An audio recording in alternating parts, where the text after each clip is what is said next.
In the world of Bluewater Star, which is connected to other realms and facing an invasion from the spirit beast world, the existence of beast tamers has emerged as a beacon of hope to save the world from peril. In this era where the populace embraces the art of beast taming, Lin Yan's familiar is merely an ordinary insect. Impossible. With his innate ability, the data divine eye, he can perceive all evolutionary paths of his beasts. The unassuming little insect evolves directly into a formidable beast, the ice dragon serpent. Do you think that's the end? It evolves once more, becoming the divine beast, the ice divine dragon, leading Earth in a relentless counteroffensive against the invading realms. The alien races wish to retreat now. It is too late. All shall remain here, transformed into the nourishment of this land. Chapter 1. I too wish to participate in the martial exam. In Qingfeng City, at Qingfeng First High School for Advanced Beast Tamers, Class 4, the advanced level. Which students wish to enroll in the martial exam? Please come to my office after class to fill out the registration form. As the bell rang, the homeroom teacher announced the notice and departed from the classroom. Lin Yan, are you heading home together after school? A graceful girl approached Lin Yan from behind. Turning around, Lin Yan recognized the daughter of his neighbor, Feng Ling. A bright smile illuminated her beautiful face. Her long, lustrous hair and tall figure made her particularly striking under the light. Feng Ling is renowned as the school's belle, excelling both in academics and appearance. More importantly, her familiar is a Feng Weiqing Wan bird, possessing the bloodline of a phoenix, perfectly embodying beauty and talent. At school, Feng Ling is revered as a goddess. Given that Feng Ling's family lives nearby and Lin Yan is an orphan, her parents have shown him great kindness, and Feng Ling has grown up alongside Lin Yan, often enjoying his company. However, this closeness has inadvertently made Lin Yan numerous enemies among those who covet Feng Ling's attention. Hey, Lin Yan, are you participating in the martial exam? A boy in the front row turned around, his tone laced with arrogance. Lin Yan glanced up but chose to ignore him. This boy, who usually clashes with Lin Yan, was clearly asking merely to ridicule him. Indeed, the next moment, a cold laugh echoed from behind Lin Yan. Haha, Lin Yan, that waste, thinks he can join the martial exam? That trash insect of his wasn't even enough to satisfy my flame lion's lunch. The speaker was one of Feng Ling's admirers, Li Dali. What do you mean by that, Li Dali?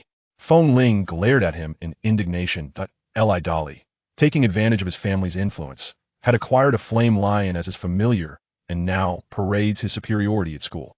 Ling, what's so great about Lin Yan? He can't even qualify for the martial exam. He's just an ordinary person. In this world, the quickest way to alter one's future is to participate in the martial exam and become a beast tamer.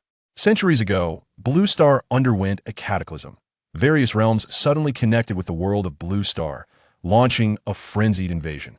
However, even Blue Star's most advanced weaponry proved futile against the strange beasts emerging from these realms, which wielded peculiar energies.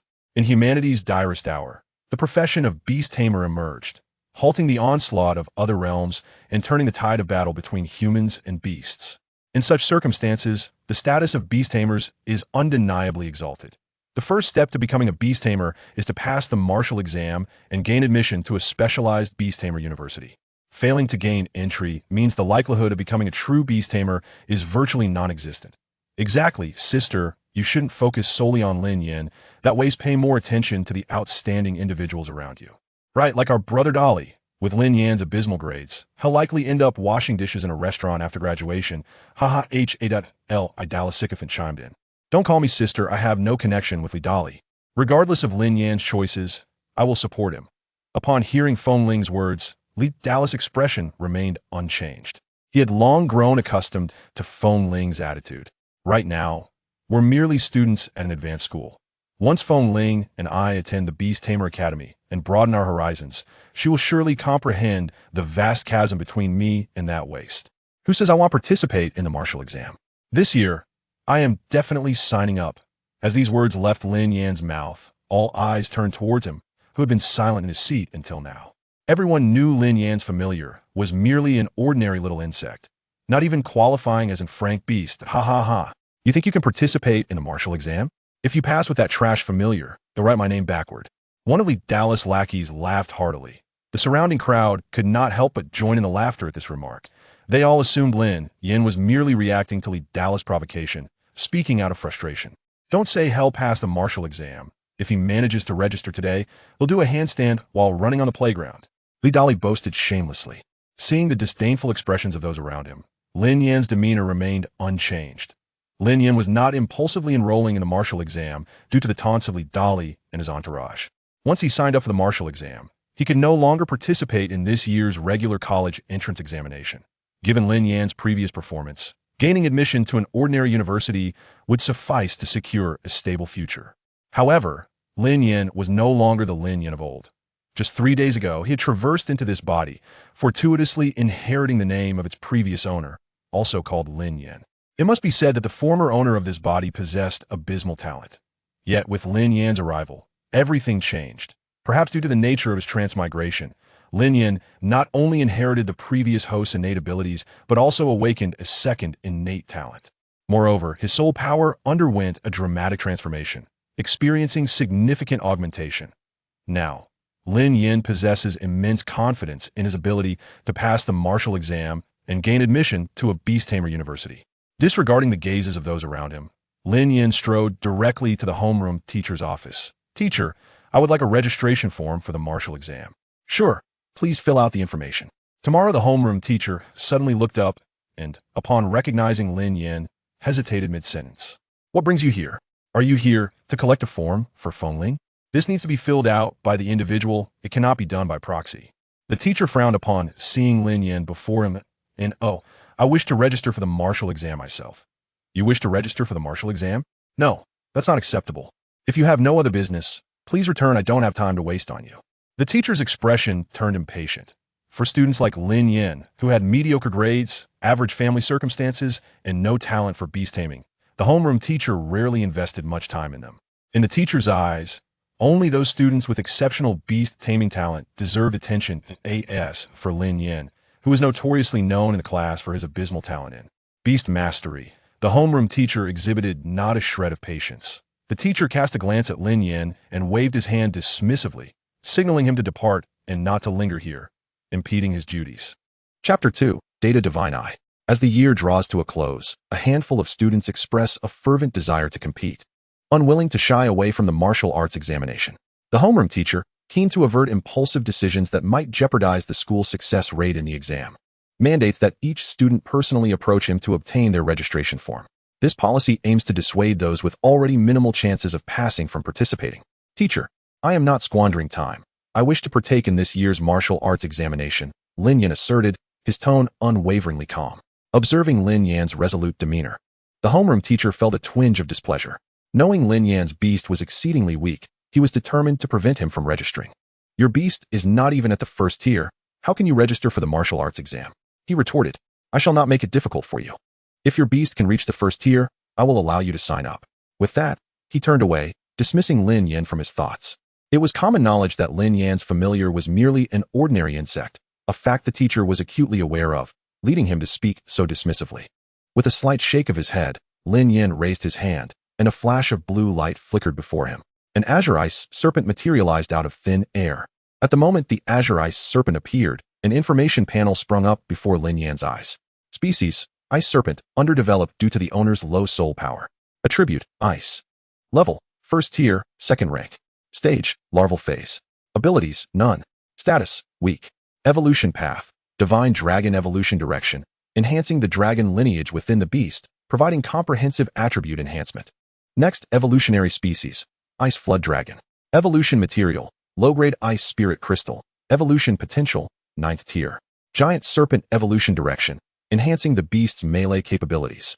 Next evolutionary species: Ice Giant Python. Evolution material: Evolution potential: 7th tier. Had anyone been privy to the spectacle unfolding before Lin Yan, they would have been utterly astounded. It is well known that any beast with the potential to reach the 9th tier could command exorbitant prices in the market, a rarity indeed. Lin Yan harbored no illusions that revealing his Ice Serpent's potential to the homeroom teacher would lead to being dismissed as a lunatic.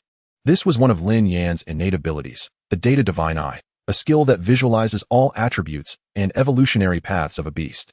This ability is revered as a divine technique among beast tamers. The growth of a beast largely hinges on its bloodline potential, which is notoriously difficult to enhance, rendering the chances of evolution exceedingly slim. However, the Data Divine Eye can reveal the optimal evolutionary path for a beast, significantly augmenting its potential. While Lin Yan's beast had indeed not reached the first tier, the awakening of the data divine I had allowed him to nurture his ice serpent to a certain extent. Although time was short and the serpent had yet to fully recover, it had nonetheless achieved the status of first tier, second rank. Without this progress, he might not have been able to register for the examination today. Is this your beast? The homeroom teacher regarded the ice serpent with a hint of skepticism. He had not anticipated that Lin Yan, known for possessing a notoriously weak spirit beast, could surpass the first tier, and it seemed to exceed merely first tier, first rank. Momentarily conflicted, the homeroom teacher recalled his earlier words to Lin Yan, stating that he could register if his beast reached first tier, first rank. Yet now, Lin Yan's beast had surpassed that threshold. However, he reasoned that permitting Lin Yan to register would likely lead to failure, ultimately diminishing the school's success rate in the examination. After a brief hesitation, he addressed Lin Yan. I am not outright forbidding you from registering for the martial arts examination. But rather than participate in an endeavor with such a low chance of success, it would be more prudent to focus your energies on your academic performance. That too can lead to distinction. The teacher's expression grew serious as he scrutinized Lin Yan. I have made myself clear. The registration form is on the table. If you remain resolute in your desire to register, I shall not impede you. Upon seeing Lin Yan remain motionless, a flicker of satisfaction ignited within the teacher. Believing his words had resonated, he felt a swell of pride, thinking he had successfully encouraged Lin Yan to abandon the examination while maintaining his own stance. Yet, in the next instant, he observed a large hand swiftly reaching for the table. With a swift motion, Lin Yan snatched the registration form. The whole exchange transpired in the blink of an eye, and after seizing the form, Lin Yan turned on his heel and strode out of the office, paying no mind to the fuming teacher behind him. Outside the office, Li Dali and others awaited, anticipating the moment when Lin Yan would inevitably abandon his registration and they could relish in mocking him. Lin Yan will surely give up on the martial arts examination. We are merely here to witness the spectacle, one of them remarked. What if he actually manages to register? A junior beside Li Dali voiced his concerns. Do not fret. The homeroom teacher will not allow him to register, especially given the stakes for the success rate, Li Dali replied confidently. While others may have been uncertain, he had an intimate understanding of his homeroom teacher's priorities, who was adamant about maintaining a high success rate for the examination. Students with minimal chances of passing were routinely dissuaded from registering. Lin Yan, with virtually no hope of success, was certainly not an exception. As Lin Yan exited the office, he immediately spotted Li Dali and his group. Lin Yan, where is your martial arts registration form? Li Dali's voice cut through the air. Didn't you just swear to participate in the examination? Su Fei's sarcastic tone chimed in once more. What does my participation in the martial arts examination concern you? Lin Yan replied, his demeanor unperturbed, as Feng Ling stepped in front of him. Your decision to participate in the examination does concern us. You were the one who declared your intent, not us pressuring you. Li Dali regarded Lin Yan with a mocking expression. Facing their derision, Lin Yan remained silent, merely retrieving the registration form from behind him and waving it in front of Li Dali. The instant Li Dali's gaze fell upon the registration form in Lin Yan's grasp, his mockery faltered. He had never anticipated that Lin Yan would actually procure the registration form, as it was customary for the homeroom teacher to deny such requests. Yet, despite Li Dali's confusion, the registration form was a tangible reality before them. Each of his prior taunts felt like a slap to his face. Even if you manage to register, what does it matter if you fail the exam? Regardless of whether I pass or fail, shouldn't some promises made by certain individuals be honored? Lin Yan retorted with a hint of mockery directed at Li Dali. Li Dali was rendered speechless, his face darkening as he glared at Lin Yan. I never made a bet with you, and you never specified any consequences for not registering. Thus, the wager is null and void. Li Dali attempted to maintain composure, though his tone betrayed a hint of uncertainty. Brother Li is correct. You never agreed to a wager. Therefore it cannot hold. Another chimed in, echoing his sentiment. Lin Yan merely smiled, choosing not to argue further. Indeed, if you possess the courage, why not wager fairly with us to determine Feng Ling's allegiance? Upon encountering Lin Yan's refusal to pursue the matter further, Li Dali's entourage erupted once again with raucous taunts. Chapter 3. The Bet. Hearing that Li Dali and his cohorts had once more entangled Feng Ling in their provocations, Lin Yan paused, his expression darkening. Brother Lin Yan, let us return home and ignore them. Yet, regardless of Feng Ling's persistent tugging, he remained resolute. I shall reiterate, Feng Ling is not your sister-in-law. Furthermore, I cannot dictate her allegiance. However, if Li Dali desires a duel with me, I would be more than willing to oblige. Passers-by, intrigued by Lin Yan's declaration, halted to witness the unfolding altercation. The notoriety of Li Dali's formidable spirit beast was well known, and Lin Yan's audacity in challenging him left the onlookers in disbelief. While the crowd perceived Lin Yan as overreaching, Feng Ling felt a twinge of curiosity. In the past, Lin Yan would have undoubtedly dismissed Li Dali outright. What has prompted brother Lin Yan's sudden impulsiveness? Is it because of me? She pondered, a blush creeping onto her cheeks, enhancing her allure. Nevertheless, she found solace in the notion that this more assertive Lin Yan was equally captivating. Should the need arise, she would not hesitate to intervene and protect him. With her strength, safeguarding Lin Yan from Li Dali posed no challenge. Li Dali, relishing the opportunity to showcase his prowess, welcomed Lin Yan's challenge with fervor. Humph. Since you seek your demise, do not blame me for not affording you a chance. A fierce glint ignited in Li Dali's eyes. He had not anticipated Lin Yan's boldness. Under the gaze of the crowd, Lin Yan and Li Dali made their way to the arena, a space meticulously designed by the school for students participating in martial examinations. Equipped with specialized facilities to accommodate Beastmasters battles. Lin Yan, wouldn't it be rather dull to fight without any flair? With so many spectators, why not add a spectacle? Li Dali remarked with a playful smirk. The stands had filled with onlookers, including boys who typically admired the school beauty, Feng Ling. The news of Lin Yan's challenge to Li Dali had drawn a curious crowd, eager to witness the might of Li Dali's blazing lion. What could have provoked Lin Yan to challenge Li Dali? I hear it's over the school beauty, Feng Ling. Let us see how this unfolds. How long do you think Lin Yan can withstand Li Dali's onslaught? 1 minute? I doubt he'll last 30 seconds. What are you all thinking? With my brother's strength. Lin Yan won't last even 10 seconds. Su Fei suddenly interjected from the shadows. On the arena, Lin Yan smiled subtly. What will you do if you lose? Initially uncertain of how to broach the subject, Lin Yan was taken aback when Li Dali proposed a wager. Lin Yan had intended to challenge Li Dali to secure resources for his cultivation, which he desperately needed. Impossible. If I lose, I'll give you 10,000 federal coins. Li Dali declared, lifting his chin with an air of arrogance. This sum represented his entire semester's allowance, and he felt confident in his victory, thus boasting to flaunt his wealth. Wow, as expected of my brother Dali, starting with a wager of 10,000 federal coins. Such purchasing power could sustain an average family for a year. Lin Yan was somewhat astonished. While he was aware of Li Dali's affluence, he hadn't anticipated such a casual display of wealth. This works perfectly for me. 10,000 federal coins would be sufficient to restore my ice serpent to its peak condition. After a moment of contemplation, Lin Yan lifted his gaze. And if you lose, do you even possess 10,000 federal coins? If not, you shall strip off your shirt and run around the playground shouting, I am a fool, then serve as my subordinate for a month. A cunning glint sparkled in Li Dali's eyes, revealing his true intentions. He was well aware that Lin Yan likely lacked such funds. The wager was merely a pretext to ensure Lin Yan would be unable to refuse becoming his subordinate. I look forward to seeing you trailing behind me as my underling. Then we shall see if Feng Ling still harbors any affection for you. Li Dali grinned maliciously at Lin Yan's reaction. Brother Lin Yan, do not agree. Feng Ling interjected urgently, taken aback by the malice behind Li Dali's proposal. Before her words could fully escape, Lin Yan decisively stated, it's a deal. I won't refuse a sum of 10,000 federal coins.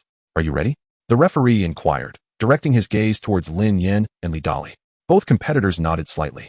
Begin. With the proclamation of the match's commencement, the referee took his position at the edge of the arena to avoid any unintended harm. As the battle commenced, both parties promptly unleashed their spirit beasts. A flash of white light heralded the appearance of Lin Yan's ice serpent. Wasn't Lin Yan's spirit beast a mere insect? Li Dali hesitated momentarily upon witnessing the transformation of Lin Yan's spirit beast into an ice serpent. However, upon sensing its aura, merely at the first stage and second tier, he dismissed it from his mind. So that's why you dared challenge me. Your spirit beast has grown stronger. Yet, you underestimate my blazing lion. With a powerful roar, Li Dali summoned his spirit beast onto the arena. In stark contrast to Lin Yan's ice serpent, the blazing lion exuded an overwhelming strength. Its fiery red fur, adorned with flames, emanated a wave of heat that compelled the crowd to instinctively take a step back.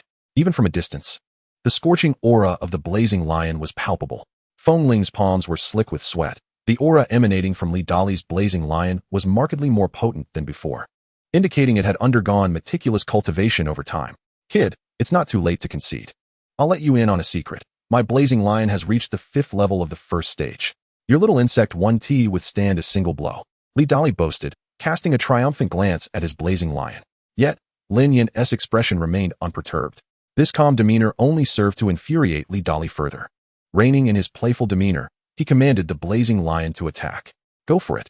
He couldn't fathom Lin Yan's unfounded confidence. The ice serpent's aura paled in comparison to that of the blazing lion. while he refrained from inflicting serious harm on Lin Yan. He felt perfectly justified in dispatching Lin Yan's ice serpent. Chapter 4. Talent Ability Enhancement. Although spirit beasts could be revived after death, it came at a considerable cost. Li Dali had already devised a plan. Once the blazing lion triumphed over Lin Yan's spirit beast, he would ensure that it instilled fear into Lin Yan.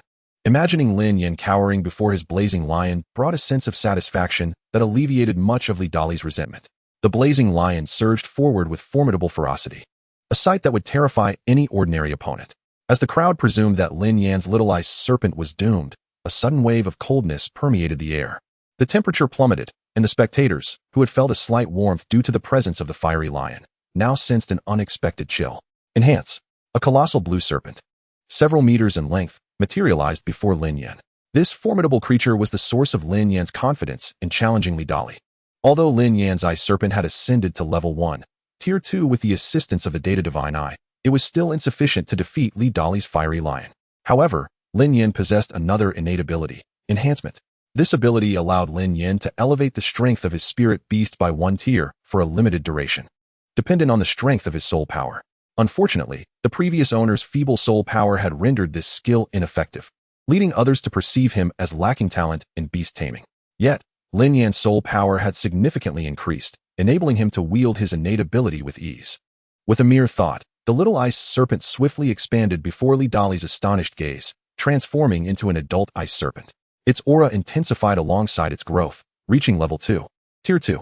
The fiery lion's charge toward Lin Yan faltered, revealing a hint of trepidation. Li Dali, recognizing the hesitation of his fiery lion, bellowed in anger, "Attack! Defeat him!" He dismissed Lin Yan's display as mere illusion, having heard of certain beast tamers whose innate abilities allowed them to create mirages, subconsciously categorizing the situation as such. Despite hearing his master's command, the fiery lion continued its advance toward Lin Yan.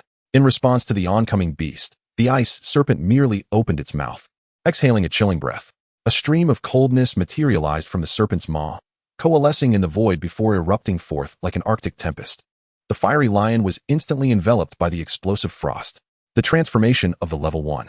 Tier 2 little ice serpent into a powerful ice serpent left everyone in attendance speechless. Feng Ling's eyes widened in astonishment as she beheld the unfolding spectacle on the arena. What is happening? This transcends our understanding. Li Dali stared in disbelief as his fiery lion succumbed to the icy breath unleashed by the ice serpent. Following a series of pained roars from the fiery lion, the chilling atmosphere gradually dissipated. In the center of the arena, the fiery lion had been transformed into a lifelike ice sculpture. With a resounding crack, the ice sculpture erupted with numerous fissures, and the fiery lion shattered into fragments upon the ground. Fiery lion defeated. Li Dali's complexion turned pale as he bent over, the repercussions of his beast's demise weighing heavily upon him. The soul contract between the beast and its tamer had triggered a backlash, leaving Li Dali's mind in a hazy void. Do not forget our wager. After leisurely uttering these words, Lin Yan retracted the ice serpent, not sparing a glance at the kneeling Li Dali as he turned and descended from the arena. The crowd was only now beginning to comprehend the events that had just transpired. In the next moment, every girl's attention was fixated on Lin Yan. Lin Yan, you are so formidable. May I have your contact information? Lin Yan, my family is a major shareholder in Fenghao Hotel. Would you like to join me for dinner tonight? Lin Yan, could you come to my house tonight to help me with my homework? I'll be home alone. Others looked on in disbelief at Lin Yan, who had not only triumphed over Li Dali, but had done so with remarkable swiftness. Even the exceptionally gifted Feng Ling dared not claim she could achieve such a feat. This indicated that Lin Yan's strength surpassed that of the fiery lion by at least 2 to 3 tiers. The prowess Lin Yan displayed during the battle had thoroughly captivated them. Coupled with Lin Yan's appealing appearance, his allure to the girls was undeniable. After finally extricating Feng Ling from the throng, Lin Yan was confronted by Su Fei, Li Dali's most loyal underling. The mockery that had once adorned Su Fei's face had vanished, replaced by a hardened expression. This is Brother Li's wager. With that, Su Fei extended a card, his hand trembling slightly as he did so. Once Lin Yan accepted the card, Su Fei immediately turned and rushed towards the pallid Li Dali. In front of so many witnesses, Li Dali knew he could not renege on their agreement, nor would he dare to defy Lin Yan. With the fiery lioness demise, he possessed no power to resist Lin Yan. The cost of reviving his fiery lion would be considerable. Thank you. Haha. Lin Yan gazed at the card in his hand, unable to suppress his laughter. He now had resources for the growth of his ice serpent. With the wager secured, Lin Yan departed the school alongside Feng Ling. As Lin Yan spoke, he noticed Feng Ling walking beside him, her silhouette growing smaller as they left the school grounds. A frail Lidali, consumed by rage and hatred, expelled a mouthful of blood. On his way home, Lin Yan abruptly turned to Feng Ling. Feng Ling, I have something to attend to. You can head home by yourself today? All right, brother Lin Yan. Goodbye. Feng Ling waved, watching Lin Yan depart. Goodbye, travel safely. After parting ways with Feng Ling, Lin Yan navigated through the bustling streets, arriving at a resplendent establishment, a lavishly decorated and spacious beast tamer shop. He paused briefly at the entrance before stepping inside. In the past, Lin Yan would never have entered such a place, where items often cost hundreds or even thousands of alliance coins. However, now armed with the 10,000 alliance coins won from Lidali, Lin Yan was determined to purchase items beneficial for the growth of his spirit beast. Welcome. How may I assist you? Upon entering, a server approached him. Hello, I require 5 vials of ice attribute essence and 2 leaves from the ice spirit tree. Certainly, please follow me. The server led Lin Yan to the counter, engaging in conversation with the staff behind it. Level 1, Tier 4. Soon, the server returned with the requested items. As Lin Yan examined the bill, he felt a pang of discomfort at the prices listed. Each vial of ice attribute essence cost 1,000 alliance coins, totaling 5,000 for 5 vials. Each ice spirit tree leaf was priced at 1,500 alliance coins, summing to 3,000 for 2 leaves. The grand total amounted to 8,000 alliance coins. Just like that, Lin Yan's recently acquired 10,000 alliance coins diminished to a mere 2,000. Despite the sting of expense, Lin Yan resolutely swiped his card, prioritizing the cultivation of his spirit beast.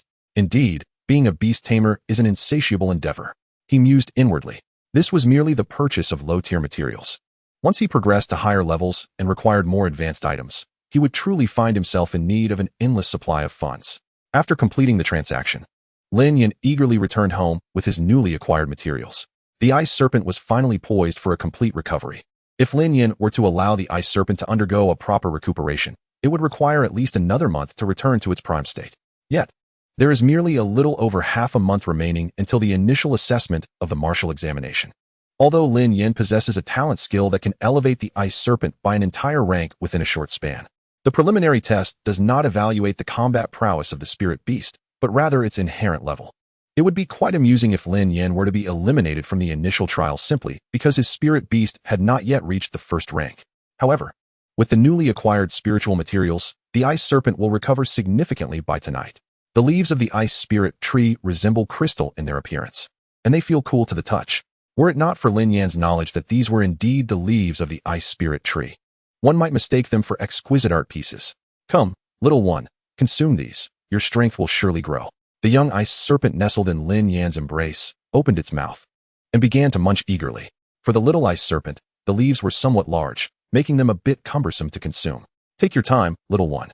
There's no need to rush. It's all for you. Lin Yan watched quietly as the young ice serpent struggled to finish the entire leaf, a gentle smile gracing his features. Don't choke. Have some spiritual liquid.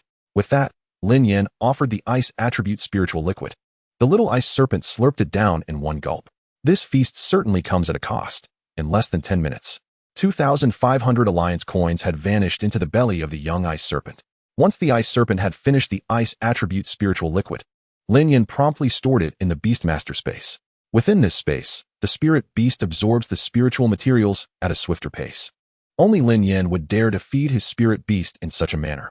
Most Beastmasters can only cultivate their spirit beasts according to the officially established training plans. Any minor error in these plans could lead to dire consequences. At best, the spirit beast's growth would be hindered. At worst, it could lose its chance for evolution altogether, rendering it incapable of further improvement. However, Lin Yan is different. His data allows him to glimpse hidden training plans that maximize cultivation efficiency, far surpassing the effectiveness of the official schemes. With this advantage alone, Lin Yan's spirit beasts will grow at a rate that far exceeds that of ordinary beastmasters. The heights Lin Yan could achieve are beyond the reach of his peers. The following morning dawned with a ray of sunlight streaming into the room. Upon waking, Lin Yan opened his Beastmaster space and released his young ice serpent.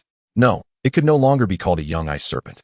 After a night of absorbing and digesting the spiritual materials consumed the previous day, the ice serpent had transformed. Its size now matched that of a normal spirit beast. Lin Yan immediately used his data to assess the ice serpent's status. Species, ice serpent. Attribute, ice. Level, first rank, level 4. Phase, growth stage. Ability, ice breath.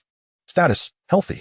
Evolution route, Divine Dragon Evolution Path, enhancing the beast's innate dragon lineage, resulting in an all-encompassing increase in attributes, leading to the next evolution into an Ice Flood Dragon. Evolution Materials, Low-Grade Ice Spirit Crystal, Evolution Potential, 9th rank. Giant Serpent Evolution Path, enhancing the beast's close combat capabilities. Next evolution species, Ice Giant Python. Evolution Materials, Evolution Potential, 7th rank. Level 4 of the 1st rank. Witnessing the Ice Serpent's remarkable advancement, Lin Yan felt an exhilarating surge of excitement. The Ice Serpent had finally acquired its first skill, Ice Breath. This was the very skill it had used to swiftly defeat Li Dali's Flame Lion yesterday. Initially, the Ice Serpent had required Lin Yan's talent skill to amplify its power before it could utilize the skill. Now, it could unleash Ice Breath independently. Of course, the Ice Breath emitted by the 1st rank, Level 4 Ice Serpent would naturally lack the potency of the skill used after Lin Yan's enhancement. Seeing the Ice Serpent's strength surge 2 levels overnight to 1st rank, Level 4, Lin Yan could not help but marvel at the efficacy of the spiritual materials purchased with money. He retrieved another leaf from the Ice Spirit Tree and a portion of Ice Attribute Spiritual Liquid, encouraging the Ice Serpent to consume them once more. This time, the Ice Serpent found it much easier to devour the Ice Spirit Tree leaf, swallowing it whole, and, after a couple of chews, gulping it down. The impact of its previous inherent deficiencies was significant. The Ice Serpent needed to consume the leaves twice to fully overcome it. While the effects this time would certainly not match the last, the Ice Serpent would still experience considerable progress. Just after finishing the feeding, a series of knocks resonated at the door. Lin Yan opened it to reveal a graceful and ethereal figure standing before him. It was Feng Ling. According to school tradition, students were permitted to forego their uniforms after registering for the martial examination. Thus, Feng Ling was clad in a light yellow long dress today. In this attire, she exuded a distinctive charm. Lin Yan, go. Shall we head to school together? Certainly. Upon arriving at school, Lin Yan noticed that Li Dali had not attended class that day. However, his top lackey, Su Fei, had brought along Li Dali's martial examination registration form. Li Dali's family likely took him to resurrect his spirit beast. After all, while spirit beasts could be revived post-mortem, the process demanded considerable effort. Ding ding ding ding. The day swiftly passed, and as the dismissal bell rang, just as the students prepared to leave, the homeroom teacher unexpectedly entered the classroom. Students, before you leave, I have some good news to share. In an effort to enhance the martial examination pass rate in our Qingfeng city, our school, in collaboration with the Municipal Education Department, has jointly funded the establishment of a Beastmaster training class. There are no entry requirements for the training class. Any student participating in the martial examination may enroll. I hope everyone will eagerly sign up. After the homeroom teacher announced this news, he cast a somewhat evasive glance toward Lin Yan. He had already learned of Lin Yan's victory over Li Dali the previous night. Aware of Lin Yan's true capabilities, the teacher felt a twinge of embarrassment at having attempted to prevent the strongest student in the class from registering. However, Lin Yan had no time to dwell on such matters. He was contemplating whether to join this so-called training class. Just as he was wavering, Feng Ling leaned closer to him. Lin Yan, go. I've heard that this time they are genuinely committed to establishing the Beastmaster training class. A substantial amount of funds has been allocated for the teaching expenses. Upon hearing Feng Ling's words, Lin Yan, who had been hesitating about enrolling in the training class, made a swift decision. He must participate. With the education department spearheading the initiative, the resources dedicated would undoubtedly be considerable. One should seize opportunities when they arise. After returning home from school, Lin Yan used his data eye to check his own status. A transparent data frame suddenly appeared before him. Name, Lin Yan. Gender, male. Age, 17 years. Occupation, Beastmaster. Rank, 1st level. Pet, Ice Serpent, 1st level, 5th stage. Soul power, 12. 2. Physique, 2. 1. Innate skills, 1. Data Eyes Divine Eye. 1. Data Divine Eye, skill description. Capable of presenting all observed creatures of the host in a Data Eyes attribute format. 2. Enhancement. Consumes a certain amount of soul power to strengthen the host's pet. The duration and extent of the enhancement are determined by the host's soul power. As expected, after the Ice Serpent consumed the leaves of the Ice Spirit Tree for the second time to compensate for its innate deficiencies, it has indeed reached 1st level, 5th stage. Moreover, Lin Yan's own soul power has also surged to 12. 2 points, bolstered by the Ice Serpent's increased strength. It is noteworthy that this value surpasses that of the majority of 2nd-level Beastmasters. And Lin Yan is merely a 1st-level Beastmaster with such formidable soul power. Lin Yan surmised that his exceptional soul power compared to others of the same rank is likely due to his transmigration. Having lived 2 lives, his soul is inherently stronger than that of an average individual, and with the integration of the previous host's soul power, Lin Yan's soul power has astonishingly reached 12. 2. It is known that the number of spirit beasts a beast master can contract is intricately linked to their own soul power. Once a beast master's soul power reaches 15, they can unlock a second pet slot, indicating that Lin Yan is not far from achieving this milestone. Upon awakening, Lin Yan discovered that his physical strength had notably increased. He recognized this as a result of the Ice Serpent's enhancement. Although the Ice Serpent remains at first level, 5th stage, it is evidently inching closer to first level. 6th stage. Under the optimal cultivation plan devised by the Data Divine Eye, even after surpassing the period of compensating for its innate shortcomings, the Ice Serpent's growth rate remains exceptionally rapid. Arriving at school, Lin Yan was eager to see what unique teaching methods the Beastmaster training class would employ. The training class was not held in a classroom, but rather in the school's arena. As he entered the arena, Lin Yan immediately felt the collective gaze of his peers converge upon him. Subsequently, everyone instinctively took a step back in the opposite direction. Although their movements were subtle, they did not escape Lin Yan's keen observation. Perplexed by the peculiar attention directed at him, Lin Yan wondered what could be amiss, as there was nothing unusual about his appearance. Among the crowd, whispers reached his ears. Is he the Lin Yan who defeated Li Dali just a couple of days ago? Yes, indeed. I witnessed it firsthand. He dispatched Li Dali's flame lion with a single strike. Absolutely. I was present too. Li Dali's flame lion was obliterated, leaving not even a trace behind. Humph. That flame lion was clearly at first level, 5th stage, yet it couldn't withstand even 10 seconds against Lin Yan. Really? I heard Lin Yan's pet wasn't strong. If you don't believe it, you can try it yourself. Not a chance. You go ahead if you want to. It's a joke. If Li Dali was utterly defeated by Lin Yan, who among us would dare provoke him? Haven't you noticed Li Dali hasn't returned to school yet? While there are indeed individuals stronger than Li Dali, the disparity in strength is not sufficient for them to be easily vanquished. Observing the averted gazes of those around him, Lin Yan chose not to approach them, and instead made his way to Feng Ling's side. Upon seeing Lin Yan approach, Feng Ling greeted him with a smile. Brother Lin. Oh no, I should now call you Lin Yan Wang. Huh? Lin Yan's expression darkened. He hadn't anticipated that defeating Li Dali would earn him such a moniker. Whoever bestowed this nickname upon me had better watch out. Lin Yan thought fiercely. Suddenly, the arena's doors creaked open, and a figure that appeared quite elderly appeared at the entrance. The students exchanged glances, whispering amongst themselves at the sight of the old man. Why is it an old man? Is he our instructor? Clearing his throat, the school's director, who accompanied the elderly man, commanded respect from Lin Yan's attention. Silence, please. Allow me to introduce your special training class instructor, Li Yan. Instructor Li has been assigned by the education department specifically for this pre-exam training. You will all be under his guidance for the next half-month. Following the director's introduction, the crowd erupted in murmurs. Many found it hard to reconcile the image of a formidable instructor with the frail, white-haired man before them, unperturbed by the surrounding chatter. The elderly man maintained a composed demeanor as he surveyed the students. Dressed in an unkempt shirt that appeared to have seen many years, his white hair was tousled like a bird's nest, and his unkempt stubble added to his weathered appearance, yet his eyes sparkled with vitality. As the crowd buzzed with speculation, Lin Yan, however, remained gravely focused on the seemingly gentle old man on stage. Chapter 7. The Might of a Third-Level Beastmaster. Once the noise from the audience subsided slightly, the elderly man gradually opened his mouth. Quiet, please. His voice, though somewhat aged, was robust and commanding. The entire arena fell silent in an instant. For reasons unknown, there was an involuntary urge to heed his words. It appears that some of you have reservations about my role as your instructor. Therefore, I shall move the practical lesson forward to today. The old man smiled at the gathered students. Upon hearing practical lesson, excitement rippled through the crowd. Having recently become beastmasters, they were eager to witness their pets in combat. Observing their enthusiasm, the old man chuckled. The next words that emerged from his lips sent shockwaves through the assembly. Your sole objective for today's practical lesson is to endure for 10 minutes under my instruction. A cacophony of astonished chatter erupted among the students. Is he suggesting that one person will face all of us? With so many of us against him, it should be easy, right? Even a second-level beastmaster would struggle against our combined strength.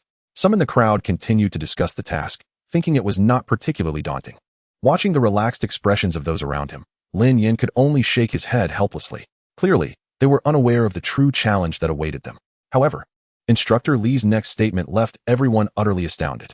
Any one of you who can withstand my onslaught for 10 minutes will receive a basic soul technique as a reward.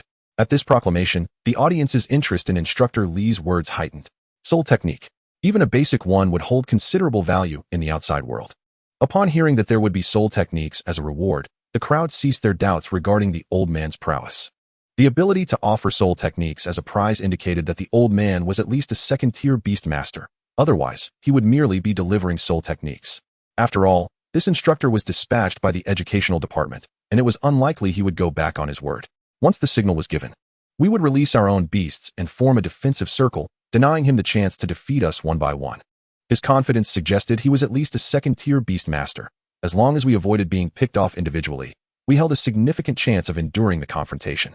Indeed, our objective was merely to survive for 10 minutes without engaging him in a direct confrontation. While the others engaged in animated discussions, Lin Yan, seated in a corner of the arena, wore a grave expression. Fengling, listen to me. Once the battle commences, we will immediately run in the opposite direction. Do not confront him directly. Fengling regarded Lin Yan with a puzzled expression, unsure of why he placed such importance on Instructor Li. I'll explain later. For now, just trust me. All right, brother Lin Yan. Fengling acquiesced, though still bewildered by his instructions. Yet, the seriousness etched on Lin Yan's face compelled her to trust him unconditionally. As the countdown began, Instructor Li signaled to start, and Lin Yan seized the opportunity to pull Fengling towards the arena's exit, while the other students unleashed their spirit beasts and charged forth.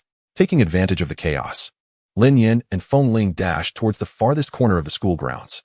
Brother Lin Yan, why aren't we joining the others to fight Instructor Li? Fengling inquired, her faith in him momentarily overshadowed by confusion. There's no need to rush. Once Instructor Li has dispatched them, he'll come looking for us. I'm merely stalling for time. Lin Yan relaxed slightly, realizing he had a plan. Come looking for us? Fengling murmured to herself, grasping the implication of his words. In the next moment, her eyes widened in astonishment. Brother Lin Yan, do you mean to say that you believe it would be exceedingly difficult for all of us combined to withstand Instructor Li for 10 minutes? Lin Yan responded nonchalantly. No, it's not just difficult, it's entirely impossible. Is Instructor Li truly that formidable? Fengling gazed at Lin Yan, astonished. After all, even among peers, defeating so many students in a short time would be a challenge for a second-tier beastmaster. With over 40 students in the special training class, it seemed implausible that Instructor Li could withstand them for even 10 minutes. What if Instructor Li is a third-tier beastmaster? Lin Yan stated matter-of-factly. He had discerned from his data vision that Li Yan was indeed a third-tier beastmaster while standing on the podium. A third-tier beastmaster? Fengling's voice trembled. In Qingfeng City, a third-tier beastmaster was regarded as among the elite. Even if not the strongest, they were certainly among the few. If Instructor Li were indeed a third-tier beastmaster, everything would fall into place. Despite the special training class comprising over 40 first-tier beastmasters, Instructor Li, being a third-tier, would have no trouble handling students who were not even second-tier. The mere thought of a third-tier beastmaster serving as their special training instructor felt surreal to Fengling. She refrained from questioning Lin Yan on how he had ascertained Instructor Li's tier, choosing instead to trust him implicitly. Within the arena, the cries of students and the anguished howls of spirit beasts reverberated throughout the venue. Most students bore bruised and battered faces, and those who had been vociferous moments ago were now noticeably more battered than others, their spirit beasts' cries more pronounced. As the students gazed up at Lin Yan, a glimmer of fear flickered in their eyes, the earlier scenes etched deeply in their memories. Lin Yan's spirit beast had rampaged through the crowd like an ancient beast, leaving no one and no spirit beast as a match. The crowd had been thoroughly humiliated under Lin Yan's dominance. Standing on the podium, Lin Yan surveyed the chaos below with a lecherous smile. Suddenly, he realized something was amiss. His smile faltered. We're missing two. A quick glance revealed that there were indeed two fewer individuals in the arena compared to the beginning of the practical lesson. He recalled that just as the class commenced, two shadowy figures had dashed from the arena. How intriguing. Truly, two cunning little creatures. He grinned more broadly. But I rather like it. With that, Lin Yan darted out of the arena. Chapter 8, Second-Tier Ice Serpent. 1 minute later, in the farthest clearing from the arena, Lin Yan spotted Lin Yan and Fengling. Ah, there you two are. During class hours, there was no way they could have escaped the school grounds. That was quick. Lin Yan was genuinely surprised at how swiftly Lin Yan had found them. Although Qingfeng No. 1 High School was a mid-high tier institution, it covered a vast area. Lin Yan's ability to locate them in such a short time underscored his prowess. It seems I underestimated the strength of a third-tier beastmaster, Lin Yan mused inwardly. Upon spotting Lin Yan and Fengling, Lin Yan did not immediately attack. Instead, he glanced at his watch. 30 seconds remaining. That will suffice. As Lin Yan's howling moon wolf approached, Lin Yan felt an overwhelming pressure. The aura emanating from the third-tier spirit beast made his breath shallow. With 30 seconds left, I'll have to give it a shot. Lin Yan gritted his teeth and clenched his fists. Ice Serpent, go! The ice serpent positioned itself defiantly in front of Lin Yan, facing the advancing Howling Moon Wolf. "Do you think this little creature can halt my Howling Moon Wolf?" Lin Yan chuckled. The Howling Moon Wolf lunged forward, prepared to strike the Ice Serpent with a powerful blow. A mere first-tier level 5 Ice Serpent stood no chance against such an assault. Meanwhile, Lin Yan was not idle. Innate skill, enhance. The Ice Serpent's power surged at an astonishing rate, swiftly surpassing the second-tier threshold and ultimately stabilizing at level 5 of the second tier. Seeing the Ice Serpent's rapid escalation in strength, Lin Yan furrowed his brow slightly, as if a realization dawned upon him. Yet, the Howling Moon Wolf did not slow its advance. It continued its assault on the Ice Serpent.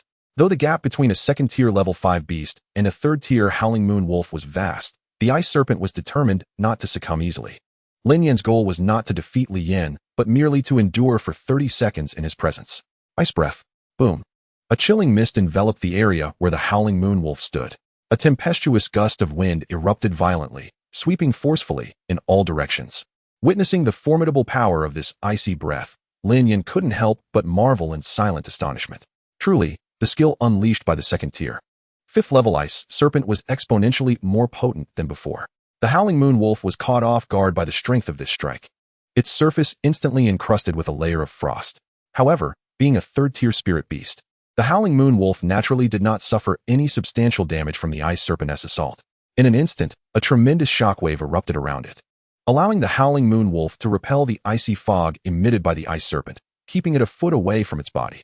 It was as if the Howling Moon Wolf were clad in an invisible armor, rendering it impervious to the raging icy mist that surrounded it. Nevertheless, the Ice Serpent had accomplished its objective, successfully delaying the Howling Moon Wolf's assault. In the blink of an eye, over 10 seconds had passed, and Lin Yan had achieved half of his goal. Yet, he remained vigilant. After all, the Howling Moon Wolf was a formidable third-tier spirit beast. And even with only 10 seconds left, victory was not yet assured. In the next moment, the Howling Moon Wolf broke through all obstacles, appearing directly above the Ice Serpent. Its speed was so astonishing that Lin Yan barely registered how the wolf had moved. With a swift and powerful claw, it lunged towards the Ice Serpent below. Knowing that time was of the essence, after defeating the Ice Serpent, it would still need to control the Wind Spirit. Bang! Bang! A series of intense collisions echoed through the air. After the impact, the Ice Serpent slowly lifted its head once more. Lin Yan was overjoyed. The Ice Serpent had actually endured that blow. Back on the ground, Lin Yan refrained from commanding the Howling Moon Wolf to take further action. He realized that if the previous strike hadn't incapacitated the Ice Serpent, time was indeed running short. Meanwhile, the Wind Spirit, along with her phoenix-tailed Qinghuan bird, stood at a distance, dumbfounded by the unfolding events. The power displayed by the Ice Serpent surpassed her expectations. The Wind Spirit was bewildered by how Lin Yan's spirit beast had become so formidable. As the battle grew dire, she clenched her small fists in worry. Although she wished to send her phoenix-tailed Qinghuan bird to assist Lin Yan, reason prevailed, advising against such a move. Should her bird intervene in Lin Yan and Lin Yan's conflict, it would not only prove unhelpful, but would likely complicate matters for Lin Yan. Observing that the Ice Serpent had not lost its combat capabilities, Lin Yan felt a twinge of surprise. He had deliberately instructed the Howling Moon Wolf to exert only 50% of its strength, fearing that it might accidentally slay the Ice Serpent, which was more than sufficient for an average second-tier spirit beast. The Ice Serpent's resilience in withstanding that strike stemmed from its timely use of the second-tier ability unique to Ice Serpents, the Ice Armor. This ability enveloped the Ice Serpent in a hard crystalline layer of ice, absorbing the majority of the damage from the blow. Although the Ice Armor had been shattered in that strike, it had nonetheless allowed Lin Yan to pass the assessment. Lin Yan was also taken aback by the impressive close combat prowess of a spirit beast known primarily for its magical abilities. Typically, spirit beasts excel in either magical prowess or close-quarters combat, but those like the Ice Serpent, who excel in both, are exceedingly rare. The potency of the icy breath had left a profound impression on Lin Yan, leading him to subconsciously assume that the Ice Serpent's melee capabilities were lacking. Time is up, teacher. Lin Yan glanced at the clock and then looked up at Lin Yan. However, Lin Yan's expression was far from favorable, with a somewhat sullen demeanor. He regarded Lin Yan and spoke slowly. Did you use some extraordinary item to enhance your spirit beast's vitality? His tone was grave. Such items could inflict significant harm on spirit beasts and greatly affect their future potential for growth. Despite their immense value, Lin Yan was perplexed as to where Lin Yan had acquired such an item. Recognizing Lin Yan's serious demeanor, Lin Yan understood that he had likely been misunderstood. Teacher, I did not employ any external items. I merely utilized my innate ability, Lin Yan promptly clarified. Nonsense. Are you still denying it? Upon hearing Lin Yan's words, Lin Yan's expression darkened further, his voice laced with anger. As a third-tier beast master, he was well-versed in many matters. Yet he had never encountered anyone capable of raising a spirit beast's strength by an entire tier through innate abilities. Lin Yan assumed Lin Yan was fabricating excuses to cover up the use of a miraculous item. But instructor, I assure you that it is indeed my innate ability. If you do not believe me, watch. As Lin Yan remained skeptical, Lin Yan activated his innate ability once more. The Ice Serpent, whose strength had recently restored to second tier. Fifth level, swiftly ascended back to second tier, fifth level under the influence of Lin Yan's innate ability. Lin Yan's eyes widened in astonishment as he observed the changes in the Ice Serpent. Despite his disbelief, the undeniable evidence before him compelled him to accept the reality.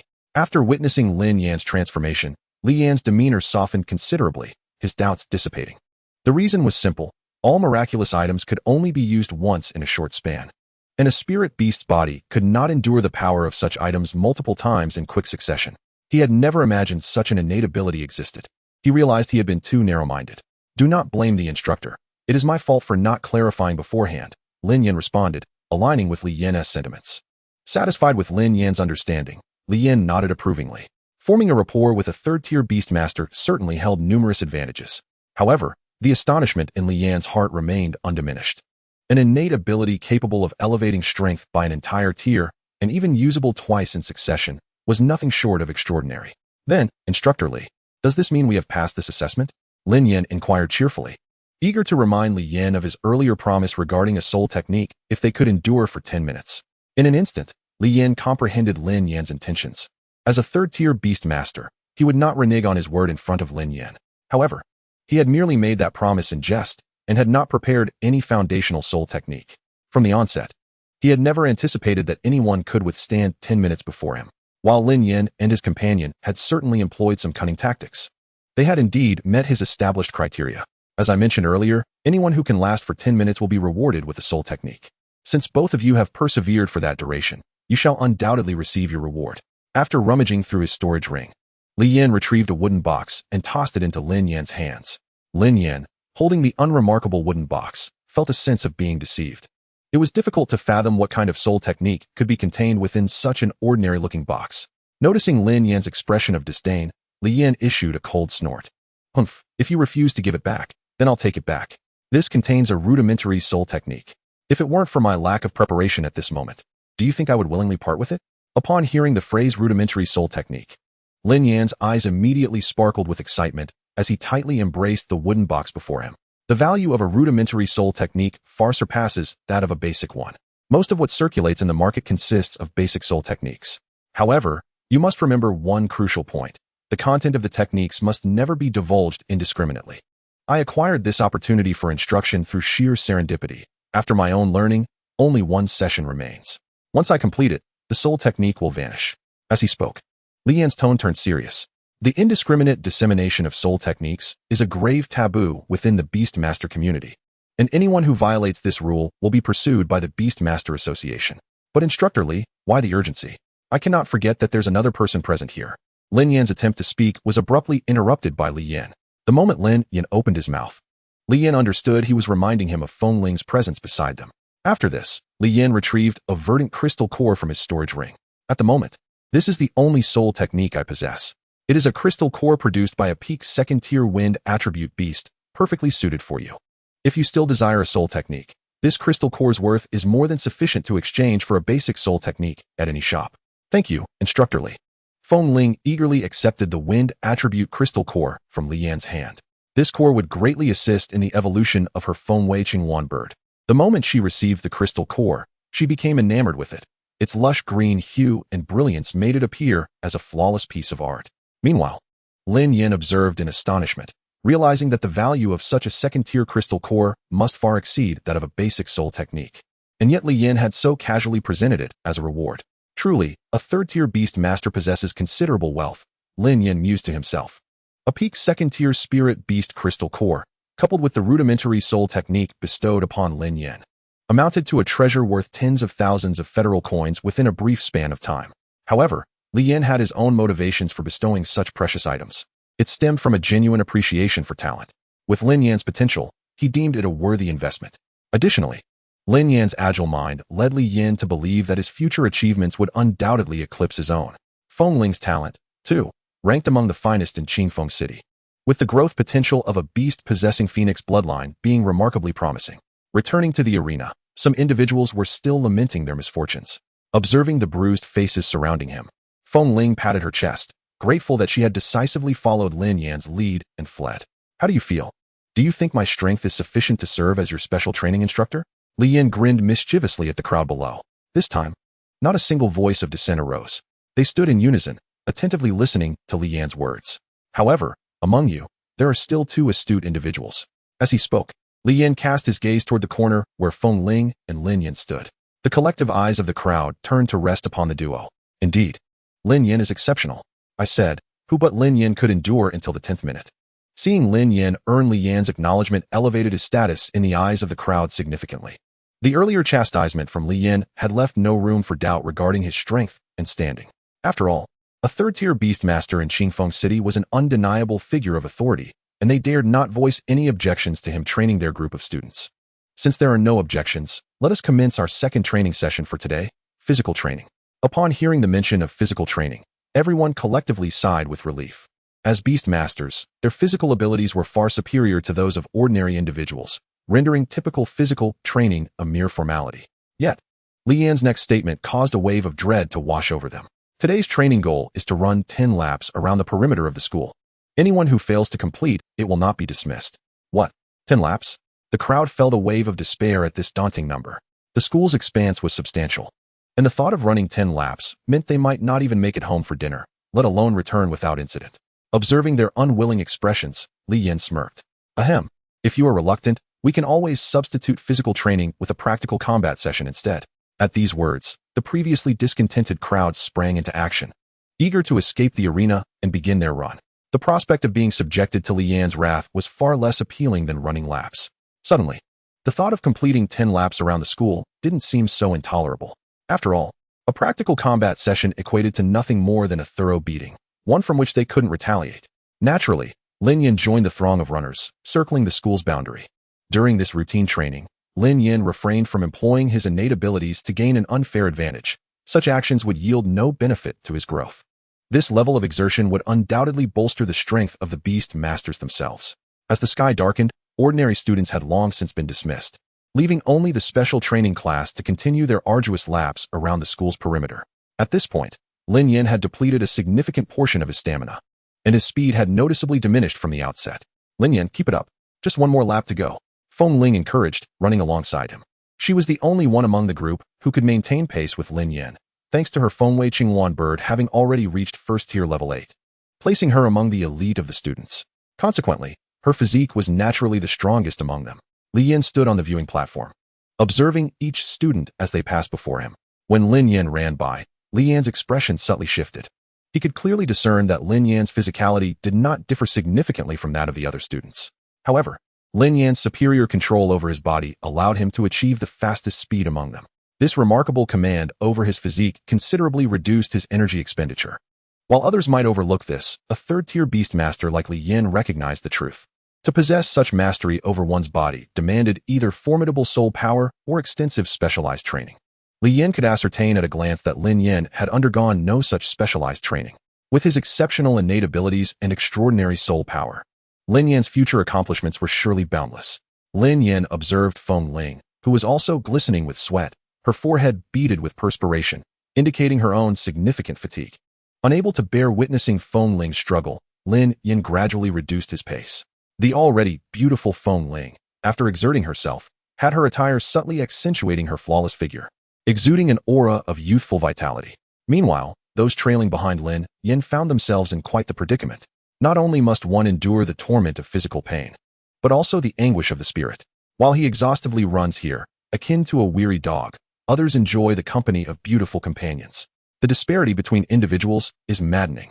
The further Lin Yan pushes himself to his limits, the more he feels his body being honed, the effects becoming increasingly apparent. By the time Lin Yan completed 10 laps, he felt on the brink of collapse, every last ounce of his strength drained. Behind him, a significant number of participants had yet to finish, yet they persevered, gritting their teeth. After the physical training concluded, everyone returned to the arena, the sky having turned completely dark. A glance at the time revealed it was already 8 in the evening. Upon entering the arena, the participants were astonished to find that Lin Yan had arranged dinner for them. Famished from their exertions, they shed their usual airs of nobility and eagerly grabbed their plates, devouring their meals. After dishing out a serving, Lin Yan immediately recognized the uniqueness of this meal. It was beast meat. He picked up a slice, its texture appearing tender and its aroma enticing. Although he did not know the exact species of beast, the discernibly different texture and the spiritual energy it radiated confirmed to Lin Yan that it was indeed beast meat. As he took a bite, a warm current flowed from his stomach throughout his entire being, rapidly restoring the immense energy he had just expended. Clearly, the school and educational department had invested significantly for this special training program. One must understand that such a dish made from beast meat would typically cost several hundred alliance coins in the outside world, yet here it was available for the taking. After finishing one plate, Lin Yan went back for another. Consuming more of this beast meat would greatly benefit his physical prowess. After dinner, the students of the training class left the school with satisfied hearts. For this meal alone, the 10 laps they had run that day were worth it. Upon returning home, Lin Yan eagerly retrieved the beginner soul technique that Lin Yan had given him. With the assistance of the soul technique, his strength would see a significant enhancement. While the ability to command beasts is paramount for beastmasters, the enhancement of the beastmaster's own power during battles greatly improves their survival capabilities. In a scenario where the beasts are evenly matched, possessing a formidable soul technique can profoundly influence the course of battle. Soul-piercing arrow. Upon opening the wooden box, Lin Yan beheld the name of the soul technique. Nestled within was a transparent jade slip, containing the cultivation method for the soul-piercing arrow. As he extracted the slip from the box, he gently extended his soul power towards it. The moment his soul power made contact with the jade slip, a torrent of information flooded into his mind. Just as he imprinted the entire method into his consciousness, the jade slip suddenly emitted a brilliant white light. In the next instant, it disintegrated into fine ash, vanishing entirely. Lin Yan understood that this was a protective measure embedded within the soul technique to prevent casual dissemination. Each jade slip had a fixed number of uses. After meticulously reviewing the entirety of the soul technique, Lin Yan gained a preliminary understanding of its workings. The most notable characteristic of the soul-piercing arrow is its formidable penetrative power. At the same level, a beastmaster practicing the soul-piercing arrow possesses significantly greater attacking prowess than their peers. Chapter 11. Psychic Spirit Artifacts. The content of the soul technique posed little difficulty for Lin Yan. In less than an hour, he had mastered the entire method of usage. To test the power of the technique, Lin Yan exited his room and descended the stairs. He found an unoccupied open space and began to channel the soul technique. Soul-piercing arrow. Whoosh. A shadowy arrow shot forth in response. Boom. The soul-piercing arrow struck a massive boulder in the clearing with tremendous force. Following its trajectory, Lin Yan observed a gaping hole the size of a bowl punctured through the boulder. Truly, the soul-piercing arrow, as a beginner soul technique, possessed enough power to threaten second-tier spirit beasts. It is worth noting that the typical soul techniques of beastmasters serve primarily as auxiliary tools during battles, whereas the soul-piercing arrow grants Lin Yan substantial combat capability. This also relates to Lin Yan's soul power, which far exceeds that of his fellow beastmasters.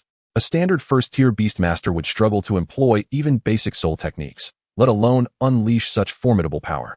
Even more to Lin Yan's delight, the consumption of soul power for this particular arrow was relatively minimal. This meant that he could unleash multiple soul-piercing arrows in a single battle. After satisfactorily testing the power of the soul-piercing arrow, Lin Yan returned home. In his bedroom, he summoned his ice serpent. Hiss! At this moment, the ice serpent was not in a combat state, having shrunk back to its normal size. Coiled adorably in the corner of the table, it looked quite endearing. As Lin Yan gently stroked the serpent's head, he fed it ice attribute spirit liquid. You're quite the little money pit. Lin Yan couldn't help but exclaim. To ensure the ice serpent's rapid growth, he provided it with ice attribute spirit liquid daily. Each portion of this liquid costs around 1,000 alliance coins. The 5 portions he had purchased from the Beastmaster shop were nearly consumed. He needed to devise a plan to accumulate some funds. Watching the ice serpent blissfully savoring the spirit liquid, Lin Yan felt a sense of helplessness. The essence of being a beastmaster lies in the level of the spirit beast. There was no way he could skimp on the beast's sustenance. Everything related to spirit beasts tends to be exorbitantly priced. Especially now that the ice serpent had entered its growth phase, Lin Yan sensed that it would not be long before it reached maturity. Once matured, the serpent could evolve, and the materials required for its evolution would incur another significant expense. Little one, tomorrow it's time to find a place for practical combat. You need to work hard for your food, or I won't be able to support you. After the ice serpent finished its ice attribute spirit liquid, Lin Yan returned it to the spirit beast space. The following morning, he arrived at school, as usual. Early in the day, the classroom buzzed with discussions among the training class students. I couldn't sleep last night either. Neither could I. That beast meat from last night was too invigorating. I was in an excited state all night. Me too. I thought I was the only one feeling that way. Aside from a few students from affluent backgrounds, most had their first taste of beast meat and, in their eagerness, overindulged. Hearing the students chatter, Lin Yan on the podium couldn't help but chuckle. The spiritual energy contained in beast meat is exceptionally pure, and it typically takes a long time for most individuals to digest it. Naturally, those who consumed so much in one sitting would have trouble sleeping. However, Lin Yan and Feng Ling were exceptions. Their cultivation far exceeded that of their peers, allowing them to effortlessly absorb and digest the beast meat. As the majority of attendees gathered, Lin Yan glanced at the time and cleared his throat. Ahem. The time has come. Let us commence our lesson. At this, a profound silence enveloped the room, with no one daring to utter a sound. Upon learning that Lin Yan was a third-tier beast master, no one in the class harbored any doubts about him. Regardless of their formidable backgrounds, they could not surpass a third-tier beast master. Moreover, they had indeed felt the efficacy of Lin Yan's training. The 10 laps they completed yesterday, though exhausting, had undeniably enhanced their physical resilience. While the meal of beast meat contributed to this improvement, without those laps, the effect of the meat would have been diminished. Today, we shall focus on enhancing our mental resilience, Lin Yan announced, producing a transparent crystal orb seemingly from thin air. While most were still bewildered, Lin Yan immediately recognized the object. It was a mental-type spiritual artifact. He had seen it during a previous visit to the Beastmaster shop, but had been deterred from purchasing it upon glimpsing its exorbitant price. He was astonished that this special training class was willing to invest in such a high-caliber item. This artifact lacked significant practical application, serving only to generate a field of mental pressure within a certain radius. Prolonged training within such an environment could greatly benefit the growth of one's spiritual power. Noticing that most of the students appeared confounded, Lin Yan patiently clarified, "You need not do anything for now. Simply remain seated and await the arrival of the mental pressure." Upon hearing the term mental pressure, the students began to grasp the nature of the impending exercise. Once everyone was prepared, Lin Yan gradually infused the crystal ball with his mental energy. Instantly, the mental pressure enveloped the entire classroom. At this stage, the pressure had only just begun to manifest, and the students were still adjusting to it. Gradually, Lin Yan intensified his input of spiritual energy. The students began to feel the weight of the pressure, which started to affect their capacity for rational thought. Focus and remain calm. Resist the pressure, Lin Yan advised from the front. The impact of this mental pressure was akin to the gravitational resistance experienced during physical training. Combating such pressure within this environment would significantly enhance their spiritual power. Ugh. As the students commenced their struggle against the mental pressure, a chorus of exclamations erupted throughout the classroom. For some students with lesser innate talent, this was proving to be quite a challenge.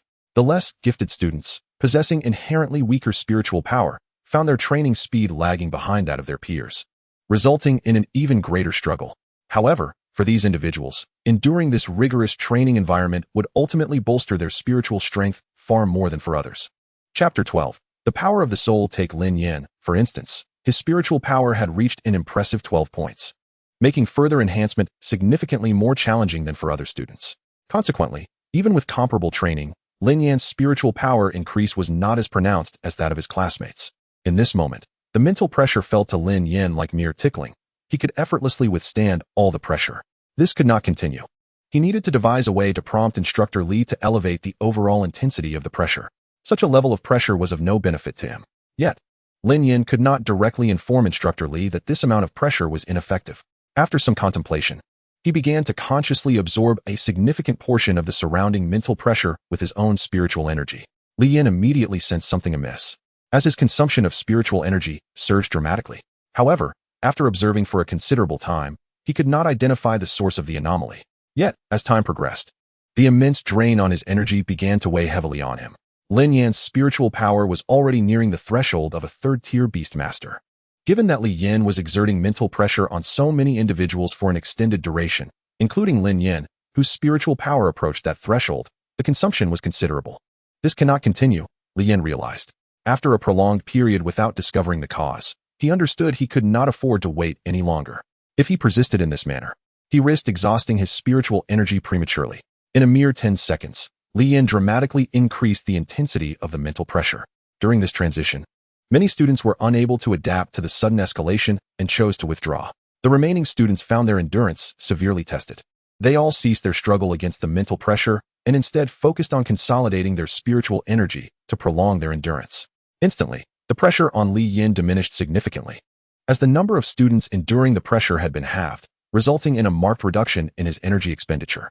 The remaining students, having shifted from resisting to merely enduring, further lessened the drain on Lin Yan's energy.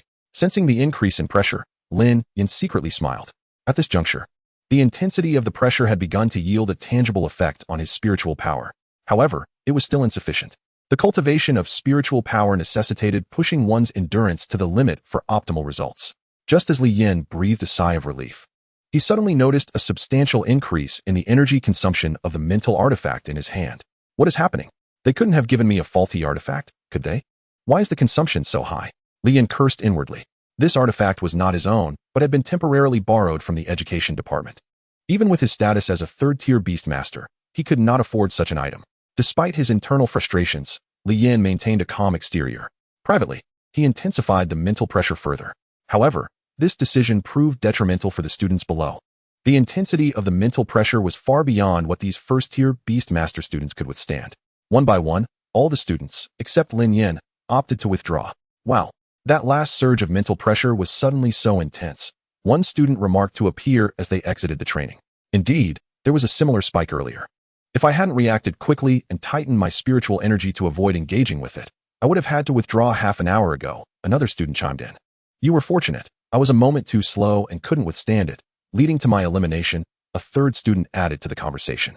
However, after that last wave of mental pressure, I genuinely felt a significant enhancement in my spiritual power. I felt it too. My spiritual energy seems to have solidified considerably.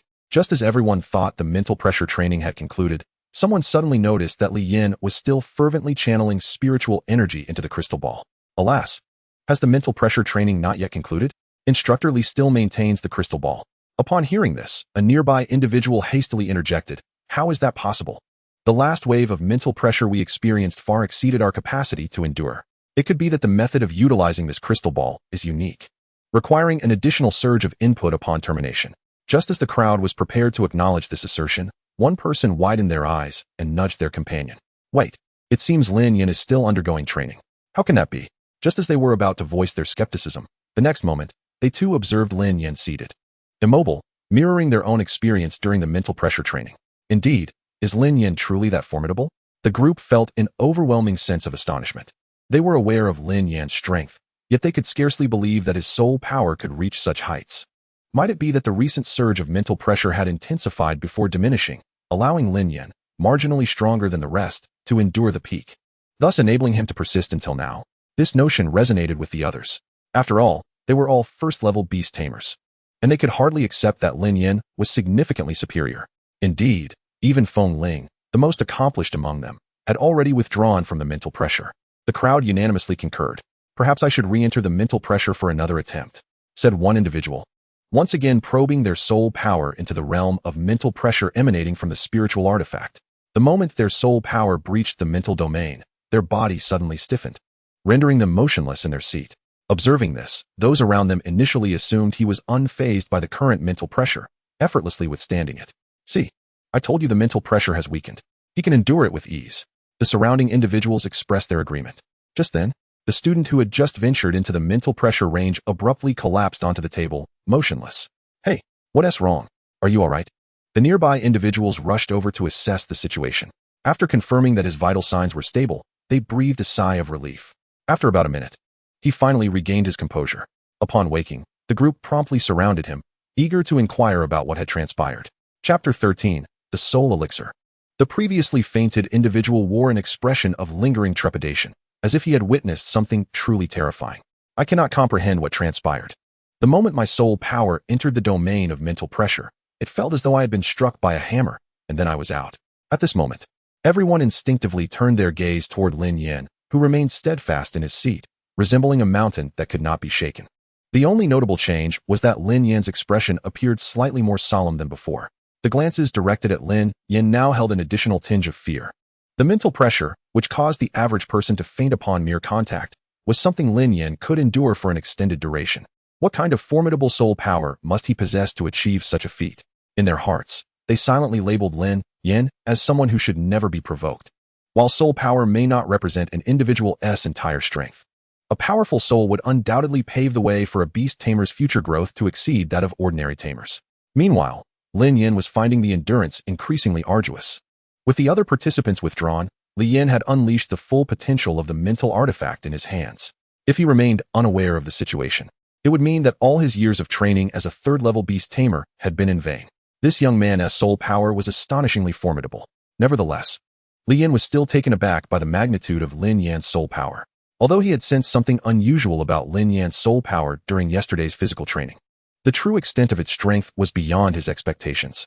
Finally, Lin Yan reached his limit and withdrew his soul power from the realm of mental pressure. With the conclusion of the training, a hint of fatigue appeared on Lin Yan's face, as such exertion was tremendously draining on his soul power. Lin Yan also felt a profound sense of relief. He was nearing the limit of his own soul power input. If he could not outlast this junior today, all his years of cultivation would be rendered pointless. Yet, the sheer strength of Lin Yan's soul power still left him feeling a sense of disbelief. Throughout his decades as a beast tamer, he had never encountered a first-level beast tamer with such powerful soul energy. With Lin Yan's exit, the mental pressure resistance training came to an end. The students dutifully returned to their seats, awaiting Lin Yan's next instructions. After a brief respite, everyone received a vial of blue liquid distributed by Lin Yan. You are indeed fortunate this year. The higher-ups have even provided soul elixirs for routine training due to the assessment tasks, Lin Yan remarked to the assembly. The expenditure from above was considerable, and he was aware of the reason. For this upcoming martial examination, each region had established minimum performance indicators. Failure to meet these standards would result in severe penalties, prompting local authorities to invest heavily in cultivating students capable of passing the martial exam. In just half a month, conventional training methods would yield insufficient results. Hence the unrestricted distribution of precious resources. The aim was to nurture as many students as possible to ensure their success in the preliminary martial examination. Upon hearing that they held soul elixirs in their hands, the crowd erupted in excitement. Even Lin Yan felt a sense of incredulity. It is worth noting that a single vial of soul elixir in the external market typically costs no less than 2,000 alliance coins. The total cost of providing each student with a vial was staggering. It is important to realize that Qingfeng City is home to more than just Qingfeng No. One high school. Over 40 students from this institution alone participated in the special training class, with even more from other schools. Opening the vial before him, Lin Yan consumed the elixir in one swift motion. Having just undergone soul power training, this was the optimal moment to take the soul elixir. The moment it entered his system, Lin Yan immediately felt a cool sensation emanating from his dantian, coursing directly to his brain. The soul elixir was indeed remarkable. As soon as it was ingested, a significant portion of his previously depleted soul power was swiftly replenished. Simultaneously, he could sense the elixir nourishing his soul power. Let today's training conclude here. This afternoon, take the time to absorb the effects of the soul elixir you just consumed. Do not waste it, Lin Yan announced. Given the exhausting nature of soul power cultivation, the students who had just completed the mental pressure training were ill-suited to engage in further training in the immediate aftermath. In light of this afternoon, I will take you to earn your sustenance, Lin Yan remarked, glancing at the ice python within his beast space. Without the restorative properties of the soul elixir, Lin Yan would have to reconsider whether to continue with the plans established yesterday in the afternoon. When formulating the plans, he had not anticipated that today's training would deplete his soul power to such an extent. The primary combat prowess of the frost serpent relies heavily on the augmentation of its innate abilities, which, coincidentally, demand a significant expenditure of soul power. Fortunately, the special training class provided soul elixirs for the recovery of soul power, alleviating Lin Yan's pressing predicament. Upon leaving the school, he arrived at the rear mountain forest, a small haven for wild spirit beasts. Initially, the military had the capability to completely eradicate it, but later deemed it more valuable to seal off the area, considering it primarily harbored low-tier spirit beasts. Nevertheless, to prevent these creatures from causing havoc, the authorities cordoned off the area, permitting only beast tamers to enter. As a first-tier beast tamer, Lin Yan was, of course, qualified to venture inside. However, upon observing Lin Yan's youthful appearance, the guarding soldiers could not help but offer a word of caution. Young brother, although the rear mountain forest predominantly contains low-tier spirit beasts, it still harbors certain dangers. It may be wise for a first-tier beast tamer such as yourself to avoid entering alone. Yet, recognizing Lin Yan's determination to proceed, they refrained from further hindrance, offering a few more words of advice. Thank you, brother. I will ensure my own safety, Lin Yan responded, aware that the soldier's warnings were born of goodwill. And he smiled in acknowledgement. Though on the surface, Lin Yan's prowess was merely that of a first-tier beast tamer. His innate abilities rendered him nearly equal to a second-tier beast tamer. Chapter 14. Entering the rear mountain forest in the outermost regions, Lin Yan occasionally encountered patrolling squads. The authorities placed considerable emphasis on the spirit beasts within the rear mountain forest, as even the lowest-ranking first-tier beast tamer could inflict significant casualties among the populace. After encountering 2 patrol teams, Lin Yan finally fully entered the wooded area of the rear mountain. Upon entering a zone where demonic beasts might appear, Lin Yan remained vigilant, promptly releasing the Frost Serpent. You shall scout ahead. If you detect anything unusual, refrain from acting impulsively. Communicate with me before taking any action. The Frost Serpent nodded in understanding, akin to a chick pecking at grain. Although it could not speak, comprehending Lin Yan's commands posed no challenge. The trees within the forest towered significantly taller than those outside, a testament to the presence of spirit beasts, as the spiritual energy in this area was notably denser. Under the nurturing embrace of this energy, the trees grew exceptionally tall, with some even evolving into plant-type spirit beasts. Lin Yan remained attentive, keenly observing his surroundings to prepare for any potential threats. Suddenly, he noticed a disturbance in the bushes before him. Without a moment's hesitation, Lin Yan called the Frost Serpent back to his side. He was certain that a spirit beast lurked within the thicket. His formidable soul power granted him heightened perception, and coupled with his innate ability, Data Eye, he possessed an enhanced capacity for detection, ensuring that ordinary spirit beasts could not evade his notice. The Frost Serpent fixated on the area behind the bushes, refraining from any rash actions until the nature of the entity was discerned. It seemed that the beast behind the thicket was aware of its discovery, as it boldly emerged from the underbrush. Upon its appearance, a strong scent of blood assailed Lin Yan's senses. It was a giant tusk wild boar, its fearsome visage accentuated by a pair of sharp tusks protruding menacingly from its snout. Lin Yan observed the boar with quiet intensity. It was exceptionally aggressive, its combat capabilities formidable. However, against the Frost Serpent, the giant tusk wild boar found itself at a disadvantage. Species: Giant tusk wild boar attribute, gold level, first tier. Level 4 stage, growth phase abilities. Brutal charge, launches a powerful forward assault, enveloped in formidable energy. Tusks thrust, sharp tusks deliver an exceptionally piercing attack.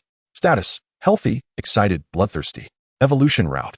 Seeing that the giant tusk wild boar was precisely a first-tier level 4 beast, Lin Yan felt a surge of satisfaction. It would serve as an ideal practice opponent for the Frost Serpent. The combat style of this wild spirit beast differed vastly from those nurtured by the students at school, who lacked any real battle experience. In contrast, the giant tusk wild boar was clearly accustomed to frequent skirmishes. Without hesitation, the boar charged directly at the Frost Serpent, intent on using its sharp tusks to attack. With Lin Yan's guidance, the Frost Serpent understood the threat posed by the tusks and was determined not to succumb to the assault. Frost breath. A chilling wind surged forth, enveloping the path of the giant tusk wild boar in an instant. The entire area transformed into a frigid domain, significantly hampering the boar's speed, which was now encased in a thin layer of frost, clearly suffering from its injuries. Yet, rather than retreating, the giant tusk wild boar became even more ferocious. With a thunderous roar, its eyes ablaze with fury, it surged forward once more, charging at the Frost Serpent. Brutal charge. The impact of this attack was tremendous, compelling the Frost Serpent to evade its full force. Weakened by the frost breath, it needed no encouragement to sidestep the boar's assault. The giant tusk wild boar, having missed its target, immediately decelerated, preparing to pivot and launch another attack. Seizing the moment when the boar's momentum waned, the Frost Serpent lunged forward with great agility. Lin Yan nodded slowly, appreciating the Frost Serpent's timing. In the next instant, the black and blue figures clashed fiercely, a whirlwind of motion that was difficult to discern. The giant tusk wild boar, ensnared by the Frost Serpent, emitted frantic cries, thrashing wildly in an attempt to break free. However, a creature of a higher tier would not easily allow such an escape. In its grasp, the boar's once menacing tusks proved utterly ineffective.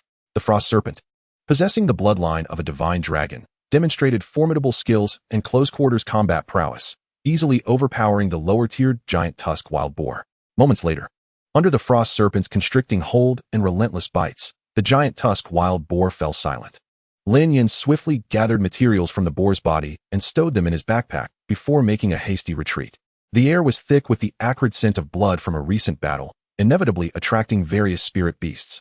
The ice serpent, having just fought, required a significant period of rest.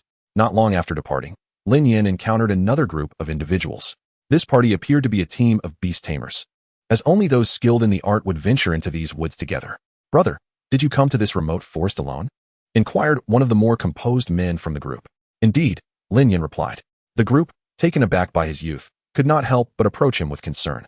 After all, the remote forest housed several second-tier spirit beasts, and venturing alone posed considerable risks unless one was part of a team. "Why not join us? We have a second-tier beast tamer in our midst, which would greatly enhance your safety," they suggested. "Thank you for your kindness, but I prefer solitude," Lin Yan politely declined, offering no further explanation before continuing on his way. While their intentions were noble, much like the previous guard, they were alarmed by his solitary youth. However, Lin Yan, empowered by his innate abilities, possessed the combat prowess of a second-tier beast tamer and was more than capable of self-defense. Accompanying them would, in fact, hinder his progress.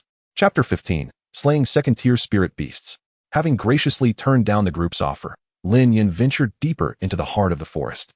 The spiritual resources required for nurturing the ice serpent were quite valuable, and merely hunting first-tier spirit beasts would necessitate an excessive quantity.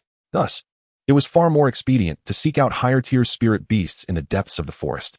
As he delved deeper, the density and strength of the spirit beasts significantly increased.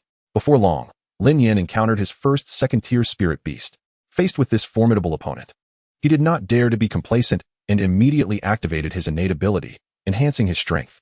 The ice serpent's rank swiftly escalated, its aura multiplying several times over, rising from level 6 of the first tier to level 8, then to first tier 1, and finally reaching level 5 of the second tier. What appeared before him was a vividly colored spider, roughly the size of a millstone, with pincers as sharp as blades, creating a fierce wind with each swing. Through his data-enhanced vision, Lin Yan discerned that the spider had recently broken into the second tier and was only at level 1. Despite its intimidating charge, Lin Yan remained unfazed. The level 5 ice serpent held a decisive advantage. The ensuing battle was relatively untroubled, culminating in the vibrant spider meeting its demise under the ice serpent's icy breath.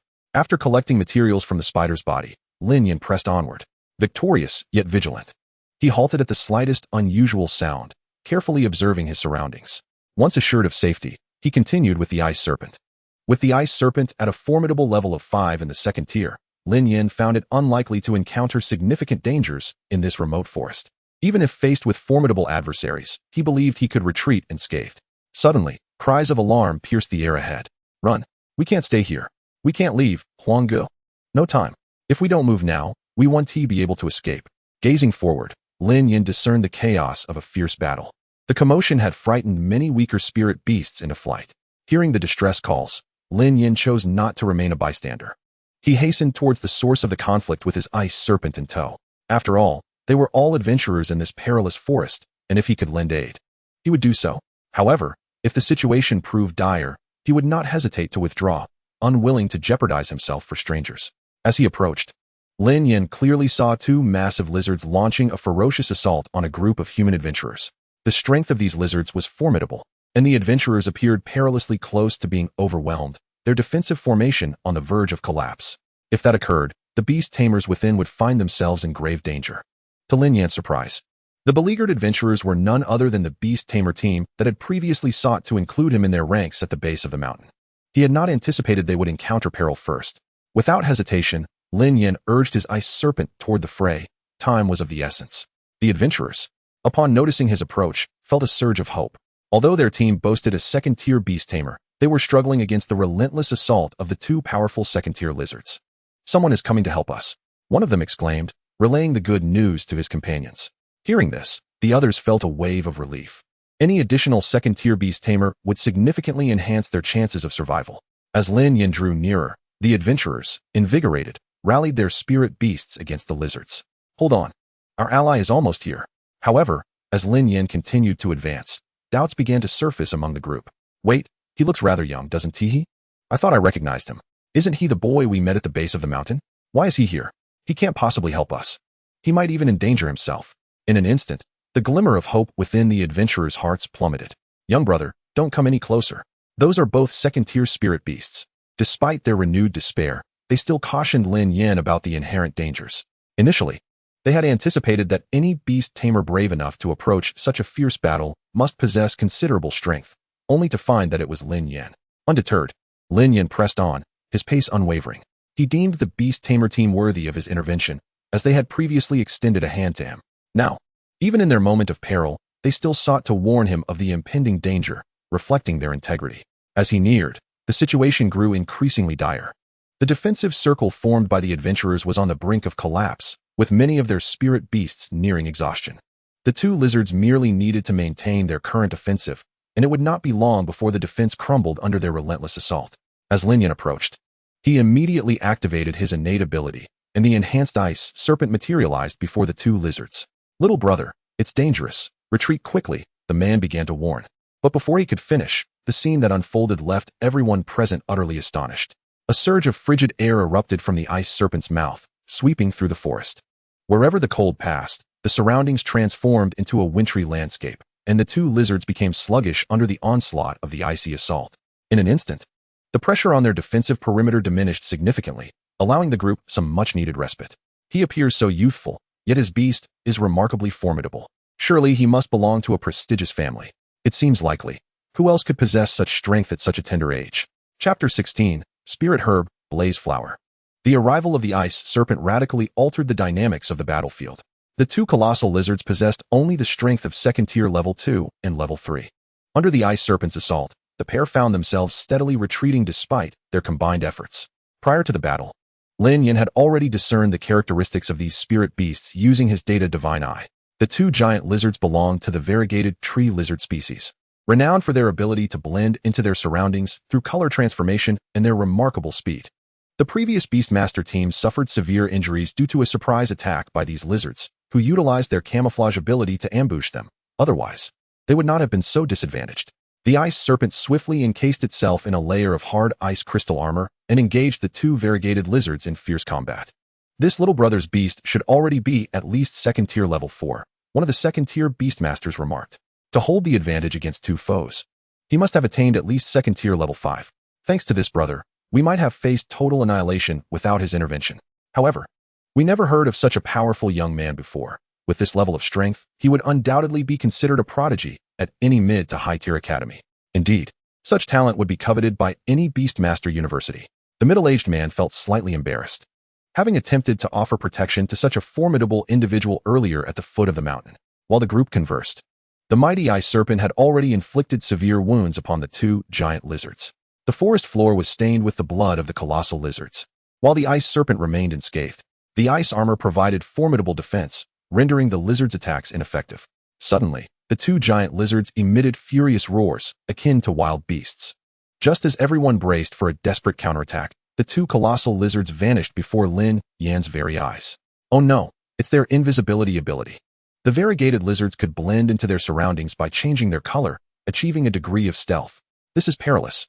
Concern rippled through the crowd for Lin Yan. After all, in combat, seizing the initiative equates to holding the upper hand. With the two giant lizards now camouflaged, they could strike from the shadows or defend themselves seamlessly. Humph. A mere show of skill, Lin Yan scoffed, unfazed by the lizard's invisibility. Ice Serpent, attack from behind. Upon hearing Lin Yan's command, the Ice Serpent wasted no time and unleashed a torrent of chilling air. Under the shroud of cold, the outline of a lizard materialized before everyone. This is he has seen through the giant lizard's invisibility. They were astonished that the lizard's most lethal ability had been so effortlessly countered in Lin Yan's presence. As the Ice Serpent's icy breath struck the exposed giant lizard, Lin Yan smiled faintly. Through the lens of the data divine eye, no spirit beast could evade detection. Although the variegated lizards blended seamlessly with their environment, the data divine eye revealed their precise locations. Caught off guard, the lizard that attempted a sneak attack from behind was met with a direct hit from the Ice Serpent's frosty breath, resulting in its immediate transformation into an icy statue. The remaining giant lizard, realizing the situation, fled into the distance. Lin Yan had no intention of letting it escape. After all, it represented a bounty of alliance currency. The materials from a second-tier spirit beast held considerable value. The Ice Serpent swiftly pursued, ensnaring the invisible variegated lizard tightly. Even 2 against 1 could not thwart the Ice Serpent. The lizard's desperate struggles proved futile. Within a minute, the remaining variegated lizard ceased its thrashing within the serpent's grasp. The battle was concluded. Members of the Beastmaster team approached to express their gratitude. This young brother truly excels. We owe you our deepest thanks for your assistance. It was but a trivial effort, nothing of consequence, Lin Yan replied courteously, acknowledging the second-tier Beastmaster leader with respect. The team members kindly assisted Lin Yan in collecting the spirit beast materials from the two variegated lizards. It was evident that this team frequently hunted in the area, gathering spirit beast materials with a speed far surpassing that of Lin Yan, a novice. However, the materials from two second-tier spirit beasts were substantial in volume, and combined with the materials Lin Yan had previously acquired, his backpack quickly became insufficient to contain the bounty. The leader noticed Lin Yan's predicament. "Little brother, perhaps you might sell these spirit beast materials to us?" Having just been rescued by Lin Yan, the Beastmaster team found an opportunity to repay his kindness. Lin Yan did not refuse, as the current situation posed a slight inconvenience for him. "Then I thank you all." "Not at all. You just saved our lives. This small favor is the least we could do." The total comes to 20,000 alliance currency. Estimating in his mind, Lin Yan realized this price was slightly higher than what he would have received selling them himself. "Lin, your kindness is immeasurable. Should you ever need our assistance, do not hesitate to reach out." After exchanging contact information, the Beastmaster team departed with the spirit beast materials, eager to return and tend to their injuries. For many had sustained significant wounds during the recent battle. Once they left, Lin Yan remained in the vicinity of the battle site, searching diligently. The variegated lizard's habitat was likely to harbor spirit herbs. This was something Lin Yan had gleaned from a description while examining the lizard's attributes with his data divine eye. Elated by the prospect, he began his search as soon as the Beastmaster team departed. Though Lin Yan was not well versed in spirit herbs, he possessed the data divine eye, which could identify any herb without fail. With his formidable spiritual power, Lin Yan's search proceeded swiftly. "Ah, I found it." Suddenly, a vibrant red and patterned flower appeared before him, capturing Lin Yan's attention. The blaze flower. Before Lin Yan stood a precious spiritual herb, and his heart surged with excitement. The blaze flower, a supreme essence of fire-type spiritual beasts, commands an exorbitant price in the market, typically exceeding 50,000 alliance coins for standard sales. And even the acquisition price seldom dips below 30,000. Chapter 17, The High School Beastmaster League. In an instant, Lin Yan felt fortunate that the location of the blaze flower was a considerable distance from the recent battlefield. Otherwise, the frigid air emitted by the ice serpent would have inflicted severe damage upon the blaze flower with merely a touch. The value of a spiritual herb diminishes drastically with even the slightest injury. After ensuring there were no immediate dangers surrounding him, Lin Yan carefully retrieved his tools and began to harvest the blaze flower with utmost caution. Once he had successfully collected the flower, he meticulously stowed it in his backpack. With this acquisition, he had completed his objective for the day. Not only had he secured the blaze flower, but he had also gathered the necessary spiritual items for the ice serpent's evolution. With dusk approaching, Lin Yan hurriedly led his ice serpent away from the forest at the back of the mountain. After all, Lin Yan was not a genuine second-tier beastmaster. The recent battle had drained his soul power significantly. Should he encounter two more encounters of similar intensity, he would soon find himself unable to continue. The ice serpent required the enhancement of Lin Yan's innate abilities to achieve second-tier beastmaster strength. Yet this enhancement demanded an immense expenditure of soul power. Even with Lin Yan's soul power reaching 12 points, prolonged use would eventually overwhelm him. Upon exiting the forest, Lin Yan returned to the Beastmaster shop where he had previously purchased materials for spiritual beasts. "Welcome. How may I assist you today?" As he approached the entrance, a cheerful young salesgirl smiled and opened the shop's door for him. Lin Yan got straight to the point. "I wish to sell a spiritual herb." "Certainly, please follow me." The young salesgirl guided Lin Yan to the counter to facilitate the transaction. "What spiritual herb are you looking to sell?" she inquired, her signature smile awaiting his response. Lin Yan promptly produced the blaze flower he had discovered in the forest. "Oh." Upon seeing the blaze flower, the salesgirl gasped and covered her mouth in astonishment. She had not anticipated that Lin Yan intended to sell such a rare spiritual herb, having worked in this field for quite some time. Her knowledge of spiritual beast materials and herbs surpassed that of many lower-tier beastmasters. Typically, spiritual herbs like the blaze flower would be guarded by formidable spiritual beasts. The fact that Lin Yan, appearing so youthful, possessed a herb of this caliber was indeed remarkable. After a thorough inquiry, the salesgirl provided the shop's offer. "Hello. We are willing to purchase this blaze flower for 38,000 alliance coins. Would you like to proceed with the sale?" "I accept." This price aligned closely with Lin Yan's expectations, prompting him to agree without hesitation. The thought of 38,000 alliance coins soon being in his possession stirred a wave of excitement within him. Nevertheless, in order to maintain his composure, Lin Yan adopted a nonchalant demeanor in front of the salesgirl. With 38,000 alliance coins, combined with the previous 20,000 from the spiritual beast materials and his remaining funds, he would amass a substantial total of 60,000 alliance coins. This sum was a fortune Lin Yan had never dared to dream of before. Indeed, being a Beastmaster proved to be an expedient source of wealth. It was hard to fathom how long an ordinary worker would toil to earn such an amount. However, Lin Yan's good fortune played a significant role. Had he not assisted that Beastmaster team in defeating the two shape-shifting lizards, he would have only earned a little over 10,000 alliance coins. It would have been far more challenging to overcome those creatures had the Beastmaster team not already inflicted some damage upon them. As for the Blaze Flower, every single spiritual herb is a treasure that one might only hope to encounter. While settling his bill at the counter, the salesgirl couldn't help but steal a few glances at him, her eyes glimmering with admiration. Lin Yan appeared so youthful, likely a student from a nearby mid to high-level school. A student possessing such strength foretold a future of boundless potential. Alas, his youth was a slight drawback. Ultimately, the salesgirl dismissed her fleeting thoughts. I would also like 10 low-grade ice crystals, 10 portions of ice essence, a frost heart grass, and a piece of earth dragon scale. Hearing Lin Yan's request for such an assortment of materials, the salesgirl's eyes sparkled as if 2 stars had ignited within them. The commission from such a bounty would be considerable. The total for these materials amounts to 48,000 alliance coins. Will you be paying in cash or by card? Afterward, Lin Yan left the Beastmaster shop, feeling a pang of regret for his expenditures, yet satisfied with his newly acquired materials. We look forward to your next visit. Most of these materials were intended for the Ice Serpent's evolution, thus their elevated costs. Just one piece of Earth Dragon scale had set Lin Yan back 18,000 alliance coins. Nevertheless, this item was indispensable. The other materials served to solidify the Ice Serpent's ice attributes, while the Earth Dragon scale was crucial for awakening the dragon bloodline within the Ice Serpent, thus vital for its evolution. In Qingfeng No. 1, the Beastmaster training class, I have an exciting announcement. In a few days, the Beastmaster training classes from all mid to high-level schools in Qingfeng City will jointly host a Beastmaster League, and the victors will receive extraordinarily generous prizes. With that, Lin Yan tossed a document for everyone to pass around. Here are the detailed materials regarding this upcoming Qingfeng High School Beastmaster League. This event was officially sponsored by Qingfeng City, aiming to motivate Beastmasters from various schools to strive for improvement. After reviewing the document, Feng Ling swiftly approached Lin Yan. Brother Lin Yan, let us register to participate in this Qingfeng City High School Beastmaster League together. I've heard the rewards this time are exceedingly generous. Absolutely. Lin Yan was eager not to miss such a splendid opportunity. Historically, there had been similar leagues. However, previous years saw little official emphasis placed upon them, often serving merely as a formality. This year, however, was markedly different. The prizes were unexpectedly lavish, with the first place reward including a soul crystal. It is worth noting that a soul crystal directly enhances a Beastmaster's soul power by 2 points, a truly extraordinary treasure. Such an increase in soul power could elevate a Beastmaster's innate abilities to a higher tier. Were it not for the fact that soul crystals were exclusively usable by second-tier and lower Beastmasters, their value would be even more astronomical.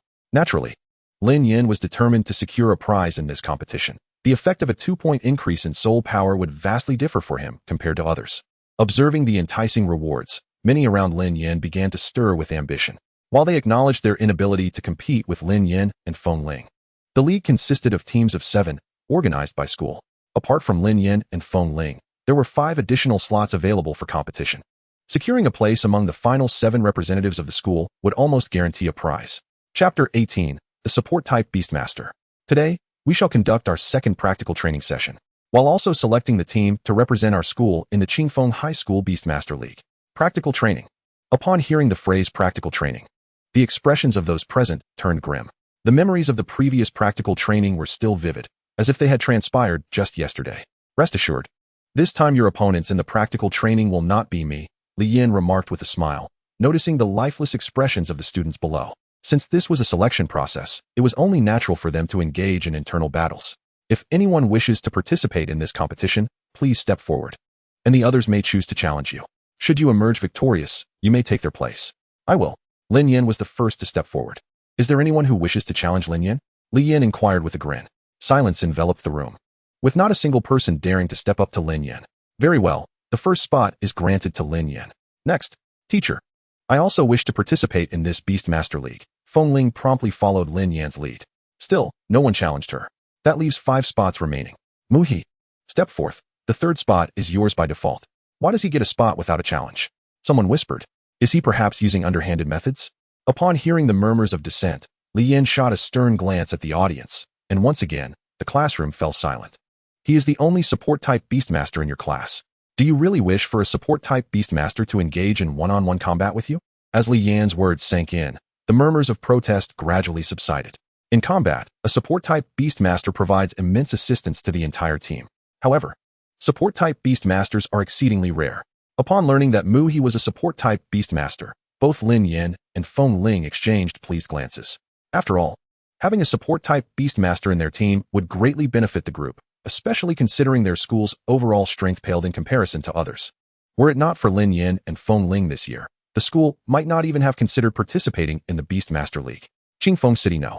1 High School had always been regarded as one of the lower-tier institutions in the city, despite the previous year's rewards for the Beastmaster League not being particularly generous. Qingfeng City No. 1 had never received any. After the dissenting voices subsided, a seemingly shy and gentle boy stepped timidly from the crowd and approached Lin Yan and Feng Ling. "Hello, my name is Mu He. I look forward to working with you," he said, his head bowed, appearing quite bashful. "Hello," Lin Yan and Feng Ling replied cordially, recognizing him as the only support-type Beastmaster in their team. "What is your beast?" Lin Yan inquired with curiosity, intrigued as it was his first encounter with a support-type Beastmaster, and he was eager to learn about their abilities. Upon seeing Lin Yan initiate a conversation, Mu He beamed and eagerly responded, "My beast is the Tree of Life, which can heal your injuries and help you recover your strength swiftly." After saying this, Mu He summoned his beast, the Tree of Life. However, at present, the Tree of Life appeared to be nothing more than an ordinary sapling. "Then we will rely on you to help us recover our injuries and strength," Lin Yan said, extending his hand toward Mu He. Mu He joyfully shook Lin Yan's hand. Meanwhile, Lin Yan was taken aback. He had not anticipated that Mu He's beast possessed the rare healing ability among support-type Beastmasters. It was well known that any support-type Beastmaster with healing capabilities was highly sought after. Lin Yan began to understand why Instructor Li insisted on Mu He's inclusion in the roster despite the objections. On the other side, the competition for the remaining spots in the special training class had reached a fever pitch, with Lin Yan, Feng Ling, and Mu He claiming 3 spots. The remaining 40 students were left to vie for the last 4 slots, leading to an intense struggle. Knowing the presence of Lin Yan and Feng Ling all but guaranteed a reward, many aspired to secure a spot and ride their coattails. The rewards this time around were indeed substantial. After a heated contest, the remaining 4 participants were ultimately decided. From today onward, these 7 will not train with you. They will be assigned different training content, Lin Yan announced, revealing the new arrangement. Lin Yan glanced at the others and spoke first. "From now on, we are teammates. In the upcoming training and competition, we must face everything together.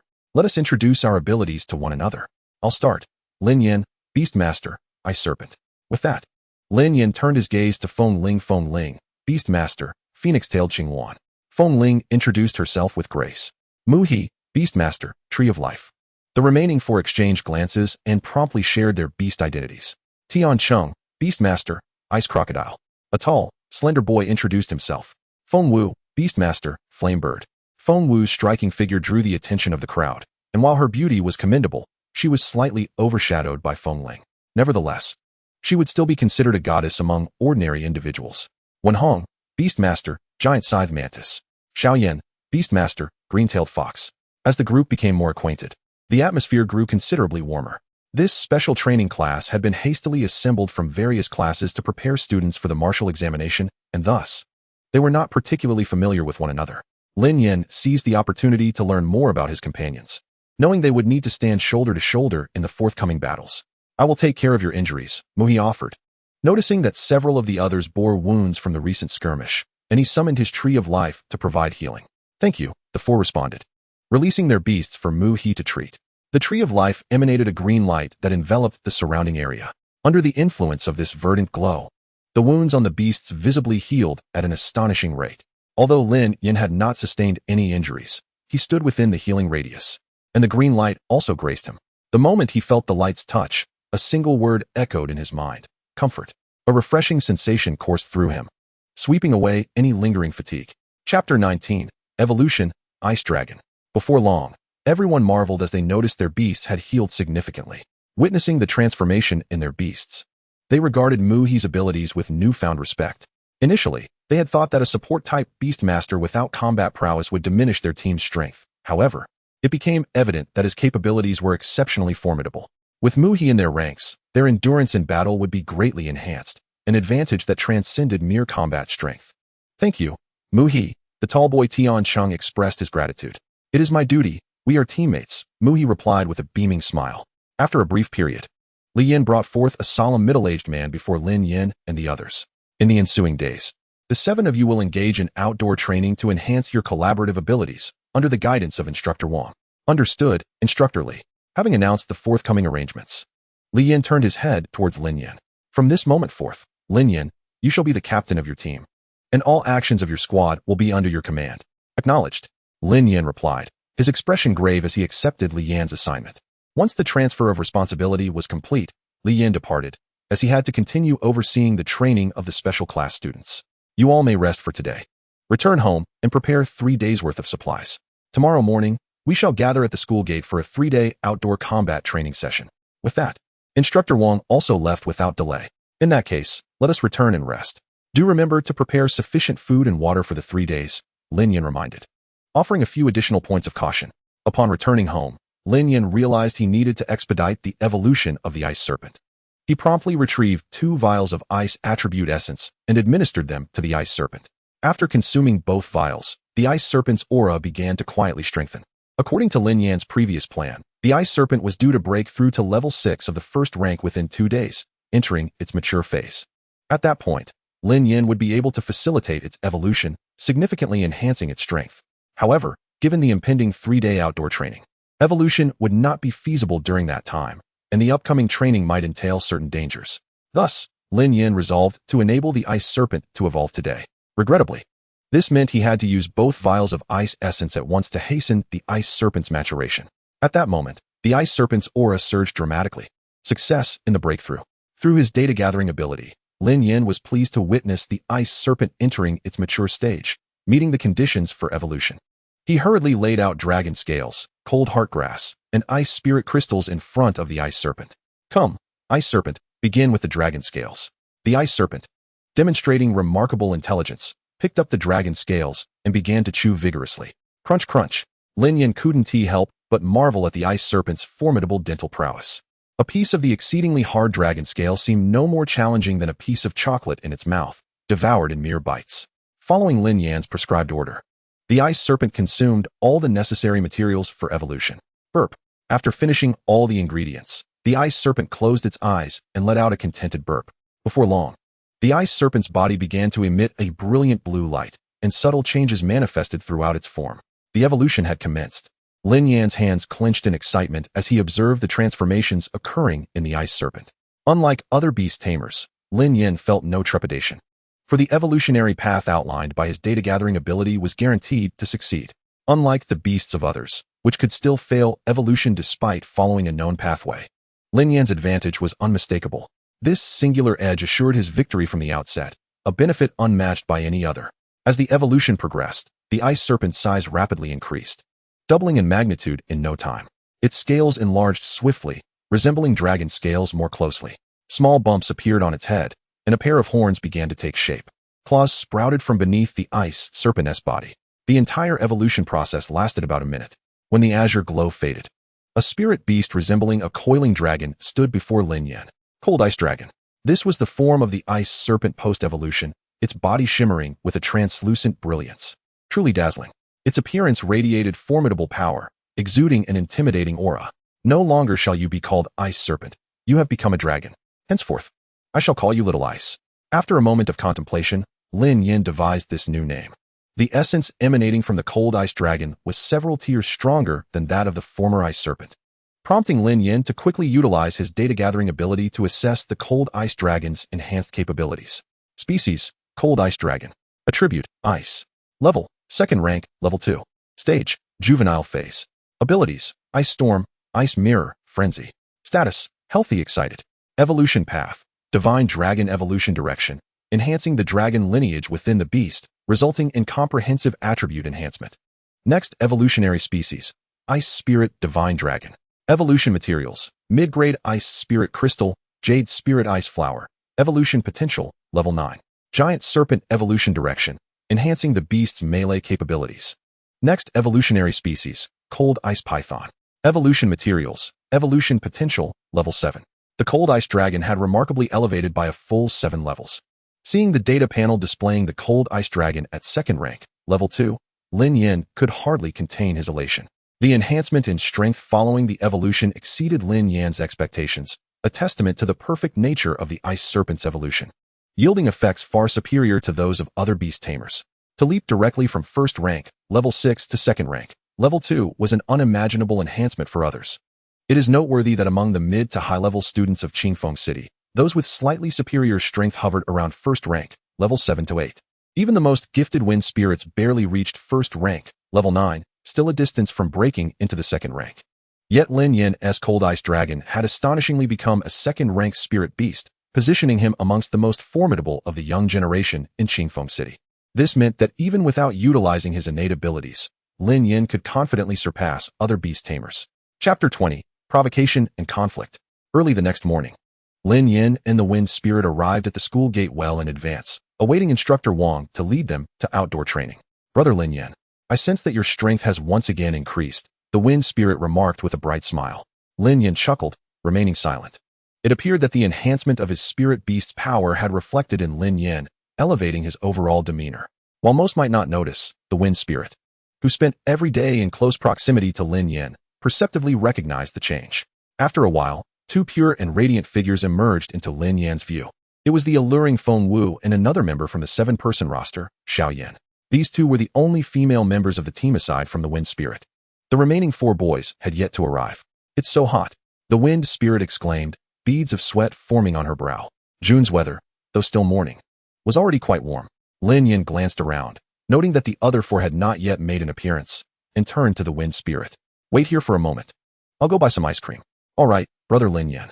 Feng Ling obediently responded with a demure demeanor. Lin Yan had only just ventured to the supermarket when Feng Wu's communicator buzzed to life. Feng Wu, this is Mu He. Tian Cheng has encountered some trouble at the school corner and won't be able to come over for a while. Could you please explain the situation to the instructor for us? Hong Wen is with us as well. The urgency in Mu He's voice resonated through the communicator. What kind of trouble are you in? Do you need assistance? Feng Wu inquired anxiously. Before Mu He could respond, a heated argument erupted on the other end, abruptly cutting off the communication. What should we do? It seems Tian Cheng has gotten into a dispute with someone formidable, Feng Wu remarked, turning to Feng Ling. Mu He and his companions were all first-tier beast tamers. Ordinarily, they wouldn't face significant issues with mere commoners. In this society, the status of a beast tamer carried considerable weight. Let us wait for Brother Lin Yan to return before making any decisions. The school corner is located on a busy street, so it should be manageable. All right. Just as Lin Yan emerged from the supermarket, he spotted the 3 anxious girls approaching him. What is going on? What happened? Brother Lin Yan, it's bad. Mu He and Tian Cheng are embroiled in a conflict at the school corner and said they couldn't come for the time being. Is that so? Let us head over and see what is really happening. With that, Lin Yan led the 3 girls toward the school corner. 2 minutes later, as they neared the corner, the sound of a fierce argument reached their ears. You won't leave easily today, Tian Cheng. If you don't kneel and apologize to my brother, I'll make you beg on the ground. Not a chance. It was he who bullied a girl. Tian Cheng replied defiantly, his pride unyielding in the face of several adversaries. Mu He and Wen Hong stood firmly beside him, gripping him tightly. I see you're asking for trouble, growled a burly tattooed man as he advanced towards Tian Cheng. Stop, Lin Yan commanded sharply. The man halted in surprise, casting a hostile glance at Lin Yan, who stood resolutely before him. What are you doing here? Lin Yan asked, his brow furrowed as he scrutinized the imposing tattooed figure. Behind him stood several menacing-looking individuals, all glaring menacingly at Tian Cheng and his friends. Captain, upon seeing Lin Yan arrive, Tian Cheng's group felt a surge of relief, with Lin Yan present. They felt less vulnerable. I'm Wen Hu, the brother of Wen Feng. This kid here recently assaulted my brother. Wen Hu indicated Tian Cheng with a finger. That's what he deserves, Tian Cheng retorted angrily. He then turned to Lin Yan, explaining, Wen Feng is a sophomore at our school. A few days ago, I witnessed him bullying a female student. After intervening, we had a confrontation, and I ended up teaching him a lesson. You did the right thing, Lin Yan affirmed, nodding. He would have acted similarly had he been in that situation. What did you say? Repeat that. The burly man took a few aggressive steps forward. It's the same regardless of how many times you ask.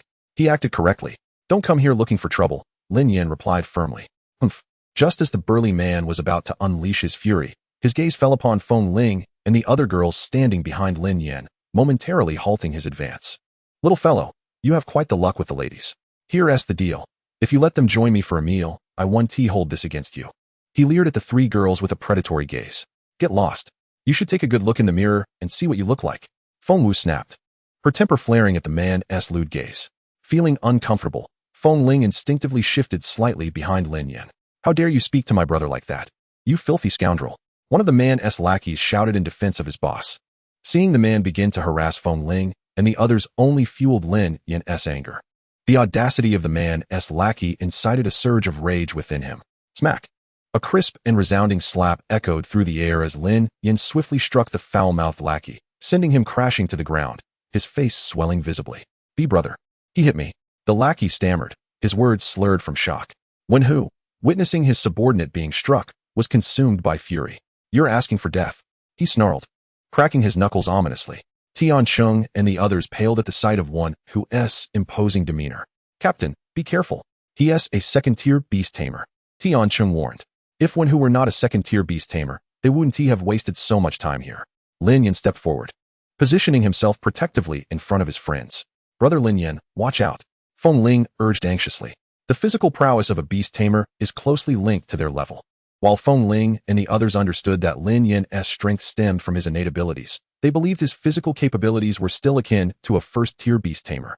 One who chuckled derisively, so there is someone who doesn't fear death. With that, he swung a powerful punch at Lin Yan. In contrast to Wen Hu's robust physique, Lin Yan appeared somewhat refined and slender.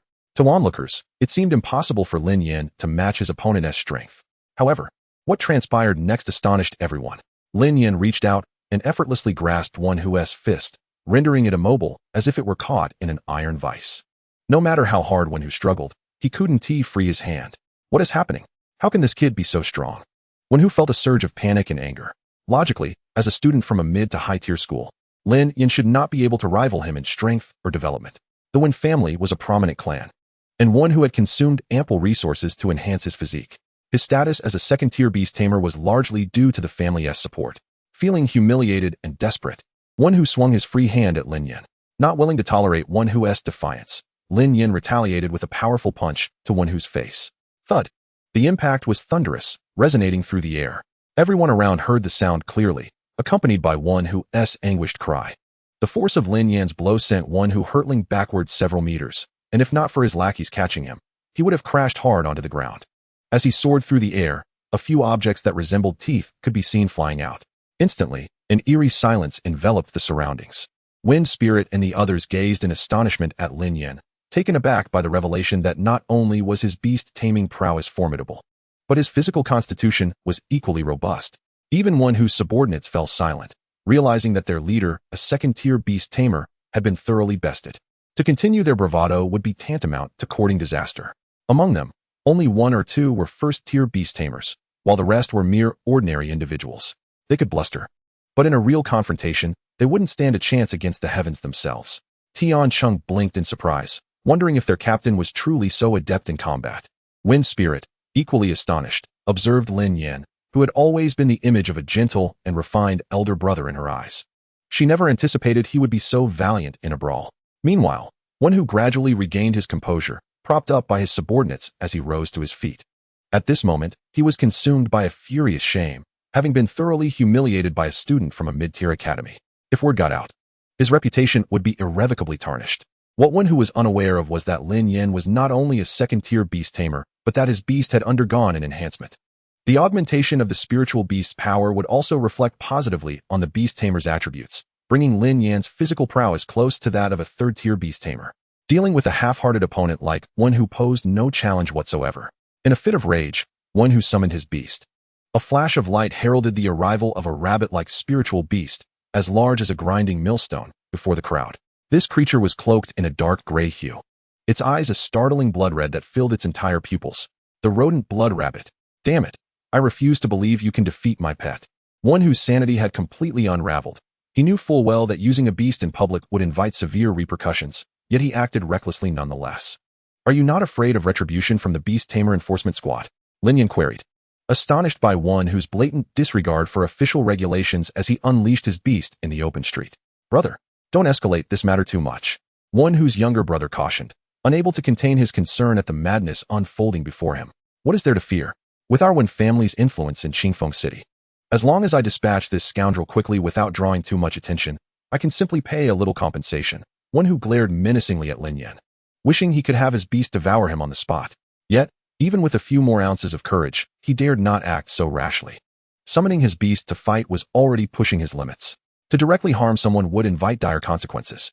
As the second-tier rodent blood rabbit advanced towards them, the expressions of all present shifted dramatically. Though the rodent blood rabbit was not an exceptionally high-level spiritual beast and had limited growth potential, it was still a second-tier creature. The disparity between a second-tier and a first-tier beast was evident. As the rodent blood rabbit charged, Lin Yan waved his hand, unleashing a wave of frigid air that chilled the atmosphere by several degrees. A fierce and colossal ice serpent materialized before the crowd, blocking the oncoming assault. Unperturbed by the advancing rodent blood rabbit, the ice serpent remained still, casually flicking its tail, unleashing a violent gust of cold air. A chilling storm erupted. The tempest was filled with numerous sharp ice crystals, taking form in an instant. Boom! In the next moment, the raging icy storm, laden with ice shards, hurtled towards the rodent blood rabbit. Within moments, the creature was engulfed in the blizzard. Before long, the rodent blood rabbit was left battered and bruised, its fur stripped away in patches. The scene astonished Wind Spirit and the others once again. Is this another one of Lin Yan's spiritual beasts? Wind Spirit inquired, bewildered. In her memory, Lin Yan's beast had not appeared in such a manner. But wait, the captain shouldn't possess a second beast. Feng Cheng interjected. Feng Wu shared their incredulity. They had previously witnessed Lin Yan's ice serpent in battle, and the physical differences between a serpent and a dragon were stark. What was happening? Amidst their bewilderment, the rodent blood rabbit was now stained crimson. Impossible! Wenhu exclaimed in shock as he beheld his creature wailing in agony. His second-tier beast had been utterly decimated by a single skill from Lin Yan's beast. This indicated that Lin Yan was not merely a second-tier beast tamer, but far more formidable than just that. After evolving, Lin Yan's ice serpent had reached second-tier level 2, and the combat prowess of an evolved beast was significantly enhanced, often surpassing the capabilities of its peers by 1 or 2 levels. Defeating a first-tier rodent blood rabbit was child's play for him. Could he truly be a student from a mid-tier academy? In all his years in Qingfeng City, Wenhu had never heard of any student achieving second tier before the martial examination. Clearly, Lin Yan's strength was not a recent breakthrough. Chapter 22, Enforcement Squad in Action. Was he the offspring of some prominent family? In that moment, while Wenhu was consumed by rage, a flicker of fear began to creep into his heart. However, it was too late to surrender. He could only grit his teeth and command his rodent blood rabbit to continue fighting. Press on, engage in close combat. In Wenhu's mind, Lin Yan's beast was clearly powerful at range, but surely its close-quarters capabilities would be lacking. The rodent blood rabbit, now completely enraged, charged directly towards the ice serpent. Beast abilities have cooldowns, and Wenhu was betting that Lin Yan's beast had merely been fortunate in awakening a powerful long-range skill. Now, while that skill was on cooldown, was the perfect opportunity for a counterattack. After reassuring himself, Wenhu felt a bit steadier. Yet, the scene that unfolded next shattered his false sense of security. The ice serpent lunged forward with ferocity, pinning the rodent blood rabbit to the ground, rendering it immobile. With a single bite, it tore away a substantial chunk of flesh and fur from the rodent blood rabbit. Within a minute, the rodent blood rabbit succumbed to the brutal onslaught of the ice serpent. Wenhu stared in disbelief as the creature transformed into specks of light, fading from existence. Wind Spirit and the others were equally astonished, witnessing Lin Yan's overwhelming prowess. A second-tier spiritual beast had been effortlessly dispatched by Lin Yan, without any semblance of resistance. In a matter of days, what transformation had Lin Yan's beast undergone? The sheer strength was beyond their expectations. Among them, Wind Spirit was the most shocked. The others had known Lin Yan for only a short time, but she had grown up alongside him. Witnessing firsthand his evolution from a timid beast tamer with a virtually powerless creature into the formidable ice serpent before them. All of this change had occurred within a mere few days. At this moment, the faces of Wenhu and his companions turned pale.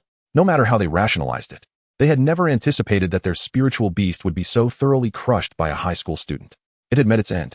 Before arriving, he had merely intended to support his younger brother at school, reprimanding a mere first-tier beast master high school student. He had never contemplated the possibility of defeat. How could he have provoked such a perverse individual? Wenhu felt a profound bitterness in his heart, having stumbled in front of so many people. He had utterly lost face. Not only had he failed to assert himself, but he had also jeopardized his own beast. Although a beast could be resurrected after death, it came at a considerable cost. Wenhu's subordinates, witnessing the defeat of their beast, immediately huddled together, gazing at Lin Yan with trepidation, as if he were a formidable demon. "Let's get out of here, boss." Wenhu's underlings hastily urged him to retreat. For Wenhu, now weakened by the backlash of his beast's demise, could only allow his subordinates to drag him away. Lin Yan, naturally, took note of Wen Hu and his entourage's actions, snorting disdainfully. Humph, you think escaping will be that easy? The ice serpent immediately understood and swiftly blocked the escape route for Wen Hu and his companions.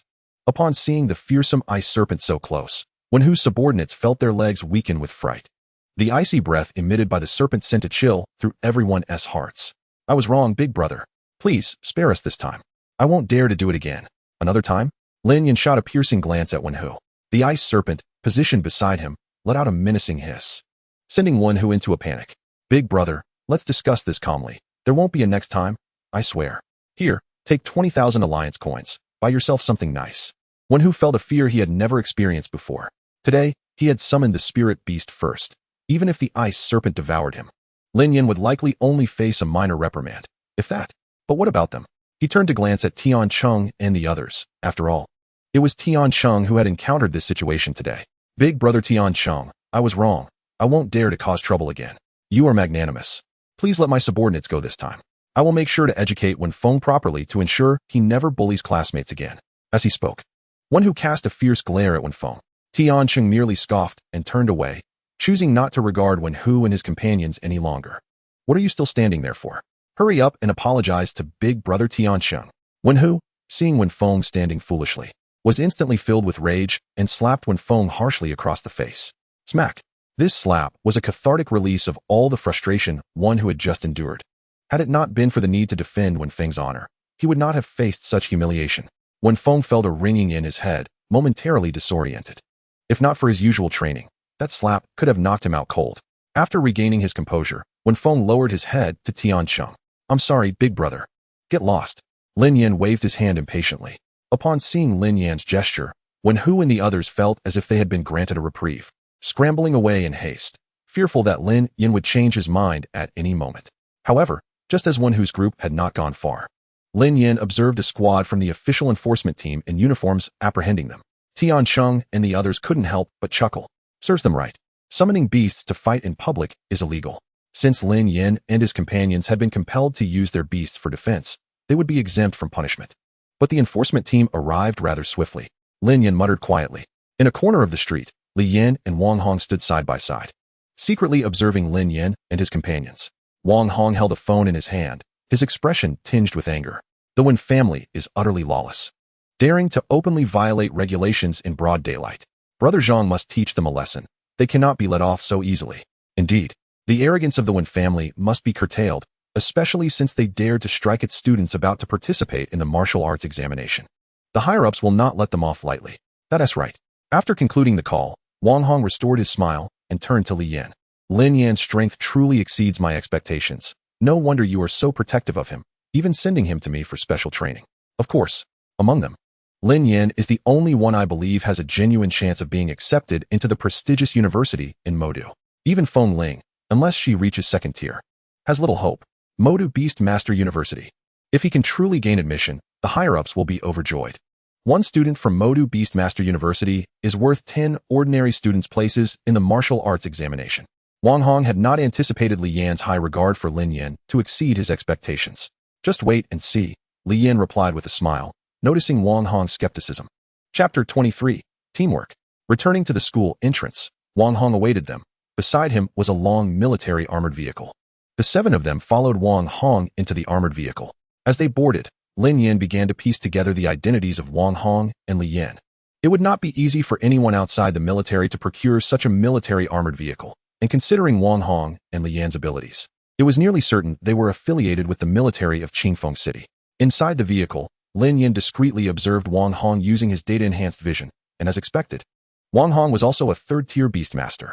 However, Lin Yan no longer felt intimidated by facing a third-tier beastmaster. After the enhancement of the ice serpent's innate abilities, it could now contend with an average third-tier spirit beast. In less than half an hour, the 7 of them, under the escort of the armored vehicle, arrived at the outskirts of the city. As the vehicle approached the outer city limits, Feng Ling and the others felt a twinge of fear. They were acutely aware that in this era of great upheaval, many powerful beasts still roamed outside the city, and the military had limited means to deal with them, relying instead on defensive lines to protect the city. In this primordial forest, there are numerous venomous insects and ferocious beasts. Your task over the next 3 days is to survive in the forest and hunt at least 2 second-tier spirit beasts and 5 first-tier spirit beasts. Wang Hong instructed the group inside the vehicle. Hearing this task, everyone was somewhat taken aback. Being assigned to hunt 2 second-tier spirit beasts and 5 first-tier spirit beasts outside the city was quite an undertaking for students from mid to high-tier schools. It should be noted that hunting 2 second-tier spirit beasts in the primordial forest was not merely a matter of defeating them. The environment here significantly impacted a beastmaster's combat capability, and wild spirit beasts would flee, unlike in battles involving beastmasters, where as long as the beastmaster remained, their beasts would not retreat. What? Do you find it too dangerous? If you're scared, you can withdraw now. Wang Hong scanned the group. Among the 7, not a single person recoiled. All steadfastly gazed ahead. If that is the case, let us proceed. This is a signal flare. If you encounter danger, fire it, and help will come immediately. However, doing so will mean your mission is considered a failure. With that, Wang Hong tossed the signal flare to Lin Yan. After a while, the armored vehicle passed through the outer city defenses and arrived at the edge of the primordial forest. The outer city defenses stood like a steel wall between the city walls and the primordial forest. Upon the towering fortifications, rows of formidable heavy machinery instilled a sense of dread, while squads of soldiers stood at vigilant attention, their gazes firmly fixed on the untamed wilderness ahead. From the depths of the forest, the occasional roar of ferocious beasts echoed ominously. Lin Yan regarded these stalwart defenders with admiration. It was their selfless dedication that ensured the safety and well-being of those residing in the city. These valiant warriors had erected a bastion of security for the urban populace with their very lives. Within the city, high-tech modern edifices dazzled with vibrant lights and fireworks, while beyond its confines lay the treacherous wilderness, a primordial forest teeming with peril. As they ventured into the heart of this ancient woodland, the earlier seriousness gave way to a more relaxed atmosphere. I brought some seasonings. Once we hunt a spirit beast, we can prepare a barbecue, one of the group announced. I've heard there are many wild fruits here, and I took the time to learn how to identify them before coming. Lin Yan furrowed his brow at this, recognizing that not everyone grasped the inherent dangers of the primordial forest. However, he refrained from dampening their spirits, believing they would soon understand the gravity of their situation when they encountered a spirit beast. As the 7 adventurers delved deeper into the forest, their previous levity transformed into a palpable tension, prompting each member to summon their spirit beasts for heightened vigilance. The interior of the primordial forest enveloped them in an inexplicable sense of oppression. Observing his companion's seriousness, Lin Yan swiftly assumed his role as leader and began to organize their formation. Xiao Bing, possessing considerable strength, led the way. The proud ice serpent soared ahead of the group. Tian Cheng's extreme ice crocodile and Feng Wu's flame bird, both formidable in combat, took positions on either flank for reconnaissance. Following Lin Yan's directives, Tian Cheng and Feng Wu positioned their spirit beasts accordingly. Wenhong's giant scythe mantis, known for its swiftness, patrolled the perimeter, ready to report any threats. Understood, Captain. Feng Ling's phoenix-tailed Chilwan bird, adept in aerial reconnaissance, took to the skies above, flying low to scout for danger. Of course, Lin Yan, she chirped, her voice bright and unwavering in support of his commands. Occasionally, spirit beasts might attempt a surprise attack from behind, so Xiao Yan's quick-tailed fox, with its keen senses and swift reflexes, was assigned to the rear for watch. Immediately, Xiao Yan led her fox to the back of the formation. Mu He, positioned centrally, would be on standby to assist and heal their spirit beasts as needed. Yes, understood. Mu He nodded promptly. Maintaining their formation, they advanced steadily, carefully surveying their surroundings for potential threats. To fulfill their mission of confronting the 2-headed second-tier spirit beast, they needed to penetrate the depths of the primordial forest. They would avoid skirmishes with first-tier spirit beasts, engaging only when absolutely necessary, as it was imperative to conserve their strength for the impending battle with the second-tier adversary. The most pressing concern was preserving their energy. As for the first-tier spirit beasts encountered along the way, they could be dealt with at leisure after overcoming the second-tier foe. As they journeyed, the dense vegetation of the primordial forest concealed numerous spirit beasts, yet most wisely retreated upon sensing the formidable aura of the ice serpent.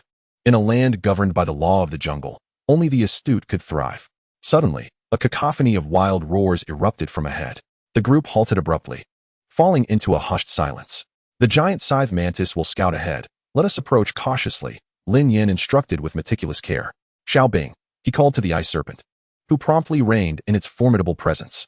The others quickly followed suit, urging their spirit beasts to minimize their noise and conceal their auras. Lin Yan felt a surge of satisfaction. This demonstrated the growing synergy within their team. Ahead lay a powerful spirit beast, its precise rank uncertain. but it was undoubtedly superior to his giant scythe mantis, likely a second-tier creature. "Let's move forward," Lin Yan commanded, leading the way as they edged closer to the source of the roar, careful not to provoke it. Upon reaching their destination, Lin Yan signaled for silence, and the group held their breath, becoming utterly still. Gently parting the foliage, he finally beheld the true form of the spirit beast. A colossal black creature emerged into view. Its massive frame thicker than the trunk of a tree, its rough, thick skin and robust limbs intimidating. "The giant wild mammoth," he exclaimed. This spirit beast possessed an exceptionally well-rounded array of attributes, with scarcely any discernible weaknesses. A second-tier level 5, they could certainly attempt to engage it. Although Lin Yan's ice serpent was merely a second-tier level 2, its potent bloodline allowed it to contend with an ordinary second-tier level 4 beast, especially with the support of his comrades, which would suffice for a confrontation with the giant wild mammoth. Even if unexpected circumstances arose, Lin Yan was confident in his innate abilities to turn the tide. Yet, he hoped to avoid relying on his unique talent, as it would deplete his soul energy significantly. They were to remain in this primordial forest for 3 full days. An excessive expenditure of soul energy could prove perilous. Having resolved to attack, Lin Yan gestured for an offensive maneuver, and the remaining 6 instantly comprehended his intent, directing their spirit beasts to assault the giant wild mammoth. The ice serpent unleashed its signature skill, the ice storm. In an instant, the surrounding area transformed into a wintry landscape.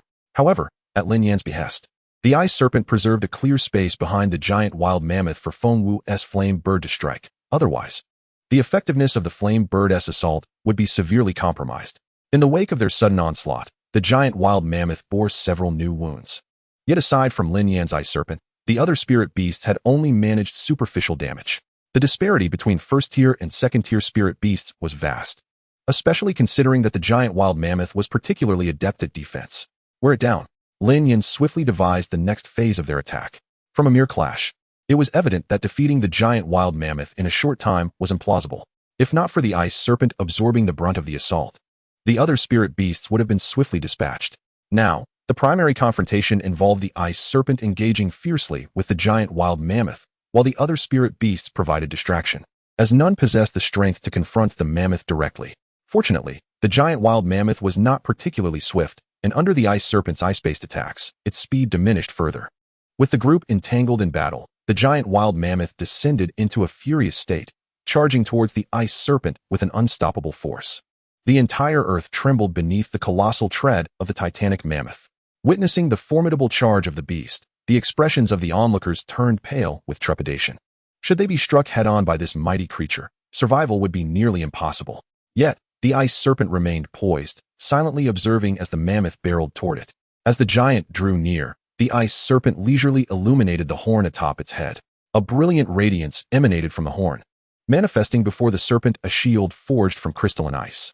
When the titanic mammoth collided with this seemingly fragile barrier, the crystalline shield surprisingly withstood the impact.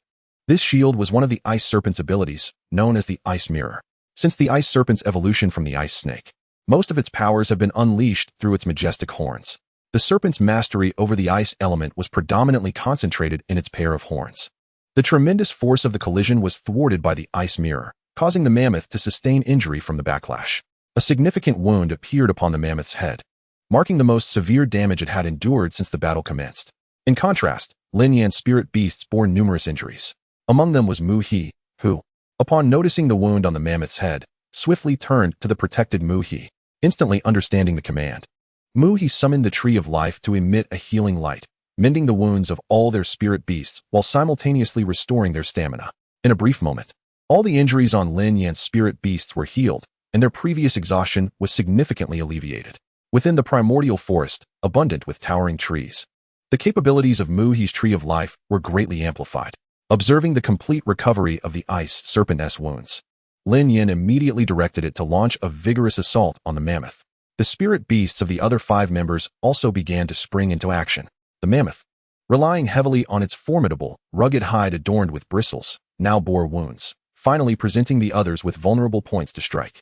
With the emergence of visible injuries, their spirit beasts could now inflict damage upon the mammoth by targeting these wounds. The wind spirit's phoenix-tailed Qinghuan bird commanded an intense concentration of wind elements, unleashing sharp blades of wind that swept toward the mammoth's injury. In its prime, the mammoth would have regarded such attacks as mere tickles, inflicting no substantial harm. However, Each strike of the wind blades upon its wound now brought the creature immense suffering. Upon witnessing the efficacy of their assaults, the others promptly called upon their spirit beasts to join the fray. In an instant, the mammoth found itself besieged by multiple spirit beasts, and the wound upon its head widened further, with clotted blood beginning to obscure its vision. The ice serpent, meanwhile, coiled tightly around the mammoth's body, rendering the already sluggish beast nearly immobile, allowing the other spirit beasts to unleash their attacks unimpeded. The Qingwei fox's sharp claws tore a substantial chunk of flesh from the mammoth's head, causing blood to flow profusely. Although the hide was impervious to damage, striking the flesh beneath proved to be effortless. In agony, the mammoth thrashed wildly, yet the ice serpent clung to it like a piece of gum, unyielding despite its frantic movements. Seizing the opportunity, the ice serpent sank its teeth into the mammoth's back, laboriously creating an additional gash. Chapter 25. The Power of the Tree of Life. Seizing the moment with the newly formed wound on the mammoth's back, the scythe mantis dashed forward, brandishing its colossal scythes to carve another deep slash, further exacerbating the injury. However, Lin Yan couldn't help but feel a tinge of frustration at the ice serpent's combat style. You truly squander such a majestic form. He had never anticipated that despite all his efforts to evolve the ice snake into the ice serpent, it still retained its previous serpentine fighting style, immediately coiling around enemies upon engagement. It was well known that the ice serpent possessed formidable combat prowess. This approach merely hampered its potential. Clearly, an opportunity to refine the ice serpent's combat methodology was necessary. After all, it was destined to evolve into a dragon. Adhering to the tactics of a mere snake was hardly befitting. Unbeknownst to the ice serpent, it remained oblivious to any shortcomings, seemingly reveling in its cunning. As if to say, "Look how clever I am," ensnaring it with no means to retaliate. Despite the lack of dignity in its tactics, it proved to be somewhat effective. After a prolonged struggle lasting over 10 minutes, the titanic mammoth finally collapsed, having succumbed to excessive blood loss. As the creature fell, the group collectively exhaled a sigh of relief. After a grueling effort, they had finally vanquished the mammoth. This victory was also facilitated by the mammoth's defensive nature. Had they faced an offensive spirit beast, its explosive power would have negated the opportunity for a prolonged battle. Having slain a second-tier spirit beast on their first day, the group's spirits were notably lifted. In that moment of triumph, the team's synergy and trust had significantly strengthened. Once it was confirmed that the mammoth had perished, they swiftly approached to collect its valuable materials. The second-tier mammoth possessed numerous treasures, such as its formidable tusks, which held considerable worth. Its resilient hide was also highly valuable. Despite sustaining several cuts, with careful harvesting, it could still command a substantial price. However, the mammoth's colossal size rendered the collection of materials exceedingly challenging, ultimately requiring the assistance of the scythe mantis to successfully gather everything. Meanwhile, Muhi continued to utilize the Tree of Life to heal and restore the stamina of the other spirit beasts. Although the ability had been employed once already, limiting its immediate effectiveness, the Tree of Life still expedited their recovery significantly. In that moment, Lin Yan recognized Muhi's crucial role within the team. Without him, the time and resources spent on healing would have been immense. Throughout the battle, Muhi's contributions had surpassed those of all others, aside from Lin Yan himself. After successfully slaying a second-tier spirit beast, Lin Yan promptly decided against pursuing any further second-tier hunts for the day. Engaging in such endeavors posed a certain level of risk to their party. Only when all members were in peak condition should they proceed. With 3 days at their disposal and one second-tier beast already defeated, there was no need for haste. In the subsequent hours, the group naturally moved a safe distance toward the periphery of the primordial forest to avoid encounters with other second-tier beasts, and they steadily eliminated several first-tier spirit beasts along the way. For ordinary first-order spirit beasts, the other members of the team can effortlessly deal with them, as each member of the squad is considered formidable among first-order beast tamers. Feng Ling's phoenix-tailed Qingwan bird has already reached the impressive level of first-order 9th rank, just a step away from second-order. Among the remaining members, apart from Muhi's Tree of Life, which stands at first-order 7th rank, all have achieved first-order 8th rank. The growth of auxiliary-type spirit beasts is inherently more challenging than that of other spirit beasts, resulting in their comparatively lower levels. As time passed, the sky gradually darkened, prompting the group to cease their hunting activities. In the wilderness of the forest at night, combat is akin to courting death. The silence of the night amplifies even the slightest noise, making any beast tamer hunting after dark susceptible to overwhelming attacks from numerous spirit beasts. Even if they were all first-order beasts, it would still be a considerable challenge for the group. Feng Ling, have your phoenix-tailed Qingwan bird scout for a safe spot nearby. We are preparing to set up camp for the night. Rest in the wilderness is essential. A good night's rest ensures they possess the stamina needed for battles the following day. Lin Yan, there's a small gorge to the north, a perfect place for resting. All right, let us head out. A secure resting location would alleviate many unnecessary troubles during the night. Soon, the group arrived at the base of the small gorge. Lin Yan looked up and noted that this was indeed a defensible spot. Spending the night here would ensure a high level of safety. On one side of the cliff, there was a naturally formed inward caving cave large enough to accommodate the entire group, with just one person to keep watch at the cave entrance. Resting here would be exceedingly convenient. The cave's location also provided a wide field of vision, allowing them to see a considerable area around them. Should any danger approach, they would have ample time to react. Once the location was determined, the group retrieved their supplies from their backpacks and began to set up their resting area within the cave. After completing the arrangements, they finally let out a sigh of relief. After a day of intense battles, everyone was utterly exhausted. How about we prepare some barbecue using the meat from the giant wild mammoth we hunted today? With that, Tiancheng pulled out various seasonings from his backpack. All right. Upon seeing the eager expressions of his companions, Lin Yan acquiesced to Tiancheng's suggestion. During the day, they had no time to start a fire and cook, merely subsisting on the dry rations they carried. Having some cooked food would significantly aid in their recovery of strength. There were no other animals in the vicinity of the cave, so they were not in any immediate danger. Before long, an array of tantalizing barbecue dishes was laid out on their makeshift dining table. Feng Wu, you go ahead and eat first. If it weren't for your Firebird, we wouldn't have been able to enjoy this barbecue so soon. In the humid and cool night of the wilderness, they struggled to start a fire using their own kindling. Ultimately, it was the Firebird that solved the problem. Chapter 26. Uninvited Guests. Just as the group was preparing to indulge in their freshly prepared meal, the phoenix-tailed Qinghuan bird stationed at the cave entrance emitted a warning signal. The group immediately halted their actions and approached the entrance to assess the situation. There are a few individuals approaching us. Upon hearing this, a sense of tension gripped the hearts of the group. Encountering other beast tamers within this primitive forest was not necessarily a favorable situation. In this place devoid of order and regulation, one could never predict what might transpire. Life within the primitive forest was akin to dancing on the edge of a blade. With all manner of individuals present, there had been numerous instances of adventurers in the forest resorting to murder over trivial spoils or petty disputes. Noticing the anxious expressions of his companions, Lin Yan promptly sought to reassure them. Do not worry, we are not in any danger. From a distance, the approaching group appeared to consist of 6 or 7 individuals, likely another team of beast tamers, accompanied by their own spirit beasts. Observing their gradual approach, Lin Yan raised his voice to address them. To the individuals below, this location is already occupied. Please seek another place. There was an unwritten rule in the primitive forest. When 2 beast tamer teams discover a suitable resting spot simultaneously, the one currently present has the right to it. The newcomers scrutinized Lin Yan's youthful face, narrowing their eyes as they exchanged glances. Then, the scar-faced leader disdainfully sneered and remarked, just a bunch of kids. Let them leave. Their conversation was not muted, and Lin Yan and his companions overheard every word. A look of anger immediately crossed Tiancheng's face as he glared at the uninvited guests. Then, a stout man beside the scar-faced leader shouted loudly, "You can leave now. This cave belongs to us from this moment on. We discovered this place first. Why should it belong to you?" Feng Wu's fiery temper flared up instantly, showing no regard for the intruders. Lin Yan furrowed his brow, realizing that the newcomers had no intention of adhering to the principle of first come, first served. Given their youth, they intended to forcefully drive Lin Yan and his companions away. You should be the ones leaving. We are the ones who found this cave. Is this primitive forest your family's property? Don't you understand the concept of first come, first served? Seeing the haughty and arrogant demeanor of the intruders, Tiancheng and the others voiced their objections. Oh, this little girl has quite the fiery temper. I like that. The hawk-nosed man beside the stout one leered at the curvaceous Feng Wu, his eyes glinting with a lewd light. If you girls don't want to leave, you can stay and keep us company. Huh? Ha ha. The 7 intruders burst into raucous laughter, their faces twisted with malice as they glared at Lin Yan and his companions.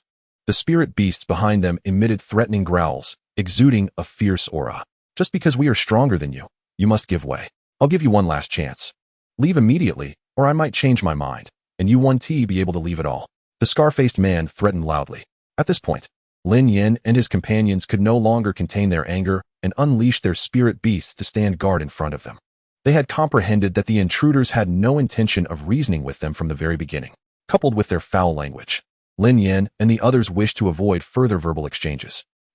It seems you are determined to ignore our courtesy? The stout man snorted coldly, waving his hand. The spirit beasts behind them roared forward, their eyes filled with menace, poised to attack at any moment. They regarded Lin Yan and his companions with disdain, easily deducing that they were merely students out for training, and there's even a second-order spirit beast among them. The man with the scar possessed a gaze as piercing as a dagger, instantly discerning the formidable prowess of Lin Yan's ice serpent, distinguishing it from the other spirit beasts. Upon observing the spirit beasts of the group, the scarred man fully relinquished his remaining apprehensions. Although possessing a second-tier spirit beast was quite remarkable for a student of Lin Yan's age, it did little to alter their current course of action. Among their cohort of 6, 3 individuals harbored second-tier spirit beasts. Even if Lin Yan and his companions possessed extraordinary talent, it did not compensate for their current inadequacies in strength. Yet, noting the presence of a second-tier spirit beast among Lin Yan's group, the scarred man resolved to grant them another opportunity. After all, even with their considerable prowess, defeating a second-tier beast master would not be a trivial endeavor. You have 5 seconds left. After that, if you remain in my sight, do not blame us for showing no mercy, the scarred man declared, his voice laced with a palpable threat, exuding arrogance and tyranny. Beside him, a hawk-nosed man gazed at Lin Yan and his companions with a glimmer of anticipation. Boss, should they choose to strike, remember to leave that girl in red to me. The hawk-nosed man, contrary to wishing for Lin Yan's surrender, yearned for a confrontation to fulfill his own agenda. However, he did not harbor significant hope. With such an evident disparity in power, only a fool would misjudge the situation. To everyone's astonishment, when the 5 seconds elapsed, Lin Yan and his companions remained steadfast, even donning expressions of mockery as they looked down upon their adversaries. Witnessing their disregard for his warning, the scarred man felt a surge of humiliation. Enraged, he bellowed, "It seems you are determined to drink the cup of punishment rather than the cup of honor. Soon, you will regret this choice." The rotund man's face also bore a fierce expression. If that was the case, it was time to teach them a lesson.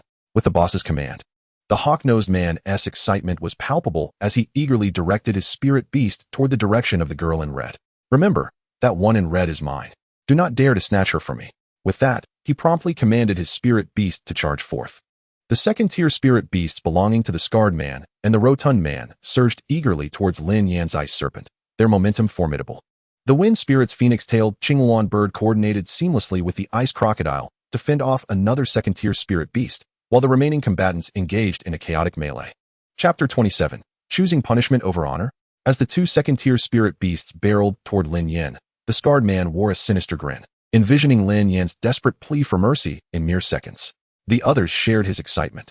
In their eyes, victory in this straightforward battle was imminent. The girl in red will belong to the third brother, and the other 2 can be dealt with by the rest of us. I'll go first. Ha! Lin Yan maintained his calm demeanor, letting out a barely audible sigh. Alas, you leave me no choice. The ice serpent remained tranquil beside him. Enhance. With 3 second-tier spirit beasts opposing him, Lin Yan understood that relying solely on the ice serpent's strength would be futile. He had to activate his innate ability to bolster their defenses. As the sky began to darken, the ice serpent emanated a soft cerulean glow, its aura resonating with a hint of agitation and unrest, akin to a volcano on the verge of eruption. A frigid wave of energy radiated from the ice serpent, plunging the surrounding atmosphere into a deeper chill. Everyone present felt the drastic drop in temperature, and the scarred man, witnessing the transformations in the ice serpent and Lin Yan's indifferent demeanor, sensed something amiss. Little Black, return. Realizing the situation was precarious, the scarred man attempted to call back his spirit beast before it could attack. However, it was far too late. As the command to attack was issued, both he and the rotund man's spirit beasts charged toward Lin Yan at an astonishing velocity, now less than 20 meters away. For second-tier spirit beasts, such proximity was a mere heartbeat away. As the 2 beasts lunged toward Lin Yan, poised to strike, a massive ice crystal mirror suddenly materialized 15 meters in front of him. This was the ice serpent's defensive skill, the ice mirror. The onlookers gaped in astonishment at the gigantic mirror, which was significantly larger than the one they had witnessed during the day. The sudden appearance of the ice crystal mirror obstructed the path of the 2 second-tier spirit beasts, leaving them no room to evade, resulting in a violent collision with the mirror. The impact caused their heads to shatter, blood spraying forth in a gruesome display. The audience could distinctly hear the sound of bones fracturing. If they had merely collided with a solid object, the beasts wouldn't have sustained such severe injuries. However, the ice mirror was not merely a defensive mechanism. It could rebound a portion of the damage inflicted upon it back to the attacking spirit beasts. Thus, the 2 second-tier beasts found themselves grievously injured before the mirror. Having their assault thwarted, They did not recklessly persist but obeyed the scarred man's command to retreat swiftly. The rotund man also hurriedly called back his spirit beast. Yet Lin Yan had no intention of allowing them to escape unscathed. The ice serpent moved with unwavering precision, its horn radiating a brilliant blue light once more. A howling blizzard erupted, enveloping the two second-tier spirit beasts with astonishing speed. The storm, laden with shards of ice, swept across a substantial portion of the canyon. The opposing beasts could not evade the tempest's might, becoming engulfed in an endless swirl of icy crystals. The moment the blizzard made contact with the scarred man's spirit beast, its resilient skin ruptured, flesh disappearing at a visible rate. How is this possible? How could a single skill reduce my second-tier spirit beast to such a state? The scarred man stared in disbelief at the unfolding chaos. As the spirit beast was consumed by the icy storm, the scarred man felt as though he had been struck with a heavy blow, collapsing to the ground. The pain of the soul backlash from the loss of his spirit beast was excruciating. In the next moment, the rotund man's spirit beast was also swept into the blizzard. It's dead. My spirit beast is dead, he howled in anguish, the agony of their severed soul bond making the loss painfully palpable. In the blink of an eye, the ice serpent had dispatched two second-tier spirit beasts. However, unleashing its skill did not hinder the ice serpent from entering the fray itself. In an instant, its eyes turned a fierce crimson, and a bloodthirsty, savage aura radiated from its form. With a swift lunge, the ice serpent arrived behind the last of the two-tiered spirit beasts, which had previously inflicted severe damage upon Feng Ling's phoenix Dancing, Wanbird, and Tiancheng's extreme ice crocodile in a mere instant. Had it not been for the timely intervention of the ice serpent, Feng Ling and her companion would have faced imminent defeat. Cursed be it. Lin Yan cast a fierce glare at the two-tiered beast. In the next moment, the ice serpent tore it to shreds, sending blood and flesh scattering in all directions. The situation for Feng Wu was equally dire, as her flame bird was utterly countered by the beast of the hawk-nosed man, leaving her at a distinct disadvantage. The ice serpent, unfazed, surged forward, finding this hawk-nosed adversary significantly less formidable than the previous foes. After all, the hawk-nosed man was merely a first-tier beastmaster. Wait. Spare my life, the hawk-nosed man began to plead, but before he could finish, the ice serpent unleashed a chilling breath, encasing both him and his beast in a solid block of ice. Within this frozen prison, the hawk-nosed man's eyes reflected disbelief and shock, tinged with a hint of resentment. If one were to choose the most detestable individual of the night, it would undoubtedly be this hawk-nosed man. Despite his average strength, the foul words he had uttered had long sealed his fate in Lin Yan's mind. The remaining individuals fell easily to the others. However, one man, who had previously hurled insults at the women in their group, was eternally transformed into an ice sculpture. Their actions had crossed Lin Yan's bottom line, and he could scarcely imagine what their fate would have been had their skills been inferior this night. In that moment, the entire gorge fell silent, for all 6 of the enemy's spirit beasts had perished, with none surviving. It was then that the scar-faced man's expression shifted from arrogance to one of shock and confusion as he realized the gravity of the situation. Three-tiered spirit beasts. The portly man exclaimed, incredulity etched upon his face as he gazed at Lin Yan and his ice serpent. In the blink of an eye, the ice serpent had displayed power rivaling that of a 3-tiered spirit beast. He simply could not fathom how Lin Yan had cultivated such formidable strength at such a young age. Chapter 28, A Bounty of Spoils. The scar-faced man and his companions regarded Lin Yan with a mix of horror and uncertainty, their eyes betraying their apprehension. They chose not to flee, for they understood that no matter how swiftly they ran, they could never outpace Lin Yan's beast. Big brother, we were in the wrong, the scar-faced man lamented, wishing he could strike himself for his earlier actions. We were blind and unwittingly offended you. We hope for your magnanimity and plead for your mercy. The subordinate beside him gazed at Lin Yan with a sycophantic expression, imploring for forgiveness. Humph, sparing you is no simple matter, Lin Yan replied coldly, casting a disdainful glance their way. Hand over everything you possess, and then leave. The scar-faced man was visibly pained, for the items they bore were the fruits of countless life and death struggles. Noticing their hesitation, the ice serpent let out an irritable snort, fixing them with a fierce glare as if to say, leave those treasures for me, they are my feast. The ice serpent was astute, understanding that Lin Yan would only use any newfound wealth to procure food for it, hence its eagerness in such moments. I shall grant you 5 seconds to deliberate. After 5 seconds, should you still refuse to surrender your belongings, do not blame me for being ruthless. Lin Yan reiterated the scar-faced man's earlier words. Lin Yan was not one to kill indiscriminately.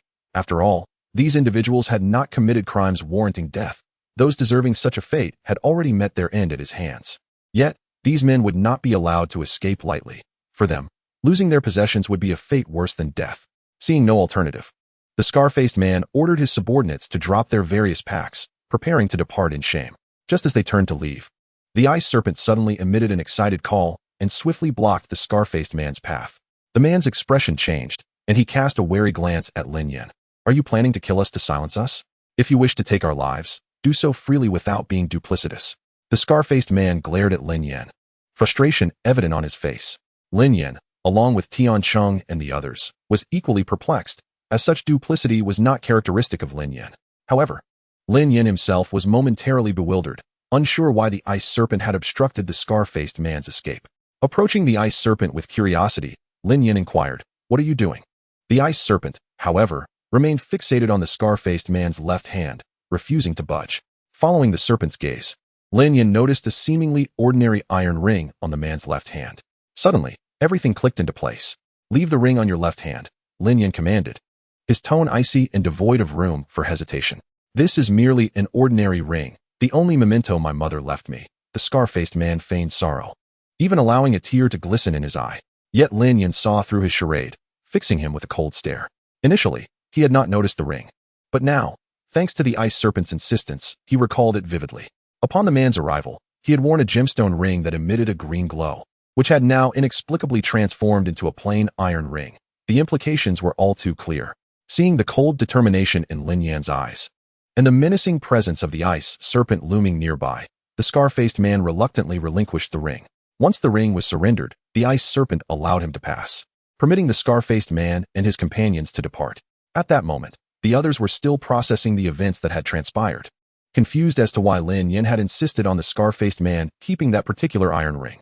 However, trusting Lin Yan, they chose not to voice their questions. Noticing their puzzled expressions, Lin Yan took the initiative to clarify. "Do you understand why I insisted on him keeping that ring?"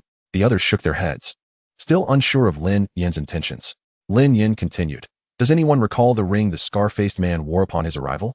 "Yes, he appeared to be wearing a gemstone ring." Feng Ling interjected excitedly. "Indeed, it was a gemstone ring," the others chimed in, recalling the earlier scene. As beast masters, their spiritual powers were notably stronger than average, granting them exceptional memories. They had simply overlooked this minor detail, but with Lin Yan's prompt, they all recalled the earlier encounter. Why did his ring change? Lin Yan posed the question. Because it was a storage ring capable of altering its appearance, he revealed, hitting the nail on the head. Enlightenment dawned upon the group as they grasped the significance of Lin Yan's revelation. In the beginning, the emerald ring was excessively conspicuous. The scar-faced man, wishing to prevent Lin Yan from perceiving the ring as a treasure, altered its appearance. Although he had successfully deceived Lin Yan and the others, he had failed to account for the formidable perception of the ice serpent, which rivaled that of a third-tier spirit beast that detected the ring's uniqueness on his hand. Upon seeing the storage ring in Lin Yan's possession, the eyes of the crowd sparkled with excitement. The ability to afford a storage ring indicated that the scar-faced man had a substantial income, as ordinary second-tier beast tamers could scarcely afford such items. More importantly, the contents of a storage ring were guaranteed to be treasures. Lin Yan nearly let the big catch slip away. Under the eager gazes of the onlookers, Lin Yan effortlessly erased the soul mark on the storage ring.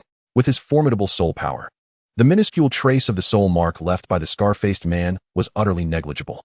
As his soul power penetrated the interior of the storage ring, he discovered that its rank was not particularly high, and the compartment was rather limited, approximately 2 cubic meters. However, the contents within were enough to astonish Lin Yan. With a grand gesture, he summoned the items from the storage ring to reveal them to the crowd. Wow, so many spiritual herbs, and numerous spirit beast cores. There are also some spiritual elixirs and various spirit items. The crowd began to assess the abundant spiritual resources. I will select a few items that can enhance everyone's strength, and the rest we can sell and divide once we leave this place, Lin Yan declared. How can that be? You single-handedly drove away that group. We did not contribute much, Tian Cheng interjected promptly. Yes, Captain, you should keep these for yourself, the others chimed in agreement. Chapter 29, Sharing the Spoils. We are a team. The spoils we obtain must be shared collectively. How about this? I will keep the storage ring while we divide the remaining items. Only when your strengths are elevated will our team become more formidable, Lin Yan asserted with a serious tone. Seeing Lin Yan's resolute demeanor, the others ceased their objections. The value of a storage ring was indeed significant. Here is a phoenix tail grass. Feng Ling, take it to help your phoenix tail, Qingwan bird. It will be of tremendous assistance. Thank you, Brother Lin Yan. Feng Ling replied joyfully as she accepted the spiritual herb. It was evident that this group had been traversing the primordial forest for an extended period, and these spiritual herbs were likely entrusted to the scar-faced man for safekeeping, as it would be nearly impossible for him to amass such wealth alone. This demon core belongs to the Fox clan. It is for Xiao Yan. Thank you, Captain. This is a bug's heartgrass. When hung, you may give it to your giant blade mantis. Understood, Captain. This is an ice heartgrass. Let your extreme ice crocodile absorb it. It will significantly enhance its affinity for ice attributes. After speaking, Lin Yan presented the ice heartgrass to Tian Chung. Captain, you should keep this for yourself. Your beast is also of the ice attribute. Tian Chung declined. Just take it. It has minimal effect on my beast, and I no longer require it. Had it been the ice serpent prior to its evolution, it might have been useful, but for the second-tier ice serpent, this level of spiritual herb holds limited efficacy. All right, Captain. Seeing Lin Yan's insistence, Tiancheng accepted the ice heartgrass. This is a fire attribute exotic spirit stone known as the Sunstone. Take it for your flame bird. It will greatly benefit it. Lin Yan retrieved a seemingly unremarkable black stone from the corner of the remaining items and offered it to Feng Wu. Though the stone appeared plain, Feng Wu held unwavering trust in Lin Yan. Even if he provided her with nothing, she would harbor no grievances. This stone had previously been placed in the farthest corner of the storage ring by the scar-faced man, who had failed to discern its true nature, merely sensing the spiritual energy fluctuations it contained, prompting him to collect it. What Lin Yan did not reveal was that this stone contained a trace of the bloodline of the Golden Crow, which could enhance the bloodline of the flame bird upon absorption. Had Feng Ling's phoenix tail Qinghuan bird not been a wind attribute spirit beast, Lin Yan would have given her the Sunstone. Brother Lin Yan, you are amazing. How do you know so many spiritual herbs and items? When did you learn all this? I had no idea. Feng Ling gazed at Lin Yan with admiration. Haha, I learned it all online. Lin Yan casually deflected the question. Unbeknownst to him, he was unaware of which spiritual herbs suited their respective spirit beasts, and many of the names of the herbs were beyond his ability to articulate. However, with the data divine eye at his disposal, he could assign the most suitable items to the team members without error. Once everyone had received their share, Lin Yan turned his attention to Mu He, who had not received any spiritual herbs. It was not that Lin Yan withheld items from him, but rather that his life attribute was exceedingly unique, making it challenging for Lin Yan to find suitable spiritual items for him. Mu He, there are no spiritual herbs among these items that are suitable for your life tree. That's fine, Captain. I wasn't expecting much, Mu He replied. For his life attribute was indeed rare, and it was difficult to procure suitable spiritual items in the market. This was also the reason his cultivation was the lowest among the group. His talent was not lacking, but he lacked spiritual items and rare treasures to absorb. However, Lin Yan extracted all the spiritual liquids from the storage ring, except for the ice attribute liquids. These herbs were intended for personal cultivation, yet, due to prolonged exposure to air, the spiritual energy would dissipate, prompting them to store them in the scar-faced man's spatial storage ring. Your life tree actually does not require special spiritual herbs. Various spiritual herbs are the most suitable for it. Trees merely need to be nourished, Lin Yan stated as he placed all the spiritual liquids, excluding the ice attribute ones, before Mu He. I'll keep the ice attribute liquids for myself. The rest are for you. Mu He hesitantly accepted the spiritual liquids, his expression revealing a hint of skepticism. Noticing the uncertainty in Mu He's eyes, Lin Yan offered clarification. Your life tree is inherently attribute-less, not merely wood attribute. Thus, it can absorb liquids of any attribute.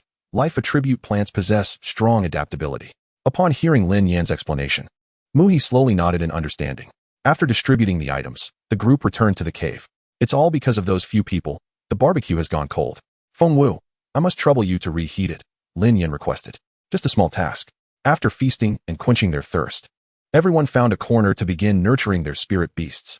The recently acquired spiritual items heightened everyone's enthusiasm. Lin Yan, meanwhile, took out the substantial batch of ice attribute spiritual liquids he had obtained. Drink up. This is your reward. Lin Yan affectionately ruffled the head of the ice serpent. The ice serpent, satisfied, absorbed the liquids as if savoring some exquisite nectar. Now freshly evolved, it remained in its juvenile stage, growing at an astonishing rate. Meanwhile, the others directly retrieved the encountered spiritual items to feed their own spirit beasts. With a hesitant expression, Mu He stood in front of the Tree of Life, clutching various attribute elixirs that Lin Yan had previously bestowed upon him. It was crucial to use the appropriate spiritual materials during the growth phase of a beast, as a misguided choice could severely injure one's spirit beast. However, if what the captain asserted was true, my cultivation speed would undoubtedly see a significant enhancement. Mu He, endowed with remarkable talent, had relied solely on the innate abilities of the Tree of Life to reach his current level, having never encountered any suitable spiritual materials for it. He was aware that the Tree of Life was not a wood-type spirit beast, which is why he had refrained from feeding it any spiritual materials.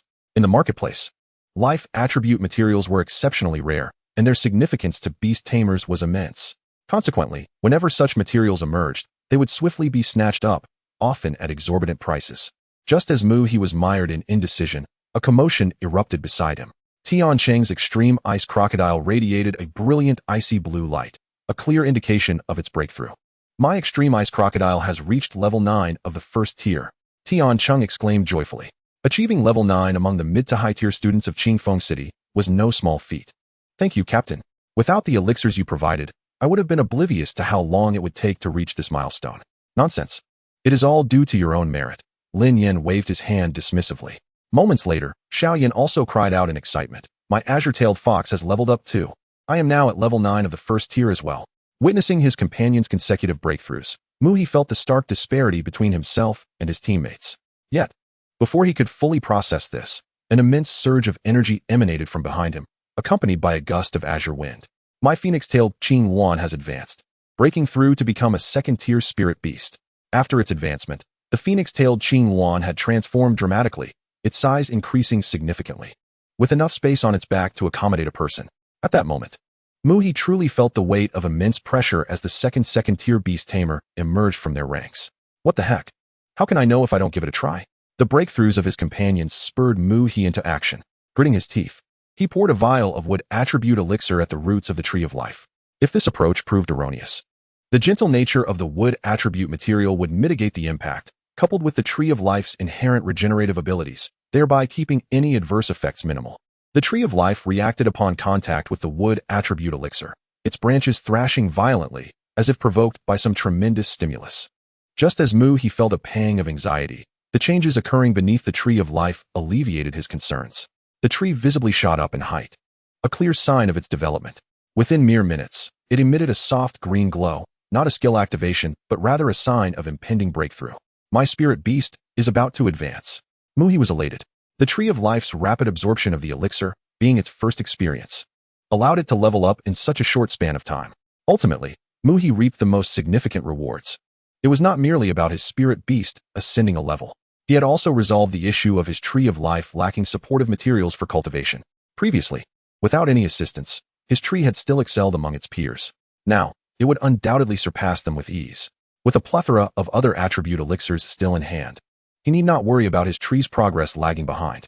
Shortly thereafter, the remaining giant scythe mantis completed its breakthrough, resulting in a substantial enhancement of the entire team's strength. Among them, Feng Ling's advancement was particularly noteworthy. The disparity between first and second-tier spirit beasts was immense, and with Feng Ling now a second-tier beast tamer, it could shoulder more responsibilities in forthcoming battles. Lin Yan was equally delighted to witness Feng Ling's elevation, as it would enhance their synergy in combat. How swiftly it was acquired. Lin Yan mused inwardly. The total worth of the spiritual materials obtained from the Scar-Faced Man's group amounted to over 200,000 alliance coins, a considerable accumulation for a team with 2 second-tier beast tamers over an extended period.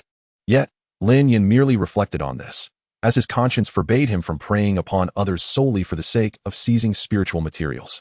Had it not been for the Scar-Faced Man's outrageous actions, he would not have resorted to such measures. After a night of rest, the team felt rejuvenated, primarily due to their newfound strength, which restored their optimal condition. With their enhanced abilities, the task ahead seemed significantly less daunting. Following a brief cleanup of their temporary shelter, the group ventured deeper into the forest, seeking to hunt second-tier spirit beasts, which could only be found within. Upon reaching a valley, they noticed a considerable gathering of individuals, the reason for which was unclear. When Hong conveyed the information his giant scythe mantis had observed, after a moment of contemplation, Lin Yan made a decisive choice. Let us go take a look. The others readily agreed. Following the events of the previous night, the team had developed unwavering trust and obedience towards Lin Yan. With the consensus reached, Lin Yan instructed Wen Hong's giant scythe mantis to lead the way. They had nearly completed the mission assigned by instructor Wang Hong, with only 1 second-tier spirit beast remaining to hunt. With a full 2 days left before the deadline, the group felt no apprehension regarding their ability to accomplish their task. Upon arriving at the valley, they were taken aback by the sheer number of beast tamers present. Dozens were scattered throughout the area, seemingly searching for something. Even more astonishing was the evident strength of these individuals, with many being second-tier beast tamers. The group exchanged bewildered glances, aware that encountering even a single team in the primordial forest was a rare occurrence, yet they had stumbled upon at least a dozen. To ascertain what these individuals were up to, Lin Yan activated his data vision to scrutinize the surroundings closely.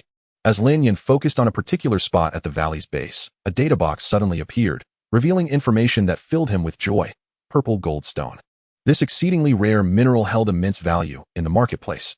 Let us head there first. Lin Yan promptly directed his team towards the location of the purple gold stone. For now, securing the mineral was of utmost importance. Upon arriving before the purple gold stone, Lin Yan exerted tremendous effort to extract the mineral from the wall. Is this purple gold stone? Feng Ling, standing nearby, instantly recognized the extraordinary nature of the stone.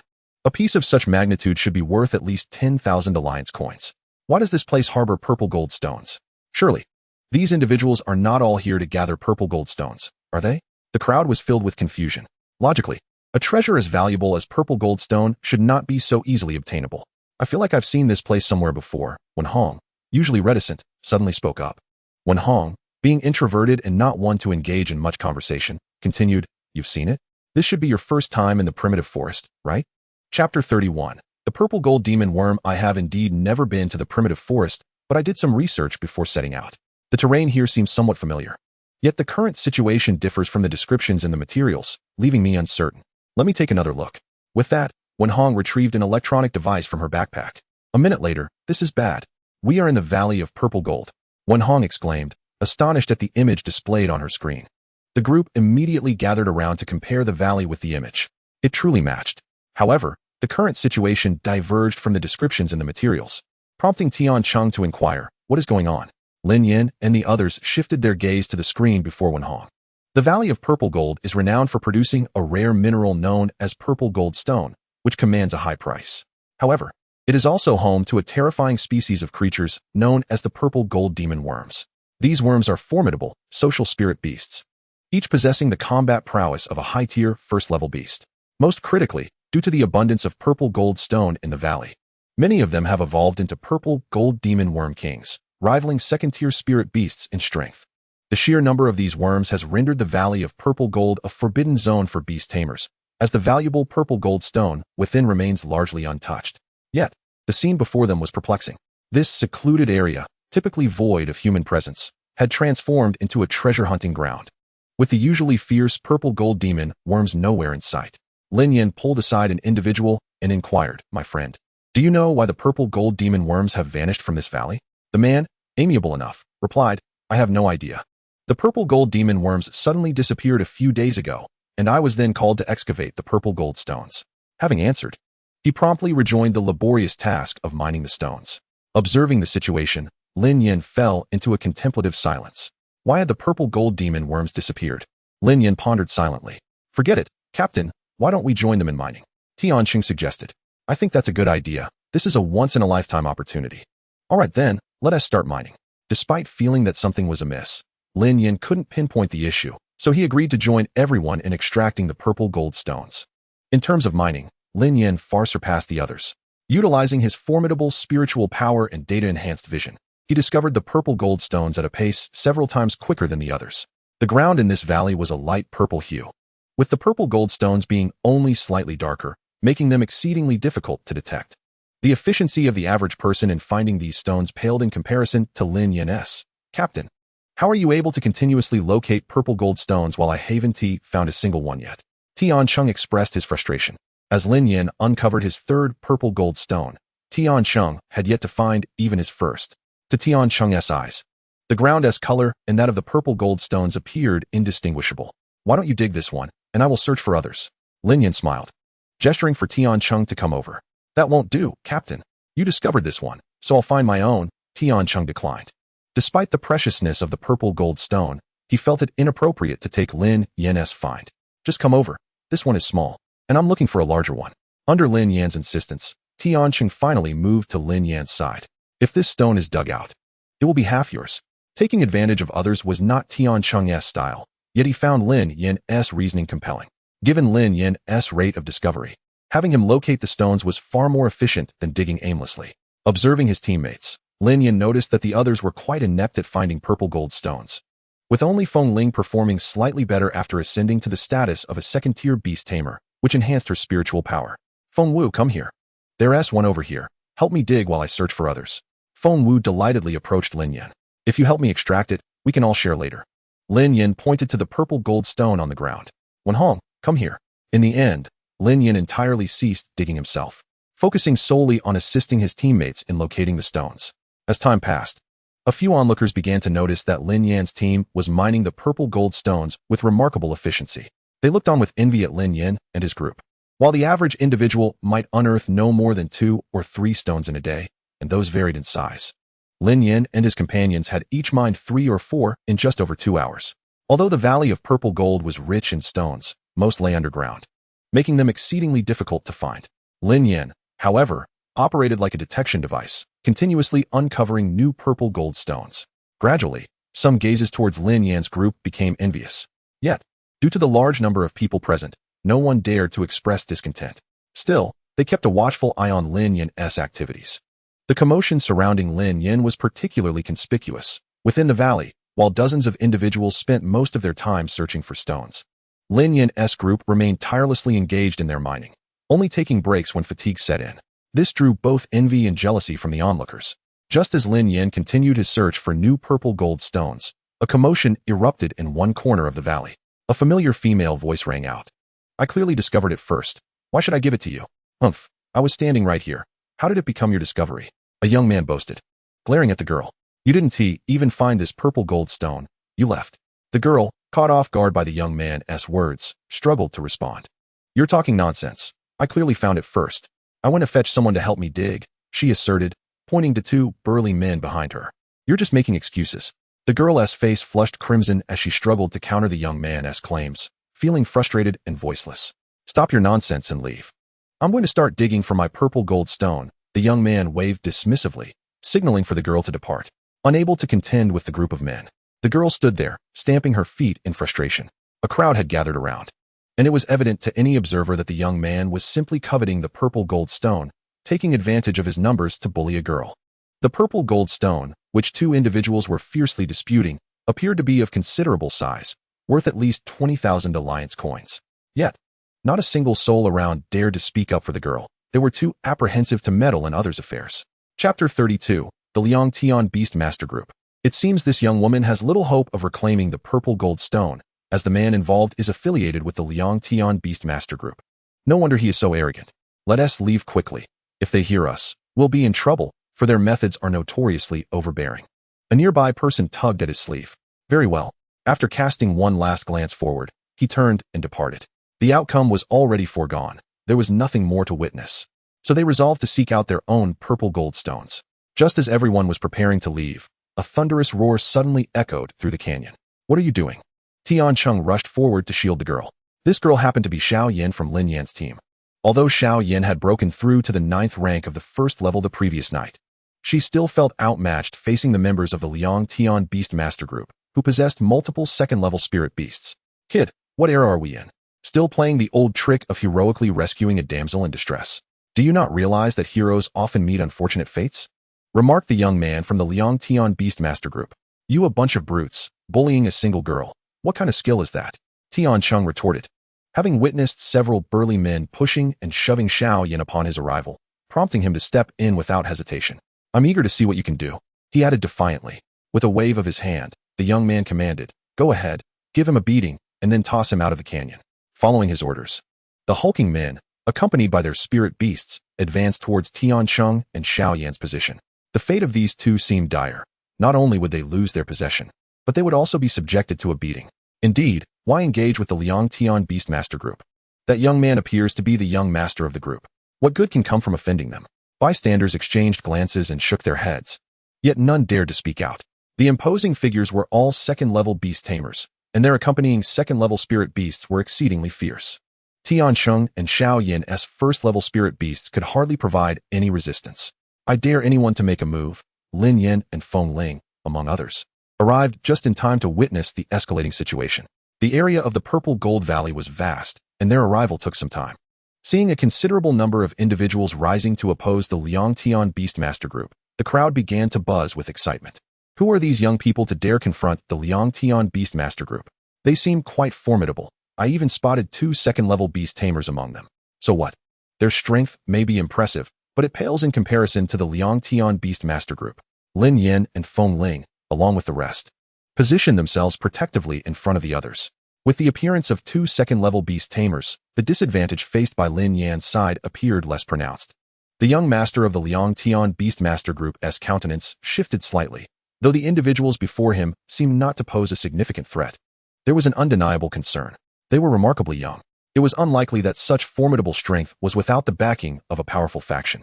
Furthermore, despite their apparent inferiority in strength, their resolute demeanor suggested they might be core disciples from a prominent family. Offending them was not something the Liang Tian Beastmaster group could afford. After a moment of contemplation, the young master of the Liang Tian Beastmaster group spoke. How about this? You leave now, and I 1T hold it against you. Although he suspected the group might belong to a powerful family, he would not relinquish the spoils he had already laid claim to. That purple gold stone was clearly discovered by me first. Why should I relinquish it to you? Observing that he had offered them a way out, yet they remained obstinate, the young master's expression grew increasingly grim. I have given you an opportunity, yet you do not value it. The situation had escalated beyond the matter of a mere purple gold stone. If they backed down now, it would tarnish the fearsome reputation the Liang Tian Beastmaster group had painstakingly built. This is ours. We discovered it first. That is the rule here.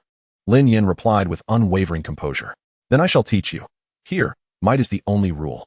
With that, the young master of the Liang Tian Beastmaster group signaled with a hand, and the burly men charged toward Lin Yan and his companions. The circumstances had not changed significantly. The only difference was the addition of 2 second-level beast tamers, which would require a bit more effort to handle. Lin Yan furrowed his brow, assessing the members of the Liang Tian Beastmaster group. They boasted 4 or 5 second-level beast tamers, making it challenging to contend with them without resorting to his innate abilities. Just as Lin Yan pondered whether to unleash his talents, a cacophony of piercing screams erupted from a distance. Run! The purple gold magic worms are back. The distant clamor was a tumult of frantic footsteps intermingled with cries of distress. The purple gold magic worms. Lin Yan discerned those words clearly amidst the chaos. Scanning the area, he spotted beast tamers rushing towards them from deeper within the canyon, their faces etched with sheer terror, as though pursued by a horrifying creature. Just behind them surged a dense swarm of purple, worm-like entities. The purple gold magic worms. The swarm quickly began to fill a significant portion of the canyon. Lin Yan instantly grasped the gravity of the situation. Run! Forget the purple gold stone, he exclaimed, seizing Feng Ling's hand, beckoning to the rest of his teammates, and sprinting frantically towards the canyon's perimeter. Damn it! How could there be so many purple gold magic worms? Weren't they supposed to have vanished? Why have they returned so suddenly? Never mind the why, just run. Our lives are at stake.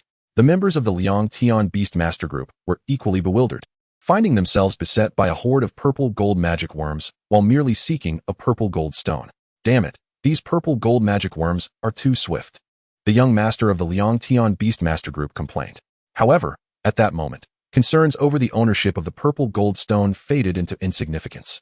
The swarm of magic worms was nearing fast, and no one would escape unscathed. Young master, we must flee. The situation for Lin Yan and his companions was not particularly optimistic either. The speed of the purple gold magic worms was overwhelming, and they could not match it. Fortunately, Lin Yan and his group had been among the first to flee, and the subsequent pursuers were being caught by the magic worms, which somewhat slowed the advance of the swarm. Chapter 33. A Sudden Ambush. After a period of frantic escape, only a handful remained at the forefront, consisting of Lin Yan's party and a few members of the Liang Tian Beastmaster group, along with several independent adventurers. However, their predicament was equally dire. Although they were on the verge of breaking free from the canyon, the tide of purple gold magic worms was fast approaching from behind. This cannot continue, Lin Yan frowned. If this pace continues, they will surely be overtaken by the golden purple demon worms before they can escape the canyon. Meanwhile, the members of the Liang Tian Beast Tamer group engage in fervent discussions regarding their countermeasures. Young master, what should we do? At this rate, we won't be able to escape. A glint of ruthlessness flashed in the eyes of the young master of the Liang Tian Beast Tamer group. He retrieved an object resembling a scroll from his storage ring. As the heir of the Liang Tian Beast Tamer group, affording a storage ring was not a challenge. Is that a soul technique scroll? A wave of excitement surged among the crowd upon seeing the intricate patterns on the scroll. Is this a 4th-tier soul technique scroll? Indeed, the young master proudly declared. Although this fourth-tier soul technique might not inflict significant damage upon the horde of golden-purple demon worms, it would suffice to buy them some time to escape. However, the next moment, the direction in which the young master of the Liang Tian Beast Tamer group unleashed the soul technique startled his subordinates. Following the trajectory of the technique, it was evident that it was aimed at Lin Yan and his companions' escape route. If they slow down, we can still escape. I will make them aware of the consequences of opposing the Liang Tian Beast Tamer group, young Master Liang Gu stated venomously as he activated the soul technique scroll. Meanwhile, Lin Yan keenly sensed the impending danger. Raising his gaze, he spotted the formidable soul technique hurtling towards their direction. Damn it, these bastards. In an instant, Lin Yan's group was engulfed by a surge of righteous fury. You will reap what you sow. Are you not afraid of descending into the depths of hell? However, the more furious Lin Yan and his companions became, the more sinister Liang Gu's smile grew. With no other choice, Lin Yan hastily summoned the Ice Serpent, enhancing its innate abilities to elevate it to the third tier. A blue radiance flickered atop the Ice Serpent's head as a smooth, icy mirror shield materialized before it. Yet, before the fourth-tier soul technique, the icy mirror shattered in a cacophony of destruction. Nevertheless, the mirror's rebound effect took hold, redirecting a portion of the force back towards Liang Tian Beast Tamer group's members. The young master Liang Gu was left in shock, his spirit nearly fleeing his body. The rebounding force, though diminished, still bore the strength of a third-tier soul technique. The members hastily employed their abilities to counteract this surge of power. Under normal circumstances, a group of this size could easily withstand a third-tier soul technique. Typically, soul techniques of the same tier possess significantly lower offensive capabilities compared to beast taming attacks, serving primarily as auxiliary measures. Rarely do individuals prevail through soul techniques alone. However, the current situation rendered their defenses inadequate. As the soul technique struck their position, they were severely affected, their speed hampered. Before long, they were caught up by the pursuing horde of golden-purple demon worms, who consumed them whole. Liang Gu, you are to blame. Had you not provoked them, we would not be in this predicament. Liang Gu, the young master of the Liang Tian Beast Tamer group, found himself amidst significant losses among his subordinates. Yet, he managed to withstand the soul technique's assault thanks to a protective artifact, maintaining his speed. Damn Lin Yan. Returning now, I will face my father's wrath. All my subordinates have perished, and I shall surely be punished. Fortunately, I can attribute this catastrophe to the golden-purple demon worms, lessening my culpability. I must never admit that it was my provocation that led to this disaster. As his companions fell prey to the swarm, the distance between him and the golden-purple demon worms widened, ensuring his escape from the golden-purple canyon. Those few should be dead by now, Liang Gu mused. Glancing back, although Lin Yan's spirit beasts had exhibited astonishing power, the might of that fourth-tier soul technique was formidable. In the heat of the moment, he had not observed the situation behind him. Meanwhile, Lin Yan's group found themselves beset by the lingering force of Liang Gu's fourth-tier soul technique. Now weakened by the Ice Serpent's icy mirror, yet still potent enough to present a significant challenge. The expressions of Lin Yan's companions, including the Wind Spirit, reflected their trepidation. Just when they believed there was no way to withstand the onslaught, a luminous arrow shot forth from Lin Yan's hand, colliding with the incoming force. Soul-shattering arrow. Under the impact of the soul-shattering arrow, the potency of the fourth-tier soul technique diminished yet again. Captain, when did you learn this soul technique? Its power is remarkable, someone exclaimed, astonished. Even before a fourth-tier soul technique, it held its ground. However, the weakened soul technique continued to advance towards Lin Yan and his companions. In the next heartbeat, 5 arrows of light flew from Lin Yan's hand, completely neutralizing the assault. Lacking power, I shall compensate with numbers. Lin Yan's actions stirred a wave of astonishment among his comrades. Generally, aside from certain persistent soul techniques, such as shields and chains, most techniques have a brief cooldown period. Yet, it seemed as if Lin Yan's soul techniques flowed forth without restraint. However, amidst the urgency, no one questioned further and hastened towards the perimeter of the golden-purple canyon. Captain, I can barely hold on. I'm feeling drained as well. Lin Yan frowned. In such dire circumstances, he had little recourse. If they could endure just a bit longer, escaping the canyon would ensure their safety. Previous reports indicated that the golden-purple demon worms never ventured beyond the golden-purple canyon. At that moment, a verdant light enveloped them. Upon closer inspection, it was the tree of life from the Wood River. Instantly, they felt a lightness in their bodies. Their previously fatigued forms became invigorated, their speed once again increasing. Outside the canyon, they should be dead by now, but I must hurry. If they're still alive, I will be in trouble. Liang Gu glanced back, seeing no sign of Lin Yan and his companions, and promptly resumed his flight. Others would be safe once they exited the golden-purple canyon, but not him. Typically, He leveraged his status as the young master of the Liang Tian Beast Tamer group, having made many enemies. Now, with his bodyguards lost to the golden purple demon worms, he needed to escape with urgency. Chapter 34. Those who offend me shall be eradicated. At last, they emerged. That accursed Lianggu. May I never cross paths with him again. I shall not let him go unpunished. Tian Cheng fumed at the memory of their recent peril. Had it not been for Lianggu's treachery, they would not have faced such dire straits. Were it not for Lin Yan's formidable strength, they would have already become corpses. No, dying at the hands of the golden purple demon, worms would leave no remains. I will certainly not let Lianggu escape unscathed. Lin Yan seethed with anger. Incensed that a mere dispute over a piece of purple gold stone had prompted Lianggu to wish him dead. Lin Yan would not forgive such transgressions easily.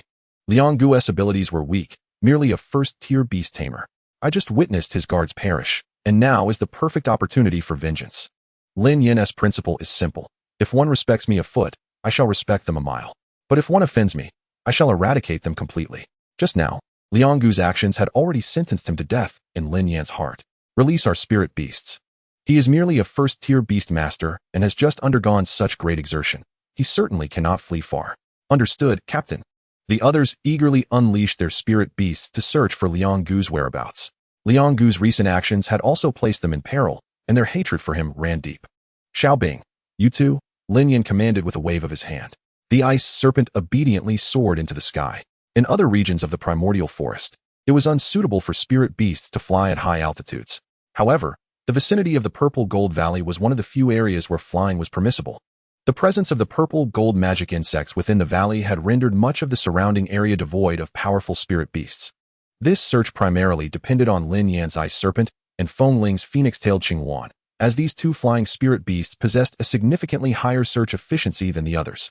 Releasing the other spirit beasts served to prevent Lianggu from hiding in any aerial blind spots, leaving him no opportunity to escape. Of course, Lin Yan would not admit that, aside from his murderous intent towards Lianggu, he was also coveting Lianggu's storage ring. He had just noticed a detail. All the purple gold ore excavated by Liang Tian's Beastmaster team was stored in Lianggu's storage ring. This indicated that Lianggu's storage ring contained a fortune in purple gold ore. Although Lin Yan and his companions were efficient in mining, they could not match the time Liang Tian's team had spent in the Purple Gold Valley. This also suggested that Lianggu's storage ring must be quite spacious. Otherwise, it could not hold such a large quantity of purple gold ore. Just as Lin Yan pondered this, a voice of delight suddenly rang out beside him. Brother Lin Yan. Turning his head, he saw Feng Ling looking at him with a beaming expression. My phoenix-tailed Qingwan has informed me of Lianggu's location. The mention of Lianggu made the usually gentle and adorable Feng Ling seethe with anger. The sight of her puffed cheeks prompted Lin Yan to resist the urge to pinch them. However, recalling the pressing matter at hand, he swiftly turned to inform his companions of the news. Upon receiving the update, they immediately hastened in the direction Feng Ling indicated. Lianggu leaned against a massive rock, gasping for breath. Having run this far, they surely won't find me now. With his back against the boulder, Lianggu felt a sense of relief. Glancing toward the direction the rock faced, he thought, not far now. I will soon leave the primordial forest and be able to contact my family. I will be safe. He retrieved a can of beef from his storage ring and took a few indifferent bites before tossing it to the ground. Disgusting. Were it not for the fear of encountering enemies, I would never consume such rubbish. As the young master of Liang Tian's Beastmaster team, he had been accustomed to luxury since childhood, always surrounded by a retinue whenever he ventured out. Even in the primordial forest, he had a host of second-tier beast masters to protect him, feasting on the game caught by his bodyguards whenever he felt hungry. Having never eaten fast food, he found it somewhat unpalatable. Once his strength had somewhat recovered, Lianggu stood up, preparing to leave. Suddenly, a booming voice echoed. You think you can escape? Stay right there. The first to charge out was Tian Cheng. Lianggu's face registered shock upon seeing him, and the appearance of Lin Yan and the others in the next moment plunged him into despair. Humph, you think you can do bad deeds and just run away? It doesn't work that way. Lin Yan, accompanied by his ice serpent, blocked Lianggu's path. Seeing no chance to flee, despair etched itself onto Lianggu's face. What do you want from me? I am the young master of Liang Tian's Beastmaster team. If you dare harm me, Liang Tian will not let you off lightly. Hearing the name of Liang Tian, the expressions of the others in the group wavered. Noticing that Lin Yan and his companions remained silent, Lianggu assumed they were intimidated by Liang Tian's reputation. Instantly, his demeanor shifted to one of arrogance once more. However, if you can guarantee my safe passage out of the primordial forest, not only will I overlook your transgressions, but I will reward you handsomely. And if we were to kill you, Who would ever know? Lin Yan replied with an indifferent expression, as if discussing a trivial matter. Yet, his icy tone sent chills down Liang Gu's spine. No, you wouldn't dare. My father is Liang Tian. He will certainly discover that you killed me. So what? Lin Yan regarded Liang Gu with unconcern. While such threats might intimidate others, they were utterly ineffective against him. The reason Liang Tian's Beastmaster team could act so brazenly was that their leader, Liang Tian, was a peak third-tier Beastmaster. In Qingfeng City, a third-tier Beastmaster was an entity one could not provoke. However, Lin Yan himself had already reached a level comparable to a third-tier Beastmaster in his explosive state. Even if he might not yet surpass Liang Tian, Lin Yan was confident that, with his rapid cultivation speed, it would not be long before he far exceeded Liang Tian's prowess. Thus, the seemingly untouchable Liang Tian's Beastmaster team held little sway in Lin Yan's eyes. Moreover, Lin Yan possessed countless methods to ensure that Liang Tian's team would find no trace of his involvement in Liang Gu's demise, even leaving them uncertain about Liang Gu's very existence. You should contemplate how you wish to meet your end, Lin Yan declared. With that, he gestured for the others in the team to keep their distance, then allowed his ice serpent to slowly advance toward Liang Gu. Stay back, lest he has some means of self-preservation that could inadvertently harm you. You coward. You wouldn't dare kill me. Liang Tian's Beastmaster team will not let you go. Liang Gu's voice grew increasingly hysterical. Chapter 35, Pleading for Mercy. As the ice serpent lunged toward him, Liang Gu's heart sank into utter despair. A white light enveloped Liang Gu. It was the protective talisman he had previously relied on. Lin Yan gazed at the shimmering barrier and commanded the ice serpent to continue its assault. Boom, boom, boom. With several violent collisions, the barrier began to show numerous cracks. No, no. Liang Gu's cries became heart-wrenching. As he watched the cracks multiply across his protective barrier, his attitude shifted dramatically. No, I beg you, spare me this once, and I will compensate you. Please, I was wrong. My father will give you a fortune. Yet, the ice serpent continued its relentless charge. The barrier appeared to be at its breaking point, ready to shatter at any moment. I can give you anything you desire. Crash. With the ice serpent's final impact, the entire barrier crumbled. Take those words to hell and tell Yama, all I seek is your life. Lin Yan remained unmoved by Liang Gu's desperate pleas. Upon finishing, the ice serpent unleashed a blast of frigid air, transforming Liang Gu into a mere ice sculpture. In an instant, he lost all signs of life. Lin Yan understood that for someone like Liang Gu, only complete eradication would suffice. Any mercy shown would be a cruelty towards himself. Once given the opportunity, Liang Gu would undoubtedly seek every conceivable means to exact his revenge after departing from the primordial forest. Upon witnessing Liang Gu transformed into an ice sculpture, a collective sigh of relief swept over the group. Lin Yan stepped forward, striking one corner of the ice figure, and retrieved Liang Gu's storage ring from his grasp. Observing Lin Yan's actions, Feng Ling could not contain her delight. Brother Lin, I believe you should be called Lin the Bandit instead of Lin the King of Hell. Ha ha, that name suits our captain perfectly. Tian Chung chimed in joyfully. After every battle, Lin Yan's first order of business was to collect the spoils without exception. However, upon catching a glimpse of the murderous intent in Lin Yan's eyes, Tian Chung wisely chose to remain silent. It was clearly Sister Feng Ling who said it first. Why am I the one getting glared at? He protested, his face a portrait of grievance. After completing their tasks, Lin Yan commanded the ice serpent to carry the ice sculpture of Liang Gu and dispose of it before a fierce beast. Let us return and divide the spoils, Lin Yan said, adopting a more relaxed tone. On their way back, Lin Yan took the initiative to draw closer to Feng Ling, gently tapping her on the head. Brother Lin, why did you hit me? Feng Ling exclaimed, clutching her head and gazing at him with an expression of innocent distress. The sight of the pitiful Feng Ling stirred a desire in Lin Yan to ruffle her hair affectionately. If I am Lin the Bandit, then you all must be little bandits. You have not been deprived of your share of the spoils either. I refuse to accept that. You are indeed Lin the Bandit, she retorted, bouncing up to strike back. The other 5 members of the group turned their heads away, feigning ignorance of the exchange. They returned to the canyon where they had stayed the previous night. Despite a minor incident the night before, it remained an excellent location. Once inside the cave, the group swiftly rekindled the fire and began roasting meat. Everyone must be quite exhausted today. Let us refrain from further action and rest for the night. Tomorrow, we shall complete our final task and return home. In the midst of leisure, Lin Yan extracted the ring he had taken from Liang Gu, preparing to divide the spoils. His soul power effortlessly erased Liang Gu's original soul imprint. Although Lin Yan had anticipated the internal space of Liang Gu's storage ring to be considerable, he was still taken aback when his soul power penetrated the ring's confines. The entire space measured an astonishing 10 cubic meters, 10 times that of the previous ring. Inside, he discovered a wealth of spiritual herbs and purple gold stones, rendering him momentarily speechless regarding their value. It seems Lin Yan truly dotes on his son, Lin Yan mused. However, these treasures now belong to Lin Yan and his companions. After much insistence from Lin Yan, they agreed to share the bounty, albeit with Lin Yan claiming the lion's share. Otherwise, they would not have consented. Lin Yan retained the storage ring for himself. Once you return, do not rush to dispose of these items. Use what you can first. Lin Yan cautioned his companions against hastily liquidating their newfound wealth, lest they attract the attention of Lin Yan's beast tamers. Upon our return, I will sell our harvest from yesterday, which should provide ample resources for everyone for a considerable time. The remaining items can be sold at your respective Beastmaster universities to avoid suspicion. In Qingfeng City, the sudden influx of such goods would easily raise eyebrows. The haul from Lianggu was indeed substantial. The value of the purple gold stones alone exceeded 400,000 alliance coins, with Lianggu's personal assets valued around 300,000. Lin Yan alone received nearly 300,000 alliance coins, while Feng Ling received 100,000 and a slightly smaller storage ring. The remaining members each acquired 60,000 alliance coins. For them, this constituted a significant fortune, as their families were not affluent, and such resources were unattainable under normal circumstances.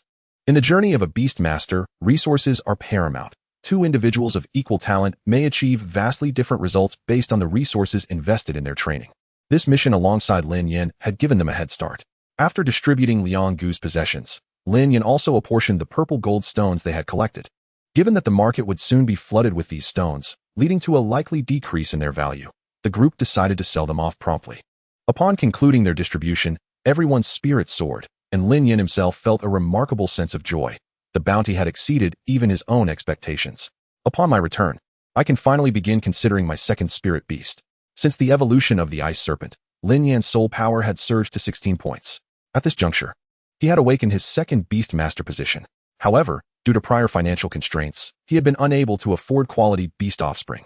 Now, with ample funds, he felt confident about passing the preliminary tests, yet he understood that to succeed in the rigorous final examinations of prestigious Beastmaster universities, he needed to further enhance his strength to ensure success. In matters that could significantly influence his future development, Lin Yan strived for perfection, allowing no room for error. Chapter 36, Spirit Beast Offspring. After a well-deserved night of rest, the group rose at the break of dawn. Today marked the final day of their mission. They needed only to slay one more second-tier spirit beast to return home. The 7 of them were unusually excited, for it was their first venture into the primordial forest. No matter how comfortable the cave had been, nothing compared to the solace of their own beds. With the ever-present dangers of the primordial forest, their nerves had been taut, and finally being able to leave filled them with exhilaration. The final day's mission proceeded remarkably smoothly. Shortly after stepping outside, Lin Yan's ice serpent detected a second-tier spirit beast. It appeared to be at the 4th level of the second tier, well within the capabilities of the ice serpent and the phoenix-tailed Jingwan. Had it been stronger, Lin Yan would have needed to employ his innate abilities. We have finally completed the task. Lin Yan breathed a sigh of relief. The 7 of them sat on the ground beside the carcass of a great earth splitter bear, the second-tier spirit beast they had just slain. This beast was notably tough, and vanquishing it had thoroughly exhausted them. Let us rest for a moment before gathering the materials from it. Once we collect everything, we can prepare to head back. After directing the proceedings, Lin Yan felt a weight lift from his heart. Seated on the ground, Lin Yan gazed deeper into the forest, where an overwhelming sense of pressure emanated. Though nothing was visible, each time he looked into the depths of the primordial forest, an unsettling feeling of trepidation washed over him, prompting him to wish for no further delays in this perilous realm. After tidying up the aftermath, the group set out on their journey to leave the primordial forest. Good day, Instructor Wang, Lin Yan and the others greeted as they emerged from the primordial forest, spotting Wang Hong's figure. Have you completed the task? Wang Hong inquired with a serious expression, scrutinizing the group. Indeed, we have. Upon concluding their discussions, the group began to unload the materials pertaining to their task from their backs. To avoid arousing suspicion, Lin Yan and his companions decided to refrain from hastily revealing their possession of the spatial ring. Observing the task materials, Wang Hong's expression softened considerably. It was indeed a rare achievement to successfully complete a mission on their first venture into the primordial forest. There had been instances in the past where individuals with overtly superior strength compared to Lin Yan and his group had resorted to signaling for help within less than a day of entering the forest. Very well, I shall arrange for an armored vehicle to escort you back, he declared. Moments later, a military armored vehicle appeared before them. The instant they returned to the urban area, Lin Yan felt as though a heavy stone had been lifted from his heart. It was only upon returning from the primordial forest that one could truly appreciate the value of a safe city. This realization deepened Lin Yan's respect for the soldiers stationed at the city's edge, were it not for their unwavering vigilance day and night. The current state of safety and tranquility would not exist. After spending merely 3 days in the primordial forest, they were already fatigued. Yet those defending the city endured for over a month. The hardships they faced were beyond imagination, and thus Lin Yan held them in genuine admiration. Upon arriving home, Lin Yan did nothing but leap onto his plush bed, succumbing to a deep slumber. Even while resting in the primordial forest, one had to maintain a modicum of alertness, a luxury he could not afford to indulge in until now. After a day of rest, Lin Yan felt remarkably rejuvenated. Upon inspecting his attribute panel, he was astounded to discover an increase of 0.1 points in his soul power. Without delay, he rose, washed up, and prepared for the significant task that lay ahead, liquidating his spoils. He made his way to the familiar Beastmaster shop, where he was greeted by the same charming young lady who had attended to him previously. "How may I assist you today?" she inquired, her trademark smile illuminating her face upon seeing Lin Yan. This was an important client, and she was determined to maintain a good rapport. During Lin Yan's last visit, his transactions had proven quite profitable for her. "I wish to sell some items," Lin Yan replied, retrieving several planned spirit objects from his storage ring. "Certainly," the young lady stammered, her voice betraying her surprise at the considerable number of spirit objects now before her. It didn't take long for her to regain her composure. "Please hold on a moment, sir, while I consult our shop's accountant." With that, she dashed into the back of the shop. A minute later, a sophisticated woman entered, guided by the young attendant. The attendant understood that assessing the value of such a large quantity of items was beyond her expertise, necessitating the assistance of a professional appraiser. The appraiser was momentarily taken aback by the vast array of items before her. Initially skeptical of the attendant's claims, she now realized the extent of the merchandise. "Good day, esteemed guest. The quantity and value of these items are quite substantial. Please allow us a moment to conduct a thorough appraisal," she said, leading Lin Yan to a waiting area while the assessment was undertaken. "Is there anything else you require, young Master Lin?" the young lady inquired, her demeanor brimming with warmth. Given the considerable number of items, which included some exceptionally valuable spirit herbs and objects, her commission would be quite significant, even if the rate for purchasing was higher than for selling. "Do you have any young spirit beasts for sale?" Lin Yan inquired. "Indeed, we do. Our shop is renowned for having the most extensive selection of spirit beast offspring in all of Qingfeng City," she replied eagerly. "Then please show me," Lin Yan instructed. "Obliging." The young lady promptly led him to the second floor of the Beastmaster shop. The array of spirit objects displayed there was truly dazzling, with counters filled with an assortment of goods. Upon reaching the second floor and rounding a corner, Lin Yan was greeted by rows of shelves housing various spirit beast offspring. Each shelf contained over a dozen transparent glass boxes, each cradling a young spirit beast seemingly lost in slumber. A cursory glance revealed no fewer than 50 such shelves, indicating that there were at least 50 young spirit beasts present. All these offspring had undergone special training, rendering them suitable for taming. "You may choose freely, young master." The young lady beamed. It was worth noting that the average value of ordinary spirit beast offspring hovered around 40 to 50,000, and given Lin Yan's apparent capabilities, he would undoubtedly not settle for the least desirable specimens, which would translate into a substantial commission for her. "Thank you," Lin Yan replied, walking over to the glass boxes to examine the young spirit beasts closely. Chapter 37, The Spirit of Light. After a thorough inspection, Lin Yan found himself somewhat disheartened by the prices of the spirit beast offspring. The highest potential for growth among these creatures peaked at the 7th tier, while those with greater potential were typically reserved for auctions rather than sold freely here. The price for a 7th tier offspring could soar to nearly 1 million, far beyond Lin Yan's means. It seemed he would need to rely on luck. With 7th tier potential being prohibitively expensive, Lin Yan was not particularly impressed by such limited prospects. Therefore, he resolved to utilize his data ocular ability to scrutinize each spirit beast offspring one by one, in search of any that might possess hidden evolutionary paths. Without hesitation, Lin Yan set about his task, focusing his attention on the concealed evolutionary routes of the young beasts. Naturally, those with overtly high evolutionary potential would not be found here. However, it was also true that not every spirit beast offspring possessed hidden evolutionary paths. After examining a considerable number of them, Lin Yan concluded that, on average, 1 in every 70 to 80 offspring harbored such a path.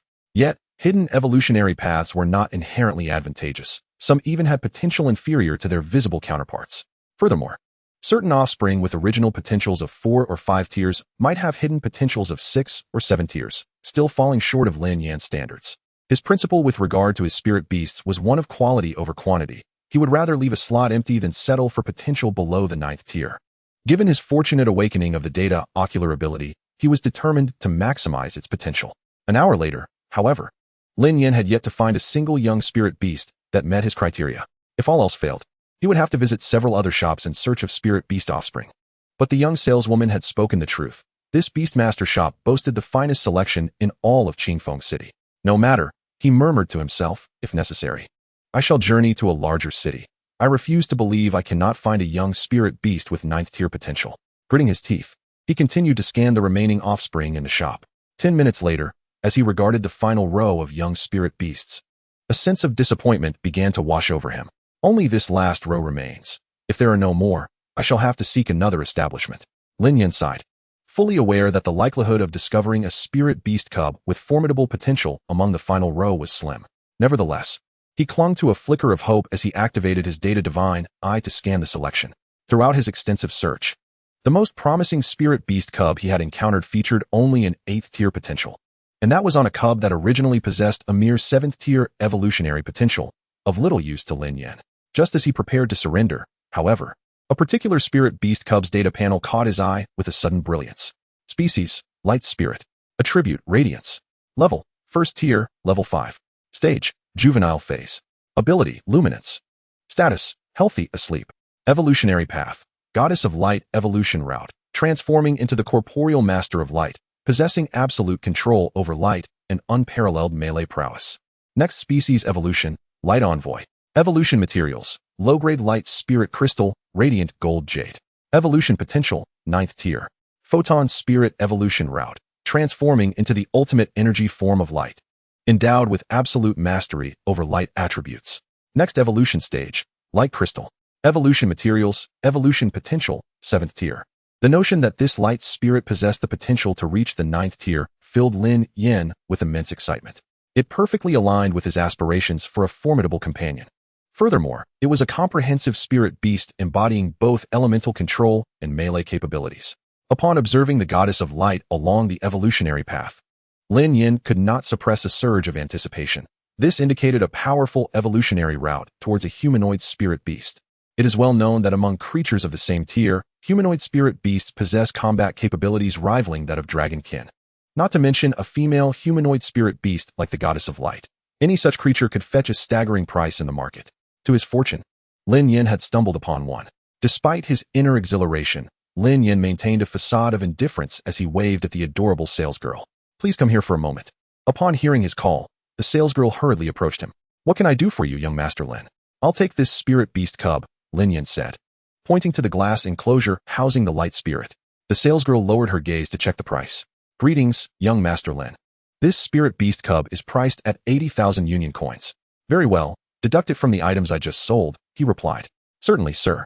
The total offer for your previous items amounts to 320,000 union coins. After subtracting 80,000, you will have 240,000 remaining. All right. Although the price seemed reasonable, Lin Yan couldn't help but lament the scarcity of his finances. Most resources obtained from the jungle had been allocated, with others opting for items in exchange for their shares. Of the 320,000, the other 6 individuals received 30,000 each, leaving Lin Yan with 140,000. After purchasing the light spirit cub, he would be left with merely 60,000 union coins.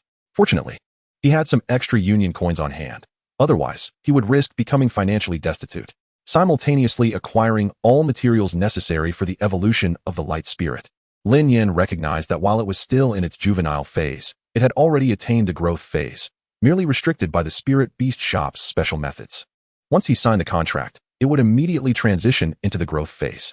Lin Yan believed that under his nurturing, the light spirit would soon reach maturity. With more resources at his disposal now, he intended to invest generously in the growth of his spirit beast. Thus, he also procured numerous ice serpents and the required spiritual liquids, along with suitable treasures. However, when he reached the checkout, the total cost of these items astonishingly amounted to 50,000 union coins, causing Lin Yan another pang of regret. Upon returning home, he surveyed the various spiritual items in his possession. For the time being, he could not afford any further expenditures. The remaining spirit beast materials would have to wait until he reached the city housing the Beastmaster University for sale. He had already sold all the spirit beast materials that could be traded in Qingfeng City without arousing suspicion. The rest were not suitable for sale there. Chapter 38. The competition approaches. After taking stock, Lin Yan estimated the value of his remaining non-spirit beast materials to be around 300,000 Union coins. This was advantageous, as it ensured he would not lack funds for a while after arriving at the Beastmaster University. Eagerly, Lin Yan retrieved the light spirit. At that moment, the light spirit appeared merely as an ordinary small orb of light. No one would suspect it was a powerful spirit beast with the potential to reach the 9th tier. The emergence of hidden evolutionary paths is random, meaning that even among the same species, the hidden evolutionary routes can differ significantly. Thus, it was improbable that any other light spirit would share the same 9th tier potential as the one Lin Yan held.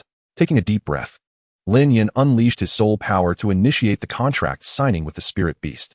With Lin Yan's impressive soul power of 16.1, the process of signing the contract was extraordinarily effortless. In less than 2 minutes, he completed the contract. After solidifying the Beastmaster contract, Lin Yan felt a profound connection forming between himself and the light spirit before him. Contract successful. Regaining his composure, Lin Yan opened his Data Divine Eye to assess his attributes. Following the successful signing of his second spirit beast, the reciprocal benefits from the light spirit allowed Lin Yan to feel a significant enhancement in all his attributes. Name, Lin Yan. Gender, male. Age, 17 years. Occupation, Beastmaster. Tier, 2nd tier. Soul technique, Soul Breaking Arrow, Beginner, 20, 25. Companions, 1. Ice Serpent, 2nd tier, level 3. 2. Light Spirit, 1st tier, level 5. Soul Power, 18. 3. Physique, 5, 3. Talent Skills, 1. Data Divine Eye. 1. Data Divine Eye. Talent Description. Can present all creatures seen by the host in a data format. 2. Enhancement. Consumes a certain amount of soul power to enhance the host's companions, with the duration and extent determined by the host's soul power. His soul power had risen by over 2 points, and his physique had also improved by around 2 points. Witnessing such a considerable enhancement in his attributes left Lin Yan brimming with excitement. He had not anticipated such a substantial increase from contracting a second spirit beast. At this rate, it wouldn't be long before he could contract a third spirit beast. Ordinarily, only a 5th-tier beast master could contract a third spirit beast, with their soul power typically around 25 points. Yet Lin Yan's soul power was already nearing the threshold of a 4th-tier beast master. If this growth rate continued, he could reach the 25-point threshold before becoming a 3rd-tier Beastmaster. I must secure the championship in this upcoming Qingfeng City College Beastmaster tournament, Lin Yan resolved inwardly. Due to the significant reward of a soul crystal in the championship of the Beastmaster League, Lin Yan's soul power attribute could be enhanced by 2 points. However, this posed little challenge for him, as his full strength rivaled that of a 3rd-tier Beastmaster, making it improbable for anyone among the students of Qingfeng City to match him. Come here, little one, Lin Yan called, retrieving the growth-accelerating spirit object he had acquired for the light spirit. The light spirit immediately floated unsteadily to his side, still formless. Merely a small orb of light suspended in the air. Eat up quickly. Soon you will have your own physical form. Lin Yan placed the spirit object in the palm of his hand for the light spirit to consume, as it was unable to grasp it on its own at this stage. Beside him, the ice serpent nudged Lin Yan's arm with its body, seemingly asking, "What about my food?" Lin Yan patted the ice serpent's horn reassuringly. "Don't worry, there's plenty for you."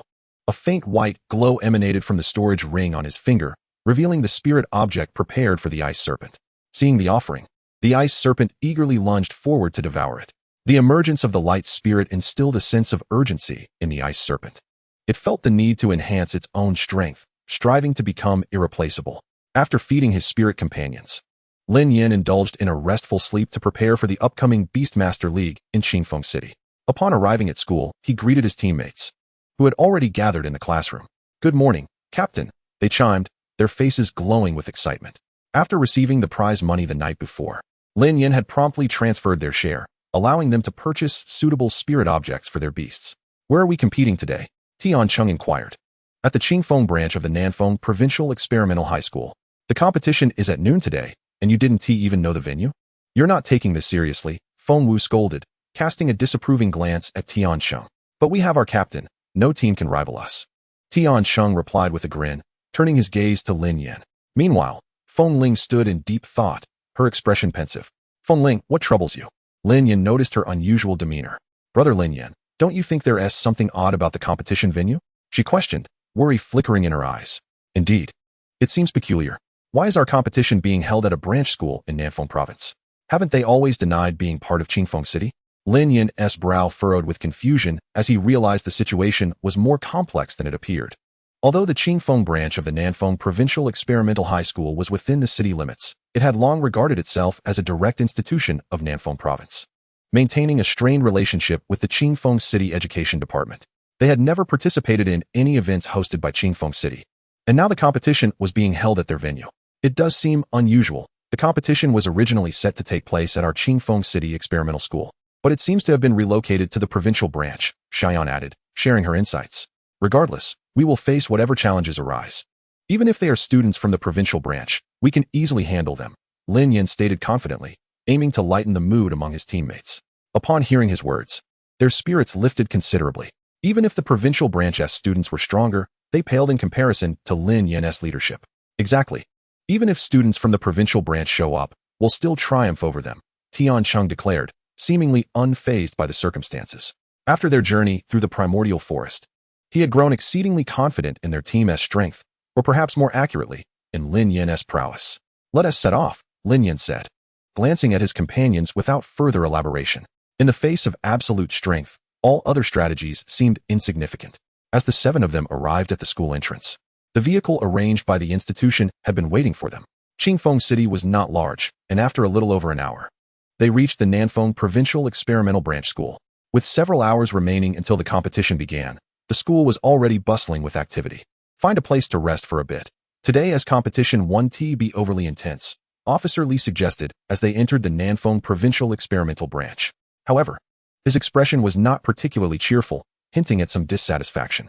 Noticing his mood, the group decided to keep their distance, heading to the registration desk to verify their identities before exiting the school to seek accommodation. The competition was expected to last 2 to 3 days, and as long as they weren't eliminated on the first day, they would need a place to stay. Strolling leisurely down the street, they seemed oblivious to the impending competition, instead enjoying their time shopping and searching for suitable hotels. The environment and scenery here surpassed that of Qingfeng No. 1 High School, and they wandered with great enthusiasm, captivated by the vibrant sights around them. Feng Ling instinctively walked alongside Lin Yan, mirroring their previous daily routines without realizing how intimate their posture appeared to others. They resembled a harmonious couple, evoking envy among onlookers. Although Lin Yan and Feng Ling maintained a subtle distance, the faint fragrance emanating from her was intoxicating, stirring feelings within him that he had never experienced in his past life. Yet, he was reluctant to disrupt this beautiful moment, choosing to walk beside her in that gentle proximity. Meanwhile, Tian Cheng and Feng Wu exchanged knowing smiles, amused by the closeness of the two, yet they remained tactfully silent, preserving the delicate equilibrium. As they continued, a beautifully adorned hotel came into view, its charm distinct from the opulence of typical high-end establishments, offering a cozy yet sophisticated ambience. Instantly, it caught the attention of the women in the group. Brother Lin Yan, shall we stay at this hotel? Feng Ling tugged at the hem of his clothing, her eyes sparkling with anticipation. Lin Yan, having no particular preferences regarding accommodations, turned to the remaining 5. Since Lin Yan had no objections, they certainly would not oppose, each expressing their agreement. Raising his head to glance at the hotel favored by Feng Ling, he noted that its decor was quite exquisite. Very well, let us stay here. Lin Yan nodded. The group then responded in unison and entered the hotel. Hello, we require 7 rooms. Feng Ling proactively approached the front desk to communicate with the staff. Certainly, please hold on for a moment while I process your request, the staff member replied, wearing a signature smile as they attended to the 7 guests. Apologies, but our hotel has a limited availability of rooms. Would it be acceptable for your rooms to be on different floors? The staff member looked up at Lin Yan and the others. Upon hearing this, Lin Yan understood. The proximity of the hotel to the Nanfeng Provincial Experimental Branch School explained the crowd, as it was currently the period of the Qingfeng City University League. Thus, the hotel being fully booked was quite reasonable. That's fine, Lin Yan nodded at the staff. The arrangement of the rooms was not of great concern to them. After all, they would each be occupying separate rooms. As he spoke, Lin Yan handed over his bank card to the staff. The staff extended their hands to accept it just as a sudden commotion reached Lin Yan's ears. What is going on? Were there not several rooms available just moments ago? A golden-haired man shouted imperiously at the staff. The young lady was momentarily taken aback, unsure of how to respond. Lin Yan and the others exchanged surprised glances and turned to observe the source of the dispute. 7 young beast tamers were arguing at the counter with another staff member. Their attire was uniform, indicating they were wearing their school uniforms, which appeared quite splendid. What is the issue? A middle-aged woman emerged from behind the counter, likely the hotel manager. Upon her arrival, she immediately noticed the elegantly dressed golden-haired individuals, ignoring the tearful staff member and approaching them directly. Esteemed guests, might I inquire what dissatisfaction you have with our hotel? She asked. The staff just informed us there were 7 rooms available, yet moments later, we were told there were none. The middle-aged woman furrowed her brow slightly. After conferring with the staff, she grasped the situation. Esteemed guests, I sincerely apologize. Our front desk operates with 2 computers for room bookings. There were indeed rooms available when you arrived, but they were booked by others before you could finalize your decision. The middle-aged woman cast an apologetic glance at the golden-haired individuals. The golden-haired man suddenly turned his gaze towards Lin Yan and his companions. So, you are the ones who snatched our rooms. With only Lin Yan and his group present, he easily deduced that the 7 rooms had been reserved by them. Noticing the golden-haired man's gaze directed at him, Lin Yan's brow furrowed slightly. This group displayed a certain arrogance. They had already secured their rooms, yet they sought to create trouble. Moreover, Lin Yan could not recall which school's uniform the luxurious attire belonged to, although it bore some resemblance to that of the Nanfeng Provincial Experimental School, with subtle distinctions. However, Lin Yan was not one to shy away from confrontation. We arrived first, he stated firmly, conveying his impatience in his tone. The golden-haired man surveyed Lin Yan and his companions, an expression of disdain crossing his face. Qingfeng No. 1 High School. He spoke with a hint of condescension. In the past, Qingfeng No. 1 High School had not ranked highly among the high schools in Qingfeng City, even without considering the Nanfeng Provincial Experimental Branch School. And what of it? Lin Yan's attitude was resolute. While Qingfeng No. 1 High School may have lacked strength in the past, this year, they were certainly formidable. As he spoke, he activated his data vision to scan the strength of the individuals before him. Upon seeing the results, a flicker of surprise crossed Lin Yan's gaze. There were actually 3 second-tier beast tamers among them, their strength impressive. The remaining individuals had all reached first-tier level 9, only a step away from second-tier. At that moment, Xiao Yan seemed to discern something, approaching Lin Yan and whispering to him, "Are you from the Nanfeng Provincial Experimental School?" Lin Yan looked at the 7 individuals before him in astonishment. "Indeed, we are students from the Nanfeng Provincial Experimental School, not the branch," the golden-haired man proclaimed proudly, lifting his chin. "Now that you know, why not vacate our rooms? Perhaps I might consider going easy on you during the competition," he added arrogantly. Lin Yan was taken aback by their admission. Why should students from the Nanfeng Provincial Experimental School be allowed to participate in the Qingfeng City University Beast Tamer League? How absurd, Lin Yan scoffed. Casting a glance at them, the strength of the 3 second-tier beast tamers was certainly formidable in comparison to other students, yet they paled in Lin Yan's view. With that, Lin Yan chose not to engage further, turning to head toward the elevator. He wished to avoid drawing attention before the competition. Upon seeing Lin Yan disregard his words and turn away, the golden-haired man felt deeply insulted and erupted in anger. "Stop right there. If you don't relinquish the rooms today, you shan't leave," he shouted. The middle-aged woman found herself caught in the middle, unsure of how to proceed. Lin Yan glanced back at the golden-haired man, a cold smile gracing his lips. "How naive. We arrived first, and the rooms were never yours to begin with." The golden-haired man's anger escalated, veins throbbing on his forehead. "Then you shall not leave," he declared, summoning a brown leopard that materialized before them in a flash of white light. The surrounding crowd felt the pressure emanating from the leopard and instinctively stepped back. In the next moment, the brown leopard let out a roar and charged toward Lin Yan and his companions like a streak of black light. A second-tier spirit beast. Others gasped in astonishment. The golden-haired youth, though young, was indeed a second-tier beast tamer. This revelation led them to re-evaluate him. Originally perceived as merely brash, it was clear he possessed genuine strength. Meanwhile, Lin Yan remained unfazed, standing in place without a hint of surprise. Surely he hasn't been stunned into silence. A striking young woman from the golden-haired man's group remarked, "I believe that Jean and Shadow Leopard is not comparable to ordinary spirit beasts." A man beside her quickly echoed, "Jean, mind the impact." A previously silent member of the group finally spoke up, reminding them. "Understood." Jean seemed to heed the calm man's words, and upon hearing him, he moderated the speed of his Shadow Leopard. Noticing Jean's response, the calm man relaxed his previously furrowed brow slightly. The beast tamer competition at Qingfeng City is on the verge of commencing. If Jean were to publicly injure a participant from another school at this moment, the repercussions would be dire. As students from the Experimental High School of Nanfeng Province, their presence in Qingfeng City for the competition has already stirred considerable controversy. Any further incidents could spell trouble. Although Jin has slowed the pace of his shadow leopard, he has not brought it to a complete halt. Provided that no serious injuries are inflicted, minor wounds should not pose a significant issue. However, just as the shadow leopard approached Lin Yan, a flash of white light surged before him. A ferocious azure dragon emerged, exuding a menacing aura right in front of Lin Yan. The ice dragon, which seemed harmless and docile in Lin Yan's presence, showed no mercy when confronting an enemy. Upon its appearance, it immediately suppressed the shadow leopard's aura. Another second-tier beast. The onlookers were once again taken aback. Was it not said that there had been a prolonged absence of second-tier beast tamers in Qingfeng City? Yet today, two had suddenly appeared. Moreover, Lin Yan's dragon appeared to be far from a mere novice in the second tier. Nevertheless, the blonde youth did not call back his shadow leopard. Given the circumstances, retreating now would mean losing face. I refuse to believe it. Though the opposing beast's aura seems stronger, my shadow leopard's speed is unmatched, and there remains a chance. Jin silently reassured himself. However, what transpired in the next moment left the crowd in utter astonishment. The ice dragon unleashed a blast of frigid air, drastically hampering the shadow leopard's speed. Due to the large number of spectators and the enclosed indoor space, Lin Yan refrained from unleashing large-scale destructive spells. Once the shadow leopard's speed diminished, the ice dragon charged forth like a tiger descending from the mountains, delivering a fierce bite to the shadow leopard's back. Though the ice dragon possessed formidable control over ice attributes, its physical strength was equally impressive. Its sharp fangs tore away a significant patch of flesh from the shadow leopard's back. At the same time, the shadow leopard retaliated with its claws, striking against the scales of the ice dragon. To everyone's surprise, the shadow leopard's attack failed to breach the ice dragon's defenses, leaving only shallow scratches on its scales. The spectators were left astounded. They had assumed that both beasts, being second tier, would exhibit comparable strength. Yet the shadow leopard was utterly overwhelmed under Lin Yan's command.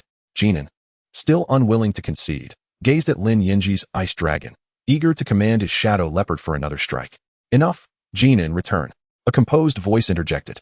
Upon hearing this, although Jin felt a pang of reluctance, he ultimately hesitated and recalled his shadow leopard. Just wait, we shall meet in the competition, he muttered, casting a few harsh words as he departed. In Chapter 41, 700,000 Alliance coins. Upon witnessing the other party's withdrawal, Lin Yan chose not to prolong the engagement. We will surely encounter those 3 second-tier beast tamers during the competition, Lin Yan scoffed, lowering his head and falling silent. Given the formidable strength of the opposing team, he was confident that opportunities to deal with them would arise during the competition. After the blonde youth and his companions exited the hotel, Lin Yan and his group ascended the staircase. Nevertheless, the brief confrontation between Lin Yan and the blonde youth lingered in the memories of those nearby. Meanwhile, in the conference room, a heated debate erupted.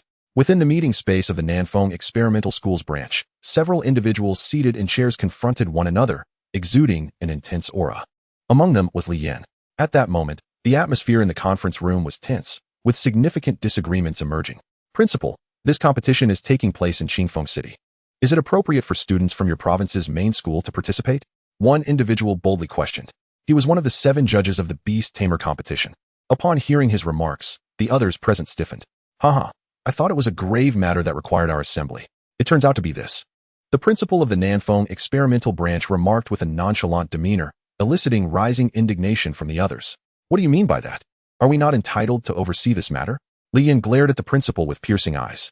Under Lin Yan's scrutiny, the principal of the Nanfeng Experimental Branch displayed a hint of discomfort. That is not my intention. However, it is harmless for a few students from the Nanfeng Experimental Main School to participate in our competition, is it not? Someone nearby interjected in agreement. It is beneficial to apply some pressure on the students of Qingfeng City. Besides, they are merely ordinary students, not elite contenders. This remark came from a professor closely associated with the Nanfeng Experimental Branch. A refined man wearing glasses immediately countered. How conveniently you phrase it. Are you not eyeing the soul crystal among the prizes? Do the students of the Nanfeng Experimental School enjoy the same training resources as those of Qingfeng City? Lin Yan fixed his gaze firmly on the principal of the Nanfeng Experimental Branch. Since the Nanfeng Experimental Main School insists on participating in this competition, they should also contribute 700,000 Alliance coins as the champion's prize. Otherwise, they shall not be permitted to compete. The principal of the Nanfeng Experimental Branch sighed. Lin Yan, why must you be so aggressive? 700,000 is no small sum.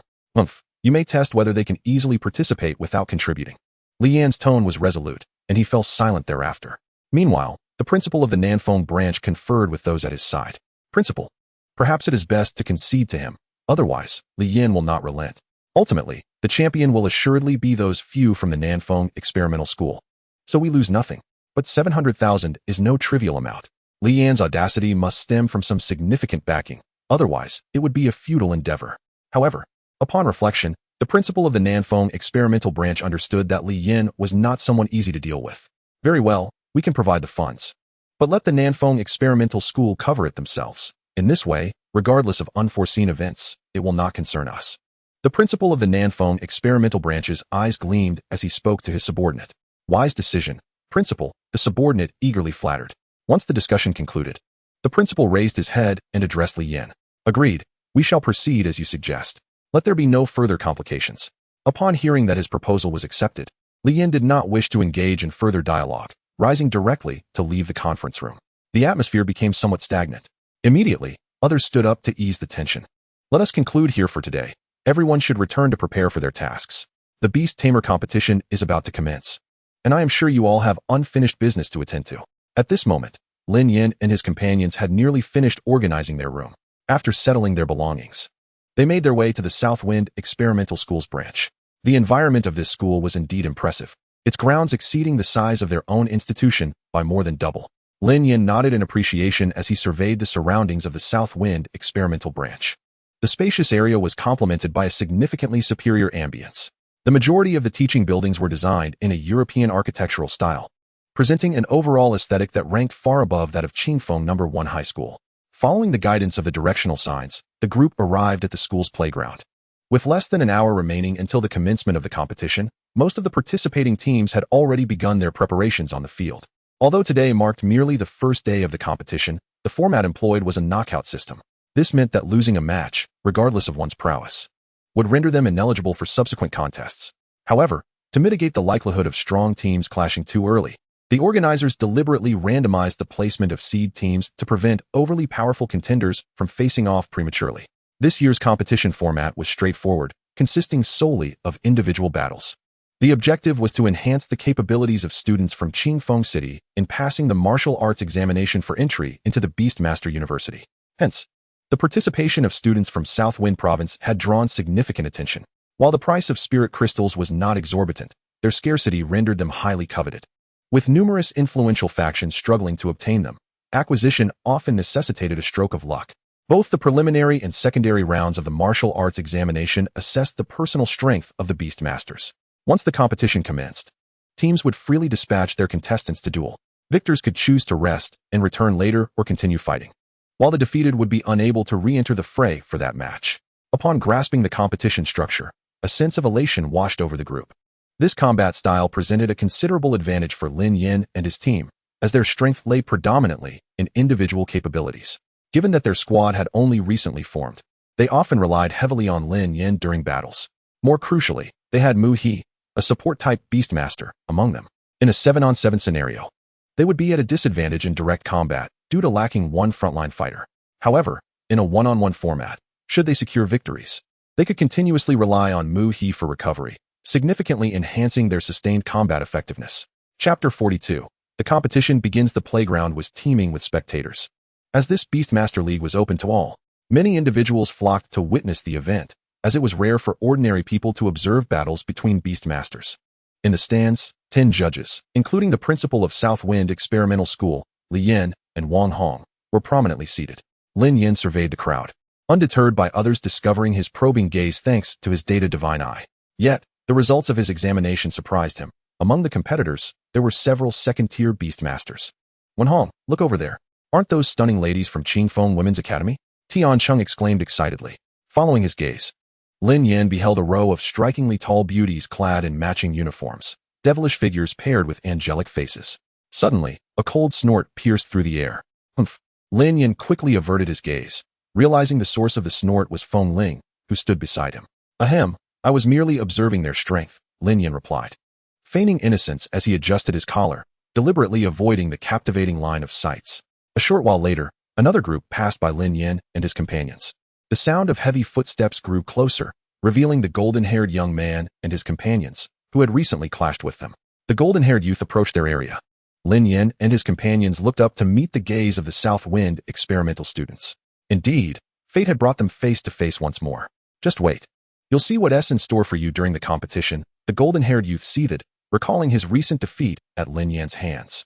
Anger surged within him as he refused to acknowledge that his shadow leopard was inferior to Lin Yan's beast, believing instead that he had merely been constrained by the environment. Who's the one who just got beaten to the ground by our captain? Feng Wu retorted, unable to tolerate the golden-haired youth's arrogant demeanor. Instantly, the Southwind experimental team glared menacingly at Lin Yan and his companions. What are you staring at? If you have nothing to do, get lost. The true strengths and weaknesses will be revealed in the competition, Lin Yan boldly reprimanded without a hint of respect for the golden-haired youth. Furious, the golden-haired youth fumed. Having come from the provincial capital, he had always looked down upon students from a smaller locale, like Qingfeng City. He believed his strength was considerable even among the many geniuses in the provincial city, yet he found himself belittled here. At that moment, the surrounding crowd took note of the unfolding situation. It was common for rival teams to have minor disputes before a competition, but the involvement of students from the provincial capital added a layer of intrigue. Look, someone is arguing with the students from Southwind Experimental. It seems to be students from Qingfeng No. 1 High School. They appear to be berating the students from Southwind No. 1. Good for them. I've never liked those Southwind Experimental students. They act as if they're above us Qingfeng students. If they think they're so capable, they shouldn't come here. Exactly. Just because their resources from the provincial capital are richer doesn't mean they are inherently superior. If they had only the resources we do, the outcome would be far less certain. Despite the banter, it was acknowledged that the Southwind students were indeed formidable. Engaging them in conflict at this moment seemed somewhat irrational. What is there to fear? If we lose, we simply get eliminated. They can defeat our beasts, but they dare not harm us Qingfeng students. True, but the loss of one's beast is still quite distressing. The golden-haired youth seethed with indignation, expecting admiration upon arriving from the South Wind to Qingfeng, only to be met with humiliation. You've gone too far, he exclaimed, extending his right hand as if to unleash something. However, a composed figure within his team swiftly intervened, restraining the golden-haired youth. Are you out of your mind? This is a school setting, he chided, glancing toward the direction of the judge's platform. The golden-haired youth suddenly regained some composure. With the competition about to commence, any act of aggression would surely invoke severe repercussions, jeopardizing their participation. They had already faced considerable obstacles to be here. How amusing. We shall meet in the competition, the composed youth remarked to Lin Yan, leading the golden-haired youth away from their group. It seemed this competition was destined to become quite intriguing, he murmured softly. Before setting off, he was solely focused on acquiring that soul crystal and had presumed that there would be no formidable students in Qingfeng City, believing that he wouldn't even need to intervene. To his surprise, even before the competition commenced, they encountered difficulties. The golden-haired man, though flamboyant, possessed considerable strength. Buzz, buzz, buzz. The resonant sound of a bell echoed across the playground, its penetrating tone ensuring that everyone at the Nanfeng Experimental Secondary School could hear it. Following the tolling of the bell, a booming voice emerged on the field. It is my great honor to welcome you all to the Qingfeng City Intercollegiate Beast Master Championship at Nanfeng Experimental Secondary School. I hereby declare the championship officially begun. The speaker was none other than the principal of Nanfeng Experimental Secondary School. In an instant, the playground was abuzz with excitement, applause reverberating through the air. After announcing the commencement of the competition, the principal returned to his seat, and the microphone was passed to the host. Greetings, everyone. The captains from each school are now invited to the podium to draw their competition numbers. One by one, the team captains approached the podium to select their numbers. Meanwhile, the host busily elaborated on the competition rules. In a moment, we will determine the order of matches based on the drawn numbers. Teams with the same number will face each other in the upcoming rounds. Lin Yan also stepped forward to draw his number. Number 4, it was not particularly favorable. After drawing his number, Lin Yan was about to return when he was suddenly called out by Li Yan, who was positioned nearby. Kid, you better put in a good performance. If you don't secure first place in this competition, I will make you regret it, Li Yan said, lowering his voice. Returning to his spot, Lin Yan did not dwell on it too much. After all, securing first place was one of his objectives for the day. Now, please have the teams with number 1 advance for the first match. Once all numbers were drawn, the host announced the next stage. Everyone observed as a team slowly approached from the crowd. This team was not particularly strong. Qingfeng City No. 7 High School. A glance revealed that the strongest member was merely at the peak of level 1, rank 9. In previous years, such strength would not have been considered weak. However, with the substantial resources allocated by the Qingfeng City Education Department this year, students from all schools had experienced significant advancements, rendering a level 1, rank 9 strength rather inadequate. After a brief interlude, another team with the number 1 also stood up, heading towards the competition stage. The crowd gasped in astonishment. The other team with the number 1 was, in fact, the team from Nanfeng Experimental. It was unmistakable, as the golden-haired Jean and stood out prominently among the onlookers. Though the others from Nanfeng Experimental did not exude the same arrogance as Jinan, they walked with heads held high, radiating an air of pride. Both teams are now prepared. Please send forth your chosen competitors for the first round. The hostess' voice resounded once more. In this competition, both teams would send their first-round participants simultaneously, with no changes allowed. For subsequent rounds, the losing team from the previous match would take the stage first. Thus, the victorious team in the first round would gain a strategic advantage in the competition. Among all the students present, the highest level of strength belonged to the second-tier Beastmasters. Apart from Lin Yan, who was an anomaly, the others possessed merely one spirit beast each. If they could force their opponents to send out their participants first, they could choose competitors with attributes that countered their opponent's spirit beasts. Now, bringing us the thrilling competition are the representatives from Nanfeng Experimental and Qingfeng No. 7 High School. Let us eagerly await their performances, the host enthusiastically proclaimed, igniting the atmosphere. As the first team to take the stage, Qingfeng No. 7 High School felt a surge of excitement. Under the gaze of so many spectators, they were filled with fervor. Aware of Nanfeng Experimental's formidable strength, they nonetheless prepared to give it their all. Captain, why don't you go first? The team from Qingfeng No. 7 High School hoped that their strongest member would take the initial stage in this crucial first match. All right. The captain of Qingfeng No. 7 took a deep breath. After a moment, the host picked up the microphone again. Now, may the participating teams enter the arena. The captain of Qingfeng No. 7 awkwardly walked onto the competition stage. Feeling this was his first battle under such scrutiny. In contrast, the Nanfeng Experimental team appeared utterly unconcerned. They chatted casually, showing no signs of taking the situation seriously. When it was time for the match, a composed member casually pointed to one of his teammates. Zhang Kong, you go. Understood, Captain. Upon receiving the command, the team member, named Zhang Kong, promptly made his way to the arena. Let both teams release their spirit beasts. 2 beams of light flashed, revealing 2 fierce spirit beasts on the competition stage. Wow, the Extreme Fire Warwolf. Zhang Kong summoned a level 1, peak rank 9 Extreme Fire Warwolf, just a step away from tier 2. Meanwhile, the spirit beast of the Qingfeng No. 7 captain was a level 1, rank 9 Azure Ice Tiger. Ice versus fire, a battle of contrasting elements, with both at the same level. Zhang Kang's attribute was somewhat countered. A member from Nanfeng Experimental remarked, attribute advantages are only significant when strength is equal. The composed member spoke with a hint of indifference. Others nodded in agreement. The students from Nanfeng Experimental were indeed stronger than their peers at the same tier. The match begins.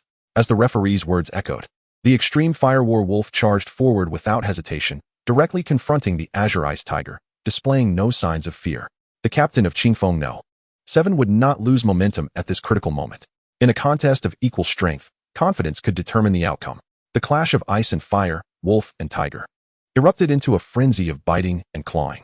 The spectators were left in a daze, witnessing a whirlwind of blue and fiery red light intertwining in combat. However, upon engaging the Azure Ice Tiger, the flames of the Extreme Fire Warwolf were significantly suppressed. For a moment, it appeared that the blue light held the upper hand. The members of Qingfeng No. 7 erupted in cheers. The captain seems to be gaining the upper hand. Indeed, the captain's attributes counter the opponents. But let us not celebrate prematurely. Their strength is still formidable. On the other side, Zhang Kong remained unfazed by the unfolding situation. Calmly, he extended his hands. Go wild. After completing his gesture, the Extreme Fire Warwolf suddenly surged with renewed vigor, fiercely attacking the Azure Ice Tiger. It seemed oblivious to pain, relentlessly charging at the Azure Ice Tiger. Yet, keen observers could discern that the Extreme Fire Warwolf not only intensified its aggression, but its overall aura seemed to have escalated to a new level. Lin Yan's gaze sharpened with focus. While others might be unaware of the ability Zhang Kong had invoked, he was acutely aware of the sudden enhancement in Zhang Kang's strength. This is Zhang Kang's innate ability, Fury. Although the degree of enhancement from this Fury pales in comparison to Lin Yan's augmentation, the originally first-tier, 9th-level Extreme Fire Wolf, after receiving the boost from Fury, has yet to reach the second-tier level of strength. It cannot be compared to Lin Yan's direct elevation to the next tier. However, in its state of fury, the Extreme Fire Wolf is perilously close to the threshold of a second-tier Beastmaster. It is more than sufficient to contend with an equally matched Azure Ice Tiger. Meanwhile, the captain of the Qingfeng 7 is rendered helpless by the sudden outburst of the Extreme Fire Wolf. After its power is amplified, the Extreme Fire Wolf dominates the Azure Ice Tiger in combat. With a fierce lunge, it rends the tiger's fur and begins to savagely tear at it. I concede. The captain of Qingfeng's 7 hurriedly surrenders. Zhang Kong immediately commands his extreme fire wolf to cease its assault. The ferocity of the extreme fire wolf's attacks is truly brutal. In its fury state, it fights as if it were wagering its very life.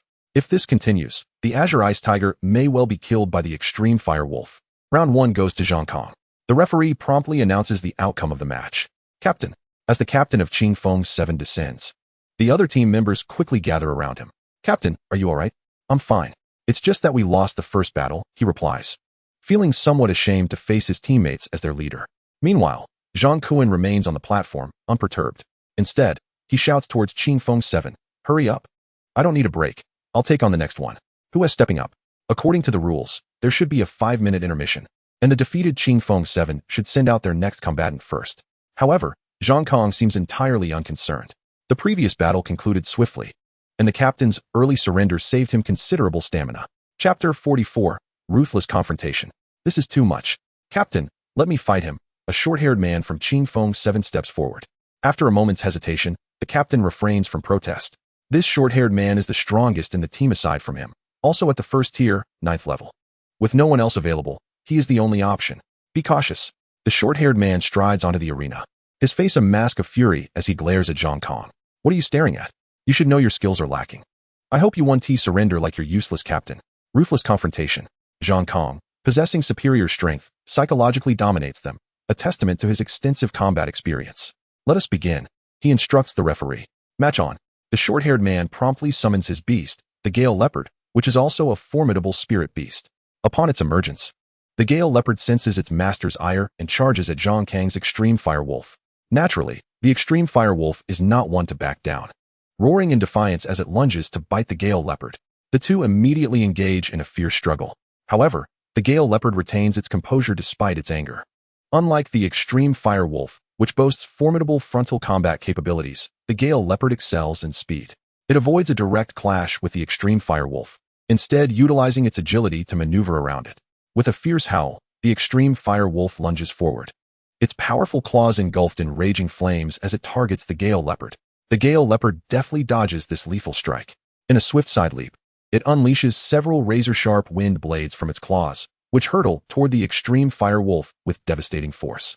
The extreme fire wolf, caught off guard, suffers a wound to its thigh from the blades.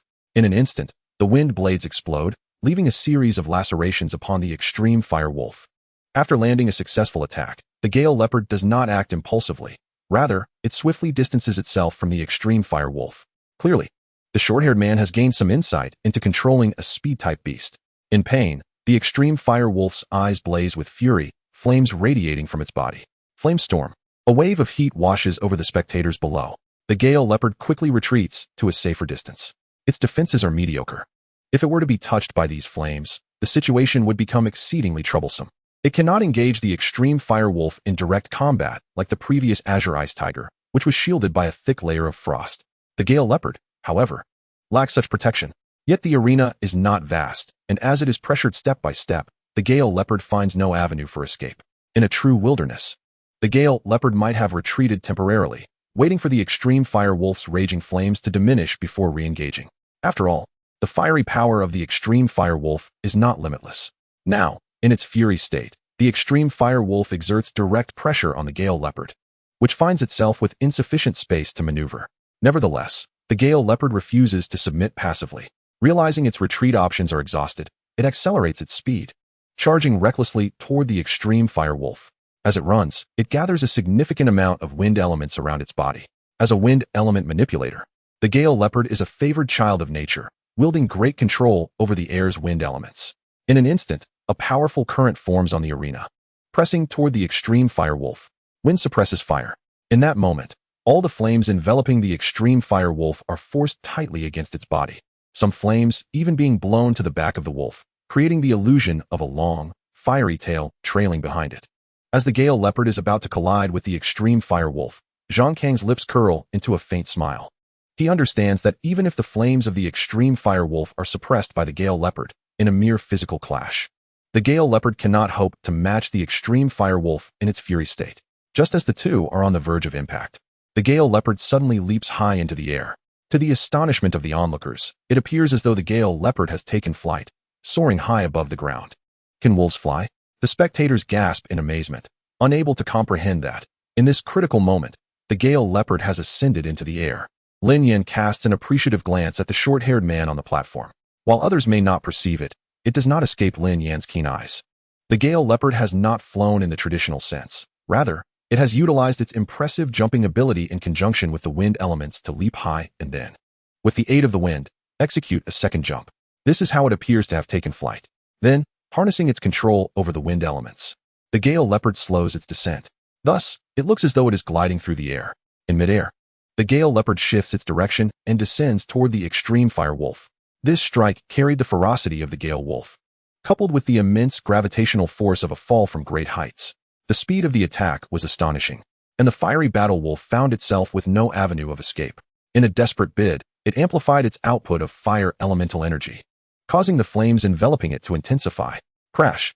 The Gale Wolf collided fiercely with the fiery Battle Wolf, though in a different direction than before. What began as a flat collision transformed into a downward assault. Following the impact, the chaotic elements of wind and fire on the stage erupted violently.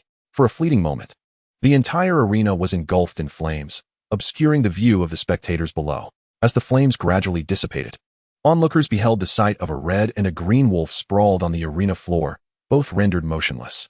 The battle concluded in a tie, as announced by the referee.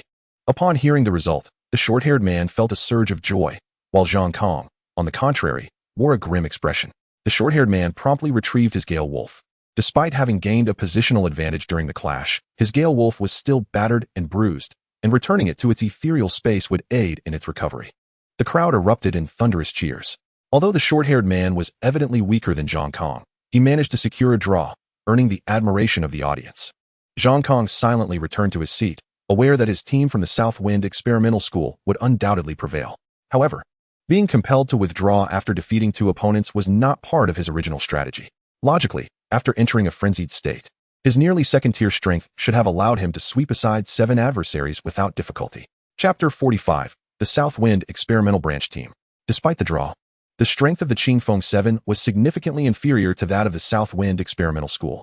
The Southwind Experimental School dispatched a first-tier, level 9 Beastmaster, who effortlessly overwhelmed the remaining 5 members of the Qingfeng 7. In just 2 individuals, they vanquished the entire team of 7. A testament to the prowess of the Southwind Experimental School. In the subsequent 2 matches, the disparity in strength between the competitors was not substantial, with each battle extending to the last combatants of both sides, who barely claimed victory. The next team to compete was the Qingfeng First High School representative team.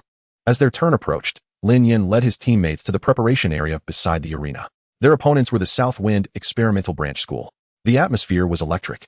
The Southwind Experimental Branch was renowned for its formidable strength throughout Qingfeng City, especially since the competition was held on their home turf, attracting even more supporters than the main Southwind Experimental School. Having just witnessed the immense strength of the Southwind Experimental School, the audience was eager to see how the branch would perform. As the host concluded their introduction, the representative team from the Southwind Experimental Branch emerged into view.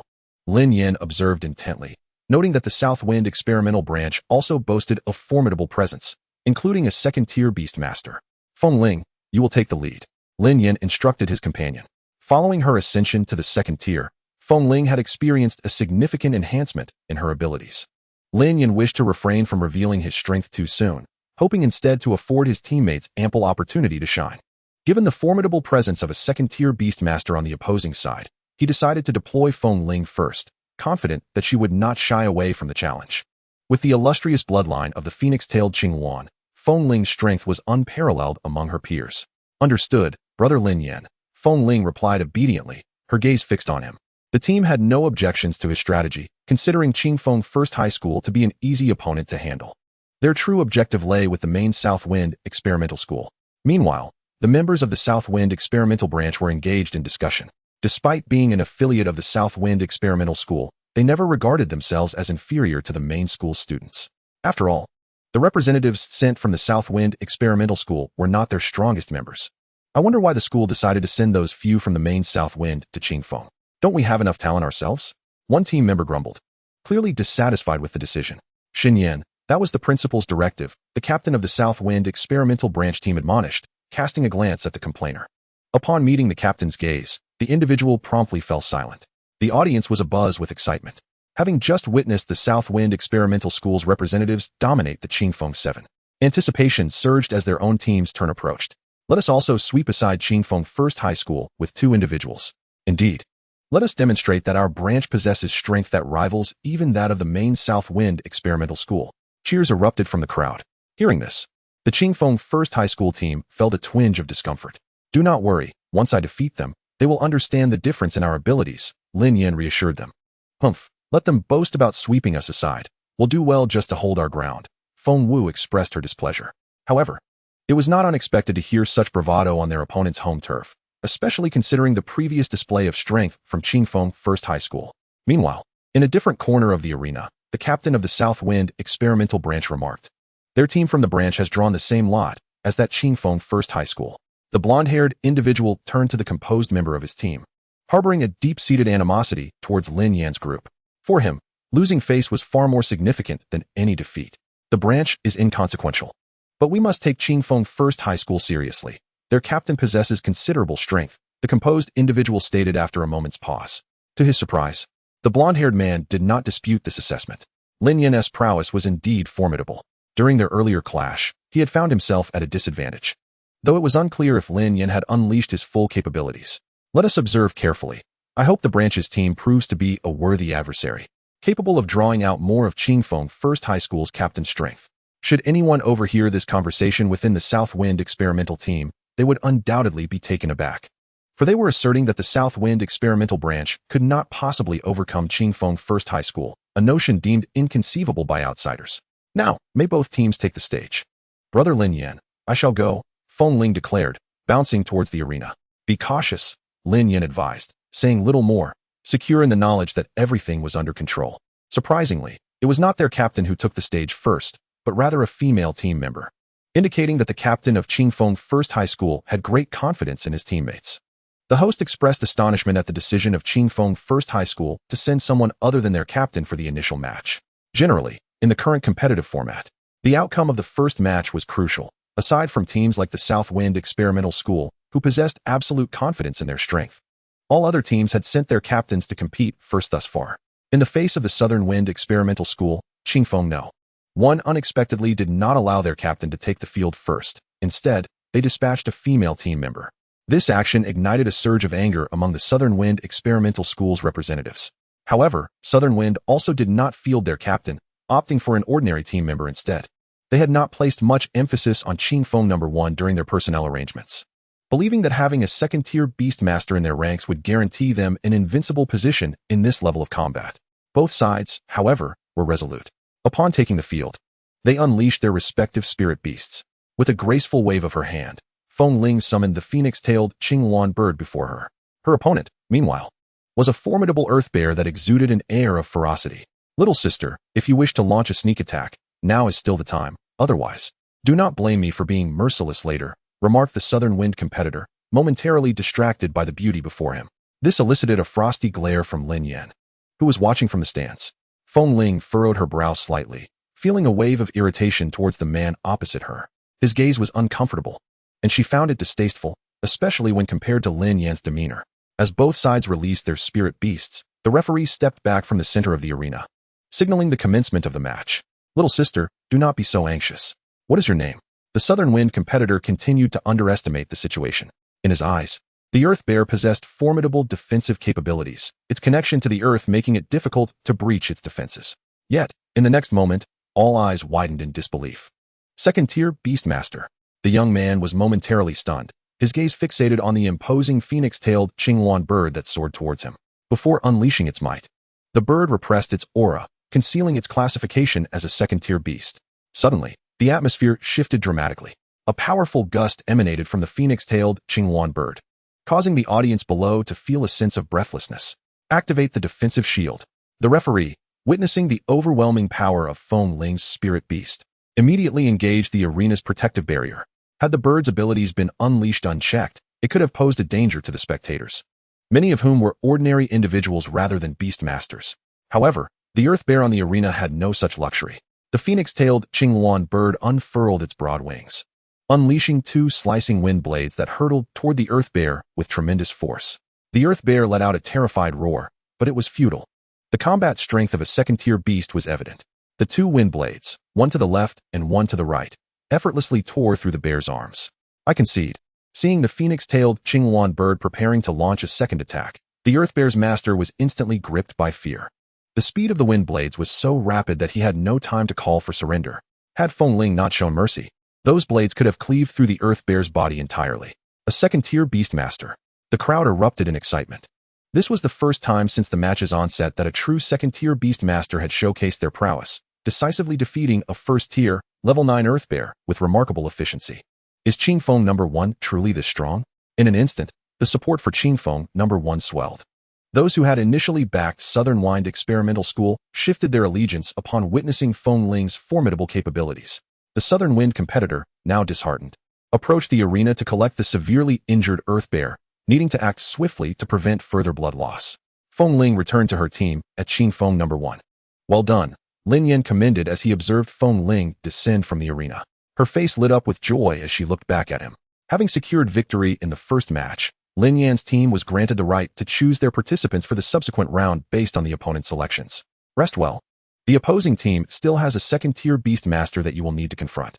Understood, Brother Lin Yan, Feng Ling replied eagerly. She recognized that Lin Yan's intention for her to face the opposing second-tier beastmaster was to provide her with more combat opportunities and to accumulate battle experience. Otherwise, given Lin Yan's strength, a single intervention on his part would render their efforts unnecessary. On the Southern Wind Experimental School side, the atmosphere was tense. They had not anticipated the emergence of a second-tier beastmaster from their opponents. One second-tier beastmaster is not concerning, but we do not know if they have another. The captain remarked. We do have a second-tier beastmaster as well. If the opposing team possesses only one, we still stand a chance. However, if their captain is also a second-tier beastmaster, our chances of victory diminish significantly. Tian Tao, you will be next, the principal of Southern Wind Experimental School said, glancing at the team from Qingfeng No. 1 and pointing to one of the members. Yes, Captain, Tian Tao responded, preparing himself as he approached the arena.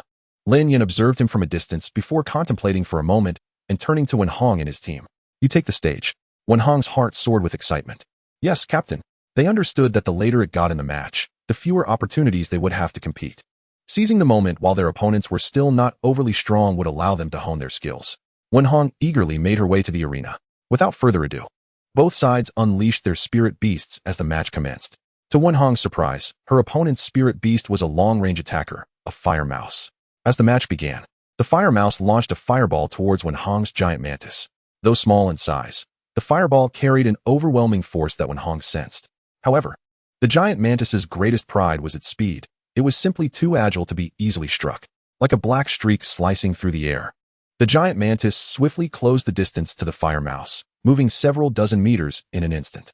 Lin Yan had deliberately selected an opponent for Wenhong that would not easily suppress her. In his view, the giant mantis was well suited to counter the fire mouse. The giant mantis, being a speed-type spirit beast, excelled in velocity and explosive power, while the fire mouse, despite its elemental mastery, was physically frail. Once the giant mantis closed in, the fire mouse would have no escape. Yet, the fire mouse was not idle. Even though it was at a disadvantage against Wenhong's giant mantis, it quickly devised a countermeasure. It launched fireballs to block the mantis's path, while rapidly retreating. In a fleeting moment, the distance between the flame mouse and the scyther was not rapidly diminished. The scyther's forward momentum was significantly restrained. It constantly altered its trajectory to evade the fireballs unleashed by the flame mouse. As a creature renowned for its swiftness, the scyther possessed relatively weak defenses. A direct hit from one of those formidable fireballs, while not fatal, would undoubtedly be excruciating.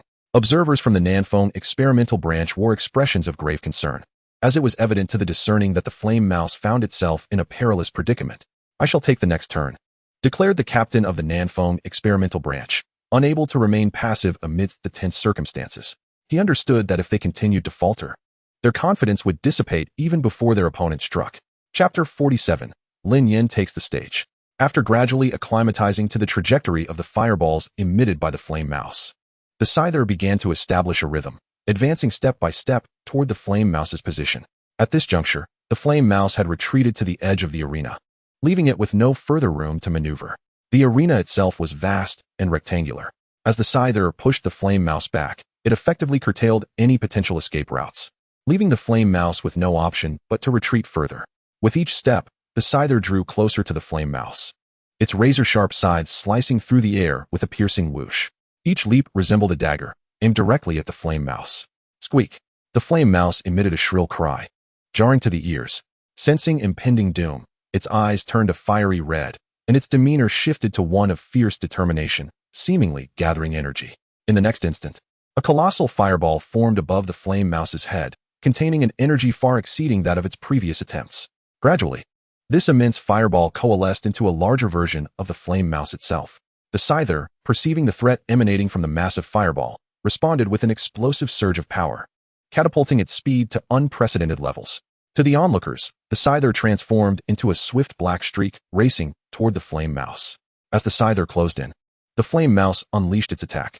This enhanced fireball, far more potent than its predecessors, surged toward the scyther's location, resembling a miniature sun that seemed to have a mind of its own, intercepting the scyther's path. The flame mouse, having expended its last ounce of strength in this attack, collapsed onto the ground. Should this strike fail to connect with the scyther, it would be left utterly defenseless. However, despite the larger size of this fireball compared to the smaller ones, its speed had also seen a notable increase. The scyther did not retreat. Instead, it pressed forward toward the flame mouse. As the fireball neared, the scyther deftly sidestepped to the left, evading the attack. Just as the audience began to breathe a sigh of relief, the fireball made an unexpected turn, hurtling toward the scyther. Tracking ability. Gasps erupted from the crowd. The audience was astounded that this colossal fireball unleashed by the flame mouse possessed the capacity to track its target. After changing direction, the fireball not only locked onto the scyther's position, but also accelerated significantly. In an instant, the fireball surpassed the scyther's speed. Boom! The fireball collided violently with the scyther's position, resulting in a thunderous explosion. Bang! Debris flew through the air, enveloping a substantial portion of the arena in a cloud of dust and chaos. The members of Qingfeng No. 1 were taken aback. Captain, this. The others glanced toward Lin Yan. Wait! Lin Yan raised his hand to halt them, maintaining a steady gaze on the unfolding events. The arena had been blasted open by the explosion. Just when everyone presumed the scyther had been struck down, a shadow suddenly appeared behind the flame mouse. I concede. A member of the Nanfeng experimental branch cried out. Although puzzled as to how the scyther had arrived at that position, he recognized that if he did not concede, the flame mouse would surely meet its demise beneath the scyther's razor-sharp limbs. Gasps of astonishment rippled through the crowd. None had discerned how the scyther had materialized in that location. Yet, none of this escaped Lin Yan's keen observation. At the moment the fireball was about to hit the scyther, it had abruptly transformed into a streak of black light, evading the giant fireball's pursuit. The fireball, unable to adjust in time, crashed to the ground, exploding in a dazzling display. In the second round, Qingfeng No. 1 emerged victorious. The referee raised his right hand, signaling that Wenhong of the Nanfeng experimental branch had triumphed. Returning to the preparation area, a jubilant Wenhong was met with Lin Yan's approving smile. Well done, Lin Yan remarked, acknowledging the remarkable speed of the scyther's final attack, which even surpassed that of the ice serpent. Brother Lin Yan, who will compete next? Feng Ling inquired softly, moving closer to Lin Yan. Lin Yan did not respond immediately, instead surveying the preparation area of the Nanfeng experimental branch. As the team that had lost the previous round, they were required to decide their next participant before Qingfeng No. 1 could select theirs. Indeed, the captain of the Nanfeng experimental branch stood prominently in the preparation area for the next match. I shall take the stage, Lin Yan declared, his demeanor shifting from relaxed to resolute. The captain of the Nanfeng experimental branch was a second-tier beast master of considerable strength.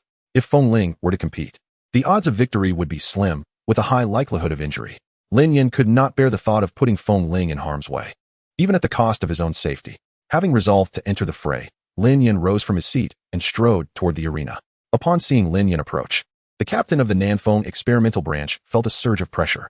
The recent memory of Feng Ling's swift defeat of the Earth Bear was fresh in his mind, and the displayed prowess was nearly on par with his own. As Lin Yan, the captain of Qingfeng No. 1, was bound to exceed him in strength, the Nanfeng captain steeled himself for battle. Let the contest begin, he thought, bolstering his resolve. The host, witnessing the participants entering the arena, became animated. The upcoming duel featured Wu Xiao, the captain of the Nanfeng experimental branch, against Lin Yan, the captain of Qingfeng No. 1. A resounding applause erupted from the audience. As far as we know, Wu Xiao has already crossed the threshold into the second tier, becoming a second-tier beast master. However, at Qingfeng No. 1 High School, There has previously been a second-tier Beastmaster. The host, while introducing the circumstances of both parties, could not help but elaborate further as he observed the lively audience below. With a second-tier Beastmaster already in the team, one wonders how formidable the contestant Lin Yan truly is. Let us await the unfolding of events. With that said, the host shifted his gaze to the arena. Chapter 48. The Ice Dragon's Display of Power. Wu Zhao's expression was grave as he regarded Lin Yan. Without further ado, the judge waved his hand, signaling the commencement of the match. Both sides immediately summoned their beasts. The moment Lin Yan's ice dragon appeared on the stage, it sparked a stir among the audience. A dragon lineage. The horns atop the ice dragon's head and its 4 powerful claws below were undeniable proof of its rich draconic bloodline. Among those present, there was not a soul who did not yearn to possess such a formidable beast. The combat prowess of dragon-type beasts is unparalleled, rivaled only by humanoid beasts. Is that a spirit dragon? The judges exchanged glances. The draconic bloodline of serpentine spirit beasts is exceptionally potent, and their combat abilities are remarkably fierce. Is Qingfeng No? One high school the institution overseen by Lin Yan? One judge turned to his companion. Indeed, it is. Both Lin Yan and Wang Hong are training instructors at Qingfeng No. One high school. The other person immediately recalled the information. This individual stroked his chin and remarked slowly. No wonder Lin Yan previously made such requests. It seems he believes Qingfeng No. 1 high school has a chance at victory. The principal of Nanfeng Experimental School also sensed the pressure. Lin Yan's spirit dragon was evidently a second-tier beastmaster, coupled with the strength previously demonstrated by Feng Ling, indicating that Qingfeng No. 1 high school now boasted 2 second-tier beastmasters. The other team members of Qingfeng No. 1 high school were no weaklings either. Thus, it appears that Qingfeng No. 1 high school genuinely has a shot at the championship. I knew that old fox Lin Yan was being so agreeable for a reason, thought the principal of Nanfeng Experimental School, glancing towards Lin Yan's position. Lin Yan, as if nothing had transpired, maintained his calm demeanor while observing the arena, appearing completely unfazed. However, internally, he was profoundly astonished. He had not anticipated such a dramatic enhancement in the team's strength in merely a few days. Even Feng Ling had ascended to the rank of a second-tier beastmaster. On Wu Zhao's side, his strength was no less impressive, commanding a second-tier sea howling bull, whose massive form emanated a formidable aura. Sensing the pressure, Wu Zhao fixated intently on Lin Yan. In contrast, Lin Yan stood calmly in place, unperturbed, devoid of any sign of anxiety. Witnessing Lin Yan's nonchalance, Wu Zhao was immediately incensed, prompting him to issue an attack command to his sea howling bull without hesitation. Charge! He could not believe that as the captain of Nanfeng Experimental School, he would be outclassed by a student from Qingfeng No. 1 high school.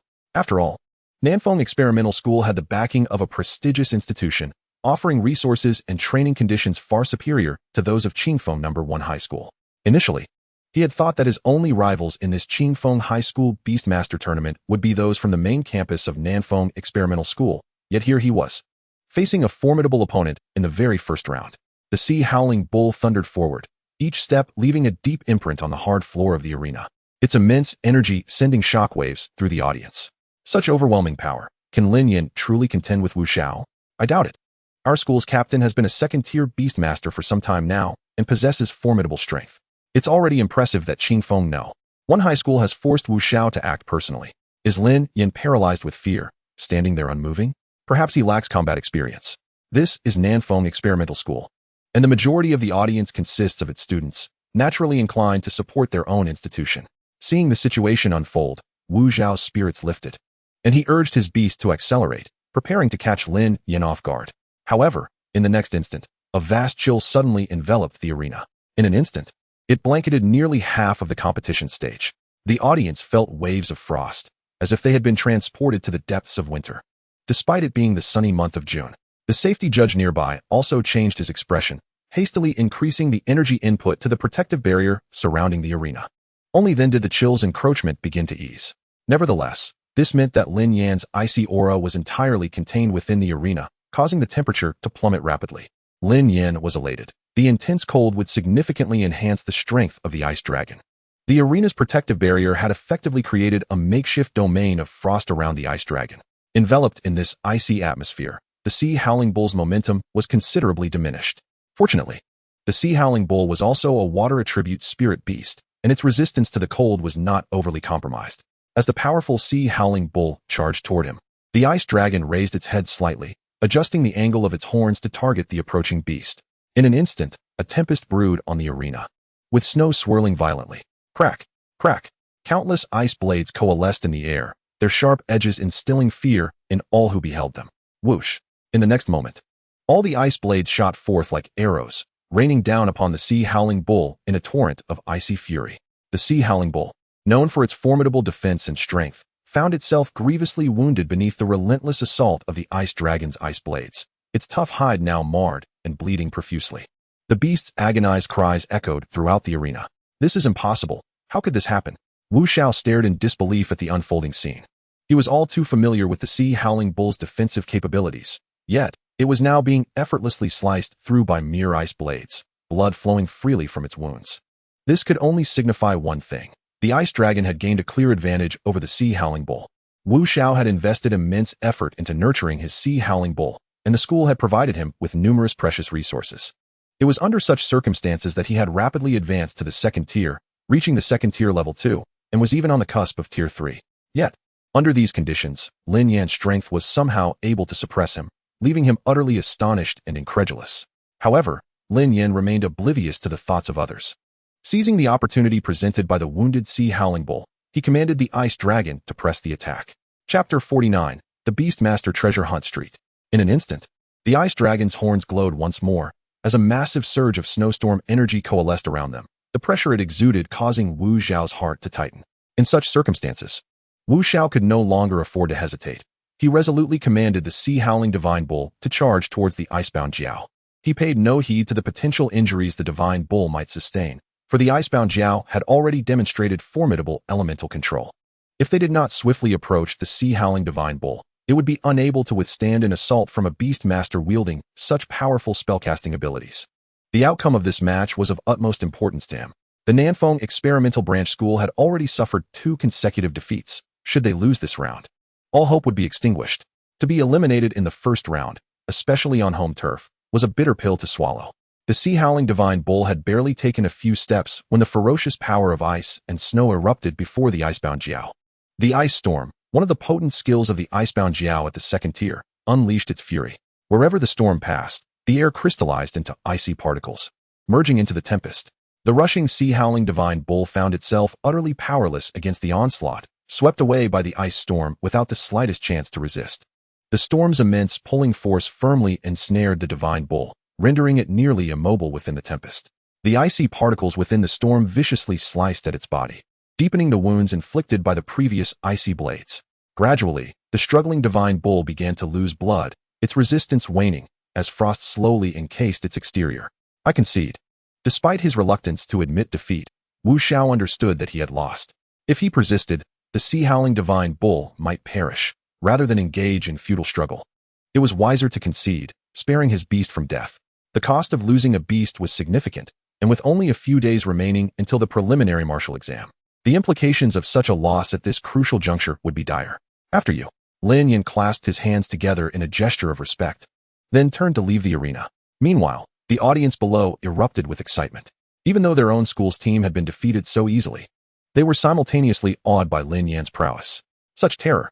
As a fellow second-tier Beastmaster, they all recognized the strength of Wu Xiao's Sea Howling Divine Bull. Yet before the Icebound Jiao, they had not even seen a single scale of it before their team fell. This stark contrast underscored Lin Yan's terrifying strength. At that moment, the principal of the Nanfeng Experimental Branch School wore a particularly grim expression. He had never regarded the other schools in Qingfeng City with any esteem, believing that the Nanfeng Experimental Branch was on an entirely different level. However, seeing his team fail to surpass even Qingfeng No. 1, and in the very first round, left him feeling utterly humiliated. Previously, he had anticipated that the Nanfeng Experimental Branch might struggle against the representatives of the main Nanfeng Experimental School, but securing a spot in the top 3 seemed assured. I hope those fellows from the Nanfeng Experimental don't disappoint me, the principal thought to himself. When did Qingfeng No. 1 become this strong? An incredulous audience member gazed at Lin Yan as he strolled down from the stage.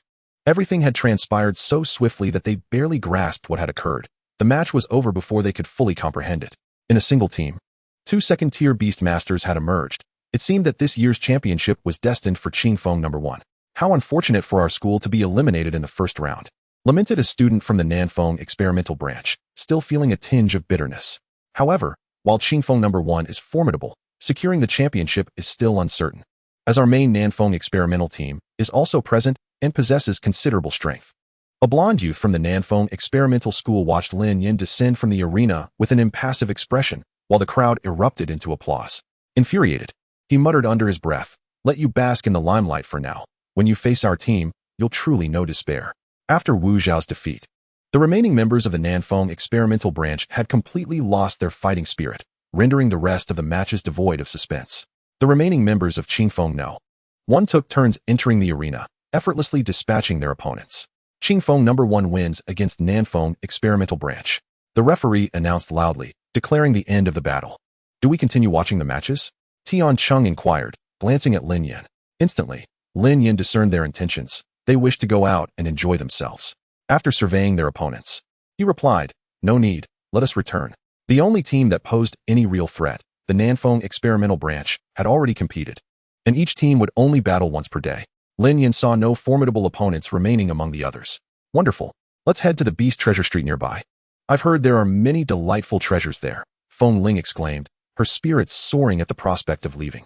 Upon hearing about the Beast Treasure Street, excitement rippled through the others as well. The most renowned attraction of the Nanfeng experimental branch was indeed the nearby Beast Treasure Street. It was said that a plethora of mysterious spiritual items could be found there, akin to a black market for beast-related goods, though the ability to unearth true treasures depended on one's own skill. Feng Ling, Tian Chung, and the others were not particularly interested in acquiring valuable items. They merely sought enjoyment in such a lively place. After all, it was rare for anyone to genuinely find something worthwhile in the Beast Treasure Street. "Treasure Street, then. Let us proceed there," Lin Yan acquiesced, a flicker of interest igniting within him. While it was challenging for others to uncover genuine treasures here, Lin Yan was not so easily deterred. With his data-enhanced perception, few valuable items could evade his notice. Perhaps he would indeed stumble upon something remarkable. As they gradually made their way to the Beast Treasure Street adjacent to the Nanfeng experimental branch, the cacophony of vendors' calls greeted them the moment they stepped inside. "Wow, how lively!" Feng Ling exclaimed, her eyes sparkling with delight as she surveyed the bustling scene. Lin Yan couldn't help but admire the vibrant atmosphere as well. They had not anticipated such a large crowd. It far exceeded their expectations, rivaling the morning market. The group eagerly delved into the market. But Lin Yan cautioned Feng Ling not to stray too far, for such places often harbored both the honest and the deceitful, accompanied by inherent dangers. Especially for students like Feng Ling, who were still naive to the world, they were prime targets for scams. Chapter 50, Nurturing Spirit Jade. "Understood, Brother Lin Yan," Feng Ling replied, her excitement palpable as she rushed off to explore the stalls on Beast Treasure Street. Lin Yan couldn't help but smile at her eagerness. Once inside the bustling market, the group temporarily split up, each embarking on their own quest for treasures. The air was filled with a symphony of calls advertising ancient spiritual artifacts and superlative elixirs. Most shops offered various beast materials, though discerning their authenticity relied on one's judgment. The rule of the Beast Treasure Street was clear. One must thoroughly inspect any item before purchase, as all sales were final. As long as the payment has been made, even if one discovers that the item is counterfeit, they cannot return to seek redress. This is the unwritten rule of the Beast Master Treasure Street. Such a vast thoroughfare, thriving in plain sight, undoubtedly possesses its own strength. Thus, most individuals dare not disrupt its regulations. However, a notable advantage here is the absence of intermediaries, resulting in somewhat lower prices for various beast materials. While meandering through the street, Lin Yan's gaze inadvertently wandered around him. He found himself observing shops that sold miscellaneous items, as typically. The larger stores that offered beast materials displayed clear pricing for all their wares, leaving little room for serendipitous finds. Conversely, the vendors of assorted goods often lacked knowledge of the origins of their items, leading them to fabricate names for sale, thereby increasing the likelihood of stumbling upon something valuable. Previously, there was an incident on Beast Master Treasure Street where a merchant unknowingly acquired a piece of extraterrestrial mystic iron valued at several million, mistaking it for a rare metal and selling it for a mere 10,000. The merchant, believing he had struck a lucrative deal, was left lamenting when the truth came to light. However, after scouring a considerable portion of the street, Lin Yan failed to uncover any remarkable treasures. It seemed the locals were indeed astute. The chances of finding a hidden gem were slim. Lin Yan sighed, initially harboring hopes of discovering a coveted artifact and reaping substantial rewards, only to realize the hearts of the people here were shrouded in darkness. Tales of ancient divine pills and unparalleled swords were merely fabrications. Lin Yan had assumed that a place like this would naturally be rife with counterfeit items. Yet he found himself too naive. Amidst all these wares, not a single genuine artifact could be found. Thus, he promptly dismissed the notion of treasure hunting here, deeming it more aptly named the Beastmaster Scam Street. The likelihood of uncovering treasure here was even less than wandering aimlessly in the wilderness. Nevertheless, observing Qingling and her companions still enthusiastically sifting through items, Lin Yan chose not to dampen their spirits and continued to accompany them. As they strolled, a particular stall caught his attention, its offering suddenly igniting a spark of interest. A stone talisman displayed at the stall drew Lin Yan's gaze. Though it appeared unremarkable, through the lens of his data-enhanced vision, it exuded a unique brilliance, assuring him that this talisman was no ordinary treasure. However, the talisman had been fashioned into a pendant, leading the stall owner to overlook its distinctiveness. Lin Yan refrained from approaching the stall directly. He understood that maintaining composure was paramount, for any hint of his interest could jeopardize his opportunity. He loitered around adjacent stalls for a while, then casually made his way to the vendor. First, he examined the other items on display, deliberately avoiding the inconspicuous talisman in the corner. "What is the purpose of this bracelet?" Lin Yan inquired, lifting an item that emitted a faint glow. This stall only had this piece and a few other items of some value. The rest were utterly mundane. The stall owner brightened upon Lin Yan's inquiry. "This bracelet is quite rare. It can enhance one's spirit and clarity of mind," he replied eagerly. "Oh, is that so? May I try it on?" Lin Yan asked tentatively. Upon hearing the vendor's description, Lin Yan felt a surge of excitement. It appeared the owner was unaware of the bracelet's true potential, which was to nurture the soul power of Beastmasters. The vendor only believed it was for invigorating the spirit. Of course, without hesitation, the stall owner handed the bracelet to Lin Yan, showing no concern for any potential mischief. Though the Beastmaster Treasure Street was a chaotic mix of individuals, it operated under its own order, with established methods of conduct. Anyone daring enough to commit theft here would find themselves facing dire consequences. As Lin Yan donned the bracelet, he instantly felt a refreshing clarity wash over him, and his mind quieted significantly. While others might merely sense these effects, Lin Yan recognized it was due to the nurturing of his soul power. Pretending to gauge the bracelet's efficacy, he subtly directed his gaze toward the talisman. In the blink of an eye, a data frame appeared before Lin Yan's eyes. Previously, from a distance, his data-enhanced vision could only discern the talisman's rich luminescence. Now, he could ascertain its specific function. Item: entrance token to the stone statue ruins. Function: guides the bearer to the stone statue ruins. Material: nurturing spirit jade, capable of nurturing soul power and accelerating its recovery. Long-term possession significantly enhances soul power. Status: dormant. Activation method: infuse a wisp of soul power within. Nurturing spirit jade, such a sizable piece, and it serves as a token for a ruin. Lin Yan's heart surged with elation. The value of nurturing spirit jade is exceedingly high, and such a substantial piece would be priceless in the outside world. The bracelet's ability to nurture soul power stemmed from the small fragment of nurturing spirit jade embedded within it, while the talisman was a complete piece. Moreover, the talisman's association with a ruin only added to its worth. Yet, Lin Yan swiftly suppressed his excitement, feigning nonchalance. "Tell me, good sir, how much for this bracelet?" Upon hearing Lin Yan's interest, the vendor smiled and replied, "Not expensive, just 20,000 alliance coins." Hearing this price, Lin Yan felt a surge of joy. The vendor seemed unaware of the bracelet's true worth. However, Lin Yan knew he could not agree immediately, as that would expose his intent. Feigning hesitation, he scrutinized the exquisite bracelet in his hand. Its appearance was indeed striking, with excellent craftsmanship. However, the bracelet alone held little value. The real worth lay in the nurturing spirit jade inside it, which was worth at least 100,000 alliance coins. After pretending to deliberate, Lin Yan declared, 20,000 alliance coins is too steep. How about this? If you are earnest in selling, I can offer 8,000 alliance coins. If that works for you, we have a deal." At this point, the vendor's expression turned troubled. "Young man, I can see you genuinely desire this bracelet, but 8,000 is too low. 10,000 is the minimum. Any lower, and I would incur a loss." Inwardly, the vendor was ecstatic, thinking to himself, "I knew Beastmasters had money. Someone is willing to pay 8,000 for this pile of junk I gathered from who knows where." Unbeknownst to Lin Yan, the vendor's thoughts revolved around the fact that all these items were acquired at low prices. Were it not for the fear of Lin Yan backtracking, he would have readily conceded the entire stall for 8,000 alliance coins. Realizing this was an opportunity, Lin Yan pressed on. "All right, 10,000 it is. But I have one condition. You must throw in a few additional items." Upon concluding his remarks, Lin Yan gestured towards several other items displayed at the stall, among which was the stone talisman he coveted. Observing Lin Yan relent, the stall owner felt a surge of joy within. An additional 2,000 alliance coins would be earned, and to him, Those particular items appeared to be mere trinkets of no significant value. The stall owner feigned a demeanor of profound regret, displaying a myriad of internal struggles, before reluctantly acquiescing to Lin Yan's request. Their collaboration was amicable, as the stall owner accepted the alliance coins Lin Yan extended. He thoughtfully assisted in packaging all the items Lin Yan desired. At that moment, as Lin Yan received the goods, elation surged within him. He had struck a substantial deal.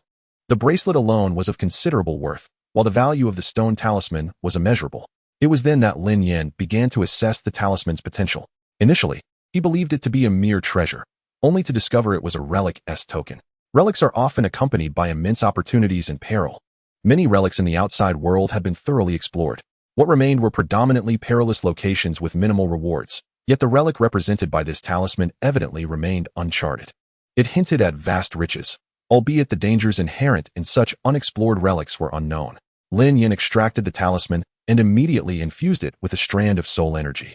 The talisman, as anticipated, underwent a transformation. Its stone-like exterior faded to reveal its true hue. Held in his palm, it felt akin to a warm jade, soothing and comfortable. Lin Yan reverted it to its unassuming appearance before fastening it to his waist, for the nurturing jade must be worn continuously to harness its effects. Upon adorning the nurturing jade, the invigorating sensation he felt earlier with the bracelet was magnified manifold, almost overwhelming him with pleasure. However, this effect was likely due to the novelty of its wear. The jade's efficacy would not remain so pronounced. Regarding the relic's guidance, the talisman exhibited little reaction, leading Lin Yan to suspect that the distance was the cause of its insensitivity. He did not delve deeply into this matter, recognizing that with his current strength, even if he discovered a relic, he would be unable to enter.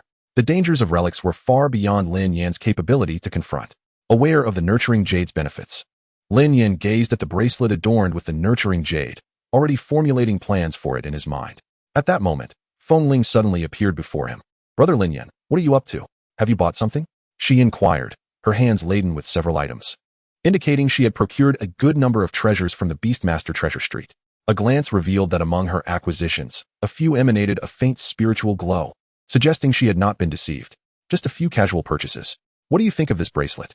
"It's for you," Lin Yan said, displaying the recently acquired bracelet before Feng Ling. Upon seeing its exquisite design, Feng Ling's eyes widened, captivated by its craftsmanship. "It's beautiful. Thank you, Brother Lin Yan," she exclaimed, eagerly accepting the bracelet, unable to take her eyes off it. "Try it on. This bracelet can also nurture soul energy," Lin Yan encouraged. "It nurtures soul energy? That must be quite expensive," Feng Ling replied, astonished. "It is well known that soul energy is fundamental to Beastmasters, and any item associated with it holds significant value." "Not at all. Just wear it," Lin Yan reassured her. "Okay, thank you, Brother Lin Yan." Following his advice, Feng Ling donned the bracelet. The moment it adorned her wrist, she felt its magical effects, her mood instantly lifting. "Brother Lin Yan, do I look good?" she asked softly, her cheeks tinged with a hint of pink. Lin Yan glanced up to see Feng Ling's fair complexion complemented by the exquisite bracelet, resembling a beautiful painting. "You look wonderful, truly wonderful," he replied without hesitation. Hearing his praise, Feng Ling beamed, her smile brightening the atmosphere, causing Lin Yan's heart to skip a beat. "Brother Lin Yan, I'm a bit hungry. Let's wait for Feng Wu and the others to arrive, and then we can go eat," she suggested, leaning against his arm. "All right, I'm a bit hungry too." "They should be almost done exploring," Lin Yan concurred, allowing Feng Ling to lean on him as they awaited the remaining members of their party. Shortly after, the others arrived one after another. They had all nearly explored the area, as the Beastmaster treasure street held little in terms of genuine treasures. They were merely seeking a novel experience, and their curiosity was now satisfied. "I know of a famous food street next to the South Wind experimental branch. Shall we go there to eat?" Xiaoyan suddenly proposed. "Sounds great. I've heard many good things about that food street. There are plenty of delicious options." Feng Wu chimed in, excitement evident in her voice. "Yes, let us go to the South Wind food street. I've heard there are many lovely girls from the South Wind experimental branch there," Tiansheng added with a mischievous grin directed at Lin Yan and the others. Chapter 52, Yue Tower. Lin Yan turned away, wishing to convey his unfamiliarity with him, while Wenhong disdainfully averted her gaze. Noticing Lin Yan and Wenhong's disinterest, he shifted his attention to the naive Mu He. I knew you were just pretending to be serious. Come on, Mu He, I'll take you to see beautiful ladies with long legs." Lin Yan thought to himself, if it's about admiring beauty, why not just say so? At worst, they could sneak a look later. Casting a glance at Feng Ling beside him, Lin Yan swallowed his words. With that, the group set off towards the South Wind food street. The Southwind Food Street. A lavishly decorated establishment caught their attention, bustling with patrons. The golden letters spelling Yue Tower adorned the center of the shop front. This place seems like it serves exquisite food. Look at all the people, Feng Wu remarked, halting her steps and looking back at Lin Yan and the others. It does look appetizing. Should we dine here? Tianqing suggested.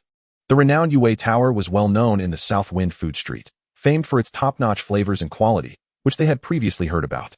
However, its fame was not solely due to its cuisine but also its exorbitant prices, as many ingredients were crafted from rare Beastmaster spiritual materials, thus commanding a hefty fee. Generally, it was beyond the means of average patrons, as it primarily catered to Beastmasters. Had it been in the past, Lin Yan and his companions might have hesitated at the thought of such high prices for a meal. Yet now, they had accumulated some savings, and the cost of a meal was hardly a concern. After deciding to dine at Yue Tower, the group stepped through the grand entrance of the restaurant. However, the opulent DCOR once again astonished them. Upon entering, they were greeted by a smiling server who led them into a private room, bowing slightly before exiting. Observing the intricately carved walls of the room, Lin Yan gradually opened the menu. However, upon glancing at the dishes listed on the menu, Lin Yan couldn't help but take a deep breath. Although he had been informed prior to his arrival that some spiritual ingredients would be featured here, he was taken aback by the extensive variety presented. You had mentioned to Lin Yan that this establishment was not merely a restaurant, but rather a Beastmaster's shop. And Lin Yan was inclined to believe it. He suspected that behind this restaurant, there must be a Beastmaster's shop supporting it. Otherwise, it would be quite challenging to assemble such a comprehensive menu. He was left wondering which shop in Qingfeng City it could possibly be. Hello. We would like to place an order. Lin Yan called to the waiter who was waiting at the entrance after perusing the menu for a moment. Good day, sir. May I inquire what dishes you would like to order? The waiter's demeanor was exceedingly cordial. Please bring us a portion of jade lotus marrow, an 8-pound silver spirit fish, and a phoenix crown chicken. After hearing the order, the waiter bowed slightly and exited the room. Lin Yan and his companions could certainly afford these spiritual ingredients. However, they had previously only purchased them for their own spirit beasts, and this was their first time indulging themselves.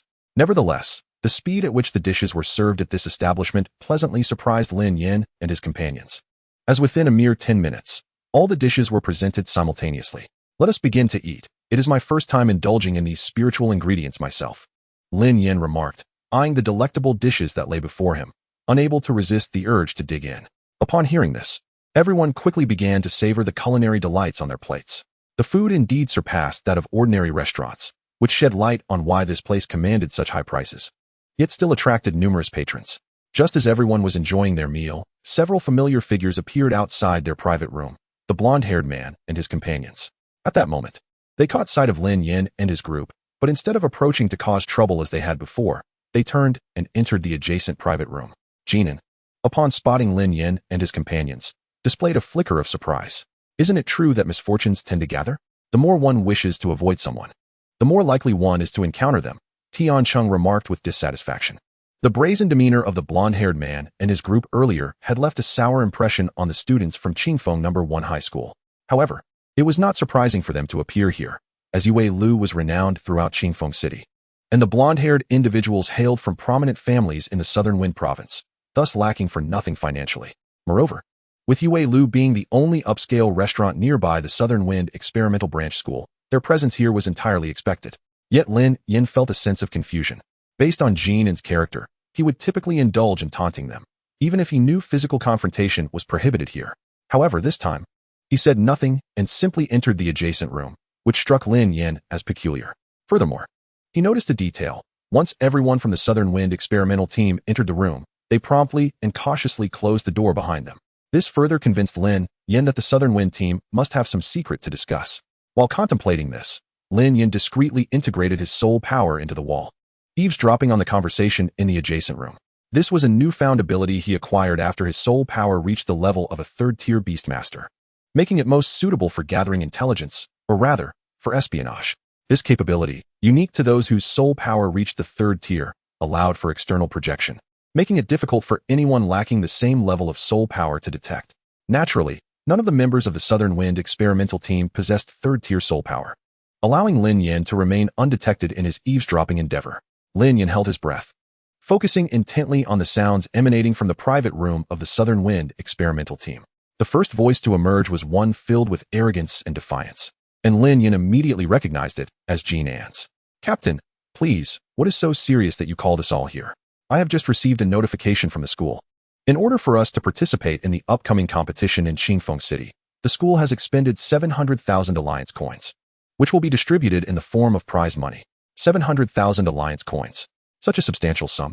Even though the individuals present came from affluent backgrounds, 700,000 was not a trifling amount. After a brief moment of astonishment, they quickly quieted down to continue listening to the composed man speak. In other words, we must secure the championship in this competition. Otherwise, not only will we forfeit the soul crystal, but we will also owe 700,000 alliance coins to our families. The school has made it clear that if we fail to win, the 700,000 will be the responsibility of each of our families. Chapter 53, Conspiring in the Shadows. After the composed man finished speaking, he sat quietly, observing the reactions of the others. The first to respond was the blonde-haired man. Then all we need to do is acquire the soul crystal. That should pose no difficulty for us. Jian leaned back nonchalantly against the armrest of his chair. Indeed, Captain, how could we possibly lose? There are no teams in Qingfeng City stronger than us. Others echoed in agreement. We must not let our guard down. This competition is of utmost importance, especially with the sudden emergence of a representative team from Qingfeng No. 1 High School, whose strength is not to be underestimated. Upon hearing this, the others began to feel a sense of unease. Qingfeng No. 1 High School boasted 2 second-tier Beastmasters, and barring any unforeseen circumstances, they were likely the strongest team among all participants. Particularly, Lin Yan noted that the captain of Qingfeng No. 1 High School was someone whose strength he had yet to fully gauge. Does anyone have any strategies to counter this? The composed man looked around at the group once more. Everyone fell silent. In such competitions, there were rarely any alternative tactics to employ. Lin Yan felt a slight chill. 700,000 alliance coins was no small figure. Suddenly, it dawned on him why Lin Yan had spoken to him so earnestly during the drawing of lots. The increase in prize money to 700,000 alliance coins had not been publicly announced by the authorities. Rather, it was to be revealed only after the champion was determined. Hence Lin Yan and the others were still unaware of this news. Lin Yan was privy to it. Yet he had not shared this information with them. Captain, please don't keep us in suspense. We can't possibly devise any plans. Since you brought it up, it indicates you already have a strategy in mind. Please, share it with us. A bespectacled man in the group broke the stalemate. At this moment, Jian and his companions seemed to have an epiphany. Indeed, aside from combat, they had little else to contribute. If the captain brought it up, it was certainly because he had a countermeasure prepared. Exactly, Captain, please just tell us. If all else fails, we can confront them directly. They only have 2 second-tier Beastmasters. While we have 3, what is there to fear? Jian chimed in. Hearing this, Lin Yan perked up, eager to learn what strategies they had in store for him. Since everyone is so insistent, I shall not withhold any longer. The branch school has also gleaned some information. Lin Yan's displayed strength yesterday is at least at the second tier, level 4. His prowess is comparable to mine, and I cannot guarantee a victory over him. The composed man took a deep breath, surveyed the room, and continued. The higher-ups have provided us with a pill that can temporarily elevate a Beastmaster's power to the 3rd tier, though it will inflict some degree of damage on the beast. Today, we have convened here with the purpose of locating an individual who, after my defeat by Lin Yan, will administer this elixir to the beast of the Emperor. Once the composed man concluded his statement, he bowed his head and fell silent. Meanwhile, a bespectacled gentleman seated in the corner began to fidget restlessly. After a moment of hesitation, under the watchful gaze of his companions, the bespectacled man gradually rose to his feet. Captain, please allow me to take this elixir. I shall consume it when the time comes, he declared, fixing his gaze upon the composed man. The composed man seemed to have anticipated this outcome, as he retrieved an exquisitely crafted vial containing the elixir and placed it upon the table. Feng Qing, rest assured, this is merely a contingency plan. It will only be utilized in dire circumstances, he reassured. If it comes to that, we will provide you with a compensation of 200,000 alliance coins. The bespectacled man fell into a brief silence before returning to his earlier demeanor. Thank you, Captain, he replied, feigning nonchalance. Do not overthink it. Primarily, Jian has already clashed with Lin Yan. Should his strength suddenly amplify, Lin Yan would undoubtedly notice, the composed man further comforted. The consumption of this elixir would inevitably impact the potential of the beast of the Emperor, and a decline in its strength could affect the upcoming martial examination. To alleviate the bespectacled man's concerns, the captain endeavored to soothe him. It's quite all right, Captain, the bespectacled man waved his hand dismissively. In truth, he had known from the moment the composed man mentioned the elixir that it would indeed be his beast of the Emperor that would consume it. He was the only other second-tier Beastmaster in the team aside from the composed man and Jian, the captain, possessing a second-tier, level 4 prowess. would certainly not require the elixir, and Jin and was even less likely to take it. The reason for dispatching a representative team to Qingfeng City for the competition was largely due to Jinan. They all understood that even if they emerged victorious, the soul crystal would not benefit them. Not even the captain could claim it. Given Jin An's background, it was certain that the soul crystal would belong to him, with no alternative choices available. Therefore, it was improbable that Jin An would consume this elixir, which could jeopardize his own potential. This prompted the bespectacled man to voluntarily offer himself to consume the elixir, hoping to leave a favorable impression on Jin An, the future heir of a prominent family, perhaps even securing some assistance. Although they were all from families, there existed a significant distinction between the direct and collateral lines, particularly as Jin An's family vastly overshadowed his own. Observing the bespectacled man's readiness to accept the elixir, Jin An interjected, "Feng Qing, have no worries. Once the competition concludes, I will return to Nanfeng and arrange for the healing beastmaster from my family to tend to your beast, ensuring it will not affect your preliminary martial examination." "Thank you, young Master Jin," the bespectacled man replied. Upon hearing this, Lin Yan retracted his spiritual energy, which was still somewhat limited, and the expenditure of such energy for external probing was considerable. However, he felt gratified to have gleaned this information. Otherwise, it might have been Feng Ling facing that bespectacled man. Among the second-tier beastmasters of the Nanfeng experimental team, the bespectacled man was the weakest, being a second tier. Level 2. Had Lin Yan been unaware of the prohibited substance he carried, Feng Ling would have inevitably been sent to confront him, with dire consequences. Initially, it would have been challenging for Feng Ling, a second-tier, level 1, to contend against Feng Qing, a second-tier, level 2, yet due to Feng Ling's formidable lineage of beastmasters, she would have had a fighting chance. However, once Feng Qing consumed the elixir, his strength would far surpass that of Feng Ling, placing her in peril. In the adjacent room, having resolved the matter of the elixir, Jin An was in high spirits. "Order whatever you wish. Tonight, I shall cover the bill." Chapter 54, Advancing to the Finals. On the second day of the competition, Lin Yan and his companions arrived early at the Nanfeng experimental arena. The audience was gradually making their way into the venue. The members of Qingfeng No. 1 High School appeared remarkably relaxed, exhibiting no signs of pressure. Aside from the superficial challenge posed by the Nanfeng experimental team, the remaining teams held no threat to them. To spare his teammates unnecessary worry, Lin Yan refrained from disclosing the events of the previous night. In his view, none of this was sufficiently threatening to warrant adding undue stress. The competition proceeded as it had the day prior, with no alterations to the format. However, the number of participating teams had diminished from 15 to 8. 7 teams had been eliminated, with one fortunate team drawing a bye, advancing directly to the next round. The remaining teams showcased a higher overall caliber compared to the previous day. As the audience gradually filled the stands, the judges took their places in the viewing area. After a brief wait, the performances resumed. Yet, today's matches failed to ignite much enthusiasm among the spectators. As the formidable Nanfeng experimental branch had already faced off against Qingfeng No. 1 High School the day before, the outcomes of today's matches seemed largely predetermined. Unless Qingfeng No. 1 High School clashed with the Nanfeng experimental branch, the remaining matches appeared less compelling than those of the previous day. The organizers were evidently aware of this predicament, and it was unlikely they would allow the Nanfeng experimental team and Qingfeng No. 1 High School to meet prematurely. Otherwise, the finals could result in an embarrassing scenario of having no audience. However, Lin Yan began to harbor doubts regarding the likelihood of encountering the Nanfeng experimental branch in the first round. Initially, he had given it little thought, but upon learning that the competition prize had been increased by 700,000 alliance coins, he felt that perhaps the Nanfeng experimental branch was testing him. In truth, Lin Yan's speculation was nearly accurate. Ever since Li Yan proposed the increase in the championship prize, the principal of the Nanfeng experimental branch had become more cautious, deliberately arranging for Qingfeng No. 1 High School, under Li Yan's tutelage, to serve as a test in the first round. To their surprise, they discovered the formidable strength of Qingfeng No. 1 High School. Today's competition comprised 2 rounds, one in the morning and another in the afternoon. However, for Qingfeng No. 1 High School, there was virtually no pressure. Lin Yan secured victory without even stepping onto the field. In the afternoon, during the final match, with a strike from the phoenix-tailed Qinghuan bird, it soared through the sky like a green meteor. The opposing beast was directly sent flying out of the arena. The referee immediately halted the match and announced the result.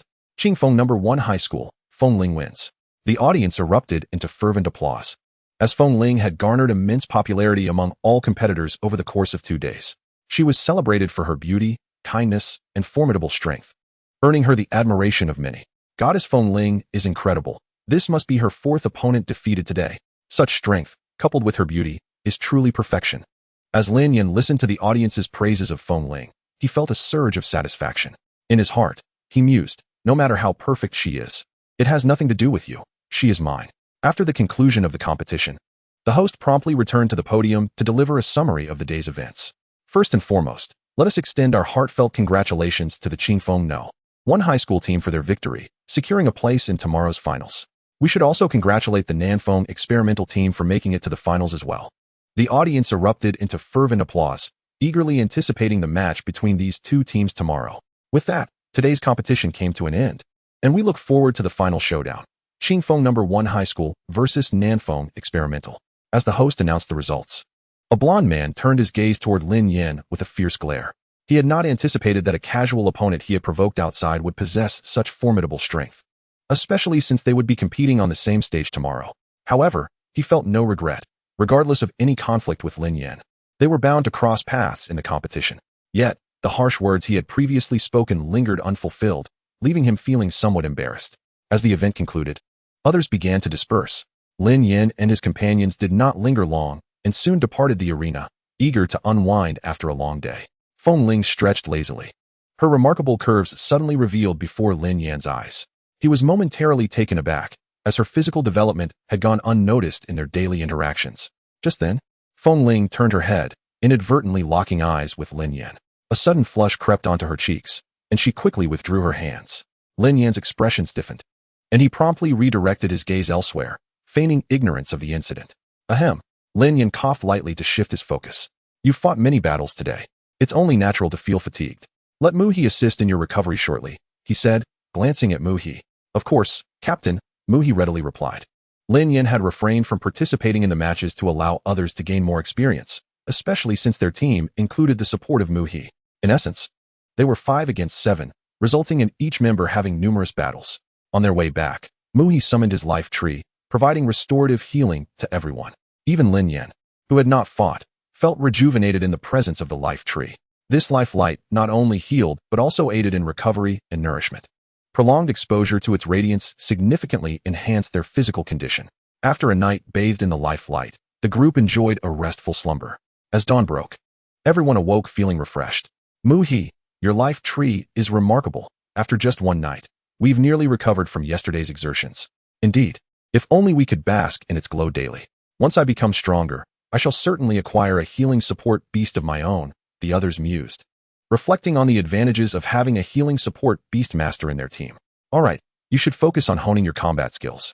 Not all healing beasts possess the remarkable effects of Mu-He's, Lin Yan cautioned. The healing efficacy of Mu-He's life tree was already among the best in the healing beast category, with its associated life attributes being extremely rare and difficult to find. Chapter 55, Fierce Battle with the Golden Flame Tiger. On this day, the Qingfeng City High School Beastmaster League Finals witnessed a crowd surpassing that of the previous days combined. The South Wind Branch Arena was teeming with people, packed to capacity. Fortunately, we arrived early. Otherwise, we might not have been able to squeeze in, Feng Ling remarked, observing the bustling audience. In contrast, the competitors section appeared rather sparse. Among the vast audience, only the teams from Qingfeng No. 1 High School and Nanfeng Experimental occupied the space, making it seem somewhat desolate. Even before the match commenced, enthusiastic cheers erupted from the audience, a phenomenon unprecedented in previous Beastmaster leagues, which had never garnered such immense popularity. This surge in attendance was primarily attributed to the school's emphasis on the event and the enhanced skills of the participating students. Historically, finals rarely featured battles between second-tier Beastmasters. Yet this year, both competing teams boasted several second-tier Beastmasters, elevating the league's caliber significantly. Go, Goddess Feng Ling. Defeat Nanfeng Experimental. Yes. Why is the Nanfeng school causing a commotion in our Qingfeng City? Exactly. Let them know that Qingfeng City is not to be trifled with. Go, Qingfeng No. 1 High School. As the thunderous cheers resonated, the expression of the Nanfeng Experimental team turned grim. The majority of the spectators were there to support Qingfeng No. 1 High School, being the local team, and given the team's overall appeal, it naturally garnered substantial backing, despite being held at the Nanfeng branch. We sincerely appreciate everyone for attending the finals of the Qingfeng City High School Beastmaster League. Today's hosting duo has changed to a male-female pair, indicating the organizer's seriousness regarding the finals. Next, we will witness the match between the Qingfeng No. 1 High School team and the Nanfeng Experimental team. Please welcome both teams to the stage. The 7 members of Qingfeng No. 1 High School and the Nanfeng experimental team simultaneously approached the competition stage. After introducing the competitors, the host turned his attention to the referee standing on the field. Today, I am honored to introduce our esteemed referee, Vice Principal Sun from the Nanfeng experimental branch. At that moment, the audience noticed Vice Principal Sun, clad in referee attire, standing on the competition stage. Lin Yan's gaze sharpened, a third-tier Beastmaster. The Nanfeng experimental branch truly made a grand gesture by appointing a third-tier Beastmaster as the referee for this final. The male host continued. Considering the formidable strength of both teams participating today, we have specially invited Vice Principal Sun to ensure the safety of both competitors and their beasts. Please give a warm round of applause. Applause echoed throughout the arena. Now, both teams, please return to your respective preparation areas. The match is about to commence. Lin Yan, how do you plan to arrange today's matches? Feng Ling inquired softly, her gaze fixed on Lin Yan. The others turned their attention to him, awaiting his strategy. I will take the first match, Lin Yan declared after a brief pause. He recognized that the strength of the Nanfeng experimental team was not to be underestimated, and Feng Ling's abilities were somewhat lacking, thus understanding that he would need to step up for the initial bout. It was not just the first match. Lin Yan anticipated that he would likely need to participate in the first 3 rounds to face their opponents. Aware that Lin Yan had emerged victorious in the initial round, it was evident that the opposing team would not grant him a moment's respite. They would undoubtedly dispatch their 3 second-tier Beastmasters in quick succession to exhaust him, leaving no opportunity for Lin Yan to recuperate. A minute later, the female host grasped her microphone and announced, "Let the competitors for the first round take the stage. The match is about to commence." Without the slightest hesitation, Lin Yan rose and strode towards the arena. Meanwhile, from the direction of the Southwind Laboratory, their captain also made his way to the stage. As Lin Yan stepped onto the competition platform, he caught sight of the composed man facing him. A gasp echoed from the audience as they realized that both teams had chosen to field their respective captains first. The crowd erupted into a frenzy, their excitement palpable. They had anticipated that the captains would appear only in the final stages, yet both sides opted to have their leaders take the initial charge. The host's enthusiasm surged, exclaiming, "Incredible! The representatives from Qingfeng No. 1 Middle School and the Southwind Laboratory are both captains for the opening duel." It seems both teams regard the outcome of this first match with utmost seriousness. Indeed, it was common knowledge that in such a competitive format, the victor of the first battle would gain a significant advantage. With both captains wielding formidable strength, the spectators were eager to discover which side would claim victory. In stark contrast to the exhilaration of the audience, Lin Yan and the composed man displayed no discernible emotion, their expressions grave as they regarded one another. The match commenced with a swift wave of the referee's hand, signaling the start. A flash of icy brilliance heralded the arrival of the ice dragon upon the arena. All eyes were fixed intently on the composed man from the Southwind Laboratory, for throughout the entirety of the first elimination round, he had yet to make a move. Thus, the audience remained in suspense regarding his true capabilities. Suddenly, a golden light sliced through the air, landing before the composed man. The golden flame tiger. Gasps of astonishment filled the air as the crowd realized that the captain of the Southwind Laboratory had summoned a second-tier golden flame tiger. Renowned for its rare golden flames, this creature possessed considerable might. Once ensnared, it was notoriously difficult to escape from, making it a formidable adversary. Upon its emergence, the golden flame tiger charged directly toward the ice dragon. Having witnessed the ice dragon's powerful spellcasting abilities, the golden flame tiger understood that it was paramount to close the distance swiftly. The ice dragon, fully aware of the golden flame tiger's ferocity, hesitated not a moment. Its dragon horns ignited with brilliance, unleashing an ice storm. The temperature in the arena plummeted several degrees, and even the spectators, shielded by the protective barrier, could feel the chill in the air. Under the sudden drop in temperature, the flames enveloping the golden flame tiger were diminished, its imposing aura significantly lessened. Nevertheless, the creature's speed remained unaffected, and it continued its rapid advance toward the ice dragon, its lithe form crossing nearly half of the arena in an instant. Yet, the ice storm was not so easily overcome. Chapter 56, Absolute Control of Skills. The frigid winds swept across the ground, the atmosphere thick with the essence of ice and cold, while only a small area around the golden flame tiger remained untouched by the icy onslaught. In the next moment, the ice storm loomed directly before the golden flame tiger. Although the creature was uncertain of how Lin Yan accomplished this, its seasoned combat experience prevented it from panicking. It recognized that evasion was no longer an option. Any reduction in speed would allow the ice dragon to conjure additional spells to wear it down. With a mighty roar, the golden flame tiger unleashed a burst of flames, forming a colossal tiger shape from the golden fire, which charged headlong at the ice storm alongside its master. I refuse to believe that a widespread skill can withstand the might of the golden flame tiger's charge. The composed man fixed his gaze intently on the advancing creature, awaiting the outcome of the impending collision. Initially, the golden tiger formed from flames clashed with the ice storm. Although the fiery manifestation was somewhat diminished in size, it nonetheless created a significant breach in the ice storm, halting its advance temporarily. The composed man's lips curled into a slight smile as he clenched his fist.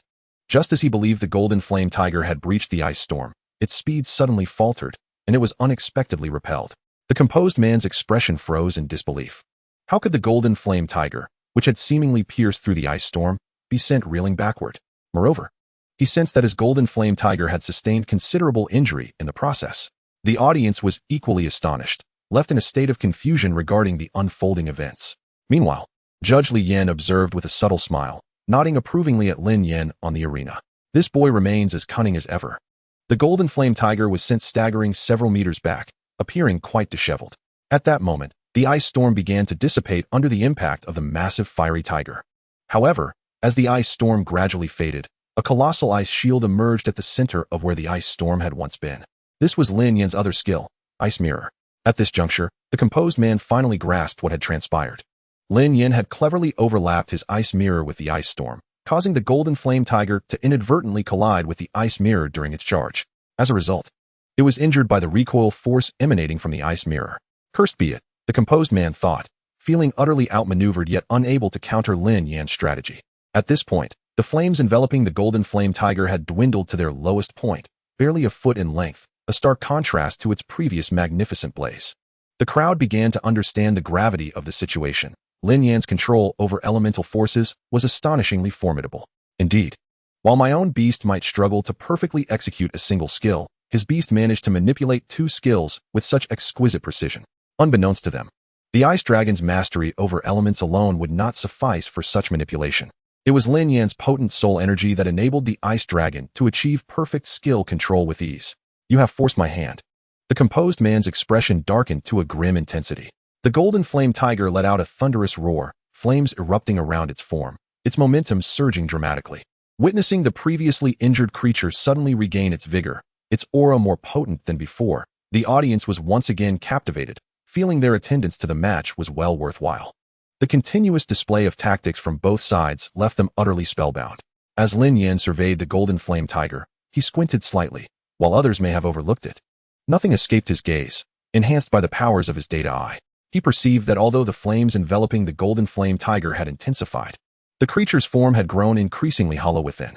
This was the ignition of the source of the golden flame upon the tiger. Igniting this source would enable the golden flame tiger to unleash a significantly greater destructive force in a brief span. However, such an act would render the golden flame tiger incapable of wielding its fiery abilities for an extended duration, necessitating a period for the source to replenish before it could be summoned again. Yet, I am eager to witness whether your golden flame tiger is mightier, or if my ice serpent holds the greater strength. In the next instant, the ice serpent ceased its stationary weight and surged forward, rapidly advancing towards the golden flame tiger. The onlookers widened their eyes in astonishment as the ice serpent boldly approached the now formidable golden flame tiger. We witnessed the ice serpent charging towards the intensified aura of the golden flame tiger. What was its intent? Was it seeking to engage in close combat? Yet thus far, we had only observed the ice serpent's formidable elemental control, never its prowess in melee combat. Humph, Lin Yan scoffed coldly. The reason the ice serpent had not engaged in close quarters before was that its opponent had been vanquished without the need to utilize such capabilities. In truth, the ice serpent's close combat skills were not inferior to its elemental mastery. To claim that the ice serpent, with its rich draconic lineage, lacked in melee prowess would be the height of folly. Let them witness your martial capabilities. At that moment, the ice serpent swiftly closed the distance to the golden flame tiger. The golden flame tiger, unwilling to be outdone, charged forward with a fearsome roar. In an instant, the two beasts collided, engaging in an intense struggle. The audience below could scarcely discern which creature held the upper hand, as the blue and gold forms entwined on the arena. Nevertheless, Lin Yan could see that the ice serpent had a slight advantage. The golden flame tiger's once proud flames proved ineffective against the ice serpent, which relied on its physical strength to engage in relentless clashes. In prior battles, the mere contact of the golden flame with its adversary often signaled victory. The flames would cling to the foe like a persistent curse, scorching their flesh inescapably. Yet today, against the ice serpent's thick crystalline scales, the golden flame's impact was significantly diminished, failing to adhere to the icy exterior, serving only to deplete the ice serpent's stamina. Coupled with the earlier injuries sustained by the golden flame tiger, the ice serpent gradually began to seize the upper hand. Chapter 57, A Continuous Appearance. Observing his golden flame tiger falter, the composed man lowered his head in resignation. He realized that victory over Lin Yan was nearly impossible. Having exhausted all his tactics, yet still finding himself at a disadvantage, he had no hope of a comeback. However, you should not expect an easy victory. Defeating my golden flame tiger will not be a simple task. You may consider yourself victorious, but I shall ensure you expend a considerable amount of energy, leaving you incapable of continuing to the next battle. The composed man raised his head once more. Oh, is that so? I shall see how your golden flame tiger intends to deplete my ice serpent. A playful smile graced Lin Yan's face. In the next moment, the ice serpent's eyes suddenly blazed crimson, and its attacks became ferociously violent. Frenzy. This was the ice serpent's ultimate skill. Upon activation, all of its attributes would experience a significant enhancement, resulting in a dramatic increase in combat prowess. However, in this state, the ice serpent would act with impulsiveness, losing the calm demeanor it once possessed. Yet, in the current circumstances, the ice serpent did not require such composure. With the battle reaching this critical juncture, its sole focus was to swiftly defeat the golden flame tiger to conserve energy. There was no room for rationality now. The golden flame tiger, unaffected by the frenzy's negative consequences, was not necessarily more rational than the ice serpent in its current state of rage. Empowered by the frenzy, the ice serpent's strength surged dramatically. The golden flame tiger, which had only recently been at a slight disadvantage, was now being pushed back relentlessly. The frenzy acted as the final straw that broke the camel's back. Within mere minutes, the golden flame tiger was unceremoniously knocked off the arena by the ice serpent in its frenzied state. The composed man dared not allow his golden flame tiger to endure any longer. Should it persist, it risked being utterly vanquished by the ice serpent. Lin Yan promptly recalled the ice serpent, returning it to his beast mastery space. With little time to rest between rounds, he needed to seize every moment to rejuvenate his ice serpent. Faced with 3 second-tier beast masters, conserving his stamina was paramount. Although the ice serpent had swiftly defeated the golden flame tiger after entering a frenzied state, the exertion had not been negligible. The first round concluded, Qing Feng number 1, Lin Yan victorious. The referee immediately announced the results of the match.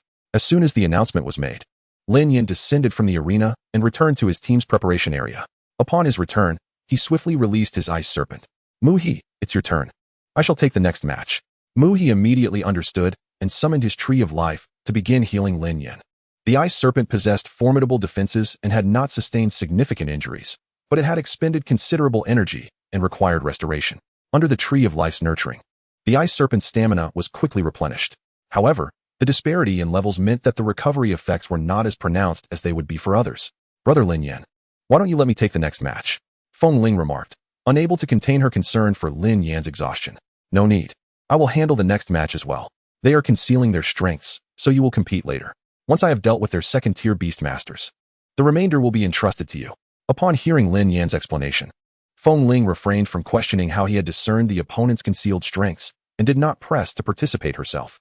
Throughout this time, Lin Yan's strategies had proven infallible, and the team trusted him unconditionally. 3 minutes later, the referee reappeared on the arena. The rest period has concluded. Both teams, please take the stage.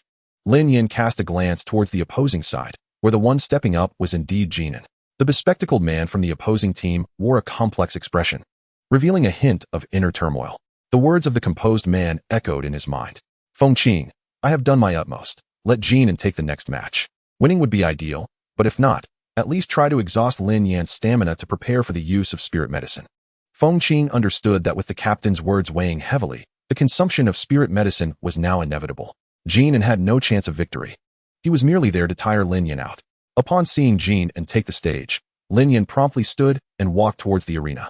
At that moment, the exhaustion had receded significantly, and the ice serpent retained about 70% of its stamina, ample enough to contend with Jinan.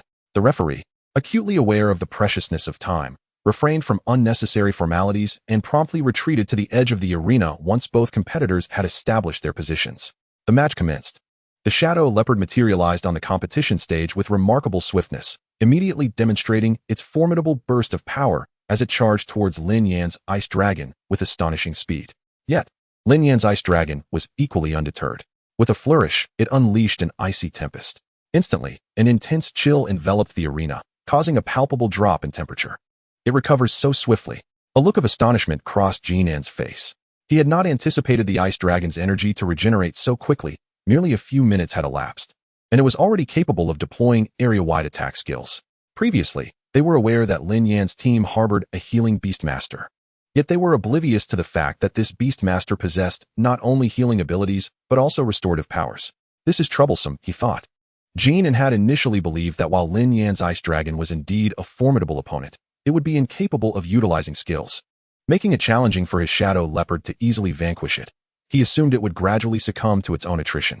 Furthermore, Lin Yan was taken aback to discover that the lingering icy elemental energy from the previously unleashed skills amplified the potency of the current icy tempest, rendering it even more formidable while consuming less energy. The shadow leopard attempted to evade the icy tempest, relying on its exceptional speed. The recent encounter between the golden flame tiger and the icy tempest was still fresh in his mind, so he was understandably reluctant to engage directly with such a hazardous phenomenon. Nevertheless, the shadow leopard's remarkable explosive power and astonishing velocity allowed it to narrowly evade the tempest's direct assault. However, the chill still impacted its speed to a certain extent. The ice dragon, witnessing the shadow leopard, was filled with exhilaration. It had not forgotten their brief skirmish, having previously restrained its power to avoid damaging the surrounding structures. Today, however, the ice dragon was ready to unleash its full might. It surged towards the shadow leopard, even as it was unable to employ two of its other skills due to cooldown times. Utilizing the icy tempest twice within such a short span had already placed considerable strain on the ice dragon. Any further skills could potentially harm its horns. Chapter 58. Continuous victories against 3 opponents. Despite lacking a frenzied boost and not being in peak condition, the ice dragon still overpowered the shadow leopard. The disparity in their levels dictated this outcome. The shadow leopard's assaults struggled to inflict significant damage upon the ice dragon, while every strike from the ice dragon dealt substantial harm to the shadow leopard. The shadow leopard moved with astonishing speed, resembling a bolt of black lightning across the arena. Yet, the ice dragon's crystalline defensive layer effectively thwarted its attacks. When the shadow leopard landed a hit, it managed to carve a noticeable gash into the ice dragon's crystalline scales. However, in the next moment, Lin Yan despaired as he witnessed the ice dragon's wound healing rapidly. The outermost layer of the ice dragon was a protective barrier situated between scales and crystals. As long as it possessed sufficient energy, it could continually regenerate. To truly harm the ice dragon, one would need to breach this crystalline layer and its scales. Yet the shadow leopard's offensive power appeared woefully inadequate in the face of such defenses. Observing the rapid healing of the ice dragon's scales, Lin Yan felt powerless. All he could do was maneuver about, attempting to wear down the ice dragon. Just as the shadow leopard prepared for its next strike, the ice dragon astutely detected its trajectory. With a swift exhalation of frigid air, the shadow leopard froze momentarily. Seizing this opportunity, the ice dragon executed a powerful tail swipe, sending the shadow leopard crashing to the ground. Subsequently, the ice dragon closed in, its claws plunging into the shadow leopard's form, delivering a ferocious bite. The ice dragon's gaping maw seemed intent on devouring all in its path. In the blink of an eye, a substantial chunk of flesh was torn from the shadow leopard, causing blood to pour forth. Yet, within the frigid atmosphere created by the ice dragon, the blood loss rapidly slowed and soon congealed, ceasing to flow. Lin Yan felt a flicker of relief. In the low-temperature environment fostered by the ice dragon, the shadow leopard would not be severely injured by excessive bleeding. The shadow leopard could thus continue to fight longer, depleting the ice dragon's stamina and energy. As Lin Yan savored this thought, Lin Yan observed everything unfold with keen awareness. Noticing the shadow leopard's blood freezing, a slight smile crept upon Lin Yan's lips. After a moment, Lin Yan sensed something amiss. The shadow leopard's speed began to plummet. It was only then that he realized the true nature of the situation, yet it was too late. The shadow leopard had been cornered. Bereft of speed, the shadow leopard was akin to a lamb awaiting slaughter before the ice dragon. At this juncture, Lin Yan grasped that although the ice dragon had frozen the shadow leopard's wounds, mitigating blood loss, it had simultaneously allowed a substantial amount of chill to infiltrate the shadow leopard's bloodstream, permeating its entire body. Had Lin Yan recognized this sooner, he might have been able to prompt the shadow leopard to expel the cold from its wounds. Now, however, such an opportunity was lost. With a swift flick of its tail, the ice dragon sent the shadow leopard crashing off the stage. Victorious in consecutive battles, the audience erupted into fervent cheers. Lin Yan single-handedly eliminated 2 second-tier Beastmasters from the South Wind Academy, leaving everyone in awe of his prowess. Jinan, still reeling from disbelief, gazed at the fallen Shadow Leopard. He had previously believed his strength to be on par with Lin Yan's, only to now realize the vast chasm that lay between them. Even after having been worn down by his teammates, Lin Yan had effortlessly defeated him, shattering Jinan's pride in an instant. As a student of the South Wind Academy, he felt utterly humiliated to have lost consecutively to someone from the seemingly insignificant Qingfeng. In the second round, Qingfeng's Lin Yan emerged victorious. Following the referee's announcement of the results, Jinan sulked back to the South Wind Academy's preparation area. Damn Lin Yan, Feng Qing. You must ensure you eliminate Lin Yan's beast. He is considerably drained now. After using the elixir, your beast will surely prevail. Feng Qing's beast was originally second-tier second level. After consuming the elixir, it would ascend to second-tier 5th level, making it a formidable adversary for the already fatigued Ice Dragon, in Jinan's estimation. Upon returning to the preparation area, Muhi was tirelessly working to restore Lin Yan's strength, hoping he could recover swiftly. Brother Lin Yan, Feng Qing's strength is merely second-tier second level. Allow me to confront him. If it proves too challenging, you can step in. Feng Ling, witnessing Lin Yan's considerable exhaustion, could not suppress her concern and offered to face Feng Qing herself. If Feng Qing had retained his original strength of second-tier second level, Feng Ling's phoenix-tailed Qingwan would have posed no challenge at all. However, now that he had consumed the elixir and reached second-tier 5th level, it would be exceedingly difficult for Feng Ling to contend with him. There seems to be an issue with Feng Qing. I shall take the stage again for the next match. Lin Yan uttered these words calmly before resuming his rapid recovery. Upon hearing Lin Yan's statement, Feng Ling ceased her insistence, fully aware of Lin Yan's true prowess. Even a slight depletion of energy posed no significant concern. 3 minutes later, the time had come once more. The first to take the stage was the Nanfeng experiment, who had lost the previous round. As Lin Yan had anticipated, the individual stepping onto the arena was none other than the last second-tier Beastmaster of the Nanfeng experiment, Feng Qing. In this third round, Feng Qing represented the Nanfeng experiment, and it was well known that he had long since ascended to the rank of second-tier Beastmaster, marking the third such member in their team. Truly, the Nanfeng experiment was formidable, boasting 3 second-tier Beastmasters within their ranks. However, the Qingfeng First High School also possessed 2 second-tier Beastmasters, Lin Yan, who had just competed, and a highly popular second-tier Beastmaster, Feng Ling. It remained to be seen whether this enchanting Beastmaster would take the stage next. Yet, in the next moment, the host's eyes widened in astonishment as he gazed towards the preparation area of Qingfeng First High School. What? Lin Yan has risen again. Does he intend to face Feng Qing of the Nanfeng experiment for a third time? The crowd, following the host's words, turned their heads towards Qingfeng First High School. Indeed, Lin Yan's path showed no signs of deviation as he strode directly towards the arena. As Lin Yan ascended the stairs beside the arena, the audience erupted into a frenzy of cheers and shouts. Good heavens! Is Lin Yan truly preparing to fight 3 consecutive matches, single-handedly contending against all the second-tier Beastmasters of the Nanfeng experiment? At this moment, the host could no longer maintain his composure, abandoning all semblance of decorum as he began to scream in excitement. Initially, they had thought it remarkable that Lin Yan could achieve 2 consecutive victories, but now he was proving that he had not yet reached his limits. Continuing on to a third match, the judges in the stands also began to exhibit signs of unrest, whispering amongst themselves. Do you believe he truly possesses such strength? Or is he merely posturing? I find it hard to believe. To engage in back-to-back battles with such intensity makes recovery nearly impossible. Even with the assistance of that healing Beastmaster on his team, Lin Yan stood motionless upon the stage, his expression serene and untroubled. Others were correct. Lin Yan's beast had already suffered considerable depletion, with the Ice Dragon's energy and stamina barely at 30% of its peak. However, Lin Yan knew that to compel Feng Qing to utilize that forbidden drug, he must enter the fray himself. Lin Yan, you still have time to concede. Otherwise, do not blame my beast for being too ruthless later. Feng Qing clenched his fists tightly, beads of sweat forming on his brow. If Lin Yan were to yield now, he could spare his beast from having to take that forbidden drug. The consumption of such a drug not only inflicts substantial harm on the beast, but could also lead to dire consequences if discovered. Enough with the idle talk. If you possess the ability, then bring it forth. Lin Yan coldly regarded Feng Qing. The latter's face darkened. He understood that his beast would inevitably need to consume the forbidden drug today.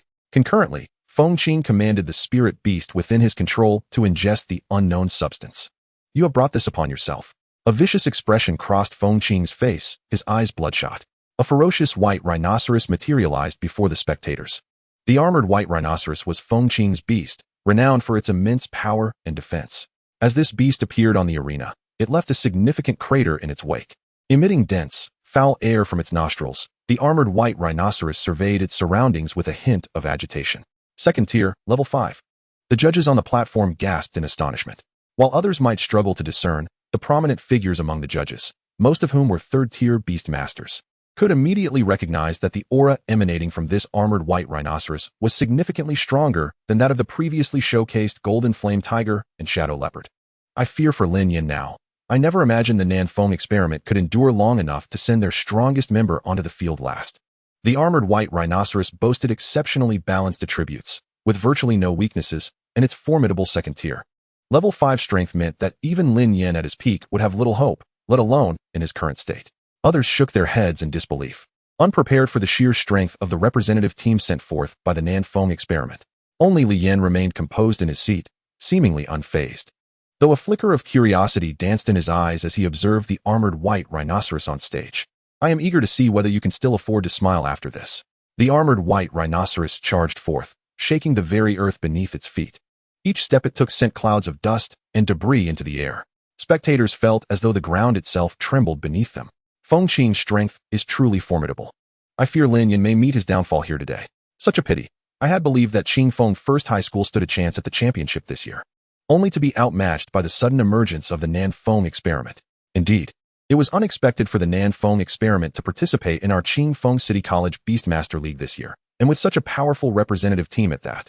What can we do against such strength?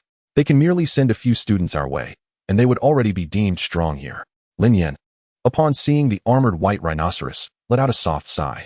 Had the ice dragon been at full strength, there might have been a chance to contend. However, now its stamina had waned significantly, making it difficult to unleash powerful skills. I had hoped for a fair competition, but what I received was your scheming. I shall no longer pretend. I lay my cards on the table.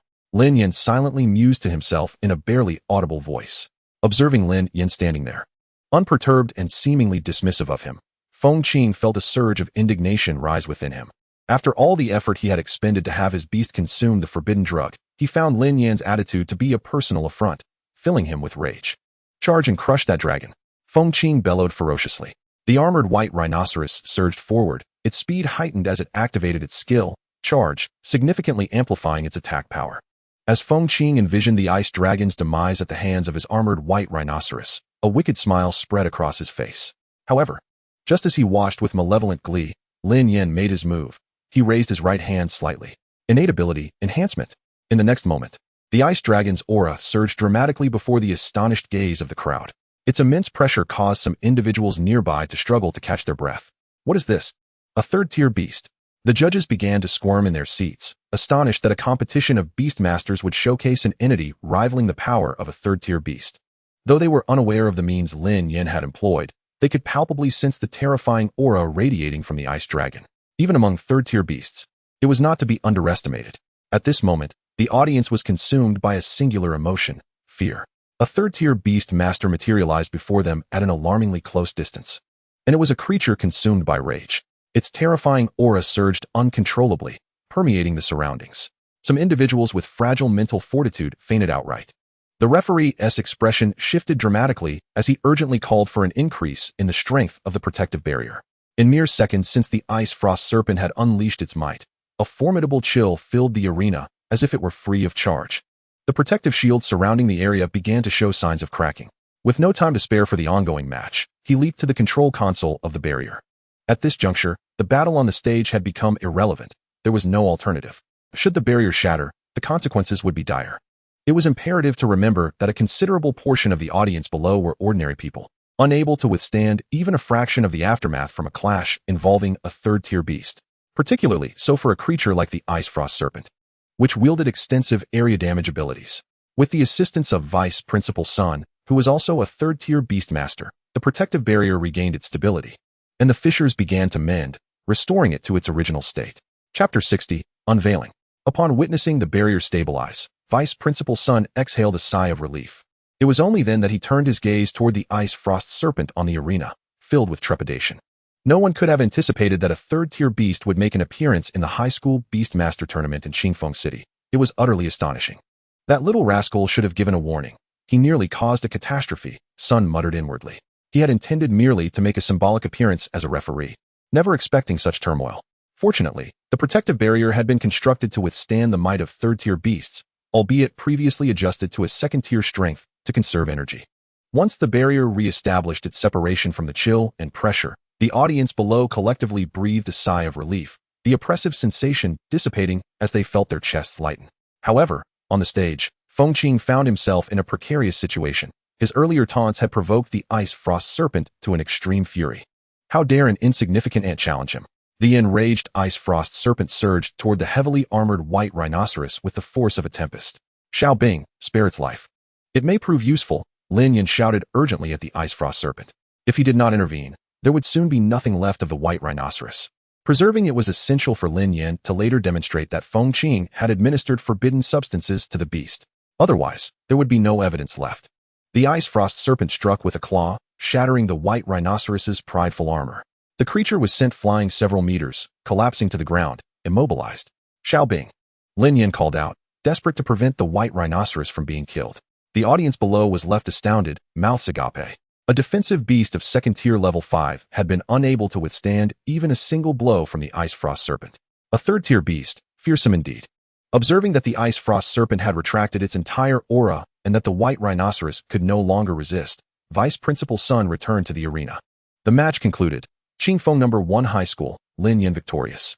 Upon hearing the result, it felt as though they were still in a dream. Unable to comprehend the events that had just transpired. Everything unfolded like a surreal fantasy, leaving them momentarily speechless.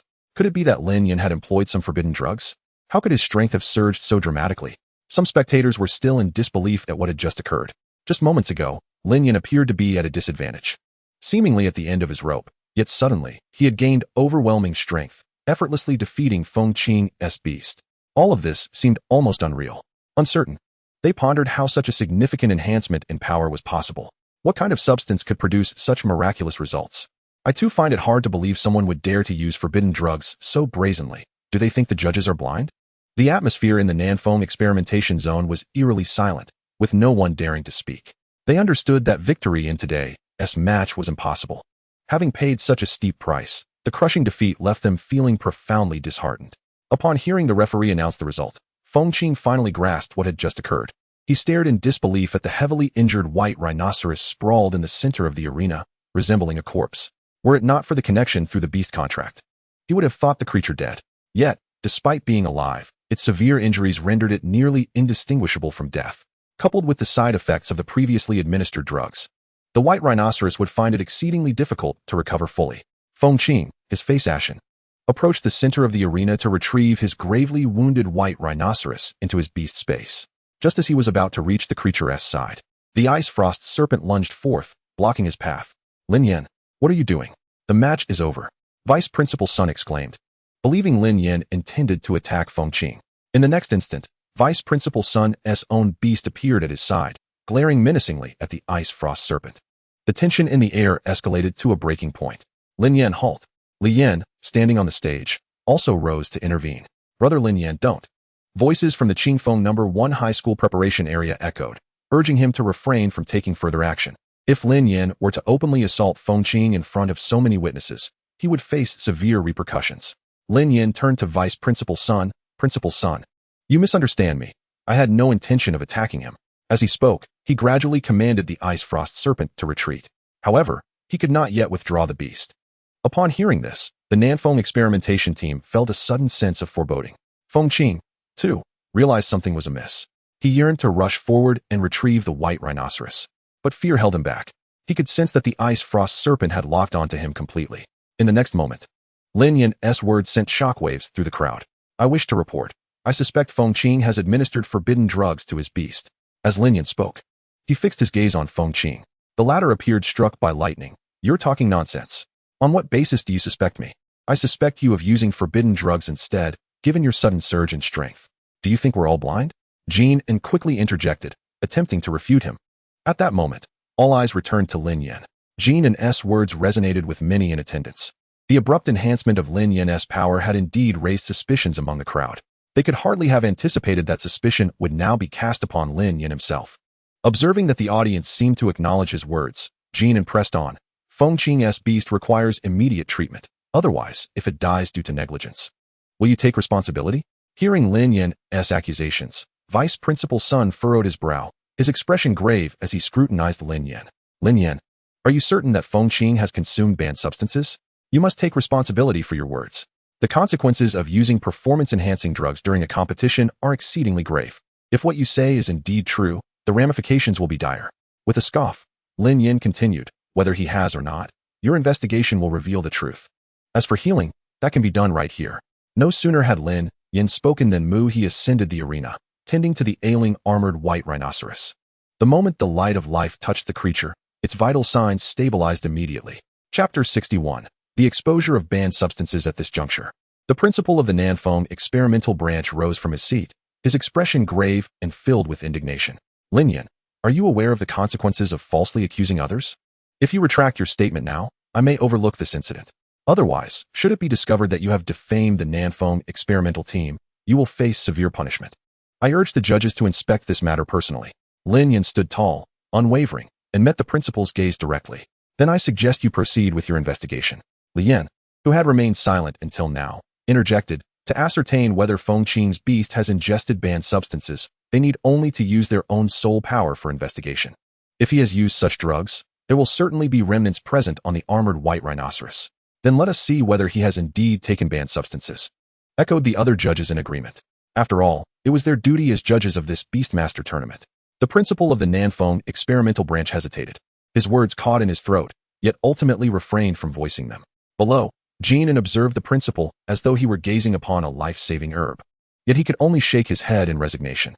Given the circumstances, it was futile to prevent the inquiry. The judges approached the arena, surrounding the armored white rhinoceros to conduct their examination. After a brief moment, their expressions turned grim as they exchanged glances. Principal, there are indeed traces of banned substances within the armored white rhinoceros. It can be confirmed that it has been administered performance-enhancing drugs recently.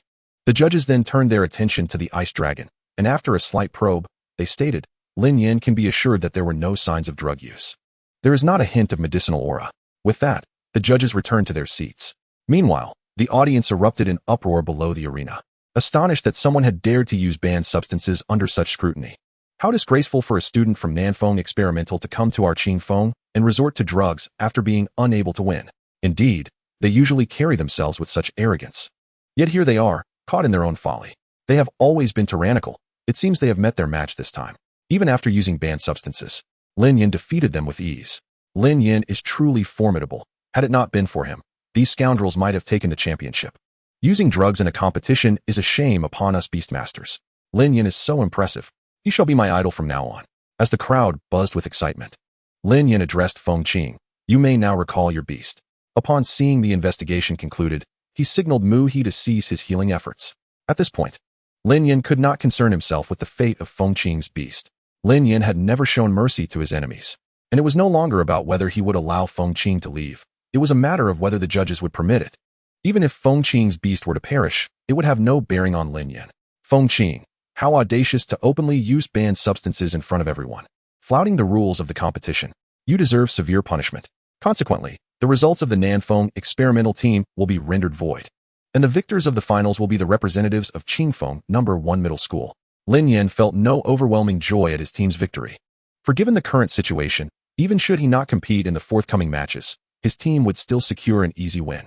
After all the second-tier Beastmasters from Nanfeng Experimental had already been defeated by Lin Yan, and Qingfeng No. 1 still had Feng Ling yet to take the stage.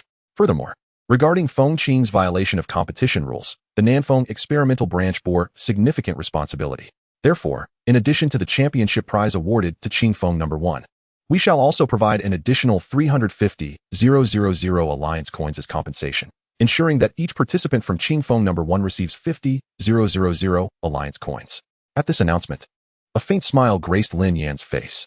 This was the very purpose behind his efforts to expose Fengqing. The punishment meted out to Fengqing mattered little to Lin Yan. Rather, the 350,000 Alliance coins represented tangible benefits.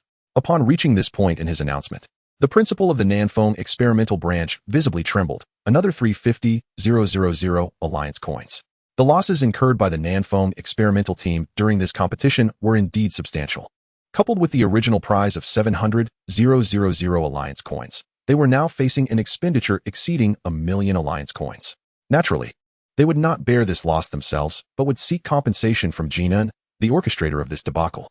It was evident to all that he had been the mastermind behind the incident. Otherwise, given Feng Qing's capabilities, even if he had won the competition, the Soul Stone would have had no connection to him. It was undoubtedly Lin Yan's doing. Why would he risk so much to use banned substances? Thus, it was Lin Yan who bore the brunt of this loss. Having squandered over 1,000,000 alliance coins without gaining anything in return, the Soul Stone rightfully belonged to the champions of Qingfeng No. 1. Moreover, this was not the end. Feng Qing would also have to shoulder the blame, necessitating not only the fulfillment of previous promises made to him, but also additional compensation to placate him. Furthermore, as they represented Nanfeng Experimental in this competition, the revelation of such a scandal regarding drug use would not be taken lightly by the school. Their actions had brought shame upon Nanfeng Experimental.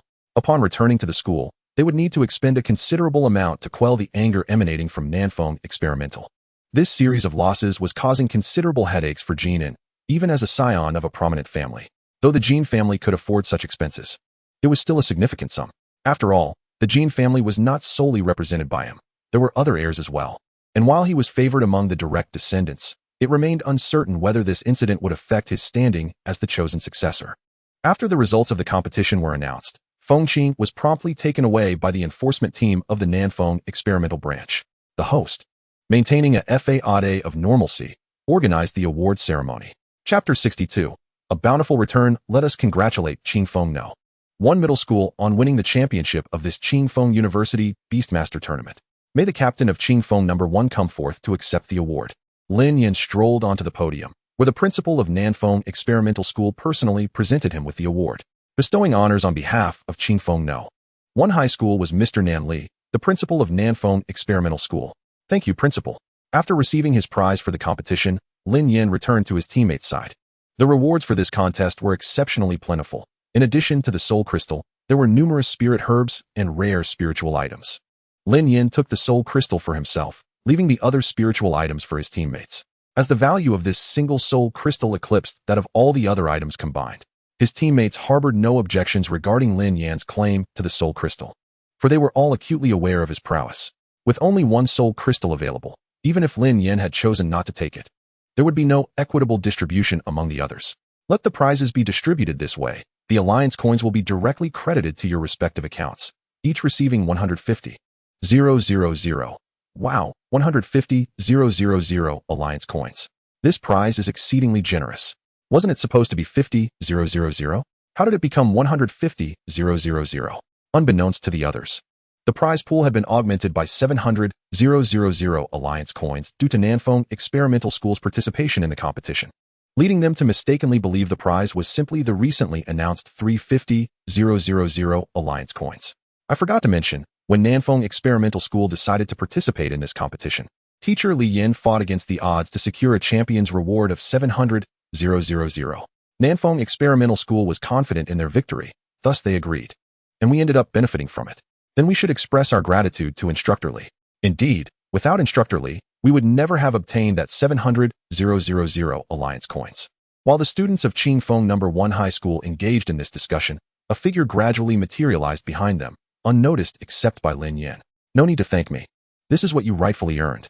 Had your strength not met the requisite standard, you would not have secured the 700,000 alliance coins. Hello, Instructor Li. The group greeted in unison. All right, the spoils have been divided. We should return now. Pack your belongings and prepare for departure. Understood, Instructor Li. The group boarded the return vehicle, joyfully making their way back to school. Instructor Li, where did they acquire that forbidden drug? How did they manage to obtain it? Lin Yan inquired during the ride. Although this forbidden drug cannot be utilized in competitions, it is a lifesaver during regular expeditions. As for that forbidden drug, don't dwell on it. It is sourced from ruins and is extremely rare. We have yet to master its refinement methods. Each dose is irreplaceable, and the one that appeared today likely belongs to a family with a long-standing heritage. In earlier years, such forbidden drugs were slightly more abundant. Why would they be willing to use such a rare elixir in this competition? Lin Yan asked, puzzled by Instructor Li's explanation. Logically, such a precious elixir should be preserved for the strong, as it can sometimes elevate one's capabilities by 3 tiers, ensuring easy victory. Of course, they are not foolish. While this elixir is rare, its value is not high, as it can only be consumed by beast masters below the 3rd tier and cannot exceed that tier after use. This explains why they were rather perfunctory in their inspections of you today. Upon hearing this, Lin Yan suddenly understood. He had wondered why those individuals had not suspected him of utilizing the forbidden drug during their cursory checks. It was because his manifested strength had reached the 3rd tier, rendering the forbidden drug irrelevant. He now comprehended the elixir's rarity yet low value. If it were not for the competition, one could easily enlist the assistance of others, with the cost of a beast master below the 3rd tier being far less than that of utilizing the drug for healing. Furthermore, as the drug was prohibited in competitions, its practical utility was rather negligible. Otherwise, Jinan would not have so casually employed it. Upon returning to school, Lin Yan resumed his lessons for the special training class, while Lin Yan and the others took leave from school, with Lin Yan readily granting their requests, this time representing Qingfeng No. 1 high school in the competition. They all reaped substantial rewards, necessitating some time to assimilate the resources they had acquired. In a few days, they would prepare for the preliminary examination of the martial arts assessment. If they could further enhance their strength before the preliminaries, they would achieve even better results. The 7 alighted from the vehicle at the school gate. You all should take some time to properly organize this hall. The materials you've each received were specifically chosen for you. If they prove effective, while advancement may still be challenging, it will facilitate your progress to the 2nd tier. Thank you, Yin Gu, Tian Cheng expressed gratefully, looking toward Lin Yan. The others echoed their gratitude towards Lin Yan. Before joining forces with him, they had merely been somewhat above average compared to their peers, but in less than half a month, with Lin Yan's support, their strengths had noticeably improved. More importantly, each of them now possessed wealth that had multiplied exponentially, with most exceeding 200,000 alliance coins, a sum they had never dared to dream of before. With this money, they could significantly advance ahead of their peers in the future. It's nothing. We are all friends, Lin Yan replied with a smile, waving his hand dismissively. The group parted ways. Feng Ling, let us head home as well. After watching the others leave, Lin Yan turned to Feng Ling beside him. All right, brother Lin Yan. Feng Ling naturally linked her arm with Lin Yan's, and together they walked side by side toward home. Feng Ling, I've noticed that the bloodline power of your phoenix tail Qing Yuan bird is gradually strengthening. You should feed it some phoenix crown stones when you return. It might evolve in the future, Lin Yan remarked, observing Feng Ling. According to the Eye of Data, Lin Yan could not directly ascertain the specific evolutionary path of other beast masters' contracted beasts, but he could perceive certain bloodline changes and provide guidance.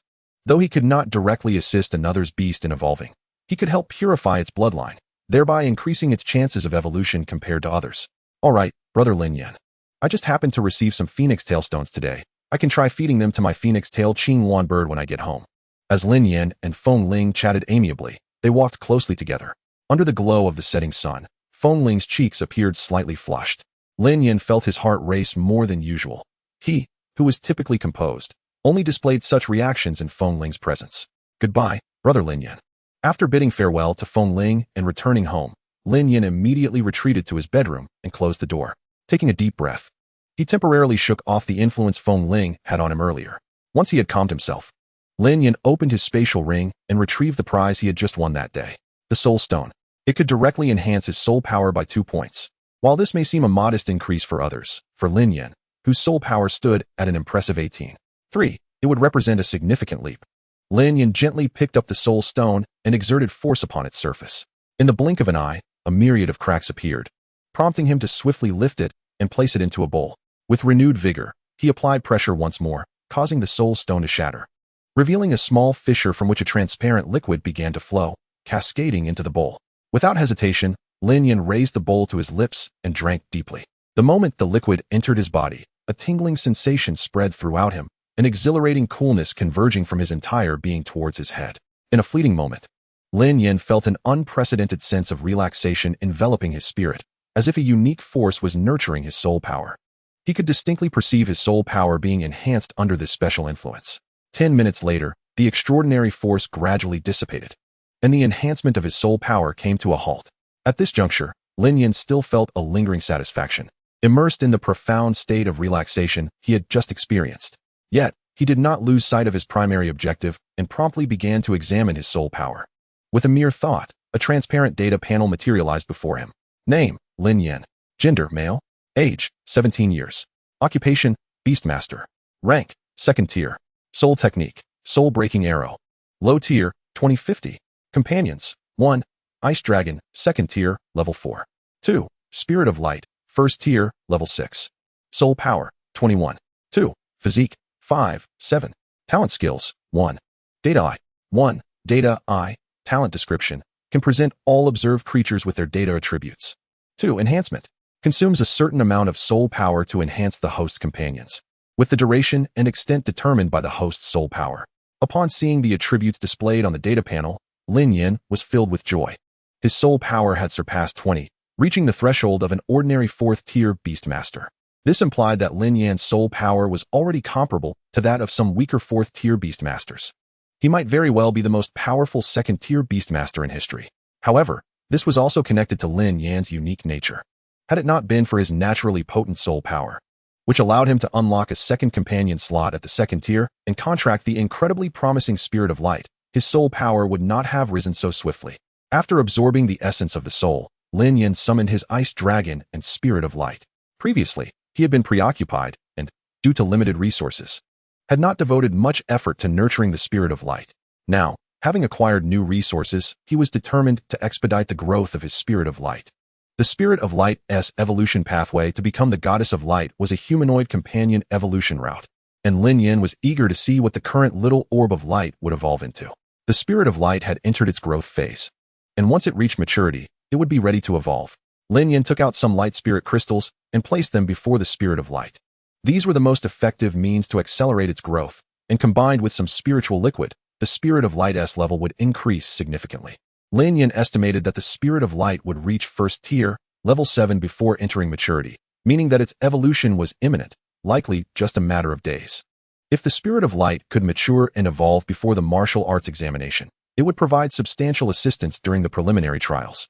As Lin Yan fed the Spirit of Light, the Ice Dragon looked at him with a forlorn expression reminiscent of a neglected spouse. It seemed to convey a sense of betrayal, as if to say, "Have you forgotten who fought for you outside?" Noticing the Ice Dragon's mournful gaze, Lin Yan felt a pang of discomfort. Through the bond they shared, he could vaguely sense its thoughts.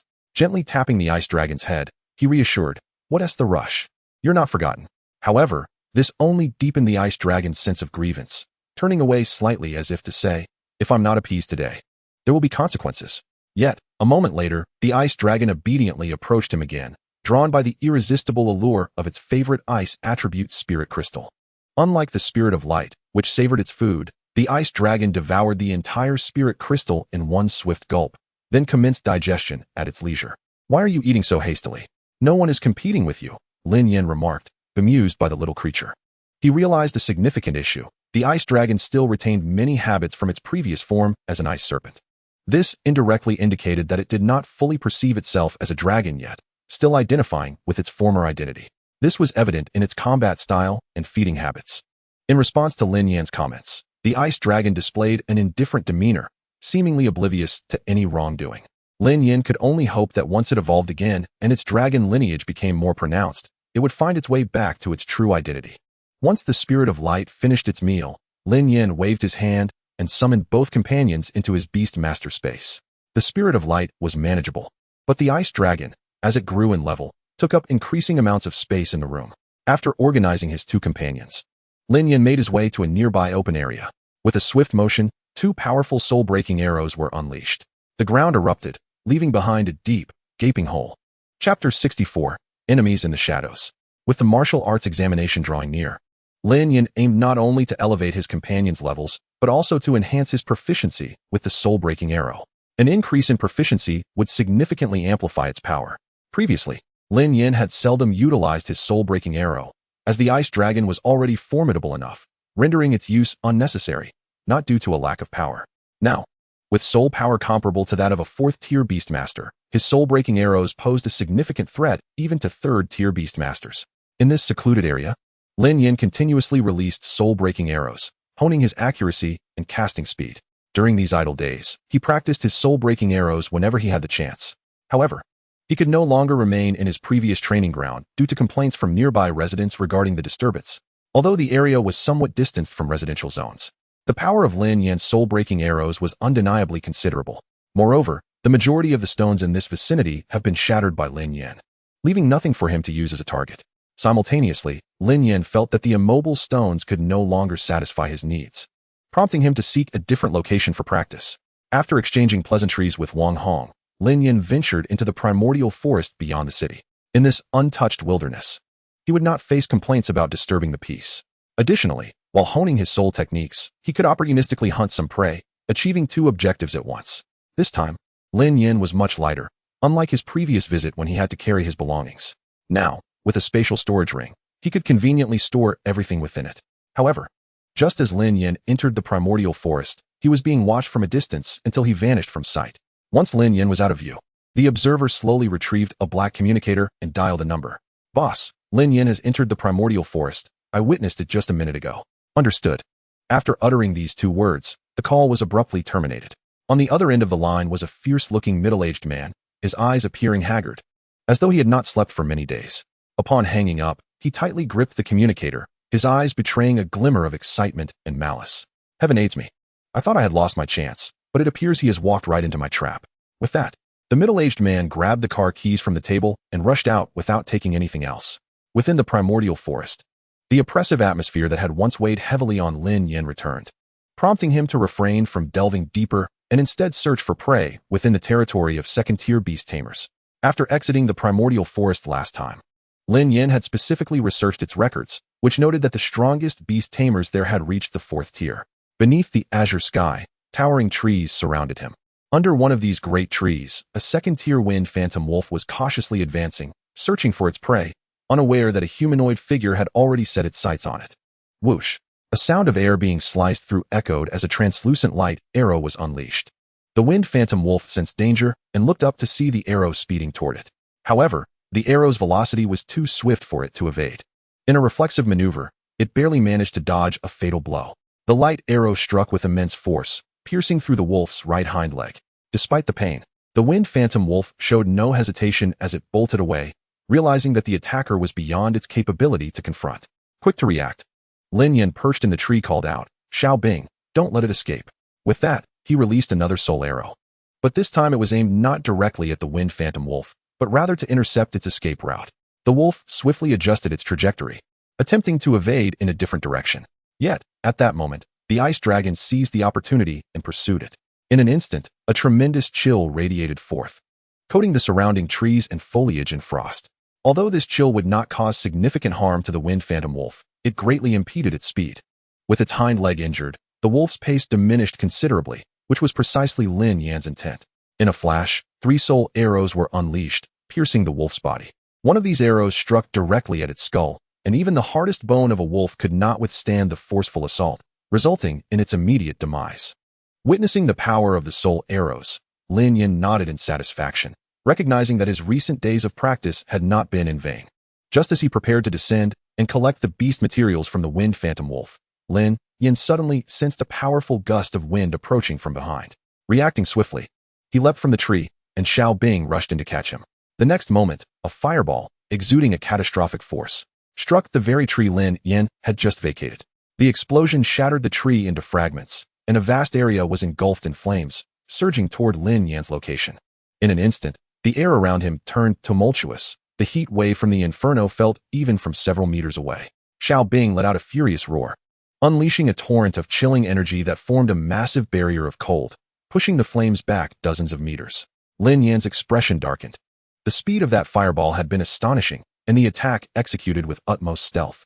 Had it not been for his robust spiritual power, which alerted him to the impending strike, he would have been reduced to nothing more than debris from the shattered tree. Who dares to attack with such power while lurking in the shadows? What secrets do you hide? Lin Yan shouted toward the direction from which the fireball had come. Simultaneously, he discreetly activated his innate ability, enhancing Xiao Bing to the 3rd tier. He sensed that the potency of that fireball exceeded the capabilities of a 2nd-tier beast tamer. The assailant was undoubtedly a 3rd-tier beastmaster. Yet, Lin Yan was puzzled as to when he had offended a 3rd-tier beastmaster, and why this powerful figure was stalking him. What enmity could lead to such a pursuit? In the next moment, Lin Yan ceased his speculations, opting to wait for the ambusher to reveal themselves. With a failed sneak attack, Lin Yan was now on guard, making it considerably more challenging for another surprise assault. Chapter 65. Liang Tian Beast Tamer Group, Liang Tian. As anticipated, shortly thereafter, a middle-aged man accompanied by a massive fire-armored lion stepped into Lin Yan's view. "Humph. You may have reacted quickly this time, but your luck is about to run out." the man snarled, his gaze fixated on Lin Yan with malevolence. Upon seeing the fire-armored lion before him, Lin Yan immediately recognized the identity of the middle-aged man.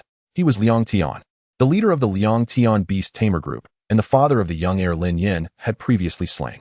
After returning from the primordial forest, Lin Yan had discreetly researched information on Liang Tian, knowing that having killed his son warranted some preparation.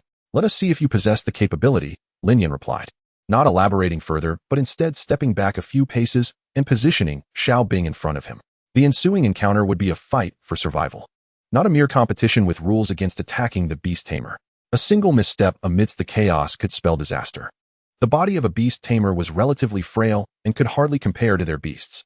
Seeing Lin Yan's straightforwardness, Liang Tian was somewhat taken aback. He had expected Lin Yan to offer some form of defense. "Aren't you going to explain yourself?" Liang Tian inquired, scrutinizing Lin Yan, who remained unfazed. "Since you have come personally, you must already have your answers. There is no need for further explanation. It appears that my son has indeed been slain by you. Today, I shall ensure your dismemberment." Upon hearing Lin Yan's words, Liang Tian was entirely convinced that his son had met his demise at Lin Yan's hands. From the moment the news first broke, he was aware that his son bore various treasures, making it improbable for him to perish amidst the insect tide. Thus, he frantically pursued the truth and ultimately located a beast master who had departed from the Zijing Gorge before the outbreak of the insect wave. Under duress, he gleaned information regarding everyone present in the gorge at that time. Initially, he did not suspect Lin Yan, as to slay someone like Liang Gu, who was surrounded by numerous guards and treasures, required the intervention of multiple peak second-tier or third-tier beast masters. He subconsciously believed that Lin Yan, being merely a student from a prestigious academy, could not possibly possess such formidable power. It was only a few days prior, when Lin Yan showcased abilities rivaling that of a third-tier beast master at the Southwind experimental branch, that he realized a mere student was responsible for his son's death. Only through battle will we discern who shall prevail. Lin Yan regarded Liang Tian with an impassive expression. Liang Tian's Beastmaster group had committed numerous misdeeds, and Liang Tian himself was far from virtuous. Arrogant. I shall now demonstrate to you the true might of a third-tier Beastmaster. He was already aware that Lin Yan was, in fact, merely a second-tier Beastmaster, having only achieved a level comparable to that of a third-tier through various means. With that, the fire-armored lion surged forth towards the ice serpent with the force of a collapsing mountain. The fire-armored lion bore a thick layer of scales adorned with intricate patterns, exuding an extraordinary presence. As the saying goes, know thyself and know thy enemy, and you shall win 100 battles. While Xiao Bing and the fire-armored lion trembled in anticipation, Lin Yan remained vigilant, activating his data eye to discern the weaknesses of the fire-armored lion. Through this divine insight, Lin Yan discovered that the fire-armored lion possessed a trace of Qilin bloodline within its scales, which contributed to its formidable strength. However, facing the sudden onslaught of the fire-armored lion, Xiao Bing exhibited no signs of trepidation and instead advanced boldly. The ice serpent, infused with a dense dragon lineage far superior to the fire-armored lion's modest Qilin bloodline, held a distinct advantage in this regard. The surrounding space was cleaved in two. One side radiated the fiery power of the fire-armored lion, while the other exuded the frigid chill of the ice serpent. In that moment, neither side could gain the upper hand, resulting in a stalemate. Meanwhile, Lin Yan felt no panic. In fact, he was exhilarated. This marked his first direct confrontation with a genuine third-tier beast master, a rare opportunity. Xiao Bing had yet to engage in battle with a third-tier beast, making this an ideal moment for adaptation. Upon contact, the fire-armored lion opened its massive maw to bite at the ice serpent's tail, embodying a sense of devouring the heavens and earth. The ice serpent, more agile than the grounded fire-armored lion, evaded the lion's fierce attack with the grace of a fish gliding through water. After dodging the strike, the ice serpent violently flicked its tail, its colossal form crashing towards the fire-armored lion's head with earth-shattering force. The rapid movement of its body against the air produced a resounding sonic boom. Boom. The fire-armored lion refused to yield, suddenly raising its head to confront the ice serpent's strike with its claws. Flash. The lion's razor-sharp claws swiftly grazed the ice serpent's scales, sending a flurry of ice shards into the air. Despite the ice serpent's formidable defenses, a deep wound emerged beneath the lion's claws, marking the first instance of its reinforced scales being breached. Yet, the fire-armored lion was no better off. Though it barely managed to block the ice serpent's assault, the immense recoil left its claws tingling, and its body was shaken by the ice serpent's overwhelming strength. Seizing the moment while the fire-armored lion was momentarily staggered, The ice serpent disregarded its own injuries and soared above the lion. At that moment, the fire-armored lion was in a state of imbalance, unable to evade the impending strike. Just as the ice serpent prepared to sever the fire-armored lion's body with its sharp claws, it discovered that the lion's scales were equally formidable, exceedingly difficult to penetrate. When the ice serpent's claws finally managed to slice through the lion's defenses, its remaining strength was insufficient, leaving only a shallow wound. As the ice serpent injected its frigid energy into the lion through the wound, the fiery essence within the lion's bloodline manifested, neutralizing the chill. Within mere seconds, the ice serpent and fire-armored lion exchanged numerous blows, generating tremendous shockwaves that cleared the surrounding space. Within a radius of several dozen meters, there was not a single obstruction. Even the ancient trees that had stood for years were uprooted by the colossal turmoil of battle. Observing the fierce contest between the ice serpent and the fire-armored lion, Lin Yan furrowed his brow slightly. The fire-armored lion's strength was on par with that of the ice serpent, and its level even surpassed the enhanced ice serpent by one tier. Under Liang Tian's years of cultivation, the fire-armored lion had reached the impressive rank of third-tier 5th level. Yet the ice serpent held its own due to its evolved and potent bloodline. Chapter 66. Dark Beasts, the Deathly Black Demon. Xiaobing. Target the fire-armored lion's right hind leg and abdomen, Lin Yan covertly instructed. Using his data eye, Lin Yan discerned that these two areas bore hidden injuries from past wounds that had not been adequately tended to. In typical combat, these flaws would remain concealed, posing no significant threat, and even Liang Tian himself was unaware of the fire-armored lion's latent injuries. However, in a confrontation with an opponent of the ice serpent's caliber, such vulnerabilities could prove fatal. Following Lin Yan's directive, the ice serpent relentlessly targeted the fire-armored lion's right hind leg. Indeed, the fire-armored lion's response was sluggish, allowing the ice serpent to successfully bite away a chunk of skin from its right hind leg. Liang Tian, who had previously appeared composed, was suddenly thrown into disarray, unable to fathom why the previously balanced battle had taken such a drastic turn. The next moment, as he pondered, Liang Tian noticed the injured hind leg of the fire-armored lion, and a flicker of realization crossed his face. Over here, after the ice serpent injured the fire-armored lion's right hind leg, the once evenly matched battle began to shift, with the ice serpent gradually gaining the upper hand. If this continued, the fire-armored lion's situation would become precarious. Liang Tian began to fidget. Initially, he believed that Lin Yan's method of enhancing power would not endure. Yet the battle had persisted long enough without any sign of fatigue from Lin Yan's beast. Kid, consider yourself fortunate to have discovered the hidden injury on my fire-armored lion. But if you think this will lead you to victory, you are gravely mistaken. Today, I shall demonstrate the true disparity between you and a third-tier beastmaster. As he spoke, a dark light flickered before Liang Tian, and a semi-transparent black mist materialized upon the ground. Upon witnessing this black mist, Lin Yan's eyes narrowed slightly, a second-tier 9th-level beast. Lin Yan was aware that this was Liang Tian's second beast, yet he did not anticipate that it had already reached the formidable level of Stage 2, 9th rank. Mere steps away from a Stage 3 beast. Ha. I am eager to see what you will use to defend against my death black demon spirit. Liang Tian cackled maniacally as he regarded Lin Yan. However, upon hearing the term death black demon spirit, Lin Yan's brow furrowed in concern, and he noted the frenzied expression on Liang Tian's face. Is this a dark beast? Are you unaware that this is a forbidden creature? The moment the death black demon spirit manifested, Lin Yan sensed something amiss with Liang Tian. The power of such a dark beast was exceedingly potent, and its growth rate surpassed that of ordinary beasts. However, it bore a significant drawback. It would corrupt the spirit of the Beastmaster, rendering them as malevolent as the creature itself. As time passed, the Beastmaster would be entirely dominated by the Dark Beast, which is why the authorities strictly prohibited any contracts between Beastmasters and Dark Beasts. What Dark Beast? Merely an excuse from the authorities.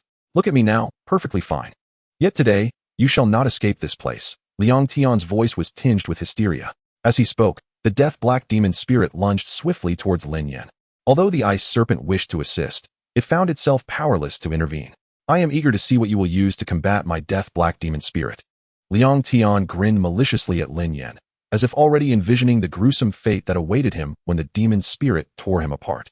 The combat prowess of dark beasts was formidable. With their myriad of bizarre abilities, they could contend even against ordinary Stage 3 beasts.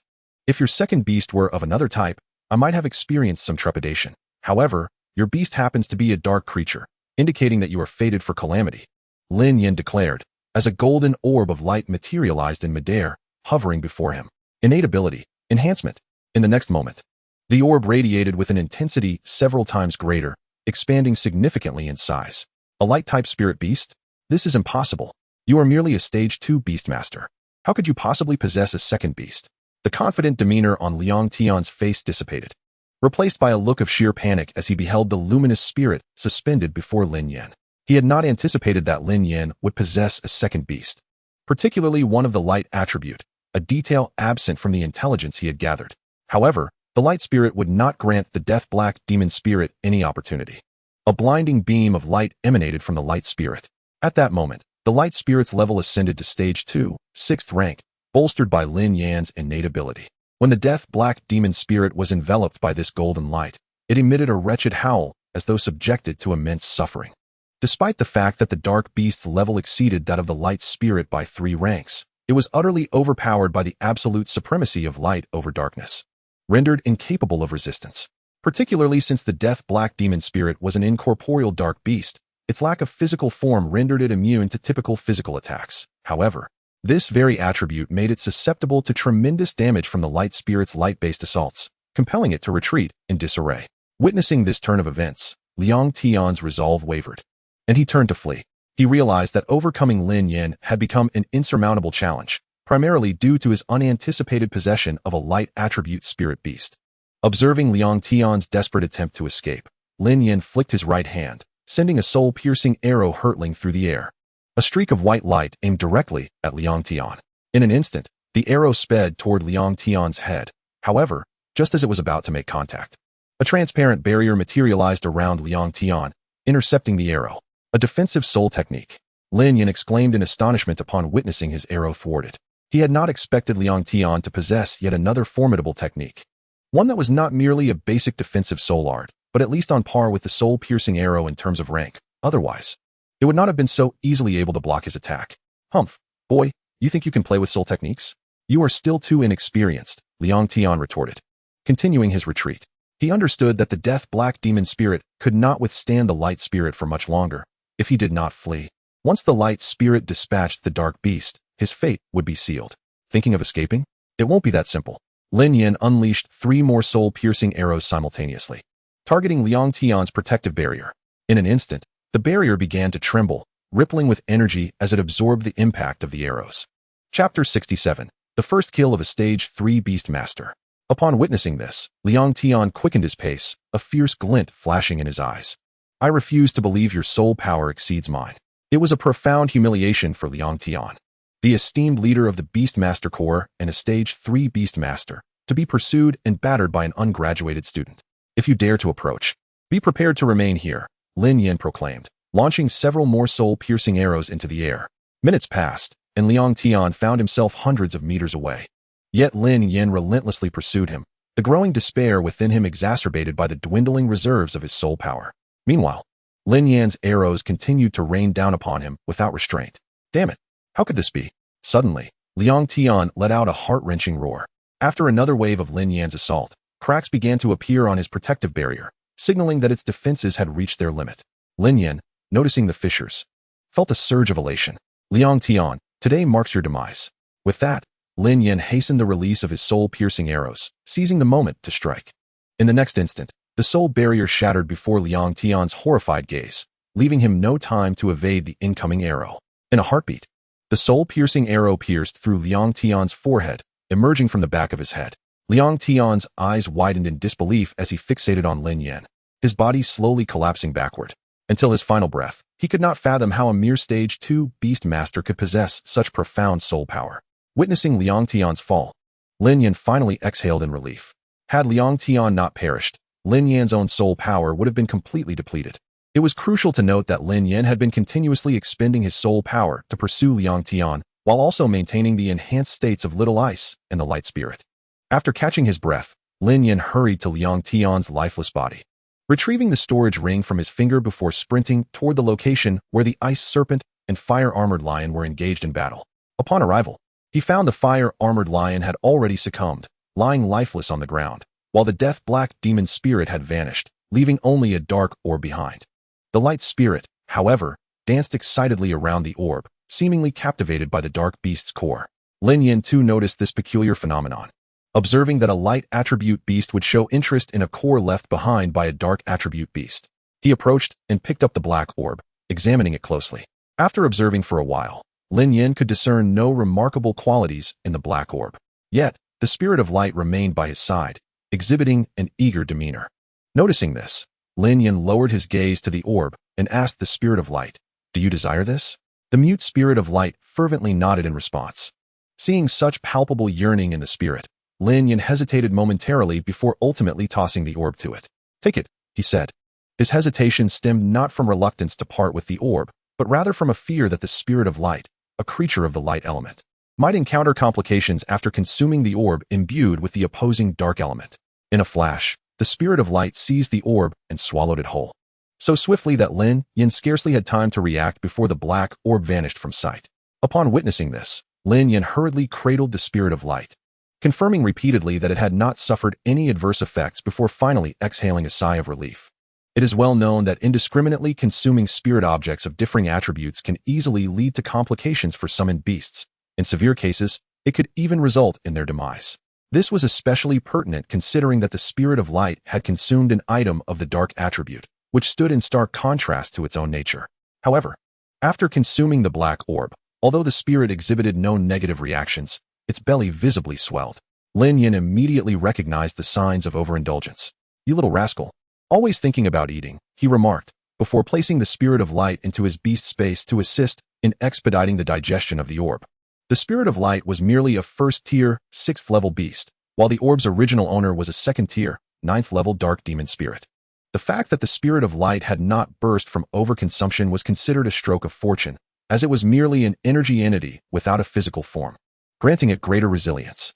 After returning the spirit of light to its space, Lin Yan could distinctly sense its aura steadily strengthening, indicating that it was not far from reaching maturity. Once the battlefield was cleared, Lin Yan swiftly departed the scene with Xiao Bing.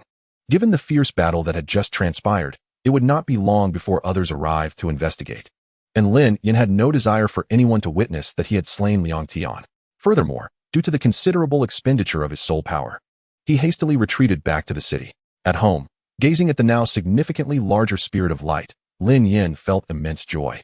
After consuming the black orb, the spirit of light had indeed met Lin Yan's expectations. Even while on the way, it had broken through to first tier, 7th level, entering its mature phase. Moreover, after reaching this new level, the spirit's power continued to grow at a gradual pace. Lin Yan remained patient, awaiting the augmentation of the spirit's capabilities. The enhancement of the spirit's strength was indeed a fortuitous development, as a more potent spirit would yield even greater power upon evolution. Presently, the advancement in strength was undoubtedly simpler than what would follow after evolution, which would elevate it to a second-tier beast. At that juncture, the resources required for a single level up would multiply several times over. The slow progress observed with the ice serpent, which had only ascended 2 levels over a prolonged period, underscored the significance of Lin Yan's optimal training regimen. After a painstaking wait of over 3 hours, the spirit of light's aura finally stabilized, ceasing to rise, and its strength capped at the pinnacle of first tier, 7th level. Seeing the spirit's power stabilize, Lin Yan promptly retrieved from his storage ring all the spiritual materials recorded by the data as necessary for the spirit's evolution. Low-grade light spirit crystals, light gold, light elemental liquid, everything was in place. Upon seeing the array of sustenance laid before it, the spirit of light eagerly began to feast. Unlike the ice serpent's ravenous consumption, the spirit of light ate at a more measured pace, savoring each morsel as it meticulously devoured the spiritual items one by one. Not long thereafter, the spirit of light had consumed all the required materials for its evolution. Lin Yan watched with anticipation, awaiting the onset of transformation. After a brief moment, the spirit began to emanate a dazzling golden radiance, so bright that Lin Yan found it nearly blinding. In the next instant, the spirit's size began to swell dramatically, ballooning multiple times in mere seconds. When it reached nearly 1 meter in height, its expansion ceased, yet its form began to morph rapidly. The once round shape elongated while its girth shrank, as if invisible hands were sculpting the spirit's figure. Gradually, the spirit transformed into a humanoid mass of light. Just as it was on the verge of assuming a fully human form, the brilliance it radiated intensified exponentially, compelling Lin Yan to squint against the brilliance. When Lin Yan finally opened his eyes again, the radiance had dissipated.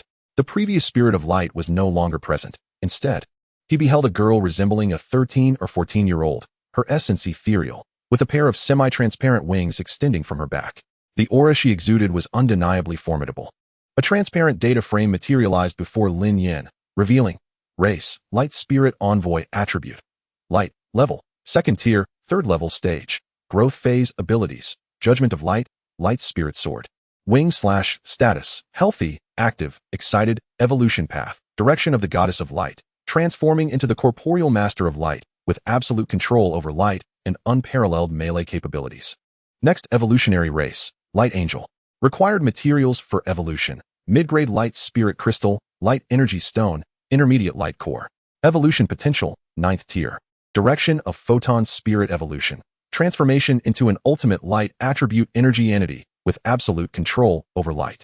Next evolutionary stage, Light Crystal. Required materials for evolution, evolution potential, 7th tier. Indeed, evolution had elevated its level by 5, propelling it directly from the peak of 1st tier, 7th level to the pinnacle of 2nd tier. 3rd level, Lin Yan was elated. With the Spirit of Light's evolution into a Light Spirit Envoy, its power had significantly surged. Others would scarcely imagine that while contemporaries struggled to cultivate a 2nd-tier beast, Lin Yan had already acquired his second-tier Beastmaster.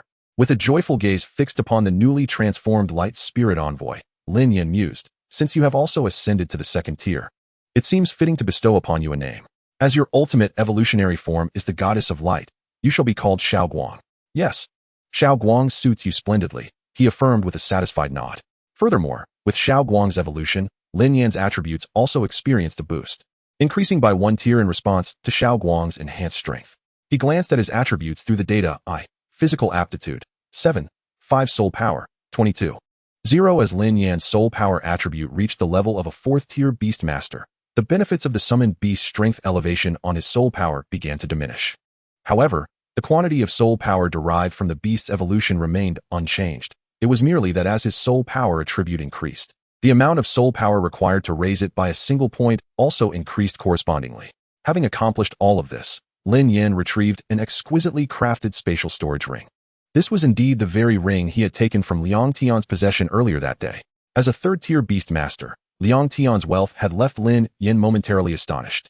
After a rough estimation, Lin Yan discovered that the spiritual items and alliance coins contained within the storage ring amounted to nearly 1 million alliance coins.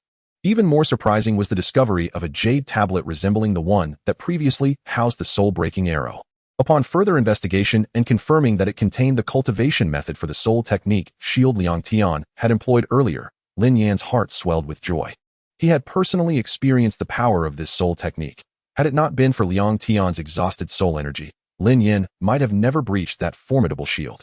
With this defensive soul technique acquired, Lin Yan's final shortcoming, his inadequate defensive capabilities, was finally addressed. Furthermore, wielding a robust soul energy, the potency of this soul technique shield would be significantly amplified in Lin Yan's hands compared to when it was utilized by Liang Tian. Now, he awaited the initial assessment of the martial examination. Xiao Guang had completed his evolution and would not experience substantial growth and strength in the short term. The next couple of days would be devoted to allowing Xiao Guang, who had just advanced, to solidify his realm while also familiarizing himself with the newly acquired soul technique shield. During the remaining days, Lin Yan finally felt a semblance of ease. Time passed swiftly, and before long, it was time for the initial martial examination. On that fateful morning, at the Qingfeng No. 1 Middle School's special training class, all those participating in the martial examination arrived early in the classroom, for they were to head to Nanfeng Province for this year's initial assessment. For many, this day would determine their future destinies. Merely passing the initial examination would secure them a place in a Beastmaster University, illuminating their prospects ahead. Conversely, failure to pass would necessitate waiting until the following year. In this golden age of cultivation, falling behind by a year meant lagging significantly behind others. Lin Yan, brother. Feng Ling's eyes widened as she spotted Lin Yan entering the classroom and rushed to greet him. Lin Yan also noticed a familiar face he hadn't seen for several days, Li Deli. However, upon seeing Lin Yan, Li Deli immediately slumped into a corner of the classroom like a wilted eggplant. Having heard of Lin Yan's recent exploits and resigned to the fact that he no longer had a chance to compete with him. Noticing Li Deli's disinterest in bothering him, Lin Yan felt no inclination to provoke him further, especially since his initial fortune had been derived from Li Deli. Once everyone had gathered, Li Yan appeared in the classroom to lead the group to the vehicles at the school entrance. The initial martial examination would take place at the Beastmaster Association branch in Nanfeng Province, requiring all candidates within the province to travel there. However, the city of Nanfeng was centrally located, making distances to various regions relatively short. Upon boarding the bus, Lin Yan naturally sat alongside Feng Ling and Tian Cheng, opting not to disclose his encounter with Liang Tian, but instead engaging in discussions about the upcoming examination. Chapter 69. Misfortune brings company. What level of strength do you all possess? I only need to pass the second-tier initial assessment this time, Feng Wu inquired. Turning to face them, I estimate I can only manage the second-tier martial examination as well. Despite the resources gained from the recent Qingfeng City High School Beastmaster League, I still lack hope against the third-tier assessment, Xiao Yin replied with a shake of her head. Indeed, only second-tier Beastmasters had a chance of passing the golden-level martial examination. If one could break through to the second tier before the initial assessment, there would be hope. However, managing to secure a solid footing in the silver-level initial assessment was already commendable. Without Lin Yan's assistance, they would have barely passed the bronze level, leaving little hope for the silver level. Not at all. Everything you have achieved is due to your own efforts. If you hadn't worked hard, you wouldn't have acquired these resources. Lin Yan waved his hand dismissively. It seems that only Feng Ling and I have a chance to pass the third-tier initial assessment. I'm uncertain. If luck is on my side, I might manage to pass the third-tier initial assessment, Feng Ling said anxiously. In recent days, her strength had seen improvement, reaching the second-tier level 2, yet she remained uncertain about the third-tier evaluation. Generally, third-tier opponents were second-tier Beastmasters, and if attribute advantages were in play, even those newly entering the second tier could find hope for success. Conversely, with unfavorable luck, even mid-second-tier candidates faced the possibility of failure. After a brief discussion, the group fell silent, closing their eyes to rest and prepare for the martial examination. The vehicles transporting the students were high-speed buses specially dispatched by the authorities, and within 2 hours, they arrived at the Beastmaster Association in Nanfeng Province. After disembarking, they lined up orderly and were taken to the designated area for Qingfeng City to wait. At that moment, many individuals were already queuing, primarily from local schools in Nanfeng City or those closer than Qingfeng City. Upon seeing Lin Yan and his companions, whispers circulated among the crowd. Where did these students come from? They seem to be from Qingfeng City. Their uniforms say Qingfeng No. 1 Middle School. Ah, they're from Qingfeng. That's nothing significant. Their strength is likely lacking, remarked one individual with a hint of disdain in their tone. Qingfeng isn't worthy of our attention. They say there are no formidable Beastmasters there. The stronger students from Nanfeng Province are mostly in Nanyuan City, others joined in, shifting their focus away from Lin Yan's group. The students from Qingfeng No. 1 Middle School felt a surge of indignation upon hearing the gossip, but refrained from responding under pressure. However, coincidentally, a nearby group from another school was openly discussing Qingfeng City. Qingfeng. What powerful Beastmasters could possibly emerge from such a small place? This year will likely mirror previous years, with only a few passing the second-tier assessments being considered geniuses. Ha ha ha. I agree, chimed in another. The surrounding conversations echoed a similar sentiment, with most attempting to avoid looking in Qingfeng No. 1 Middle School's direction. Yet those in front of Lin Yan made no effort to conceal their disdain, speaking loudly. Lin Yan frowned at the individuals making these remarks. While it was true that Qingfeng City had historically lagged behind in the province due to geographical and developmental factors, it had made significant strides in recent years. As the saying goes, one should strike without insulting the face and criticize without revealing secrets. Speaking so disparagingly in front of the Qingfeng students was exceedingly inappropriate in the eyes of those around. A flicker of anger arose within Lin Yan. It was as if these individuals had lost their wits. Such thoughts could be kept to oneself rather than vocalized to provoke others. Just as Lin Yan prepared to admonish them, the hot-tempered Feng Wu was the first to speak out. What do you fools think you are, pointing fingers at us? When did it become your place to criticize Qingfeng? Feng Wu stepped forward, directly confronting the loudest among them. The man who had just loudly mocked suddenly found himself chastised by Feng Wu, his face flushing crimson as he recognized the impropriety of his earlier remarks. In that moment, he felt a sense of humiliation at being berated by a girl. How dare you insult me? He retorted, raising his right hand as if to strike Feng Wu. However, in the next instant, a foot swiftly extended and landed squarely against his chest, propelling him several meters away. When he looked up, he realized it was Lin Yan who had intervened. How despicable to lay a hand on a woman, Tian Cheng exclaimed, stepping forward to deliver a kick to the fallen man. You dare to strike someone? A friend of the man immediately stepped up, glaring at Lin Yan, astonished that they would dare to take such action. In their experience, those from Qingfeng were typically timid, but today they had encountered formidable resistance. Lin Yan cast a casual glance at him, remarking that striking him was merely a leniency, a lesson he hoped would linger in the man's memory.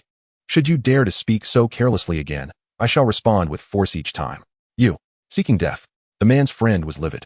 His face flushed with rage as he swung his fist toward Lin Yan. Before the blow could land, Lin Yan delivered a swift kick, sending the assailant crashing to the ground alongside his companion. What is happening? A boy in a school uniform and a blonde-haired youth arrived, clearly recognizing the two men on the ground. Jinggu, you finally arrived. These individuals from Qingfeng are taking advantage of their numbers to assault us. The two men on the ground, seeing their saviors, eagerly recounted their grievances. I shall see who dares to strike those from Nanfeng Experimental. The two newcomers turned their attention toward Lin Yan and his companions. No wonder they are so insufferable. It appears they are from your lot. Truly, like attracts like. Lin Yan regarded them with a mocking expression.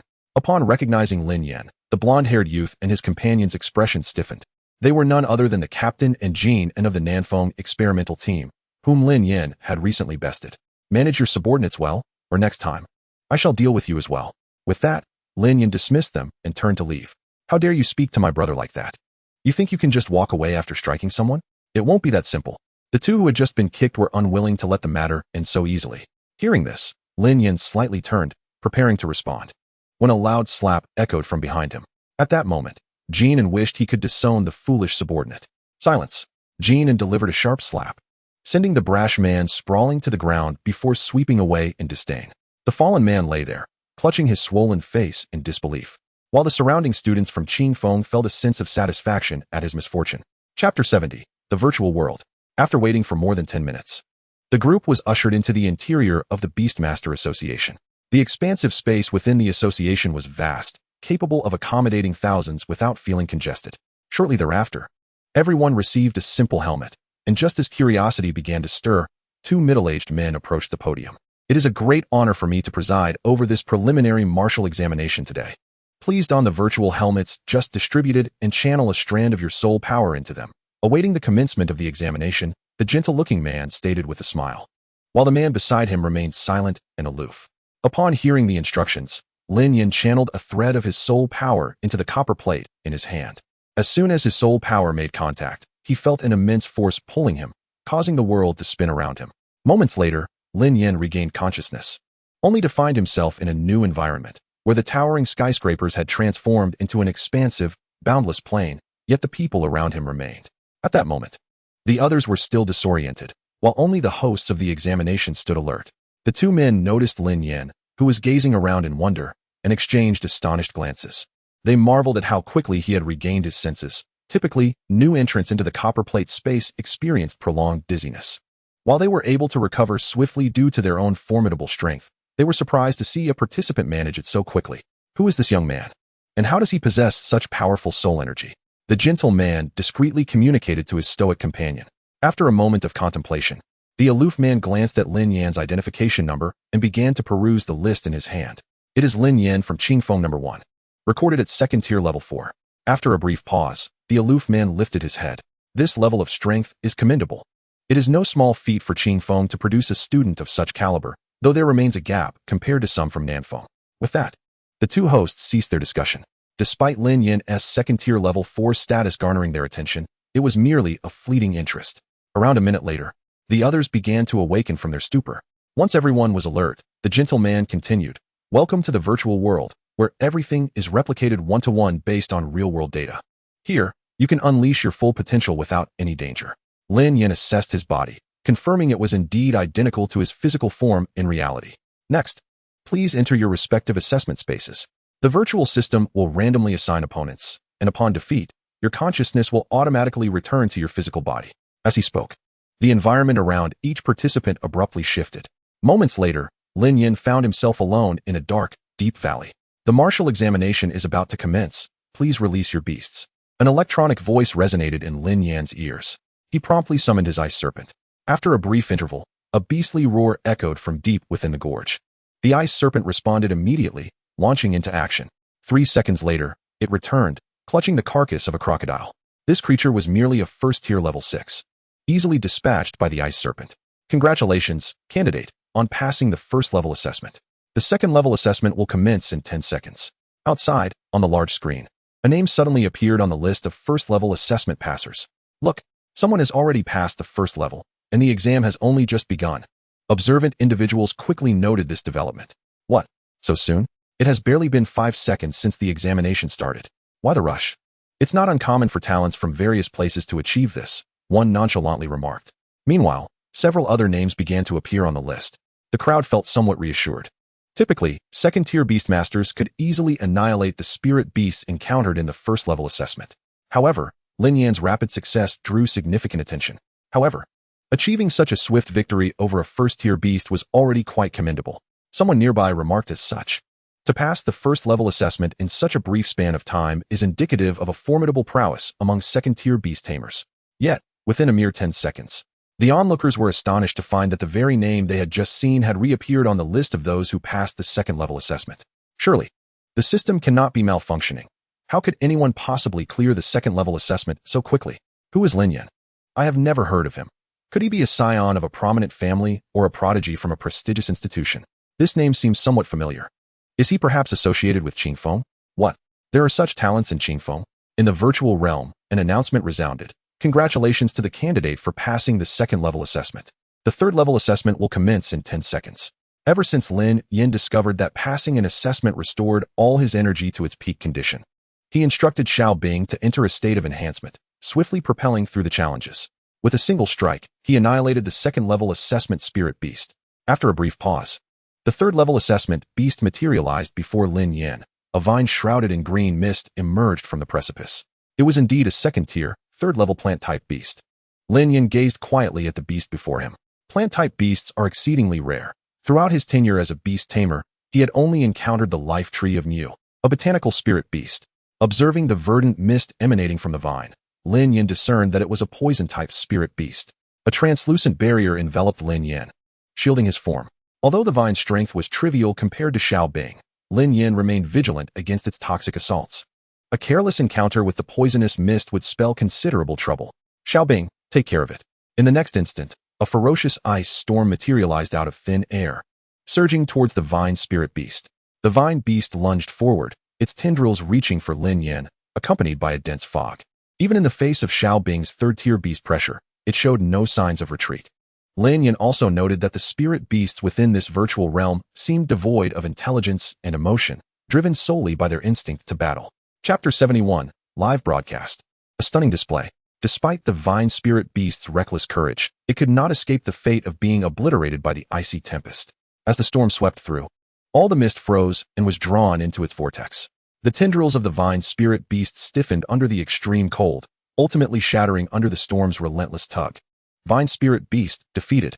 Congratulations to the candidate for passing the third-level assessment. The fourth-level assessment will commence in 10 seconds, alongside a live broadcast of the battle. All combat scenarios will be projected onto large screens in the real world. A live broadcast. How intriguing. Lin Yan bore no objections to his battle being transmitted. Rather, his interest in this virtual world deepened. With the electronic announcement, the external environment erupted in excitement. A participant had already entered the fourth-level martial examination, and we shall now proceed to showcase the combat process of the fourth-level assessment. Simultaneously, the large screen ahead illuminated, revealing a figure within the video, none other than Lin Yan. At that moment, the crowd finally understood why only the first 3 tiers had displayed passing candidates. From the 4th tier onward, the format shifted to a live video broadcast. I remember who Lin Yan is now. He is the one who defeated the representative team from Qingfeng in the league just a few days ago, with his spirit beast being an ice dragon. Now that you mention it, he is indeed the one who single-handedly vanquished everyone from the Southwind Institute during the finals. Right? The speaker was also from another region within Southwind Province.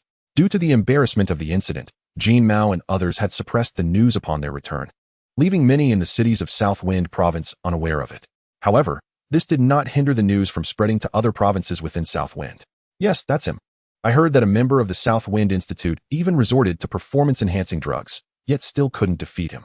So, he is truly a formidable character. It's no wonder he could pass the third-level assessment so swiftly. As the crowd observed the large screen, apart from Lin Yan, who had cleared the challenges at lightning speed, the second-place contestant was still entangled in the second-level assessment. Moments later, the image on the screen flickered, revealing a thunderbird crackling with electricity within their view. Holy cow! It's a lightning-type beast. Lin Yan is in danger now. Could it be that the system is targeting him? This thunderbird appears to be a second-tier, 9th-level beast. What bad luck! Lin Yan is likely to be halted here. Typically, the 4th-level assessment randomly draws a beast from the late 2nd tier. And Lin Yan has drawn a second tier, 9th level beast, no less, one of the lightning type. Among all spirit beasts, those of the lightning element are notoriously known for their devastating offense. Yet, the spectators glanced again at Lin Yan, who was leisurely seated upon a chair crafted from ice. Observing the lightning thunderbird with a relaxed demeanor, the assessment commenced. An electronic voice echoed, and the lightning thunderbird sprang into action. The onlookers noticed Lin Yan remained motionless, betraying no hint of anxiety. Lin Yan gently waved his hand, and the ice dragon soared into the air, heading towards the lightning thunderbird. Is Lin Yan overly arrogant, remaining still? If he gets struck by lightning, won't he be in dire straits? Some murmured. He likely won't even need to be struck. His beast may not stand a chance against the lightning thunderbird. As these words were spoken, others nodded in agreement. While it was not unprecedented for candidates to pass the 4th level assessment, those who had succeeded typically relied on sheer luck to draw a 2nd tier, 7th level beast, often one from a weaker lineage, thus affording them a slim chance of victory. Soon, the ice dragon engaged with the lightning thunderbird. Just when the crowd believed the ice dragon was no match for the thunderbird, the next moment unfolded before their eyes, leaving them astounded. The lightning thunderbird was utterly subdued, pressed to the ground by the ice dragon, feathers scattering in every direction. The thunderbird cried out in distress, losing its earlier imposing presence. Surely this isn't a mere illusion of a lightning thunderbird. How could it be so thoroughly thrashed? What the heck? Is Lin Yan cheating? How can he be so strong? Some spectators began to murmur doubts. At that moment, the two individuals overseeing the examination were also fixated on the large screen. Upon hearing the comments from the crowd, they too felt a flicker of uncertainty. They had previously examined the backend data and knew Lin Yan's true level was indeed merely 2nd tier, 4th level. There was no room for error. At this point, the aloof man activated the control system once more to scrutinize the backend data. What do you see? The gentle man inquired urgently. If there were any issues with the martial examination, it would certainly not be a trivial matter. The aloof man merely shook his head slightly, indicating that the backend data was normal and without issues. Upon hearing this, the gentle man momentarily felt reassured. On the screen, the lightning flying crane was desperately fighting back, thrashing about in a frenzy, unleashing a tremendous amount of electricity. In an instant, the canyon echoed with the roar of lightning. However, the ice serpent showed no sign of reaction to the electric barrage. Such levels of current only served to invigorate it further. In less than 30 seconds, the lightning flying crane was torn to shreds by the ice serpent. Considering the numerous spectators, Lin Yan thoughtfully instructed the ice serpent to infuse a substantial amount of icy energy while dismembering the lightning flying crane, effectively freezing the blood within it to avoid a gruesome spectacle. Yet, those watching from the screen remained unable to calm their astonishment. The devilishly difficult 4th level had been surpassed with such apparent ease by Lin Yan, who still seemed to possess some remaining strength. After successfully vanquishing the lightning flying crane, the ice serpent returned to Lin Yan's side, displaying a proud demeanor as if seeking affirmation. Well done, Xiaobing, Lin Yan said affectionately, ruffling the little creature's head. The fact that he had passed the 4th level was astonishing. Lin Yan's prowess was truly terrifying. The 4th level he had conquered must surely be the most prestigious in history.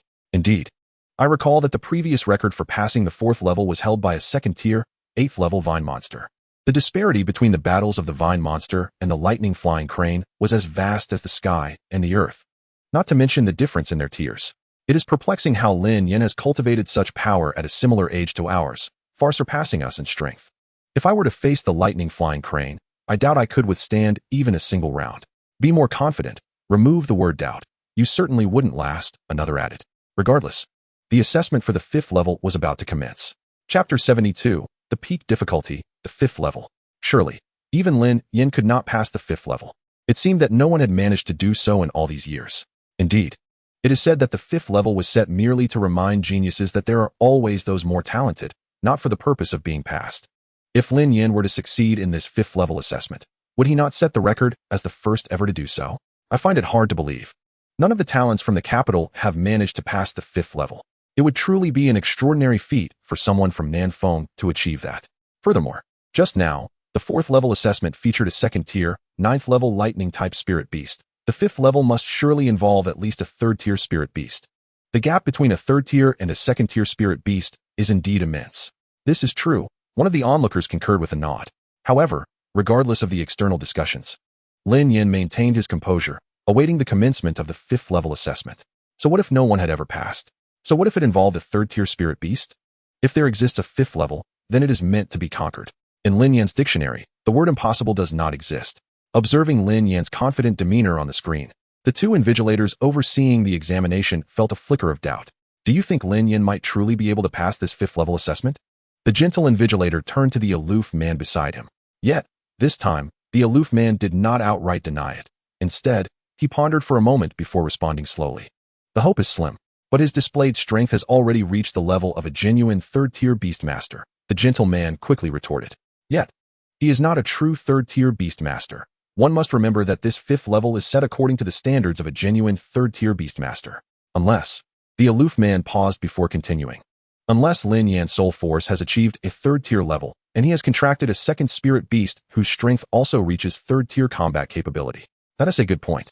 I almost forgot that the difficulty of the 5th level directly surpasses that of the 4th, the gentle man exclaimed as realization dawned upon him.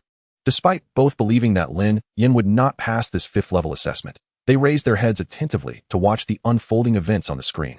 For they knew that even if Lin Yan were to fail this assessment, his displayed prowess would allow him to choose any Beastmaster University in the nation. The 5th level assessment is about to begin. Please prepare the candidates. As an electronic prompt sounded, Lin Yan's gaze sharpened momentarily. Is this the final hurdle? Let us conclude this assessment swiftly. A subtle smile graced Lin Yan's face, showing not a hint of trepidation before this unprecedented challenge. Xiao Bing, release your cold energy. Lin Yan commanded, and the ice serpent immediately soared into the sky, descending upon the surroundings with a massive outpouring of icy energy. In an instant, the canyon transformed into a winter wonderland. This canyon's environment was relatively enclosed, allowing the cold energy emitted by the ice serpent to accumulate within this confined space, significantly enhancing its combat power in such a battleground. Clever, utilizing the surrounding environment to its advantage, the gentle man nodded appreciatively. Each level's assessment required a certain amount of time for the spirit beasts to appear, and Lin Yan made full use of this interval. Just as the ice serpent diligently released its cold energy, a thunderous crashing sound erupted from the depths of the canyon. Boom, boom. With each reverberation came a tremor beneath their feet. In the next moment, an incredibly massive figure emerged within Lin Yan's line of sight. Its entire form was sculpted with brutish lines, resembling a colossal figure fashioned from clay. The entirety of its exterior gleamed a deep black, exuding an aura of immense power. Witnessing this formidable creature, Lin Yan's eyes narrowed slightly, and he muttered to himself, so that's why no one has ever passed this 5th level assessment. The spirit beast responsible for the 5th level trial was, in fact, a 3rd-tier, 4th level Earth Shatter beast, boasting a mid-3rd-tier cultivation level, contrary to the anticipated early 3rd-tier spirit beast. This was a challenge of hellish proportions.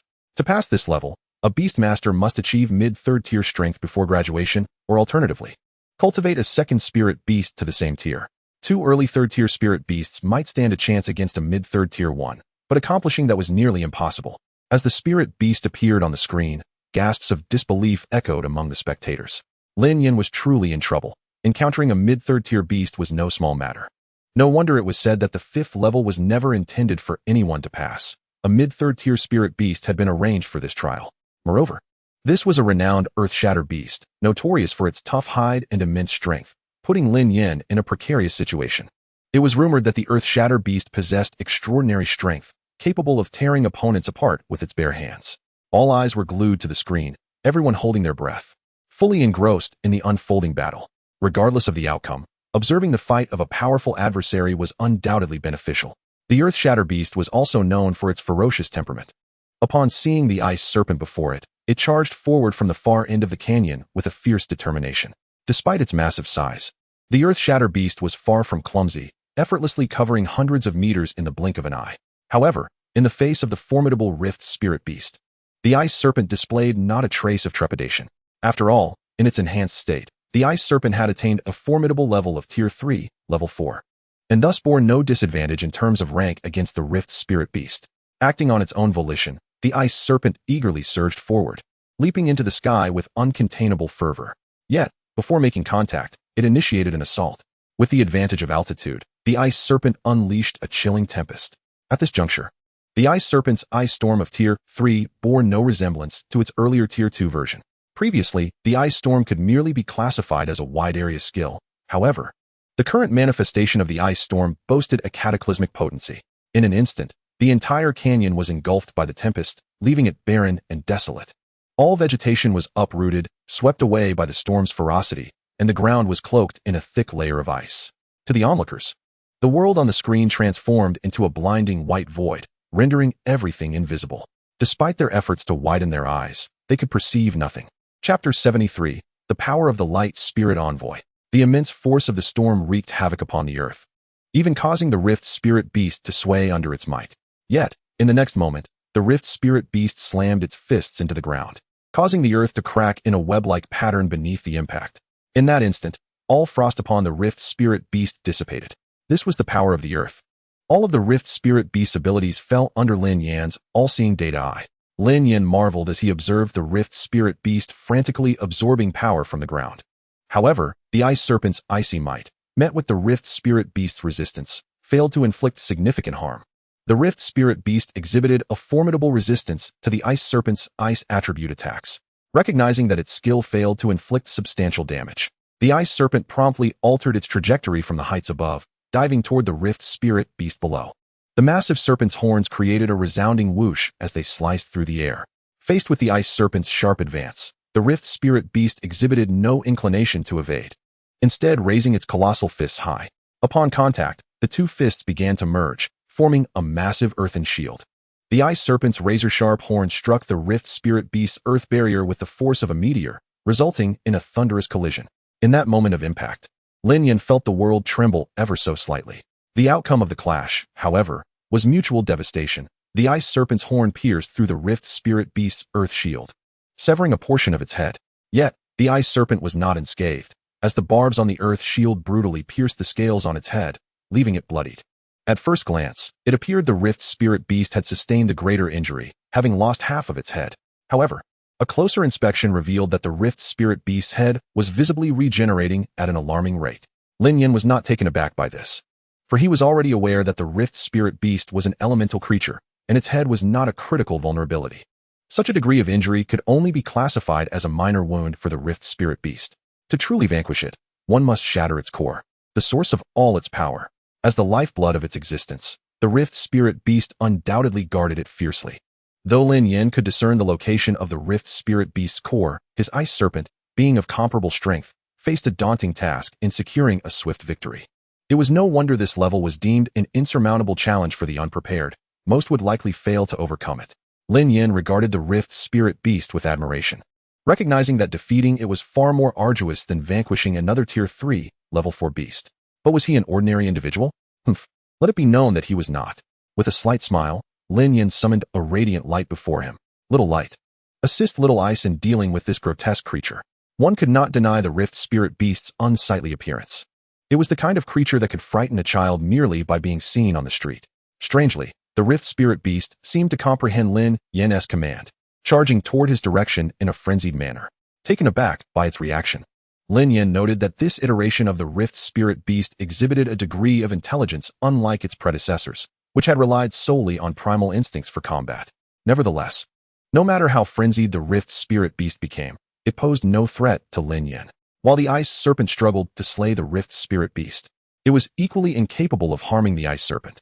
Moreover, with the Light Spirit Envoy present, Lin Yan was assured of his safety.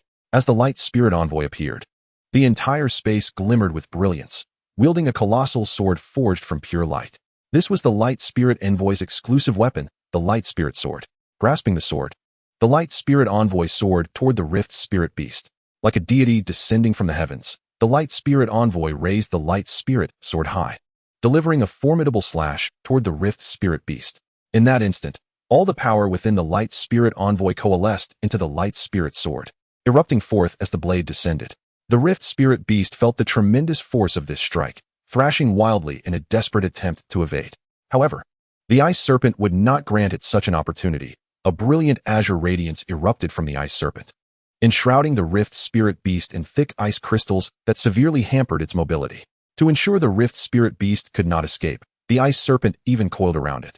As the Light Spirit Envoy's sword approached, the Rift Spirit Beast, despite its frantic efforts, remained utterly immobilized. A dazzling beam of light streaked through the sky, piercing through the Rift Spirit Beast's form. After a moment of violent thrashing, the Rift Spirit Beast fell silent, and the Ice Serpent relinquished its hold, withdrawing. In the next moment, the massive body of the Rift Spirit Beast collapsed to the ground.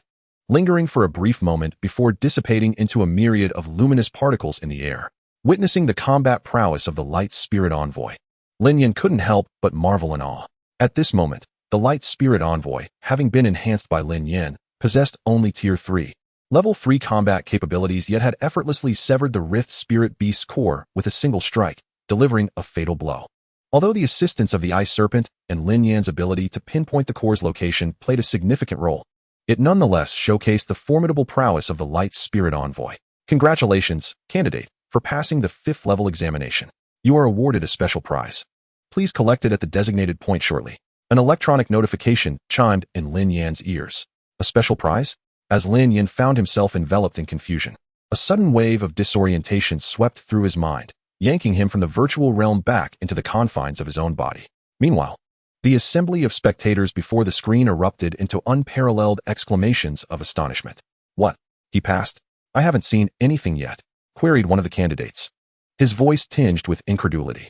Could there be some sort of inside information? How else could Lin Yan have succeeded without any visible evidence? Another voice chimed in, skepticism evident. I, too, sensed something amiss. In an instant, the entire square devolved into chaos.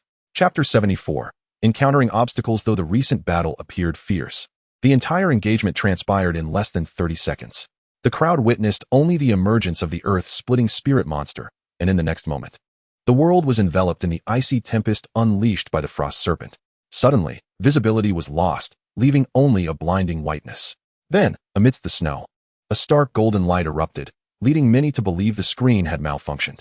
Yet, the very next moment, a green light illuminated beside the screen, indicating that Lin Yan had successfully passed the 5th level of the examination.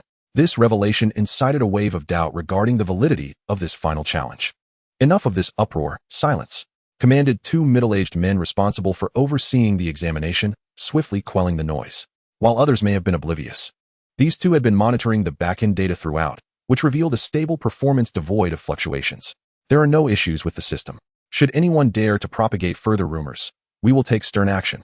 With the invigilators affirming the integrity of Lin Yan's assessment, the crowd reluctantly began to accept the reality of his success in the 5th level. I knew Lin Yan possessed the strength to pass the 5th assessment. Oh, how you sang a different tune moments ago. I can't believe Lin Yan truly managed to clear the 5th level. I witnessed the entire process. This is astonishing. How did he surpass the 5th level? I wonder what his current capabilities are. What his capabilities are, I cannot say, but I am certain he could effortlessly defeat you. As if you wouldn't be easily vanquished yourself. At that moment, Lin Yan opened his eyes and removed the rudimentary helmet from his head. The virtual world was indeed remarkable, mirroring the sensations of reality so closely that one could hardly discern the difference. He touched his face to reassure himself of his return to the tangible world. Lin Yan harbored no doubts.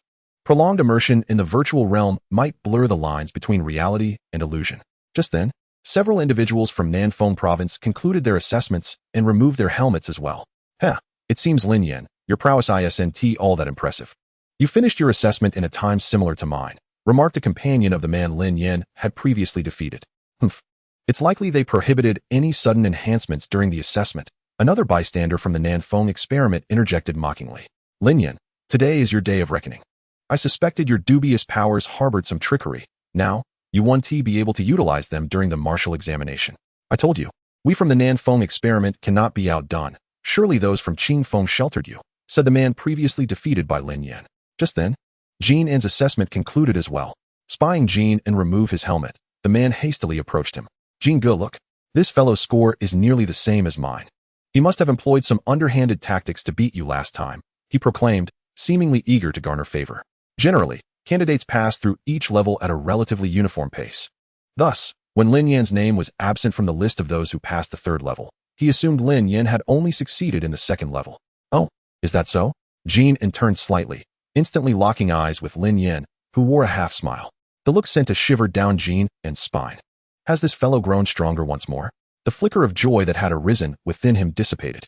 Suddenly, a realization dawned on him, and his expression shifted as he snapped at the man. What does that have to do with me?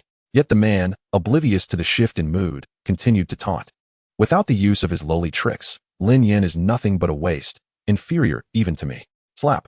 A resounding slap echoed, and the man fell to the ground once more, dazed and bewildered, staring up at Jinan, feeling a twinge of injustice, unsure why he had been struck again.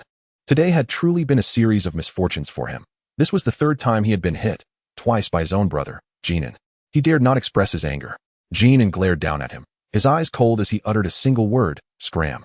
The man quickly scrambled to his feet and vanished from Jinan's sight. Meanwhile, Jinan's anger still simmered. What this man did not realize was that during his defeat at Lin Yan's hands, Lin Yan had not employed any special abilities. It was only after Feng Qing had taken the forbidden substance that Lin Yan had unleashed his astonishing prowess. If the man claimed Lin Yan was a waste for being unable to utilize such powers, then surely Jinan was even less than that. Watching the man depart, Lin Yan exhaled softly, puzzled by the man's reasoning. Even if Lin Yan had truly been unable to harness his enhanced abilities during the assessment, it was undeniable that he could employ them in the real world to defeat him. If he lingered any longer, Lin Yan would not restrain himself from delivering a well-deserved beating. The man was an incessant nuisance, much like a bothersome fly. At that moment, the onlookers regarded the man as if he were a clown. They had all witnessed Lin Yan's gradual triumph through the 5th level of the examination. Others would eagerly seek to curry favor with him, yet here was an unwise soul daring to provoke him. After a while, others began to finish their assessments, removing their helmets in succession. Brother Lin Yan, I passed the 3rd level. Upon completing her assessment, Feng Ling joyfully bounded over to Lin Yan. Excellent. I knew you could do it, Lin Yan replied, genuinely pleased to see Feng Ling succeed in the 3rd level. Just then, Muhi also emerged from the virtual space. And seeing the smile on his face, Lin Yan knew his assessment results must have been favorable. How did it go? Lin Yan inquired with concern. As a beast master of the support class, Muhi's assessment differed from the others, so aside from Feng Ling, Lin Yan was most anxious about Muhi's results. The remaining candidates were unlikely to face significant issues. Luck was on my side. I passed the 3rd level, Muhi replied, beaming. The 3rd level? That's truly impressive. Feng Ling covered her mouth in delight. The ability to pass the 3rd level indicated that Muhi's potential as a beast master was exceedingly promising. Typically, the assessments for support-type beast masters focus on the future potential of their beasts. Chapter 75, My Cat Can Do a Backflip. Gradually, the assessments of the other 4 individuals were successfully concluded. For them, the entire examination process was devoid of peril. They were destined to falter at the 3rd level, while the 2nd level posed little challenge. Thus, it can be concluded that the results of our martial arts examination were exceedingly satisfactory. Observing that his companions had all achieved commendable results, Lin Yan felt a genuine sense of joy for them. In Qingfeng City, these few friends were all that remained for Lin Yan. At that moment, 2 examiners unexpectedly approached Lin Yan's direction. Apologies for the interruption, said the examiners. Upon their arrival, Tian Cheng and the others promptly made way. It is worth noting that these 2 examiners were the heads of the South Wind Beast Tamer Association, holding power equivalent to that of the governor of South Wind Province. Lin Yan, this is your reward for passing the 5th level assessment, stated the gentle examiner, presenting an exquisitely packaged wooden box. Thank you, examiner. Upon seeing this, Lin Yan immediately understood. This must be the reward mentioned in the prompt from the virtual world. You have received the item, so we shall take our leave. The 2 examiners nodded slightly at Lin Yan. It was only because Lin Yan had passed the 5th level assessment that they were aware of the existence of a reward associated with it. A sudden call from headquarters had informed them of this prize, prompting them to hastily retrieve it from the storeroom. Lin Yan weighed the box in his hands. It was quite substantial, indicating that it contained a considerable number of items. However, with so many people around, it was not convenient to open it, so he directly stored it in his storage ring. Brother Lin Yan, you passed the 5th level assessment, Feng Ling exclaimed in astonishment. The others exchanged glances, rendered speechless by their surprise. They had anticipated that Lin Yan's prowess would allow him to surpass the 3rd level, yet they had never imagined he would conquer the unprecedented 5th level assessment. Boss, you actually passed the 5th level assessment. What manner of spirit beast did you face in the 5th level assessment? Please, tell us. Tian Cheng gazed at Lin Yan with eager anticipation. They had not expected that the individual who triumphed in the legendary 5th level assessment was right beside them, and moreover, one of their teammates. The spirit beast of the 5th level assessment was a 3rd tier, 4th level beast. Lin Yan casually revealed the beast's strength. 3rd tier, 4th level. Boss, what kind of miraculous elixirs have you been feeding your spirit beast? In a similar time frame, our spirit beasts struggle against a 2nd tier beast, and yours is capable of defeating a 3rd tier, 4th level beast. Feng Wu looked at Lin Yan with wide-eyed astonishment. Ha ha ha, it was merely good fortune. Lin Yan waved his hand dismissively. In truth, he had yet to disclose that the spirit beast he faced in the 5th level assessment was a 3rd tier, 4th level earth splitter. Or else their astonishment would have only intensified. They were all taken aback by Lin Yan's newfound strength. I can't believe I'm on the same team as a genius who passed the 5th level assessment. If word gets out, I could boast about it for a lifetime. When Hong exclaimed, her cheeks flushed with excitement. At that moment, a crowd began to gather around Lin Yan. Lin Yan, I wonder if you're free tonight. I would like to invite you to my home to discuss cultivation. Lin Yan, would you consider joining my Shanghua Beast Tamer store? It's a nationwide chain. If you join us, I'll cover all cultivation resources up to the 7th tier. Lin Yan, my home cat can do backflips. In an instant, Lin Yan and the others found themselves surrounded, reminiscent of the day he had defeated Li Dali, but today's spectacle was magnitudes larger. Seeing this, Feng Ling took Lin Yan's hand and led him toward the exit of the Beast Tamer Association, with the others quickly following suit. The crowd was growing increasingly dense, and if they did not leave soon, they would find it impossible to escape. Meanwhile, the man who had clashed with Lin Yan stood dumbfounded, unable to comprehend the situation. Lin Yan, the 5th level assessment, he muttered, a cold sweat trickling down his back. Thankfully, Lin Yan did not pursue the matter further, otherwise, he wouldn't even need to intervene personally. One word from Lin Yan could have drawn the assistance of numerous factions to deal with this minor annoyance. After considerable effort, the group finally squeezed through the throng and emerged outside the Beast Tamer Association. Brother Lin Yan, it seems your popularity is quite high. We exerted so much effort just to escape, Feng Ling remarked with a playful glare at Lin Yan. Not at all, no matter how much they call out to me. I shall not respond, Lin Yan shrugged, rubbing his nose. Oh, is that so? I thought you seemed a bit intrigued when someone mentioned a cat that can do backflips. Feng Ling teased, her tone laced with jealousy. That's not true. How could there be a cat that can do backflips? I was merely curious about cats. Lin Yan replied, feeling somewhat guilty. That's for the best. Feng Ling's expression finally returned to normal upon hearing Lin Yan's explanation. Let us go, it's getting late. Let's grab a meal. Today, I'll treat you all. Lin Yan quickly shifted the topic, glancing at the others. All right. Tiancheng immediately agreed. The others also concurred, eager to savor the local delicacies of Southwind City, a place they had yet to thoroughly explore. They found a restaurant that appeared quite promising. What are your thoughts on the future of the Beast Tamer University? Lin Yan inquired of the others as they sat down to eat. My intention is to attend Southwind Beast Tamer University, as it is relatively close to home, and it is one of the better options available based on my initial exam results. Feng Wu responded promptly. I too plan to attend Southwind Beast Tamer University. After all, we aren't like you, boss. With your martial arts exam results, you can choose any Beast Tamer University in the nation, Wen Hong added. Same here. Both Wen Hong and Feng Wu affirmed. That sounds like a solid plan. Southwind Beast Tamer University is indeed a commendable institution, well suited for you all. What about you? Lin Yan turned to Mu He. I intend to go to Mu Feng Beast Tamer University. I was previously concerned about my results, but since I've passed the 3rd level assessment, I've decided to check it out, Mu He replied. Mu Feng Beast Tamer University is indeed a favorable choice, particularly for support-type beast tamers, being the most suitable institution for them in the entire Yanxiao region. Lin Yan nodded in agreement upon hearing Mu He's response.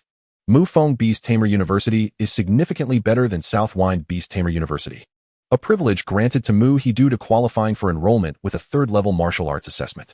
What about you, Feng Ling? Feng Wu asked, turning to Feng Ling. I haven't decided on which school to attend yet. I'm not sure which Beast Tamer universities have a recruitment threshold for 3rd-level tamers, Feng Ling slowly replied. In truth, Feng Ling had more to say. She initially believed that Lin Yan's martial arts assessment results would be similar to hers, both at the 3rd level. So wherever Lin Yan went, she would follow. She never anticipated that Lin Yan would conquer the 5th level assessment today, throwing her plans into disarray, leaving her uncertain about her next steps. Since you are uncertain about where to go, why not accompany me to the Beastmaster University in the Magic City? Oh, but isn't it required to pass the 4th level assessment to secure a place there? Feng Ling inquired, her brow furrowed in confusion. The Beastmaster University in the Magic City is renowned as one of the nation's premier institutions for beast tamers, the other being the Kyoto Beastmaster University, located in Kyoto. I specifically checked earlier. The enrollment threshold for the Magic City's Beastmaster University is merely passing the 3rd level assessment. This university is indeed the most suitable for commoners, while Kyoto's institution is predominantly attended by the offspring of the affluent elite. At the Magic City's Beastmaster University, merit alone determines one's fate. As long as your abilities are sufficient, other factors are disregarded. Lin Yan paused momentarily before continuing. Thus, the re-examination at the Magic City's Beastmaster University is one of the few that boasts a high elimination rate. Generally, only candidates at the 4th level can secure their passage, yet those who have passed the 3rd level assessment still hold a glimmer of hope. Moreover, despite the high elimination rate, applicants who do not succeed in the re-examination are granted a chance for adjustment. Once the initial assessment scores meet the university's admission criteria, a re-examination is conducted. Only those who pass this re-examination truly become students of the institution. However, it is noteworthy that the difficulty of the re-examinations at most Beastmaster universities is relatively low, allowing nearly everyone to succeed, with the sole purpose of ranking. In contrast, the Magic City's Beastmaster University is distinctly different, for its re-examination is genuinely competitive. But my abilities are insufficient to pass the re-examination, Feng Ling remarked, her face a canvas of uncertainty as she gazed at Lin Yan. Even if Feng Ling were to apply for the re-examination, failure would inevitably lead to elimination. Observing Feng Ling's reaction, Lin Yan anticipated her concerns. This is precisely what renders the re-examination at the Magic City's Beastmaster University intriguing. It follows a free combat format, with no restrictions on team formations. You and I can partner up when the time comes, Lin Yan stated confidently. Wouldn't I hold you back? Feng Ling hesitated, her brow furrowing in doubt. What are you saying? Have you not considered my capabilities? You won't be a burden at all, Lin Yan assured her with a gentle pat on the head. Well then, that means I can stay with you, brother Lin Yan, for as long as I wish. Feng Ling's heart lightened upon hearing Lin Yan's words. Indeed. How could she possibly hinder someone of Lin Yan's caliber, who could pass the 5th level assessment? With that, Feng Ling linked her arm with Lin Yan's and leaned against his shoulder. Their intimate pose drew envious glances from those nearby. Feeling the warmth of her presence against his shoulder, Lin Yan's heartbeat quickened, stirring a peculiar sentiment within him. At that moment, Feng Ling found an unprecedented sense of security in Lin Yan's broad shoulder. All her prior worries before this meal dissipated into thin air. She had been concerned that entering the Beastmaster University would force her to part ways with Lin Yan, but now it seemed that they would remain together, alleviating the weight in her heart. Once everyone confirmed their future paths, the atmosphere grew lighter, and laughter filled the air as they completed their meal. As dusk descended after a day of revelry in Nanfeng City, the group began to part ways. In the twilight hour, Lin Yan turned to Feng Ling as they walked along the corridor. Do you have any plans for the upcoming days? Not really. Is there something on your mind? Brother Lin Yan? Feng Ling's eyes widened as she looked at him. I believe if you have no other commitments, you could join me in the primordial forest for a while to enhance your strength, Lin Yan suggested after a moment of contemplation. Oh yes, of course. Feng Ling replied eagerly, her excitement palpable. To be with Lin Yan and simultaneously improve her capabilities was an opportunity she could hardly resist. Although Lin Yan could assist her in gaining entrance to the Beastmaster University, once there, she would still need to rely on her own strength to acquire various resources. It wouldn't be due to depend entirely on Lin Yan. Thus, the prospect of enhancing her abilities was immensely satisfying for Feng Ling. Let us turn in early tonight. We'll set off first thing in the morning, Lin Yan said, a smile illuminating his face upon receiving her agreement. You should rest early too, brother Lin Yan, Feng Ling replied, her gaze filled with happiness as she looked at him. Until tomorrow, she said, and with that, Lin Yan closed the door to his room. Upon returning home, Lin Yan promptly entered his chamber and retrieved a delicate wooden box from his spatial storage ring. This was the reward he received for passing the 5th level assessment. He had been too occupied during the day to examine its contents. Gently opening the exquisite box, he was greeted by 3 vials of exquisite elixirs and a small note. Picking up the note, he discovered it detailed the uses of the 3 elixirs. It was then that Lin Yan realized the nature of the contents. They were the Essence Cultivation Pill, Pure Spirit Pill, and Vitality Nurturing Pill. The Essence Cultivation Pill and Pure Spirit Pill corresponded to the physical constitution and spiritual power of a beast tamer, respectively, and consuming them would effectively enhance both physical fitness and spiritual prowess. The Vitality Nurturing Pill was designated for beasts, promoting the growth of lower-tier creatures. Lin Yan first opened the vial containing the Essence Cultivation Pill and retrieved a crimson elixir. Tilting his head slightly, he swallowed the Essence Cultivation Pill. Moments later, he distinctly felt a wave of warmth rising from his dantian, gradually spreading a soothing sensation throughout his body. Lin Yan couldn't help but emit a soft sound of pleasure. The effects of the Essence Cultivation Pill were remarkable, causing all his pores to seemingly open under its influence. After about a minute, the soothing sensation began to wane. Clenching his fist, Lin Yan could clearly sense a significant enhancement in his overall strength. After experiencing the effects of the Essence Cultivation Pill, he eagerly took the Pure Spirit Pill and consumed it without hesitation. A familiar feeling instantly washed over him, and Lin Yan was slightly taken aback. For the sensation after taking the Pure Spirit Pill was identical to that of using the Soul Crystal previously. However, since his spiritual power had increased considerably since then, the experience was not as intense as the first time he had consumed the Soul Crystal. Lin Yan quickly deduced that the main components of both the pure spirit pill and the soul crystal were likely quite similar. Drawing from his earlier experience with the soul crystal, he adeptly absorbed the pure spirit pill. Nevertheless, after completing the absorption, Lin Yan felt a twinge of astonishment. The effects of the pure spirit pill were surprisingly comparable to those of the soul crystal he had consumed before. Yet, Lin Yan found it curious that the potency of the pure spirit pill seemed to be less than that of the original soul crystal, even though its effects were equally potent. This was likely due to the refinement process into pill form, which made the essence easier to absorb, thus compensating for the reduced potency while maintaining efficacy. With this realization, Lin Yan's doubts evaporated. However, regarding the remaining vitality nurturing pill, he hesitated for a moment before deciding to store it in his spatial ring. "I'll wait until I acquire a new beast to use it," he murmured to himself. The effects of the nourishing yuan pill are nothing short of extraordinary, as it significantly accelerates the growth rate of beast companions. With each beast permitted to utilize it only once throughout its lifetime. This remarkable elixir can elevate a beast's level by several ranks directly. However, its efficacy is notably more pronounced for lower-tier beasts.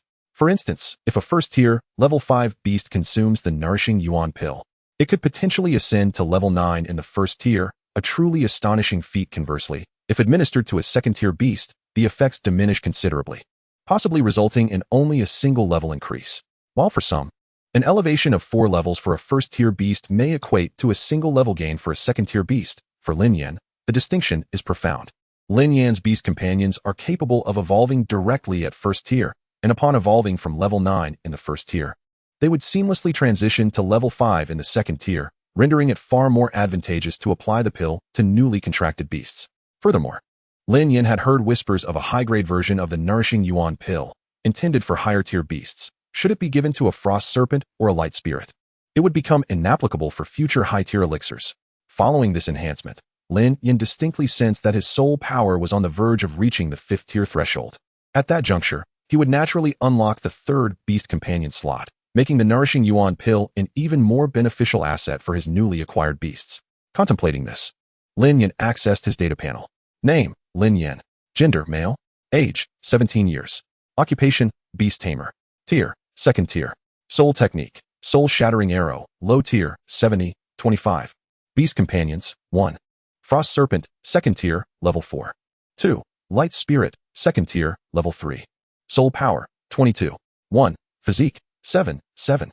Talent skills, 1. Data analyzing divine eye. 1. Data divine eye. Talent description, can present all biological entities observed by the host in a data attribute format. 2. Enhancement, consumes a certain amount of soul power to strengthen the host's beast companions. The duration and magnitude of enhancement are determined by the host's soul power. His soul power had astonishingly risen to 22 points, placing him at the mid-level of the 4th tier. It is noteworthy that Lin Yan's actual rank is only that of a 2nd-tier beast tamer. However, compared to when he first traversed into this world, Lin Yan's strength has increased tremendously. The augmentation of strength often correlates with resource consumption, and Lin Yan's enhancement has been directly proportional to the resources expended. It is essential to understand that Lin Yan has undertaken considerable risks to acquire these resources for his growth. Tomorrow, he plans to take Feng Ling to the primitive forest while also seizing some tasks at the Beast Tamer Association to earn a little extra. With these thoughts in mind, Lin Yan began to formulate plans for the upcoming period. Early the next morning, Lin Yan arose and completed his morning routine. As he stood at Feng Ling's doorstep, poised to knock, the door swung open unexpectedly. "Oh, Brother Lin Yan, you're up so early?" Feng Ling exclaimed, her expression one of surprise as she beheld him. Initially, Feng Ling had intended to wake Lin Yan, only to find that he had arrived at her doorstep first. "Since you're ready, shall we depart?" Lin Yan proposed, his gaze fixed on Feng Ling. Today, she appeared to have taken special care in her appearance, looking particularly enchanting. "All right, Brother Lin Yan," Feng Ling replied, promptly falling into step beside him. Upon reaching the ground floor, they hailed a taxi. "Driver, please take us to the Beast Tamer Association first," Lin Yan instructed. "Certainly. Please hold on." The driver responded as the engine roared to life, and they sped away. In no time, they arrived at the entrance of the Beast Tamer Association. As they disembarked, Feng Ling looked at Lin Yan with confusion. "Brother Lin Yan, aren't we headed to the primitive forest? Why have we come to the Beast Tamer Association? I just wanted to see if there are any tasks available that we could take on to earn some extra money." Lin Yan patiently explained. "Oh, I see." Feng Ling nodded in realization. Entering the Beast Tamer Association, Lin Yan traversed the familiar path to the task hall, quickly locating the section pertaining to the primitive forest. A plethora of tasks unfolded before his eyes. Guard the exit of the primitive forest. 100,000 alliance coins per month, strength requirement. Mid-second tier or above beast tamer. Cleanup operation in the primitive forest, 10,000 federation coins per month. Strength requirement. Mid-first tier or above beast tamer. Elimination of beasts in the outskirts of the primitive forest, strength requirement. Late first tier or above. Rewards. 5,000 alliance coins per first tier beast. 10,000 alliance coins per second tier beast. After perusing for a while, Lin Yan finally discovered a task that piqued his interest. Investigate the cause of the massive emergence of purple gold magic worms in the Purple Gold Canyon, while simultaneously clearing the scattered worms in the external region. All compensation will be calculated according to the elimination of beasts in the outskirts of the primitive forest. If the cause of the purple gold magic worm's emergence is successfully determined, a reward of 200,000 alliance coins will be granted. If the phenomenon is successfully resolved, a reward of 300,000 alliance coins will be awarded. Strength requirement. Mid-second tier or above beast tamer. Lin Yan was momentarily taken aback upon reading this. The emergence of purple gold magic worms from the Purple Gold Canyon. He vividly recalled the substantial cultivation resources he had acquired there, as well as the confrontation with Liang Gu, the young master of the Liang Tian Beast Tamer group, which had culminated in a harrowing ambush. Fortunately, his swift enhancement in strength had enabled him to turn the tables. Initially, the purple gold magic worms had vanished from the canyon, and now they were suddenly emerging. There must be some underlying issue that warranted investigation. With this thought, Lin Yan clicked on the task to delve into its details. Chapter 78. Accepting the task. As the screen flickered, the task's details materialized before Lin Yan. Task details. In recent times, the living patterns of the purple gold magic worms in the Purple Gold Canyon have undergone drastic changes, with erratic behavior observed. There is compelling evidence that their activity range has now extended beyond the canyon, leading to multiple incidents of severe injuries inflicted by the worms.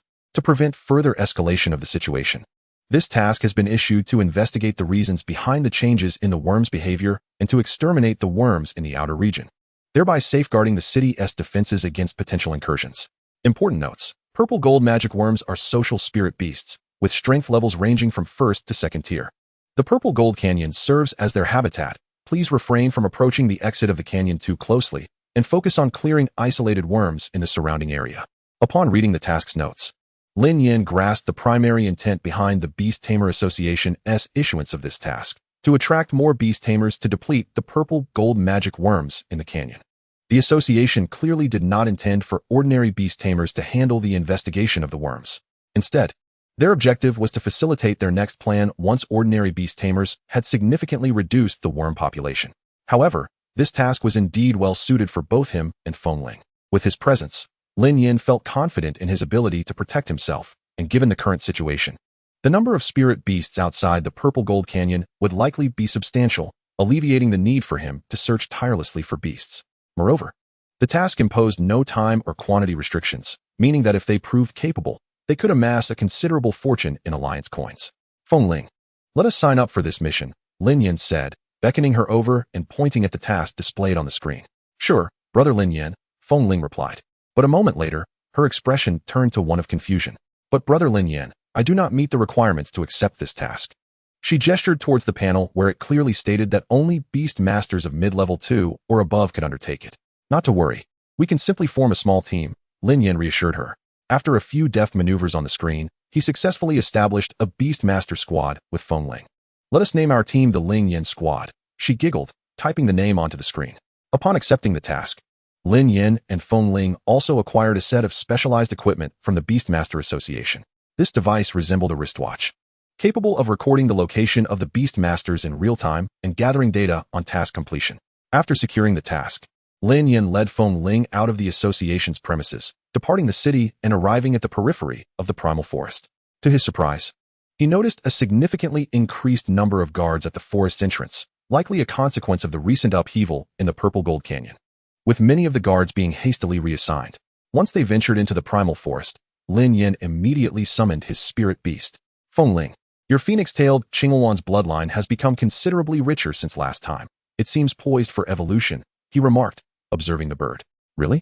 Ever since I followed your nurturing plan, brother Lin Yan, the growth rate of my phoenix-tailed Qingluan has accelerated significantly. It is already at level 2, stage 2. Fengling beamed at him. In her eyes, Lin Yan seemed capable of solving any problem, embodying an omnipotent figure. Shortly after delving deeper into the forest, they encountered a small squad of purple gold magic worms. Fortunately, the squad comprised only a single mid-level 2 purple gold magic worm and 9 level 1 counterparts. The battle was swiftly concluded as the Ice Serpent and the Phoenix-tailed Qinghuan dispatched them with ease. At that moment, Lin Yan understood why the Beastmaster Association mandated that only those of mid-level 2 or above could undertake this mission. Without such prowess, dealing with even this small squad of worms would have been insurmountable. A slightly weaker individual could have faced grave danger. Lin Yan instructed his Ice Serpent to restrain the mid-level worm while allowing Feng Ling's Phoenix-tailed Qinghuan to handle the rest. After the skirmish, Lin Yan was astonished to discover that Feng Ling's Phoenix-tailed Qinghuan possessed an innate advantage over the purple gold magic worms at a bloodline level. The worms could barely muster 80% of their capabilities in its presence. No wonder so many were eager to take on this perilous task. In such a short span, they had already earned 55,000 alliance coins. Look at the numbers in our account. Feng Ling exclaimed in awe as she gazed at the watch. Although the amount increased in real time, the alliance coins would only be released upon their return to the Beastmaster Association to complete the task, remaining temporarily in the Lin Yan squad's communal account. Having visited the Purple Gold Canyon before, Lin Yan and Feng Ling navigated confidently towards its location. As they approached, Lin Yan observed that the frequency and number of purple gold magic worms increased. Let us hunt the purple gold magic worms within this range. Venturing further might diminish the training effectiveness for our spirit beasts, Lin Yan advised. Glancing back at Feng Ling understood, Brother Lin Yan. We shall maintain our distance from the canyon to avoid danger. Feng Ling nodded in agreement. Unexpectedly, they soon encountered a trio of squads comprising a swarm of purple gold magic worms.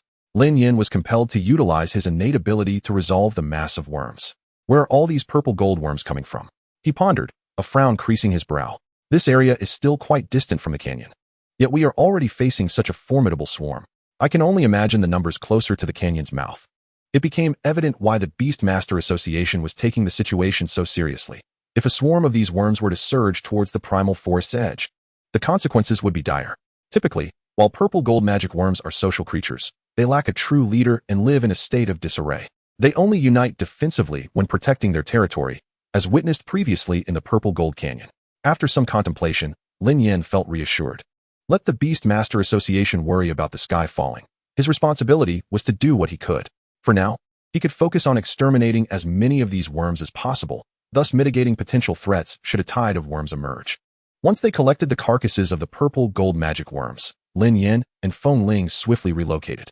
The recent commotion could attract other swarms, which would pose a significant dilemma. Chapter 79, Bloodline Reversion Evolution. After leaving, Lin Yan and Feng Ling did not rush to find another swarm of purple gold magic worms, but instead sought a safe place to rest.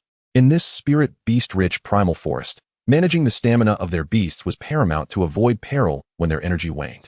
Feng Ling, at this moment, simply feed your spirit beast with the nurturing materials. After such a battle, this is the optimal time for absorption, Lin Yan suggested.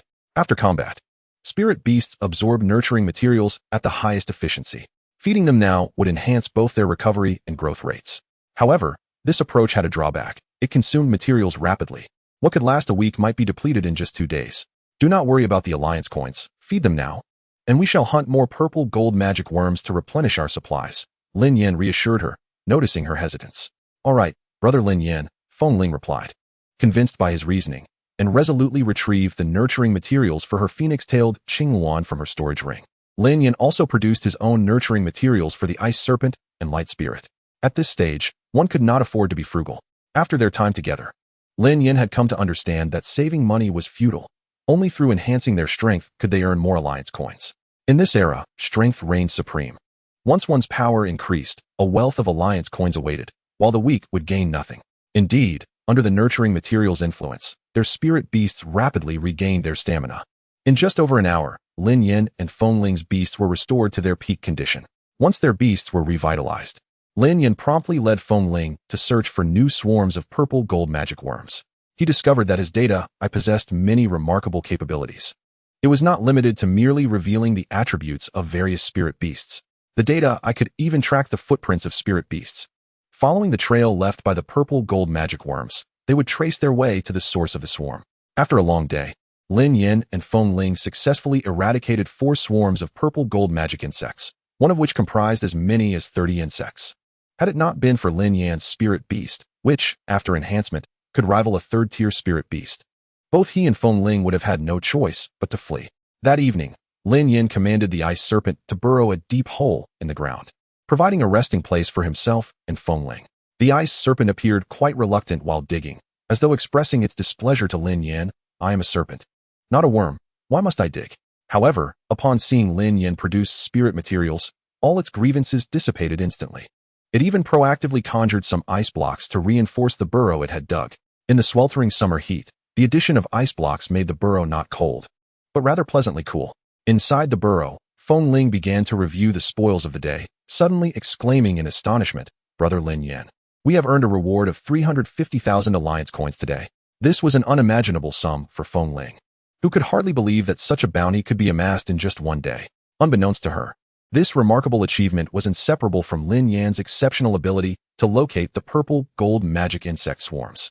Coupled with Lin Yan's prowess as a third-tier beastmaster, they possessed the capability to take down a swarm of 30 purple gold magic insects, which accounted for their substantial earnings in such a short span. Had it been anyone else, even two third-tier beastmasters would find it arduous to achieve such a high income in a single day. After a night of rest, the two rose early the next day. Brother Lin Yan, I feel that my phoenix-tail Qinghuan bird has significantly strengthened its bloodline after a day of battle. Feng Ling remarked. That is quite normal, Lin Yan replied calmly.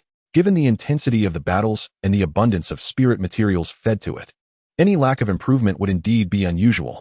After a night of rest and digestion, the ice serpent, which had already reached the peak of the second-tier 4th level, successfully broke through to the second-tier 5th level. Meanwhile, the light spirit was also nearing a breakthrough to the second-tier 4th level, having reached the threshold for advancement. Initially, after its evolution, the light spirit had attained the pinnacle of the second-tier 3rd level, merely a step away from breaking through. Lin Yan could sense that his light spirit would soon achieve its breakthrough. Thus, in the days that followed, Lin Yan and Feng Ling tirelessly sought out the purple gold magic insects, engaging in battles, reaping rewards, feeding spirit medicines, recovering, and then seeking and battling again. They maintained this rigorous routine, steadily enhancing their strength. On the third day, Feng Ling suddenly noticed something unusual about her beast, Brother Lin Yan.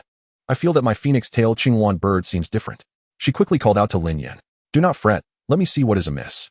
Lin Yan said as he activated his data insight to examine the phoenix-tail Qinghuan bird.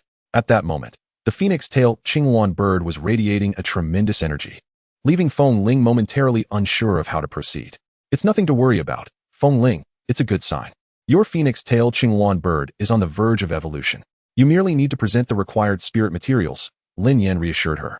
Moments later, Feng Ling promptly retrieved the spirit materials she had prepared for her phoenix-tail Qinghuan bird from her storage ring. The bird swiftly consumed the materials presented to it.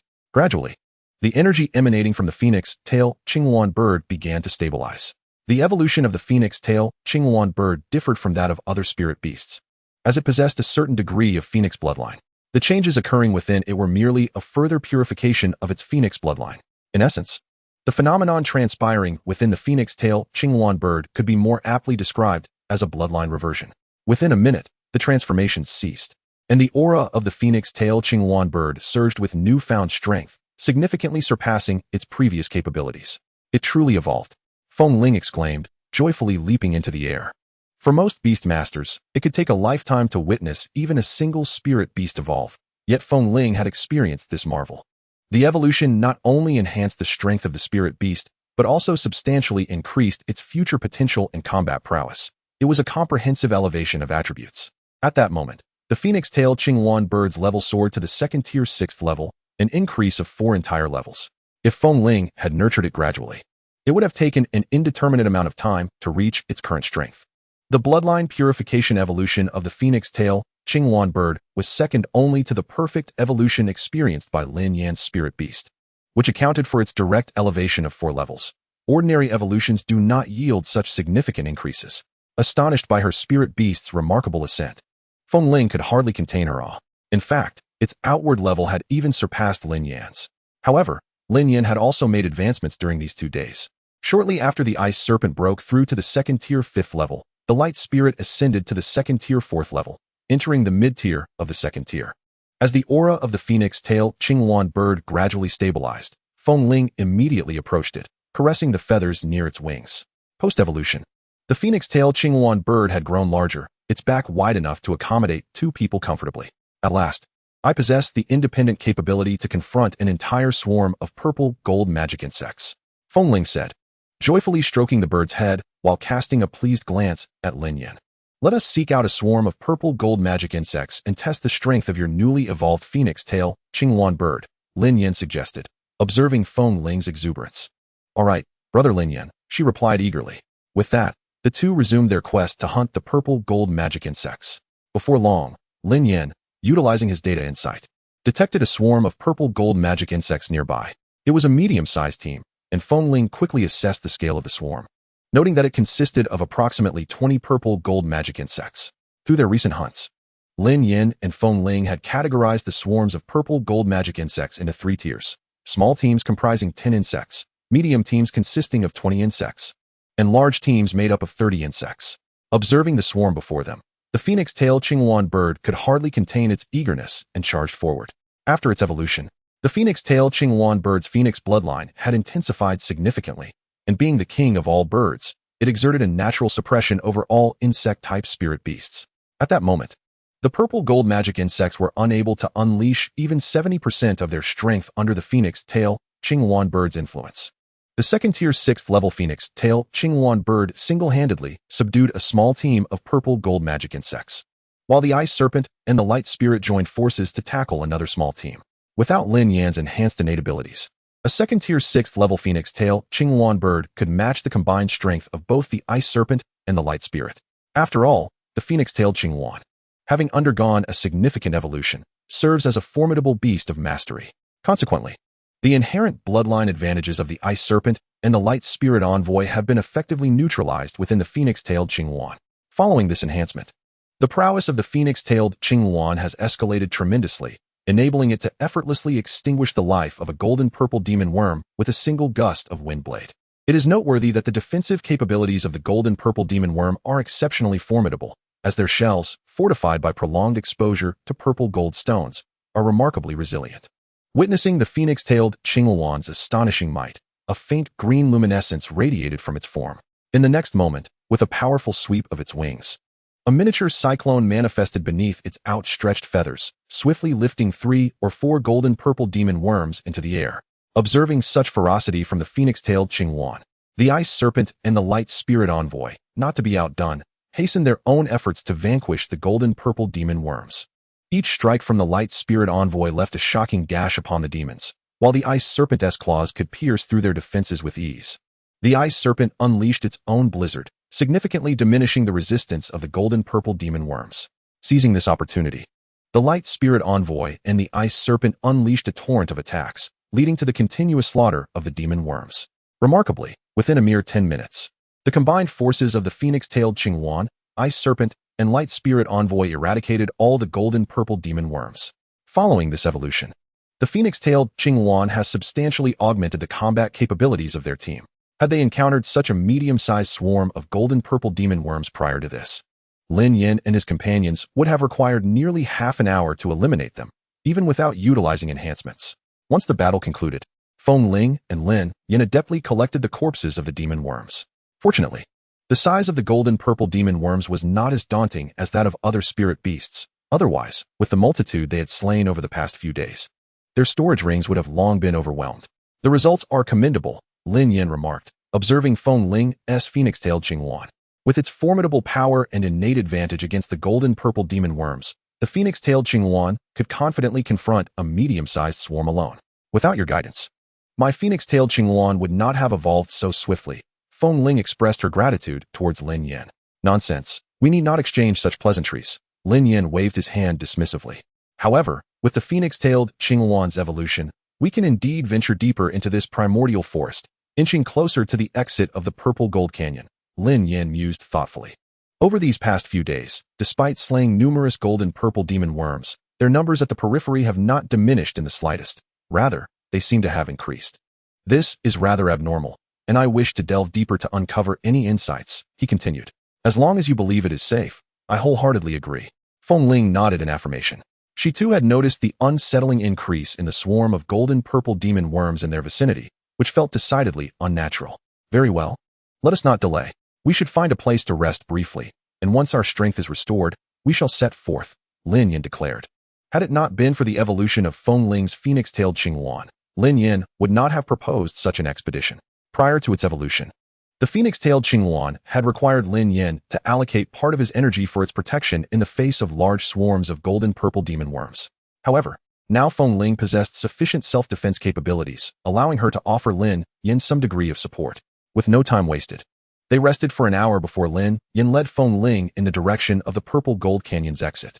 Lin Yan's conviction that the golden-purple demon worms posed a problem stemmed from the fact that throughout these 3 days, they had not encountered a single other breed of spirit beast aside from the golden-purple demon worms. This was exceedingly peculiar. The area was not within the dominion of the Purple Gold Canyon. Yet the absence of other spirit beasts indicated that the golden-purple demon worms were likely engaging in a campaign against them. Yet, Lin Yan had not come across any corpses of other spirit beasts, leading him to deduce that some had been driven away while others had surely fallen to the golden-purple demon worms, with their bodies subsequently removed. As they ventured deeper, Lin Yan noted that the aggression of the golden-purple demon worms had intensified. Feng Ling might not have perceived this escalation, as she viewed the worms' attacks as a natural occurrence. However, Lin Yan, with his data divine eye, discerned that the golden-purple demon worms were already in a volatile state prior to their encounter. With his unique abilities, Lin Yan had become something of an expert in spirit beast biology.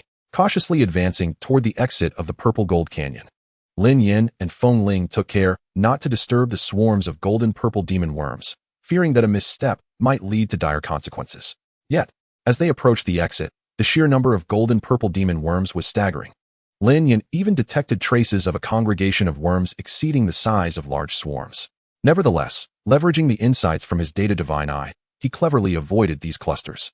Their objective was not to slay more golden-purple demon worms, but rather to gather information. Thus they did their utmost to evade confrontation. Moreover, the patterns left by the golden-purple demon worms fueled Lin Yan's suspicion that these creatures were not merely active, but were also concealing something, serving as sentinels preventing other spirit beasts and humans from approaching the Purple Gold Canyon. Without Lin Yan's formidable spiritual strength and the presence of his data divine eye, it would have been impossible for them to penetrate this deeply into the forest.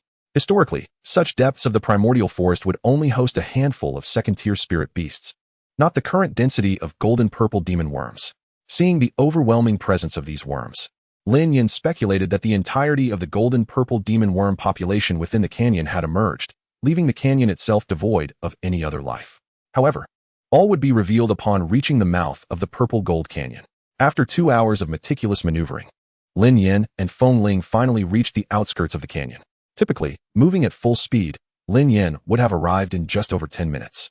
Yet, as Lin Yan raised his gaze toward the exit of the Purple Gold Canyon, he was astounded by the scene before him.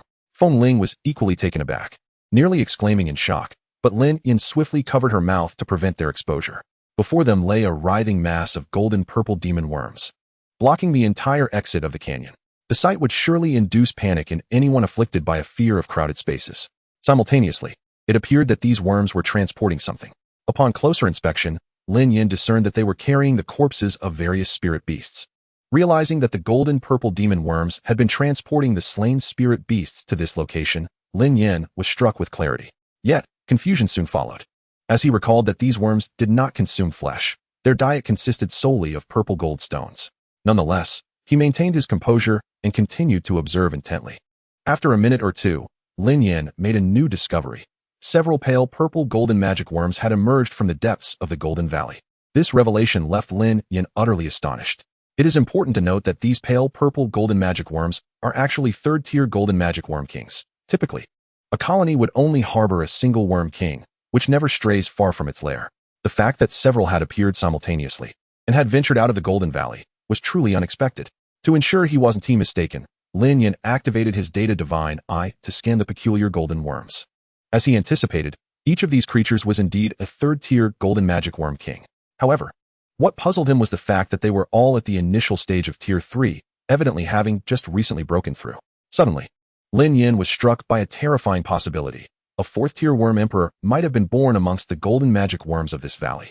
After corroborating this alarming phenomenon with the peculiar behavior of the golden worms, Lin Yan found himself over 90% certain of his conclusion, that this colony had indeed given rise to a fourth-tier golden worm emperor. It is only under the dominion of a worm emperor that a colony can support multiple worm kings. in the absence of an emperor. The emergence of a second Worm King would result in a relentless struggle to the death between them. Furthermore, it is only after the appearance of a Worm Emperor that Worm Kings are permitted to leave their lairs like lesser worms. Coupled with the evident order within the Golden Worm colony, Lin Yan was able to ascertain that the Golden Worms had birthed a Worm Emperor. Before Tier 3, the intelligence of spirit beasts is quite limited. Only upon breaking through to Tier 4 does their wisdom significantly increase. Thus, colonies without a Worm Emperor struggle to maintain order. However, there was one aspect that Lin Yan could not reconcile. Even if a Golden Worm Emperor were to emerge, it would not attack other species of spirit beasts without cause. This is due to an intrinsic genetic disposition in their bloodline, which remains unchanged regardless of their tier. Just as Lin Yan was deep in thought, pondering the reasons behind these anomalies, he was suddenly jolted back to reality when Feng Ling tugged insistently at his sleeve. "Lin Yan," she exclaimed. He quickly turned to follow her gaze. At the entrance of the Golden Valley stood several men cloaked in black robes, each adorned with a distinct emblem. Lin Yan's eyes widened in shock, rendered momentarily speechless. Yet, he felt a strange familiarity with the insignia on their cloaks. In the next instant, a realization struck him as he summoned his soul power to scan his storage ring. A dark, glossy token appeared in his hand, emblazoned with the very same emblem worn by the cloaked figures. 2 seconds later, the truth dawned upon him. "I should have anticipated this was the work of humans," Lin Yan exclaimed, slapping his thigh in frustration. This token was acquired after he had slain Liang Tian, the leader of the Beast Tamer Guild. It was now clear that Liang Tian had been closely associated with this organization. Moreover, based on their activities of collecting spirit beast corpses, Lin Yan could reasonably conclude that this group was likely connected to the dark beasts. Nevertheless, to ascertain the full extent of the situation, he needed to confer with the Beast Tamer Association. "It's time to leave," Lin Yan said, patting Feng Ling on the shoulder. Acknowledging that the situation had escalated beyond his control, he decided it was prudent to retreat. However, just as they prepared to depart, one of the black-robed men suddenly lifted his head and looked in Lin Yan's direction. "There is someone there." In an instant, the remaining cloaked figures turned their attention towards Lin Yan. The surrounding golden magic worms began to shift ominously towards him. Chapter 82. A perilous escape. In that moment, Lin Yan felt a chill run down his spine. Damn it, there's a 4th-tier beast tamer. Until that point, Lin Yan had been using his soul power to cloak their presence in this area. Yet, when he moved, the black-robed individual, possessing a similar tier of soul power, immediately detected the disturbance. Realizing he had been discovered, Lin Yan grasped Feng Ling's hand and bolted away. Simultaneously, he unleashed a soul-piercing arrow ahead, clearing a path through the horde of golden magic worms, and swiftly mounted his ice serpent to flee. "Boss, should we pursue?" The other black-robed figures glanced at their leader. After a moment of silence, the leader waved his hand dismissively. "No need to chase. Be cautious, it may be a feigned retreat. We still need to oversee the summoning ritual here. Let the golden worms deal with those two." "Understood, boss." Upon hearing their leader's command, the remaining figures halted their pursuit. Meanwhile, Lin Yan was racing for his life with Feng Ling, not daring to look back. Yet, the golden magic worms rapidly encircled them, creating an impenetrable barrier. Lin Yan hesitated to take flight with Feng Ling. If he ascended, he would be exposed to an all-out assault from the myriad of golden worms surrounding them, rather than just those obstructed by their current position. Even though the golden worms had limited flying capabilities, the sheer number, including the presence of golden worm kings, meant that taking to the skies would spell doom for Lin Yan before the worms exhausted themselves. The phoenix-tailed Qing Wan and the light spirit were unleashing their full capabilities ahead, recklessly expending every skill at their disposal. The ice serpent was also releasing its frigid aura with abandon, momentarily slowing the advance of the pursuing golden worms. However, even with the assistance of 2 third-tier mid-level spirit beasts, Lin Yan found himself struggling against the overwhelming tide of golden worms. The current predicament was far more perilous than his initial venture into the Golden Valley. Back then, all the golden worms were trailing behind. As long as he ran swiftly enough, the sight of them was merely intimidating, and escaping the confines of the valley meant safety. Now, however, they were besieged from all sides, with countless golden worms surging towards them, seemingly relentless until they reached the edge of the primal forest. The most dire aspect was the constant emergence of golden worms ahead, continuously impeding their speed. As the distance between them and the golden worms behind shrank to less than 10 meters, Lin Yan realized he had no viable options left. "Whatever happens, I'll gamble everything," he declared resolutely, pulling out the token emblazoned with the emblem of the black-robed figures. The token in question evidently serves as a symbol of affiliation for that organization. Lin Yan wagered that it could exert control over the purple-gold magic insects as well. After all, The few cloaked figures had their methods for navigating through the swarm of purple-gold magic insects without being attacked. Just as Lin Yan produced the token, all the purple-gold magic insects ceased their assault on the ice frost serpent. Ah, it truly is effective. In an instant, Lin Yan felt a significant alleviation of pressure. Observing the surrounding purple-gold magic insects no longer threatening him, he exhaled in relief. I knew this token would prove useful. With his life spared, Lin Yan displayed a smile of survival. It was simply a relief to have escaped. Feng Ling, witnessing the cessation of aggression from the purple-gold magic insects, also relaxed considerably. She gasped for breath, her chest heaving dramatically from the earlier fright. The reason Lin Yan had refrained from revealing the token earlier was due to concerns that those cloaked figures might pursue them. In such a scenario, even with the token, they would be helpless. Lin Yan, perhaps we should leave this place at once. The sheer number of purple-gold magic insects around us is still quite unnerving, Feng Ling remarked. Glancing at the insects, although the purple-gold magic insects were no longer attacking, the memory of their recent frenzied assault left Feng Ling with a lingering sense of dread. Had the token not been effective, they might well have been torn to shreds by the purple-gold magic insects alongside their beast companions. Very well, Lin Yan concurred, recognizing that remaining here was ill-advised. Should those cloaked figures detect something amiss and pursue, they would truly be at a loss. Regardless of the methods employed, Lin Yan knew he was no match for a fourth-tier beastmaster. The disparity between the third and fourth tiers was not something mere numbers could bridge. With that, the ice frost serpent beneath Lin Yan surged upward into the sky, while Feng Ling clung tightly to the hem of Lin Yan's garment on its back. At this moment, the phoenix-tailed Qing Luan bird had been summoned into Feng Ling's beast space. After the recent intense battle, its stamina had been completely depleted, rendering it unable to engage in combat for a considerable time. The ice frost serpent moved swiftly, and within a mere 10 minutes, devoid of the interference from the purple-gold magic insects, it had transported Lin Yan and Feng Ling to the outskirts of the primeval forest. Upon exiting the forest, Lin Yan immediately approached a figure resembling a squad leader stationed at the defense line. Greetings, I wish to speak with your commander. I have urgent matters to report. State your business. Not everyone is permitted to meet our commander, the soldier replied with an air of arrogance. Lin Yan's brow furrowed slightly at the soldier's tone.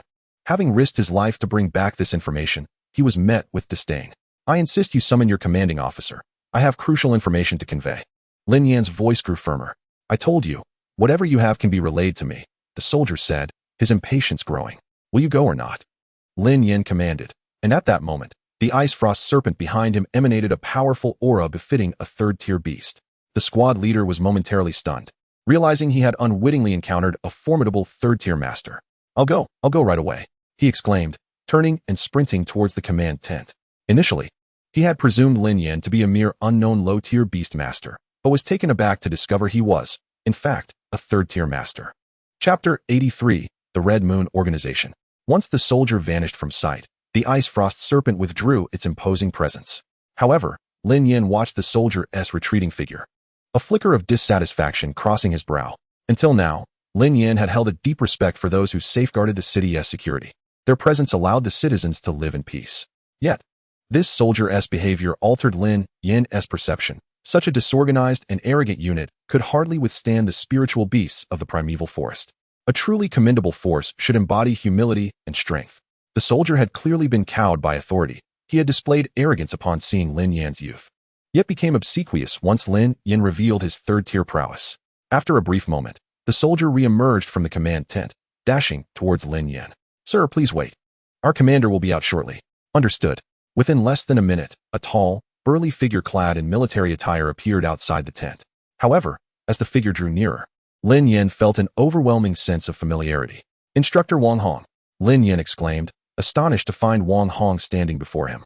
Lin Yan recognized the ironclad aura of a soldier emanating from Wang Hong, but had not expected to encounter him here. Ah, it's you. I heard you had important matters to discuss, Wang Hong said, a smile breaking across his face. He held Lin Yan in high regard, considering him somewhat of a protege. Instructor Wang Hong, it's not convenient to discuss here. Is there a more secluded location? Lin Yan, disregarding pleasantries, promptly got to the point. Oh, then let us go inside the command tent. It's equipped with top-notch shielding devices that can block all forms of surveillance. Noting Lin Yan's serious demeanor, Wang Hong said no more and led him into the tent. In Wang Hong's memory, Lin Yan had always been composed. Seeing him so grave and somewhat disheveled suggested that something significant was indeed afoot. Once inside the tent, Wang Hong promptly closed the door. Speak, what is the matter? He inquired, gazing intently at Lin Yan. It concerns the Purple Gold Gorge. Upon hearing Purple Gold Gorge, Wang Hong's eyes widened, and he listened intently to Lin Yan's account. Having been stationed here for so long, he was well aware that something was amiss in the primeval forest, particularly regarding the Purple Gold Gorge. I suspect that a fourth-tier Purple Gold Magic Insect Emperor has emerged within the gorge, and that a fourth-tier Beast Master has also appeared there, Lin Yan stated calmly. Can you stand by your claims? You must understand this is no trivial matter, Wang Hong replied, his brow furrowed. The situation was far beyond their prior expectations. They had prepared for a standard insect tide, but Lin Yan's revelations exceeded their contingency plans. They had witnessed numerous beast tides at the edge of the primeval forest. A single insect tide would not be overly concerning. However, Lin Yan's assertions had clearly surpassed the scope of their preparations. This is all based on what Feng Ling and I personally witnessed. Earlier today, we infiltrated the exit of the Purple Gold Gorge, were discovered by the cloaked figures, and barely managed to escape. Lin Yan recounted the entire ordeal. Your deductions are largely accurate, Wang Hong stated, having access to more intelligence than Lin Yan, swiftly piecing together the implications of the information presented. Could you show me that token? Wang Hong asked, his expression grave as he regarded Lin Yan. The matter was of utmost importance. He needed to verify every detail. This one, Lin Yan said, retrieving the token from his storage ring. At the sight of the token, Wang Hong's pupils dilated rapidly. Please wait a moment. The situation is urgent. I need to report to the higher-ups and then communicate with the Beastmaster Association. With that, Wang Hong departed to a secluded corner of the military tent, retrieving a complex communication device, swiftly sending messages. After more than 10 minutes, he set down the phone. His expression grave. What is the situation? Lin Yan inquired immediately. The circumstances are not favorable, Wang Hong replied, his face etched with concern. The higher-ups have already contacted the Beastmaster Association in Qingfeng City. At present, the only fourth-tier Beastmaster capable of arriving swiftly is the vice president of the association. Additionally, the Beastmaster Association in Nanfeng Province can dispatch 2 second-tier Beastmasters, but they will take at least 2 hours to arrive. Upon hearing this news, Lin Yan's expression also turned serious. Then we can only hope they won't launch the golden-purple insect tide in the immediate future, he sighed. That's unlikely. If my guess is correct, they will initiate the insect tide within an hour, Wang Hong interjected hastily. Observing Lin Yan's puzzled expression, he elaborated. It seems you are not aware of the organization to which the black-robed individuals belong. Their name is Red Moon, and its members are all contract holders of dark beasts. They are entities that all official organizations in our country aim to eliminate. Now that they have been discovered by you, they will surely launch an attack once they realize you have fled. They will not afford us much time to prepare. Is it possible to request fourth-tier beast masters from adjacent cities? Lin Yan pondered. Although Nanfeng City is relatively distant from Qingfeng City, there are 2 nearby cities that could assist. That won't do. Apart from Nanfeng City, the smaller cities only possess 1 or 2 fourth-tier beastmasters. If we call them over, the Red Moon organization will likely attack those cities lacking high-level combat power without hesitation, leading to catastrophic consequences. Lin Yan came to a realization. Had I known, I would not have gone to investigate. This way, the beast tide wouldn't have arrived so soon. Do not blame yourself. Although you hastened the beast tide's arrival, you also alerted us, giving us time to prepare and disrupting their plans.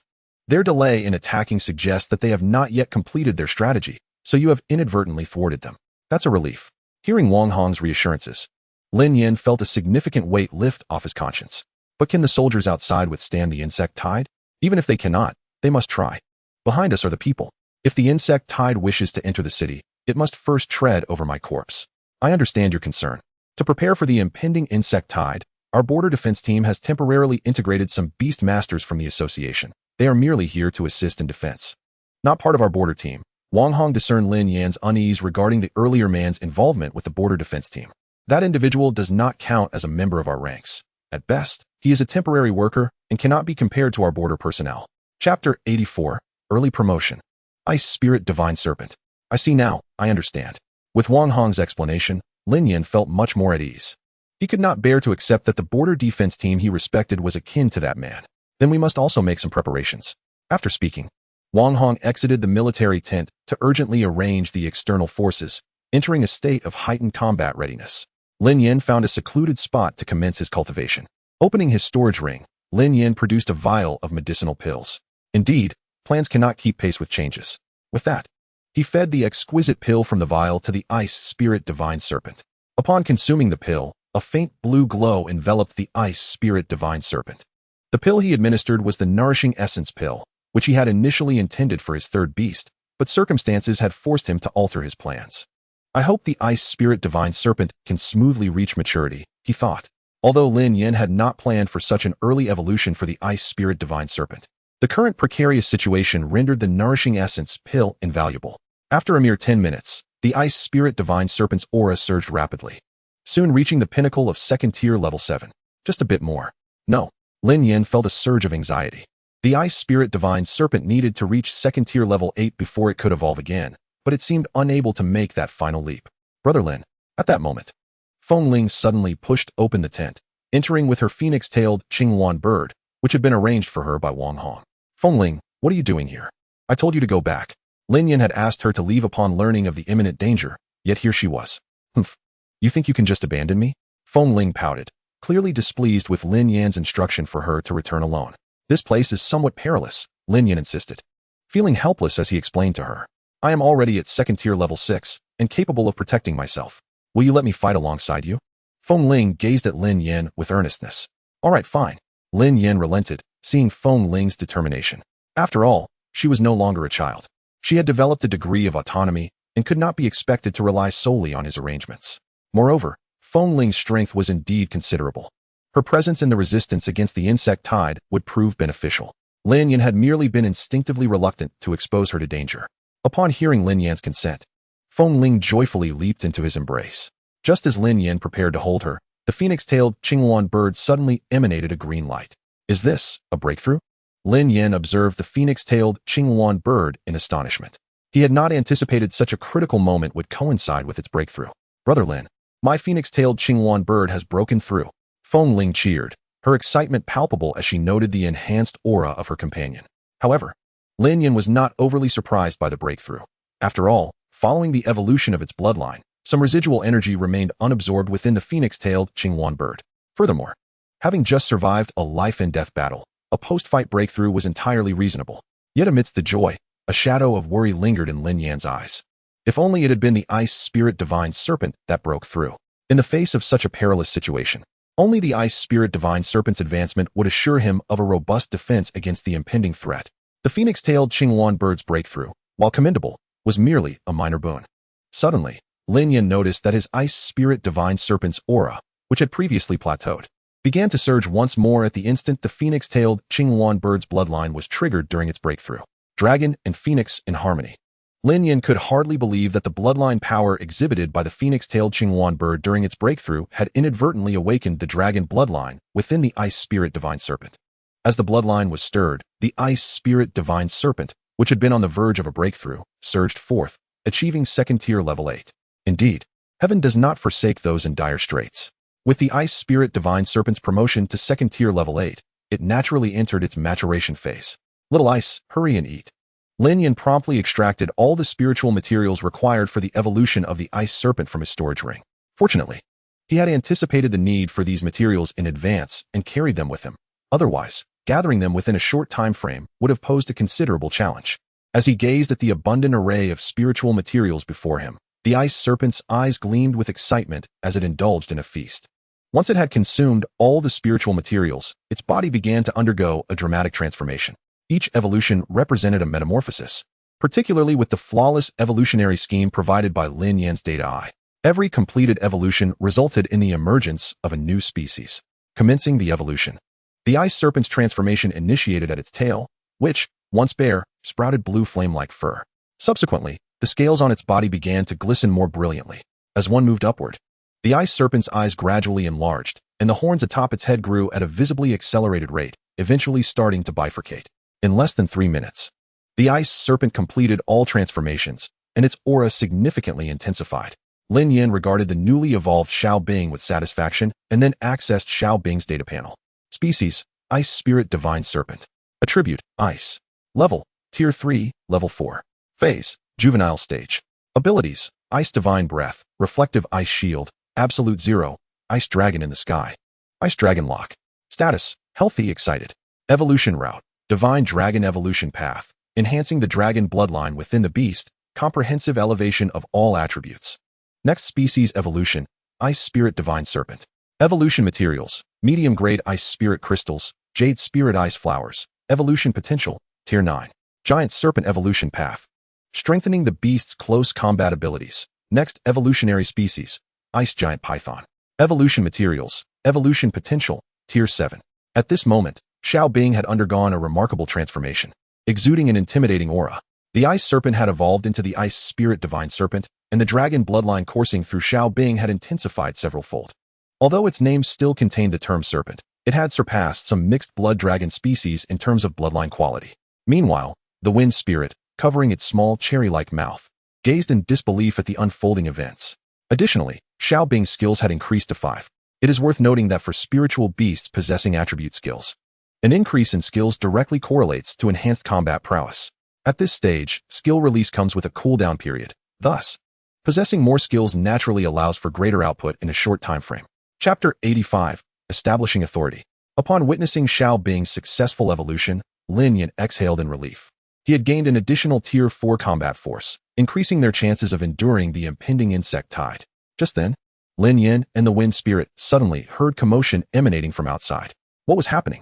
Lin Yan swiftly dashed out of the military tent and grabbed a passing soldier. Inquiring urgently, "The insect tide is upon us. We are deploying large-scale thermal weapons to strike the tide preemptively," the soldier replied before hastily returning to his post.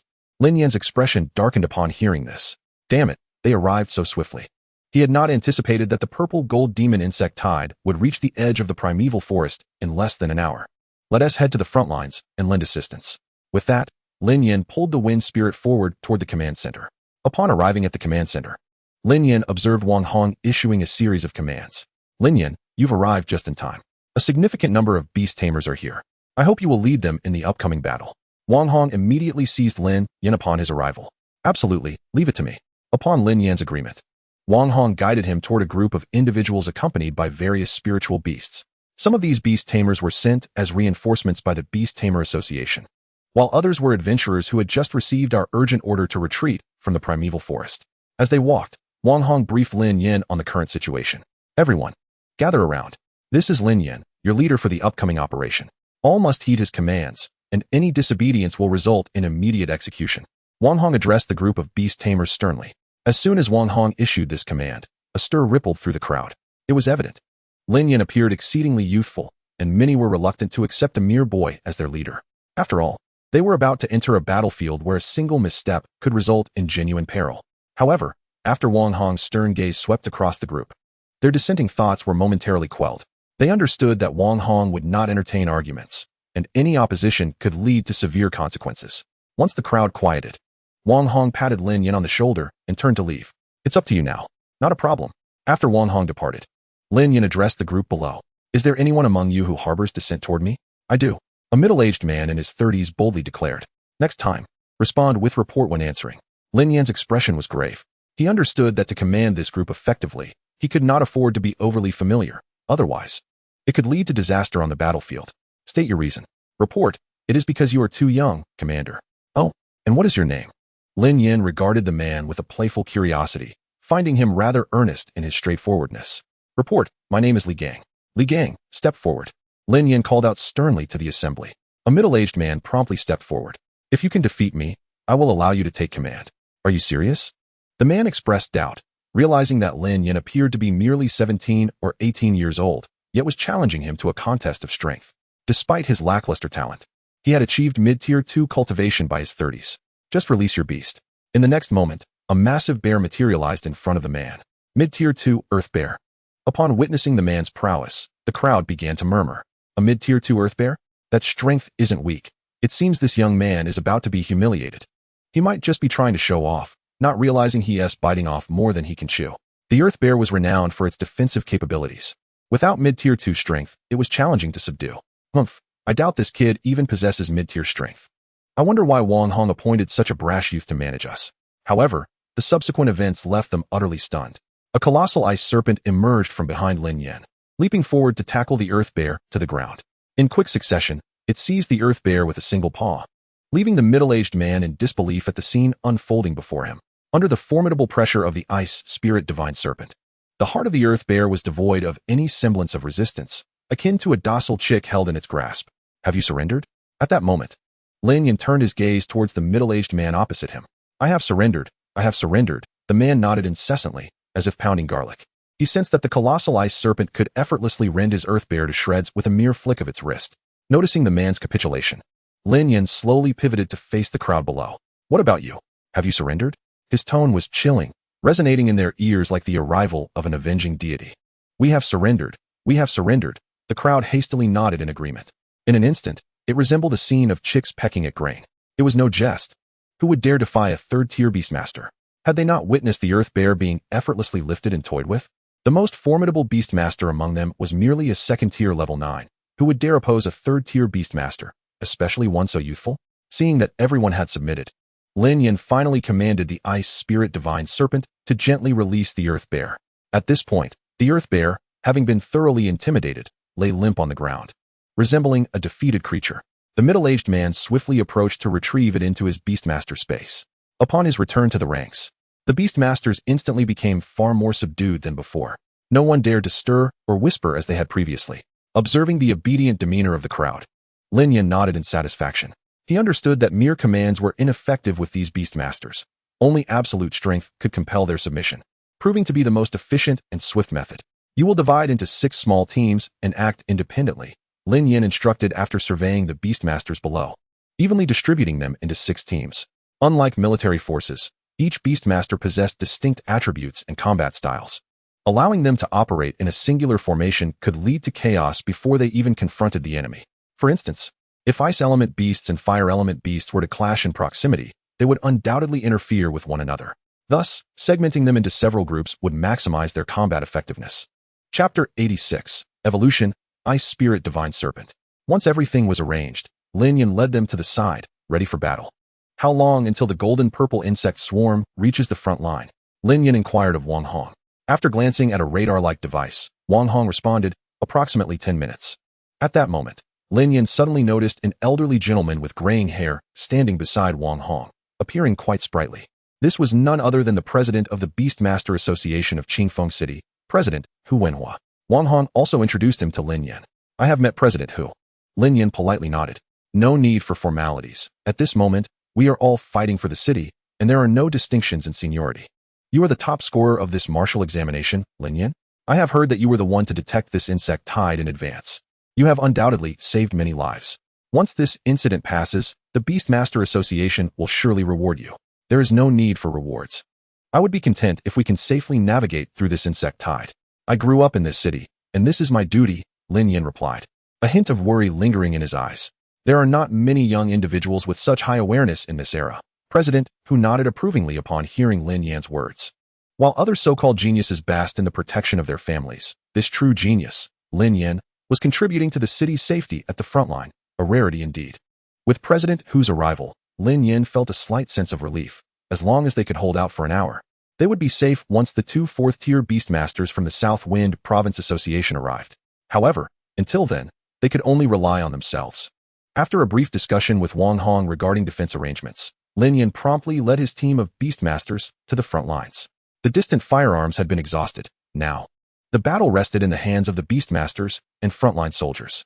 Everyone, follow me and defend the land upon which we depend for our lives. Charge! With Lin Yan's command, the 6 beastmaster teams immediately split into 6 directions, advancing beyond the defense line. The inclusion of over 100 beastmasters significantly slowed the advance of the golden-purple insect horde. Yet, facing a swarm of tens of thousands of these insects was undeniably daunting. Do not fear. Form a battle formation. The golden-purple insects cannot breach our defenses. Upon noticing the fearful expressions of some beastmasters, Lin Yan bellowed. Hearing his voice, the crowd's spirit stabilized. Lin Yan, however, did not join any battle formation. Instead, he rode the ice spirit divine serpent, charging through the ranks of the golden-purple insects alone.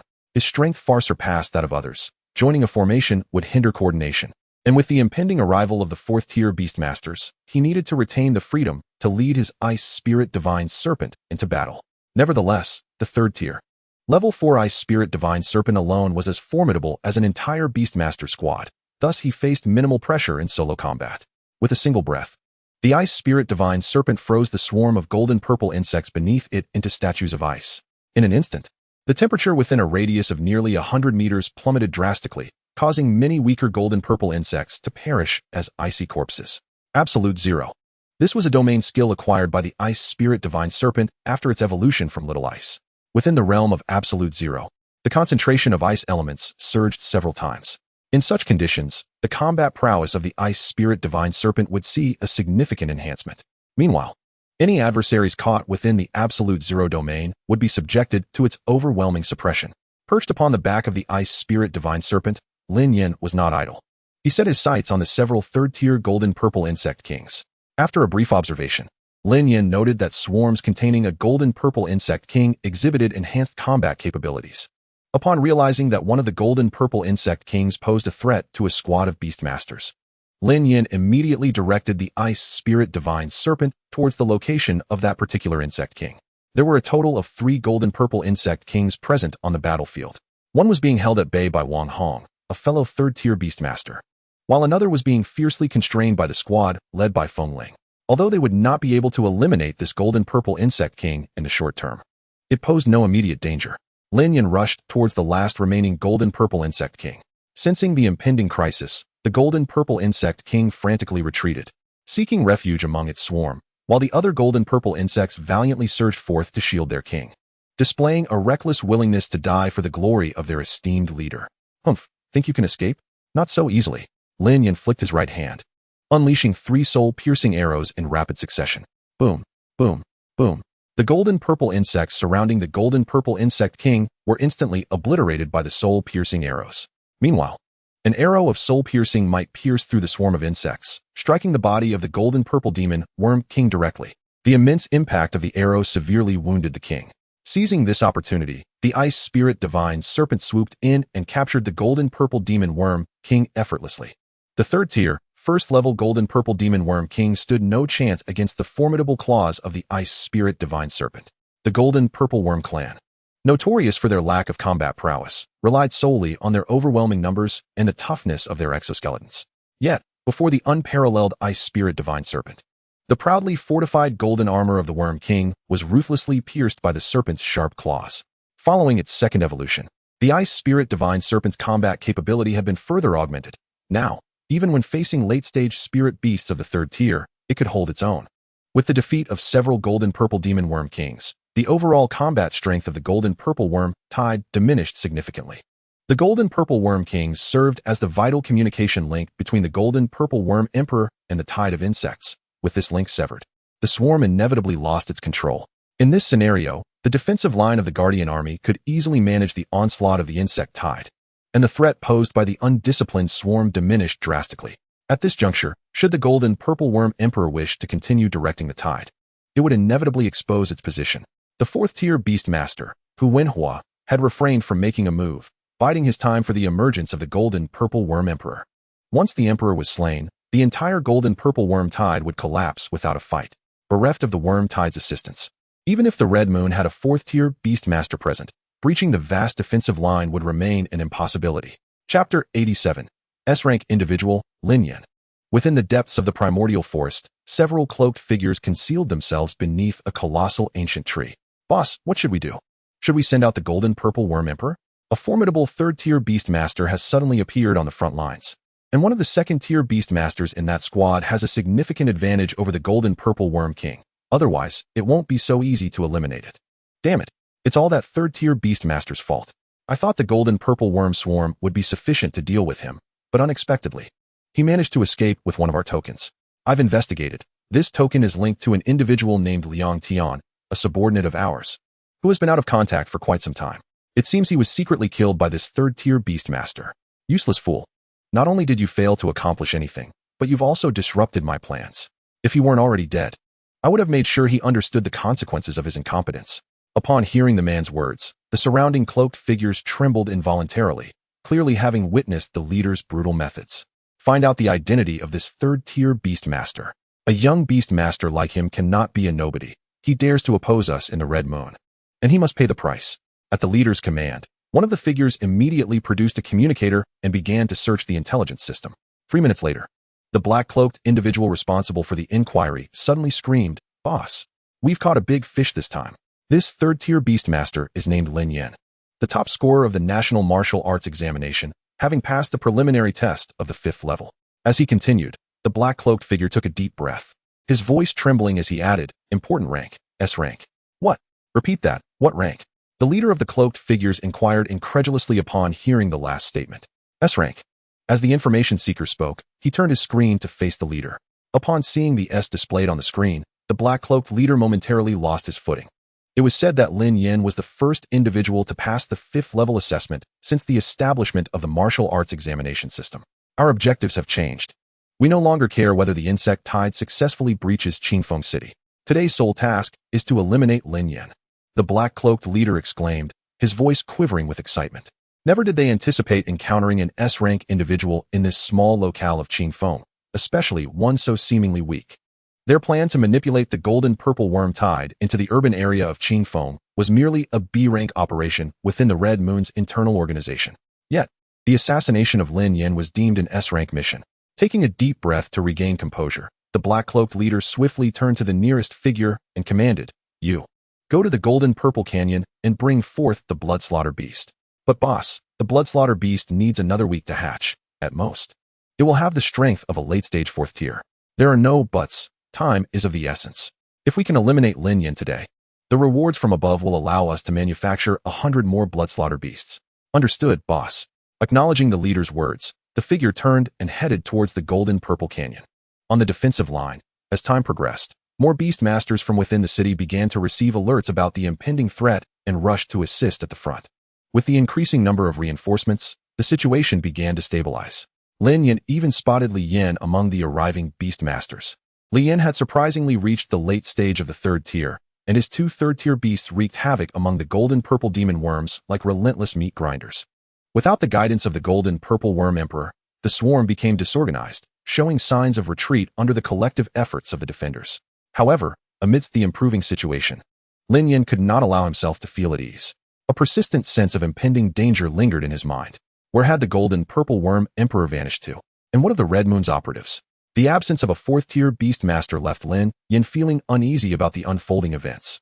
As Lin Yan pondered, his right eyelid began to twitch uncontrollably, a strong sense of crisis surging within him. Acting on instinct, he summoned a protective soul shield. In the next moment, a massive crocodilian spirit beast and a swirling mass of black fog materialized before him. The ice spirit divine serpent rushed to reinforce him, intercepting the crimson crocodilian spirit beast, while the fog-like entity remained beyond anyone's ability to obstruct. At that moment, the remaining individuals were too far from Lin Yan to assist in time. Just as everyone believed Lin Yan was doomed, a radiant light flashed before him.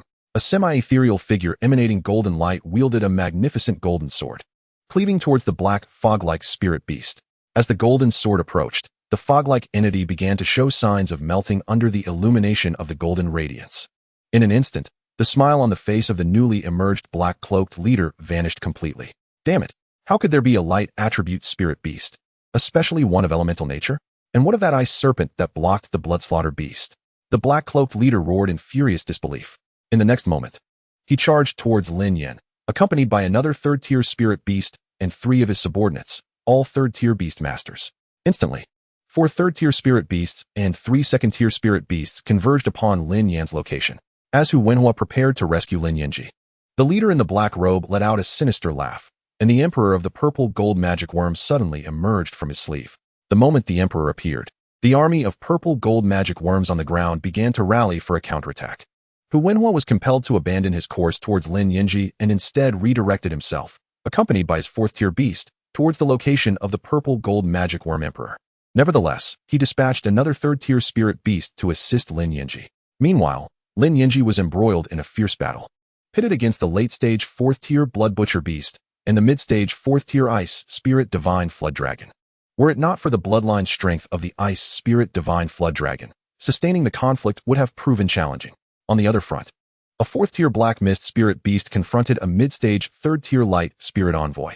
Fortunately, the black mist spirit beast had only recently broken through to the 1st level of the 4th tier and the light spirit envoy, leveraging its innate superiority over the black mist spirit beast, was able to delay the confrontation temporarily.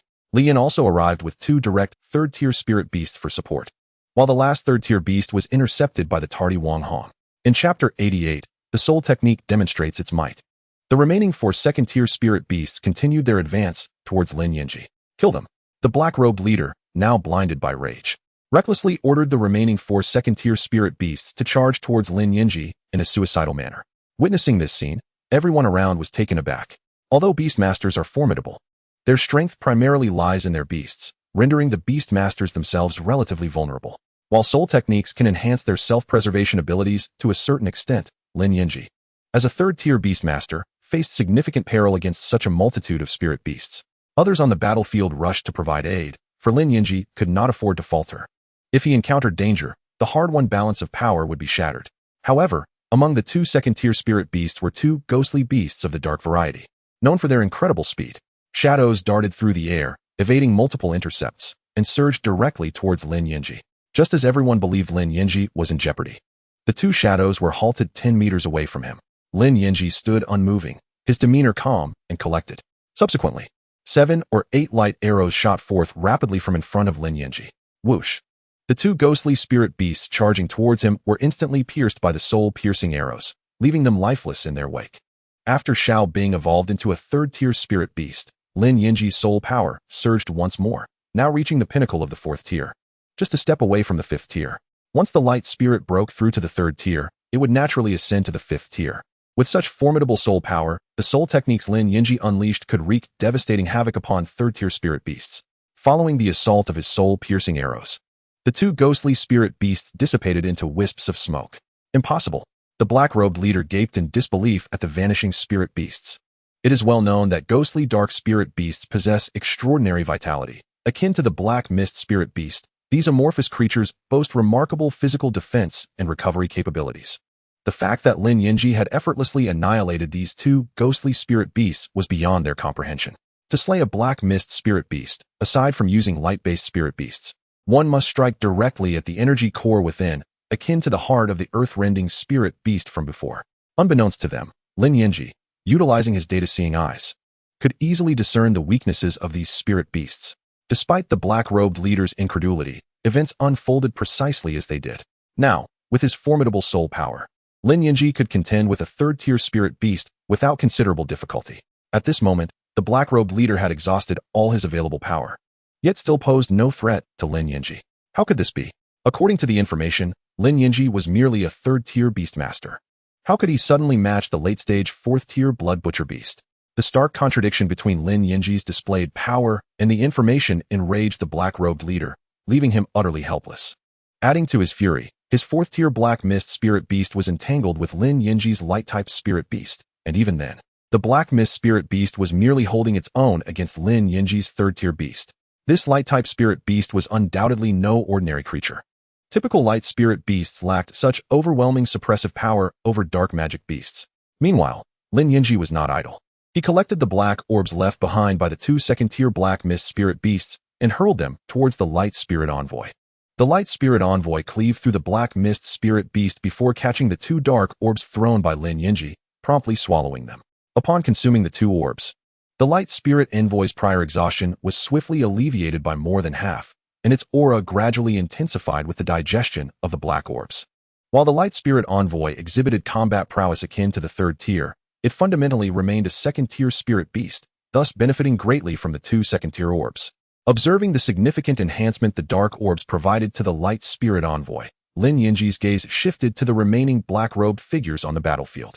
4 black-robed individuals remained. One leader, alongside his 4th-tier mist spirit beast, engaged in battle with the light spirit envoy, while the other 2 black-robed figures were 2nd-tier black mist spirit beasts that Lin Yan had decisively slain with his soul-piercing arrows.